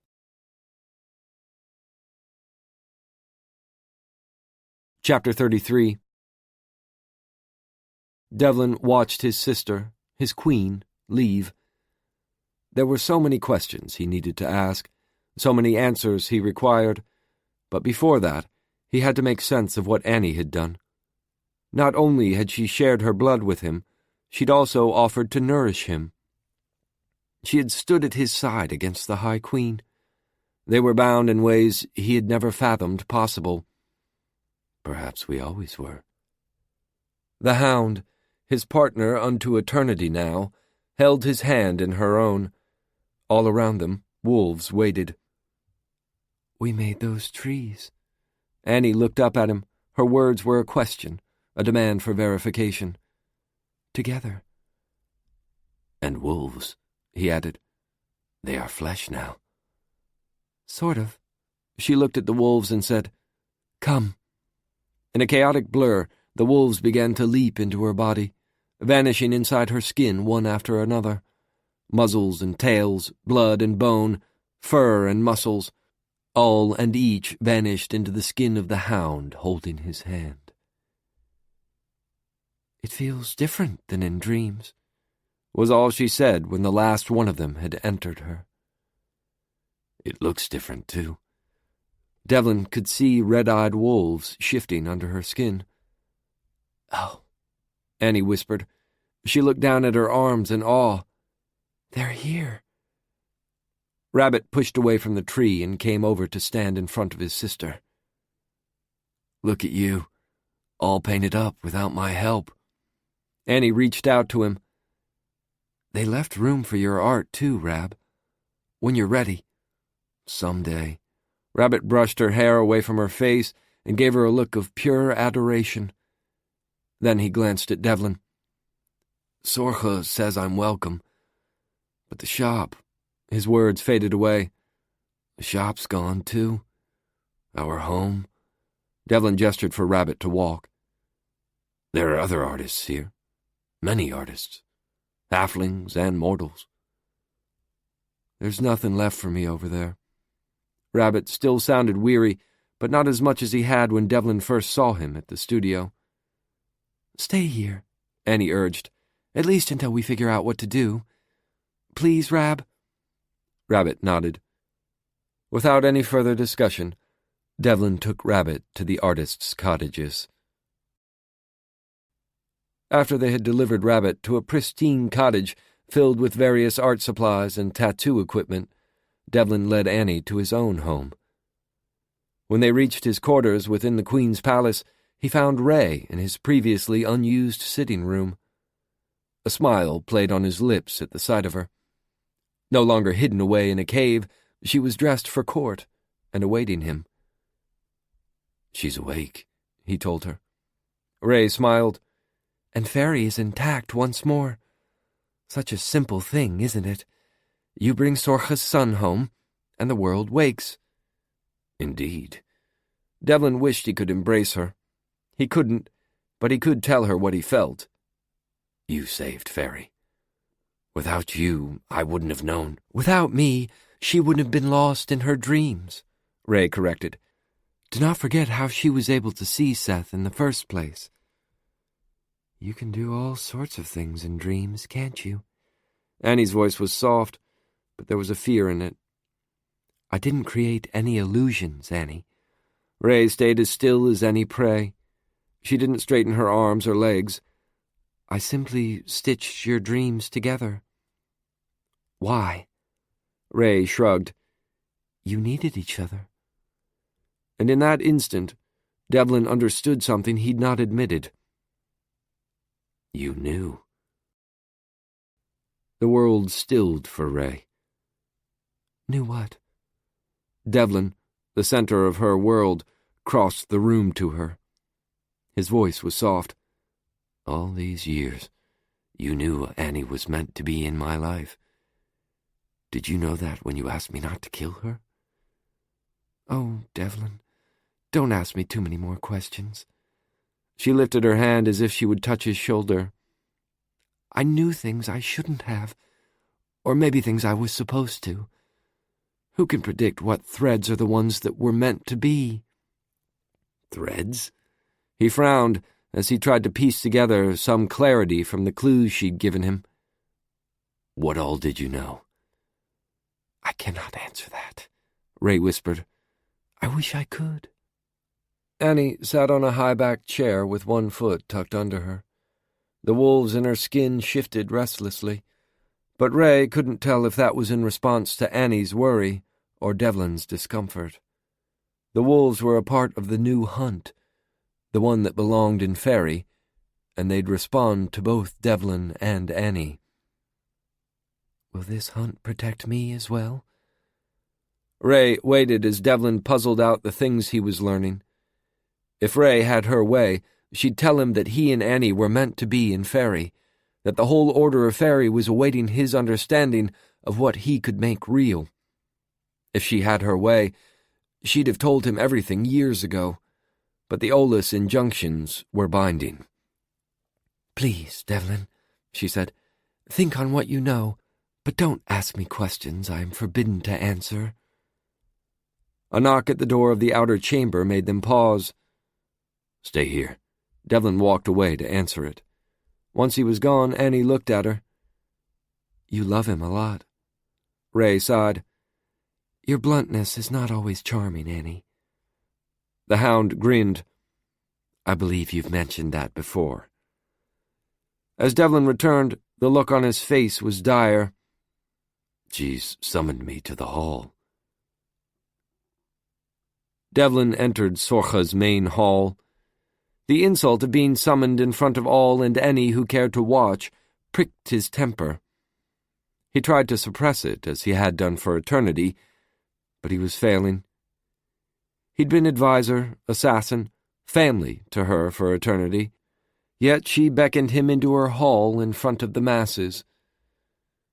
The High Queen sat on the throne, looking emotionless. Behind her, Seth stood with one hand on the back of the Queen's throne. Like Sorcha, his emotions were hidden. Devlin, for a change, did not endeavor to disguise his feelings.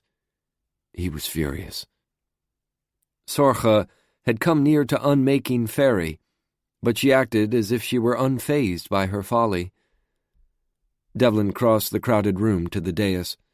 He stopped in front of her, but he did not bow. For the first time, he did not bend his knee to the High Queen. No one in the room spoke, but they watch, and she knows. He had not spent eternity simply killing for his queen. He knew how to wield unspoken as well as physical threat. How much have you hidden? That is the question I am forced to ponder now, Devlin. Sorcha sounded calm, but there was an edge that was new. There, in front of the denizens of the High Court, she spoke to him like he was nothing. He crossed a line, then, that he'd never crossed. He stepped up and grabbed his sister's arm. "We will not discuss this here." "Cease!" she demanded. She tried to pull away, but he tightened his grip. "You embarrass us both by doing this here," he whispered. Seth stepped forward, but in Faerie, he was mortal, and mortal movement was not fast enough. By the time Seth had moved, Sorcha and Devlin were well away from the dais. Devlin glanced back and said, "The High Queen is not in physical danger." The assurance was primarily for Seth, but the rest of the assembled faeries heard the words as well. Seth nodded. Sorcha continued to resist. She shoved ineffectually against Devlin's chest and hissed, "Release me!" "Sister, you will come gracefully, or we will discuss everything in front of them." The High Queen pursed her lips, but she stopped resisting. Then he dragged his sister, mother, queen, across the room and shoved open the door to her garden. She stepped in front of him, and for the first time in the millennia they'd stood alone together in her private garden, he saw ire shimmering in her eyes. The silver veins in her skin glittered like moonlight storming beneath the surface. "How was Seth made Faerie?" "I don't see that—" "How?"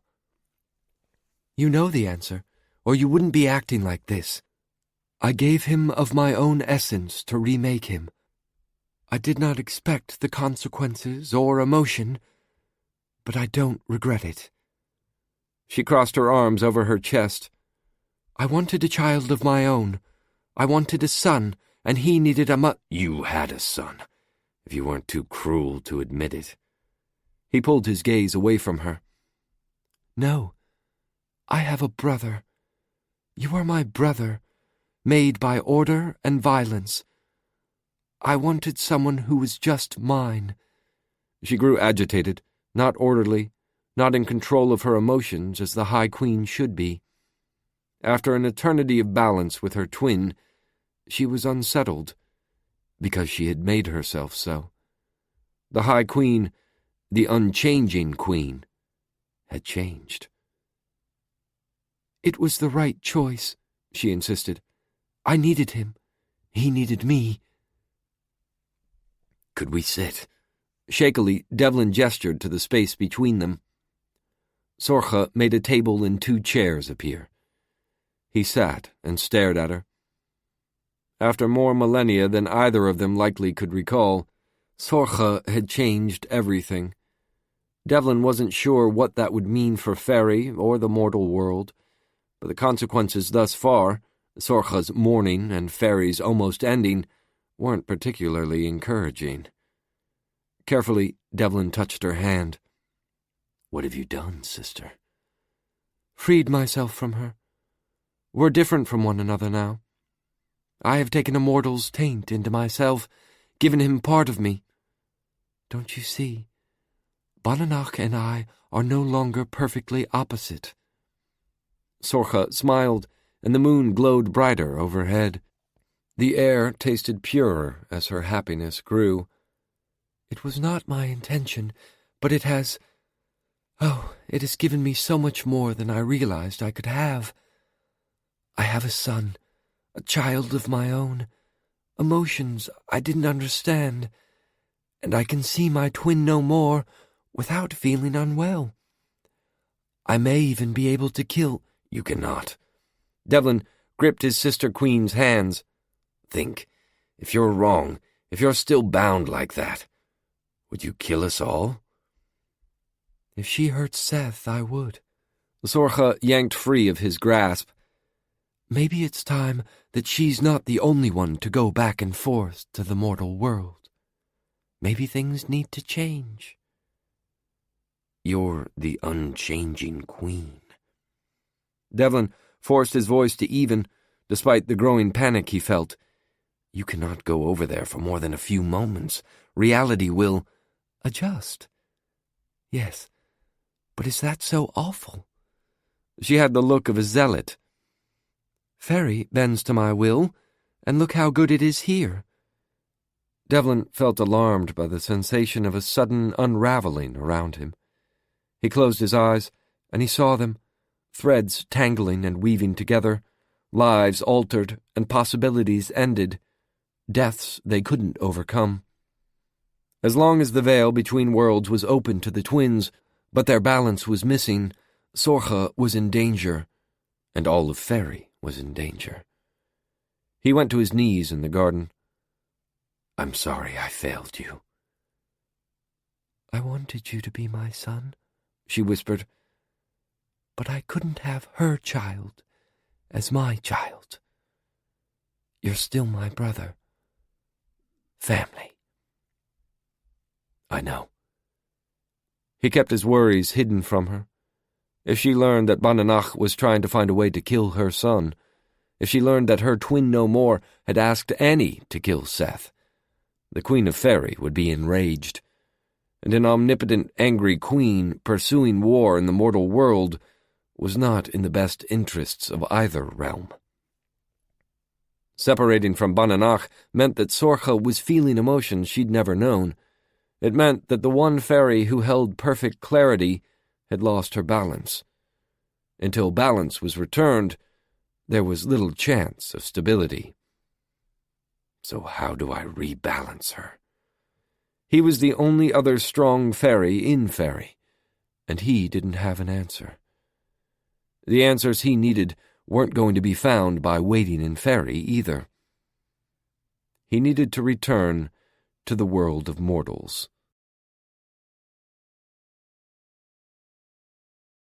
Chapter 34.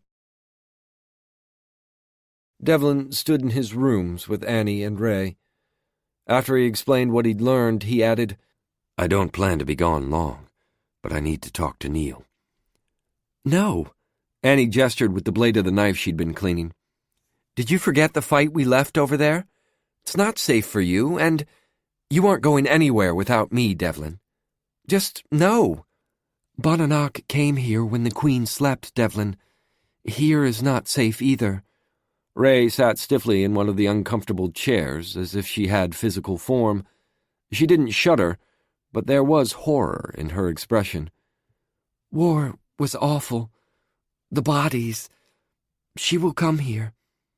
"We shouldn't be apart," Annie snarled. She continued cleaning her already spotless knives. According to Ray, in his absence, Annie had been cleaning every weapon in the chamber. Her own knives were laid out on a table with several of his. The sight made him smile. Annie's scowl, however, did not. She furiously polished one of the short blades he'd had on a low table alongside the settee. "I can't believe you think I'm going to sit here while you go face Bananach." "Annie," he started. "I waited here while you talked to Sorcha, who, by the way, is crazy. Now you're off to the mortal world where the crazier one is?" She crossed her arms. "I was there, Devlin. Bananach could have killed you. And really? We've been bound together for like 5 minutes, and you're suddenly darting off into danger without me? I don't think so." "She has valid points," Ray murmured. "See?" Annie shoved one skein dew into its sheath. "What happened to logic?" "And taking you back there is logical." Devlin's voice was calm, but the emotions he felt weren't. The image of Bananach launching herself at Annie was still too fresh in his mind. "One trip, and then everything will be better." "No." Annie glared at him. "If you fight, I fight. Not negotiable." "You don't need to go there in person." Ray didn't rise from the seat where she appeared to be resting. She stayed, hands folded demurely in her lap, and said, "Not everything is a fight." Annie and Devlin both paused. Ray looked at Annie. "You have a close bond with one of the kings, correct?" "Iriel, but it's not a bond like we—" Annie shot a look at Devlin, Have. Slowly, Ray stood, keeping the illusion of solidity. I can find Ariel through you. Devlin can come into the dream, too, because I've already tied your dreams together. Let me in, and then we'll all curl up to nap. The hound frowned at them both. Let you in where? Devlin stilled. He hadn't quite explained the possession detail to Annie yet. Ray is incorporeal. Outside of dreams, she only has a body if someone— Just Devlin so far, Ray interjected. If I let her animate my body, Devlin added, it's a not unpleasant experience. Not unpleasant, Ray laughed. He has a fabulous time, Annie, but he doesn't like admitting how much he enjoys the freedom of sensation without responsibility. For a moment, Annie looked at them both. Here I thought the High Court was boring. Who knew? The tension that Devlin had felt building evaporated at the smiles on both Ray's and Annie's lips. Then Ray was standing directly in front of Devlin. Her pupils were dilated with the usual excitement she felt at blending together into one body. So, let's see if the dark cord is resting. He looked at her, the spectral mortal who animated his body, and then at the hound whose dreams he was tied to. I'm not sure. I can go to the mortal world quickly, Annie. She took his hand and then looked at Ray. Well? Possess one of us already. Ray laughed. I think I'm going to like having you around, Annie. Annie's answering smile was wicked. And for a brief, nerve-wracking moment, Devlin felt more than a bit frightened. He just wasn't sure of whom. With as mild a gesture as he could, he motioned to his bed. Let us dream of the dark court, then. It was an odd sensation, though, to feel Ray within his body, yet still feel Annie's presence. He'd gone from solitude to hiding them, to coexisting with them, and I'm not sure which was most difficult. All he did know was that he couldn't imagine life without either of them. They followed the path created by Annie's connection to Ariel. In the dream, Devlin suddenly stood with his hand outstretched to the gargoyle on the former Dark King's door. Annie was beside him, and somehow it was also her hand the gargoyle bit. Inside a now empty white landscape, Ariel stood. Annie, love? We need to talk to you and Neil, she told him. Can we entwine your dream with his?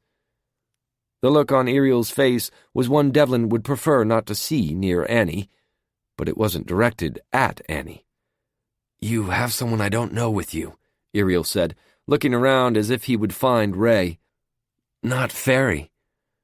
A dreamwalker, Annie admitted. We really are here. You get that, right? I do, pup. Ariel walked away. I've not dealt with emotions this long to miss the taste of the jealousy your— He glanced at Devlin. Partner is trying to hide. A semi-familiar room appeared out of the white landscape. A wallpaper of raised fleur-de-lis covered the walls.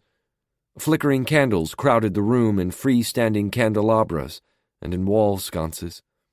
It reminded Devlin of a more decadent home of the former Dark Kings, back when Neil and Ariel hosted feasts of debauchery. Annie sat down beside Ariel. Are you well? Well enough, he muttered. She lifted the bottom of his shirt. The skin was an angry red, with black bruises all around the remaining wound. It looked like it was only a moment or two healed. For a fairy as strong as Ariel, the injury should be almost gone, as the other one was. Why is this one unhealed? She asked. Eerie? Stop. He took her hand and gently set it back in her lap. The former Dark King leaned back then, as if he were uninjured. So, can your Dreamweaver leave a path so I can slip into Neil's dreams later, too? Neil walked into the room. Perhaps you should ask me what I think of that idea first. Ah, there you are. Ariel greeted his king with shadows dancing in his eyes. I wasn't sure if you were finally asleep, Gankana. You're fretting too much over things that are beyond your control. Neil stopped in the middle of the room and glared at Iriel. I do not accept that answer. Then, without another word to him, Neil approached the obsidian throne that appeared in the room, and Devlin idly wondered who was crafting the images in the dreamscape. I am, from their various imaginings. Ray sounded fascinated. He heard her laughter. I am fascinated, Dev. I've never been able to do this. I wonder if— Not an experiment, Ray, he reminded. With more effort than he liked, Devlin walked toward the throne where Neil sat. Something in him rebelled at standing in front of that throne as if he were a supplicant. He wasn't even sure what court he served. He wasn't Sorcha's advisor in his heart anymore, but he didn't want to swear fealty to the Dark Court either. In truth, he served Faerie itself. Perhaps he always had. Devlin stood respectfully in front of Neil, but he didn't bow or offer any gesture of submission. You need to return the Dark Court to Faerie.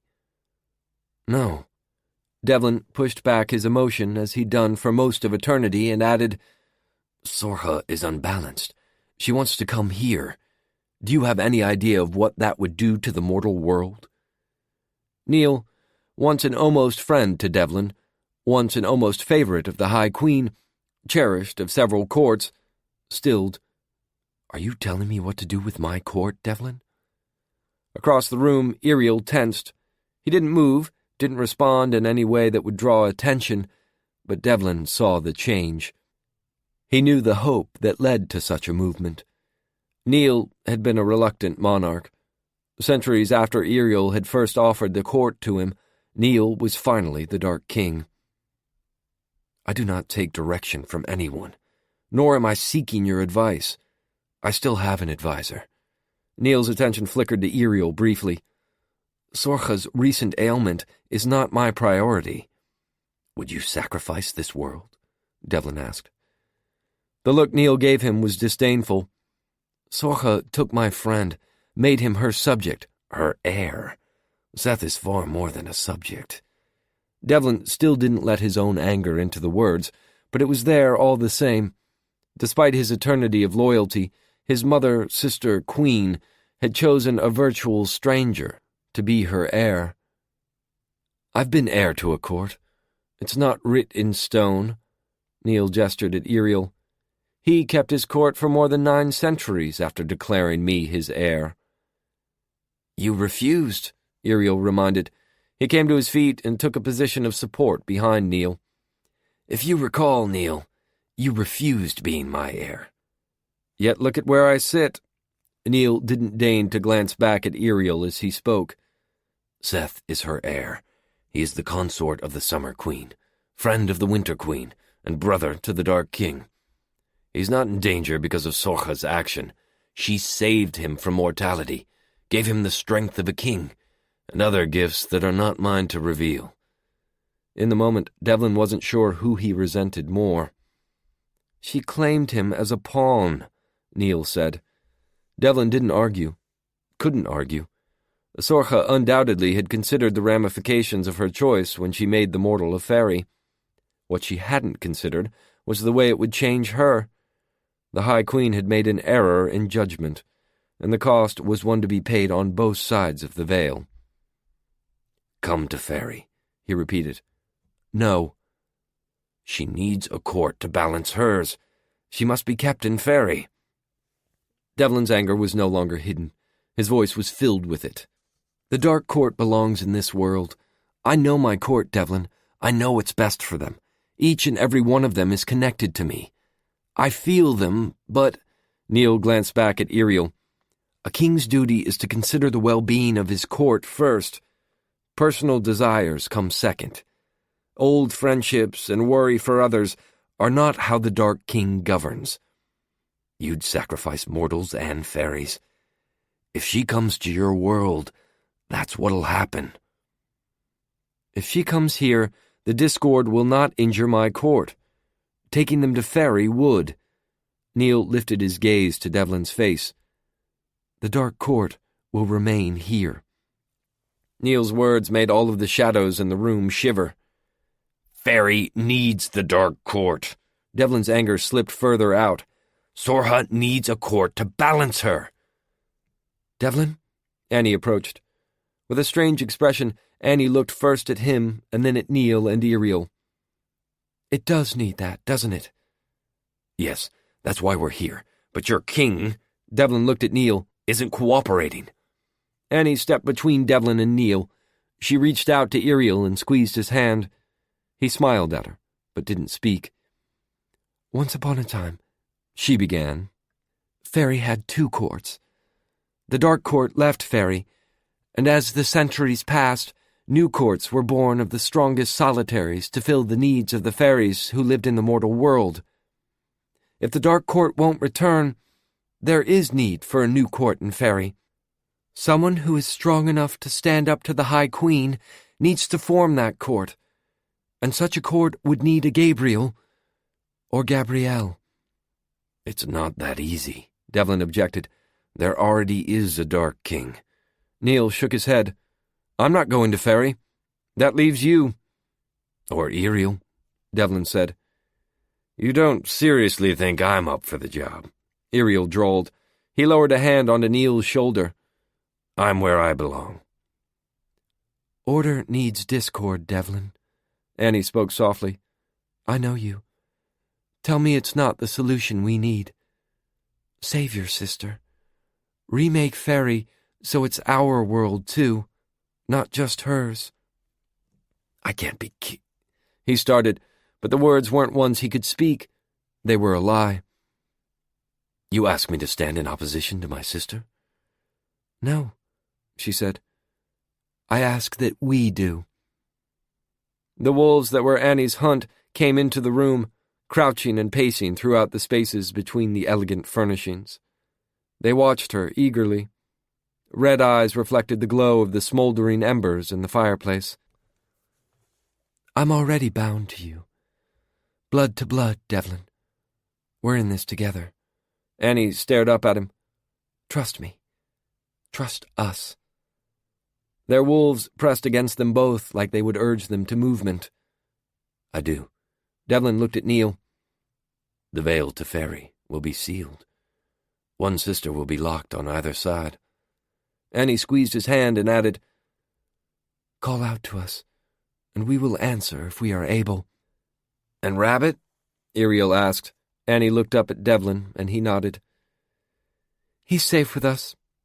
Tell Gabe, Dad, that we are all well. I will. Iriel came over and pulled her into his embrace, whispering something in her ear. She approached the Dark King's throne. Take care of Gabriel and Iriel. In exchange, Neil said. For? Your Dreamweaver doing as Iriel asked, Neil murmured. He didn't look at Iriel as he said it. Weaving the 2 of your dream cells together? Annie clarified. The Dark King's nod was curt. Annie looked at Ray, who nodded. Done, Annie said. And then she turned to Devlin and the pack of wolves crowding the room. Let's go home. Chapter 35. Devlin opened his eyes to find Ray and Annie both staring back at him from Annie's body. He was holding them against his chest. The sensation of holding Annie was still new enough to be breathtaking. To realize that he also held Ray was a heartbeat too near perfection. They are my life.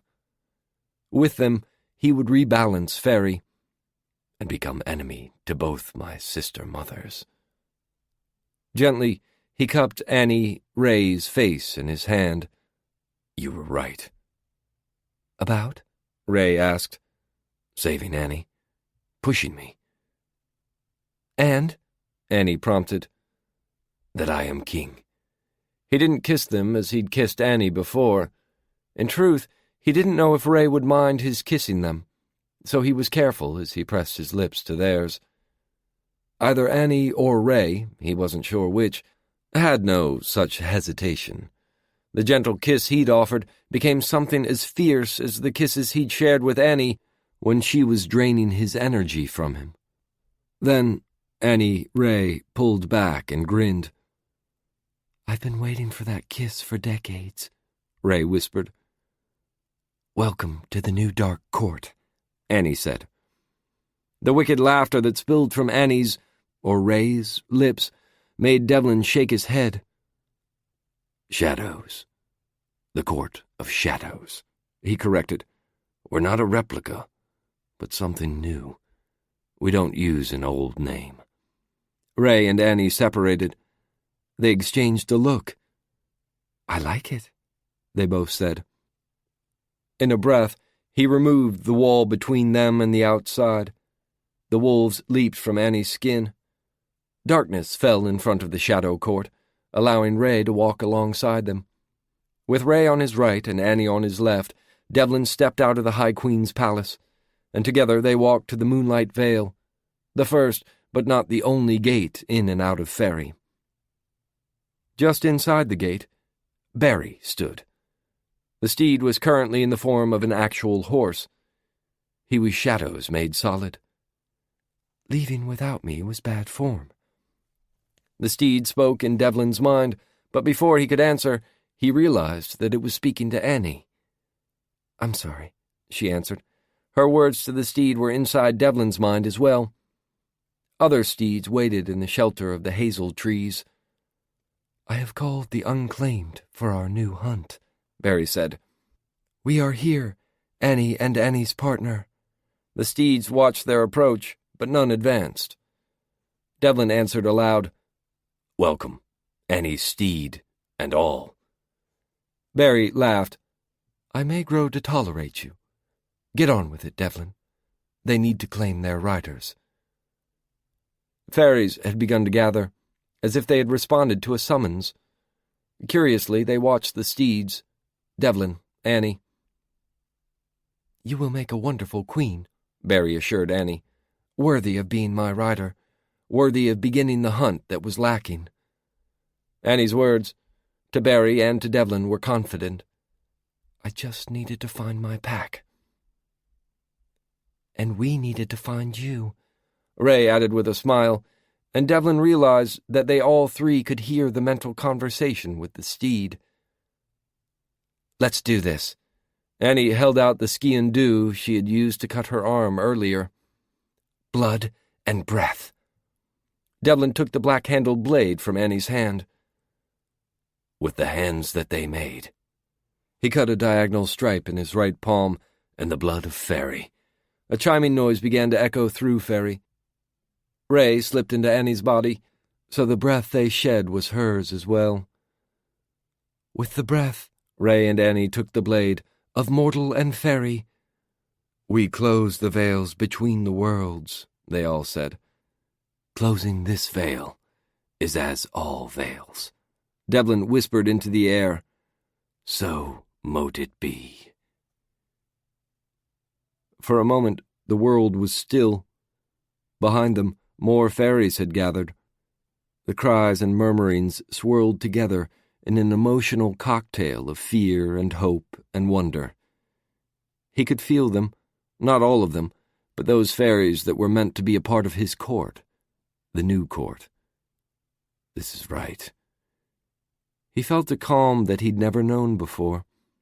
The world was in order. He had found the place he belonged. He turned to Annie and saw a look of fury on her face. Annie? She was looking past him, though, at the fairy who now held a knife to his throat. Annie had raised her own blade in reply. "What have you done?" Sorcha asked from behind him. Annie snarled, "You do not threaten my king." The wolves around her growled in agreement, as did Barry. "Your what?" Sorcha asked. Devlin turned to face the High Queen. Her knife pressed against his throat as he moved, leaving a trailing cut there. "Our king." Ray moved so she stood to his right. Her hand, though not solid, appeared to rest on Devlin's forearm. "The King of Shadows." His gaze was only on Sorcha, but Devlin spoke loudly enough that the assembled fairies could all hear. the king to balance the High Queen in Faerie. Faerie was never meant to be ruled by only one court. Our faeries were not meant to have only one choice. You cannot. Sorcha stared at him. She lowered her knife. Brother. Devlin. Seth came behind her and put a supporting arm around her. He didn't speak, but the expression on his face was not one of surprise. He'd known what was coming long before Devlin had. I am neither son nor brother to you, Sorcha. I am that which stands as your opposite within Faerie. I am that which balances your court. Devlin spoke softly, wishing he could say the words to his queen no more in private, but she had removed that option by appearing here with her knife to his throat. He clung to the hope that she would see the rightness of his actions. Bonanoc cannot come here. She cannot touch you, your son, or the faeries of your court, or mine. Sorcha stared at him. Her expression shifted to a familiar one of objective observation as she felt the change within Faerie, as she became more herself again. Devlin hoped that she understood. What he did to balance her. What he did to keep his sisters from killing each other. What he did was the right answer for all of them. This was the inevitable next step for them all. Every emotion he'd repressed for all of the long millennia behind him felt like it was rising up inside of him. His would be a court of passions, of emotions, of the very things that he'd fought to hide. As such, he didn't hide his relief or his sorrow, as he told the faeries, "To prevent Bonanoc from coming here, our worlds are divided. None among you can cross the veil to the mortal world without the aid of both the Shadow Court and the High Court." Sorcha's spine was stiff. The emotional instability she'd been falling prey to of late was no longer present in her visage or her posture. She nodded at him, and then turned away. Those of you who belong not to me, who would choose the Shadow Court, know that I understand your actions. They are, as this was, inevitable, she told them.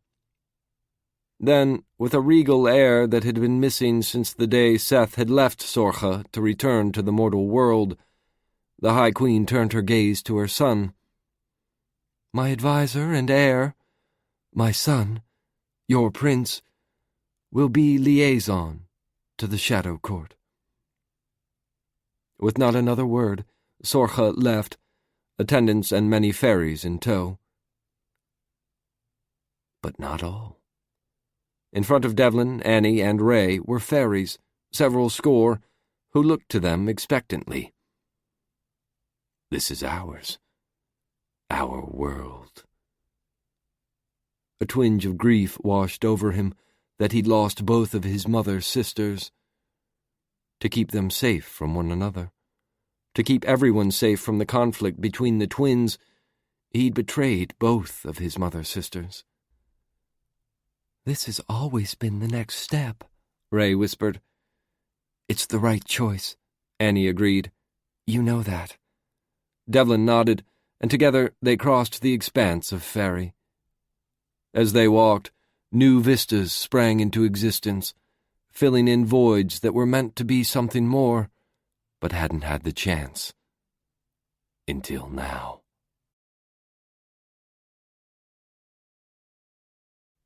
Epilogue. Devlin stared through the veil. He raised one hand to touch the tenuous fabric that divided the two worlds, that divided the twins. Have you thought about the consequences? Seth asked. Devlin turned to face his brother, his replacement in the High Court. For them? Seth gestured to the other side of the gate. Now that Faerie is closed? They are not my concern. Devlin let his hand drop, putting his ski-and-do in easy reach. The good of Faerie is my concern. I'm not here to fight you, brother. Seth held his hands up disarmingly. I will fight Bananak, though. And if Bananak's death still kills your mother? Why should I let you cross over there, knowing that it could bring disaster on us? Seth looked away, almost quickly enough to hide the fear in his gaze, but it was only a flash. He smiled then.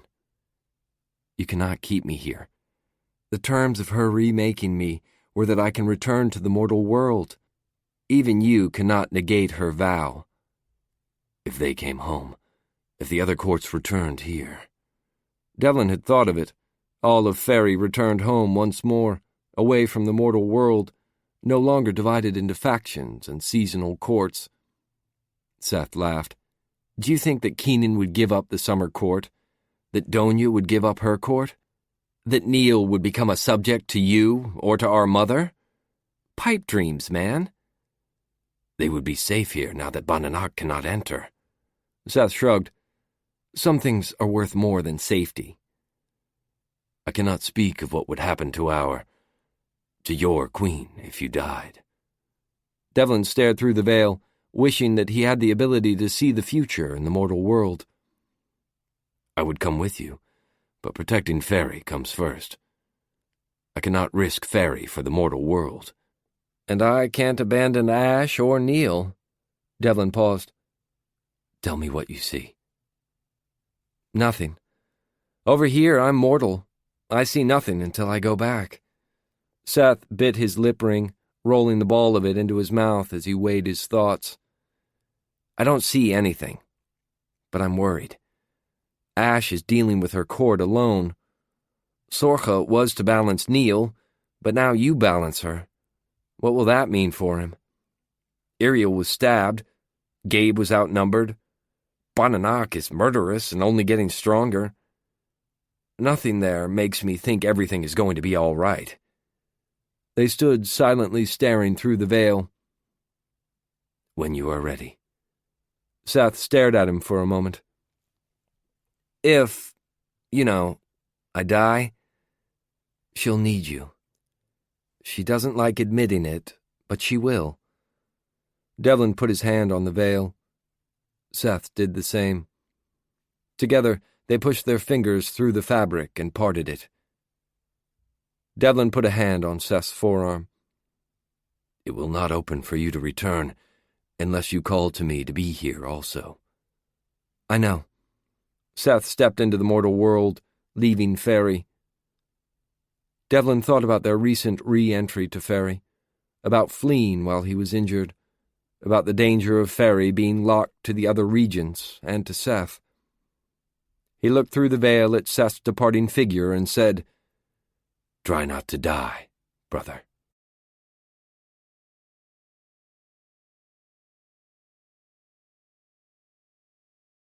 This recording of Radiant Shadows by Melissa Marr was produced and directed by Patrick McQuaid and read by Nick Landrum. It was recorded at ID Audio by Holly Miller. We hope you've enjoyed this program from Harper Audio. For more information about the broad range of titles from Harper Audio, Harper Children's Audio, and Cadman, please visit our website at www.harperaudio.com. Thank you for listening.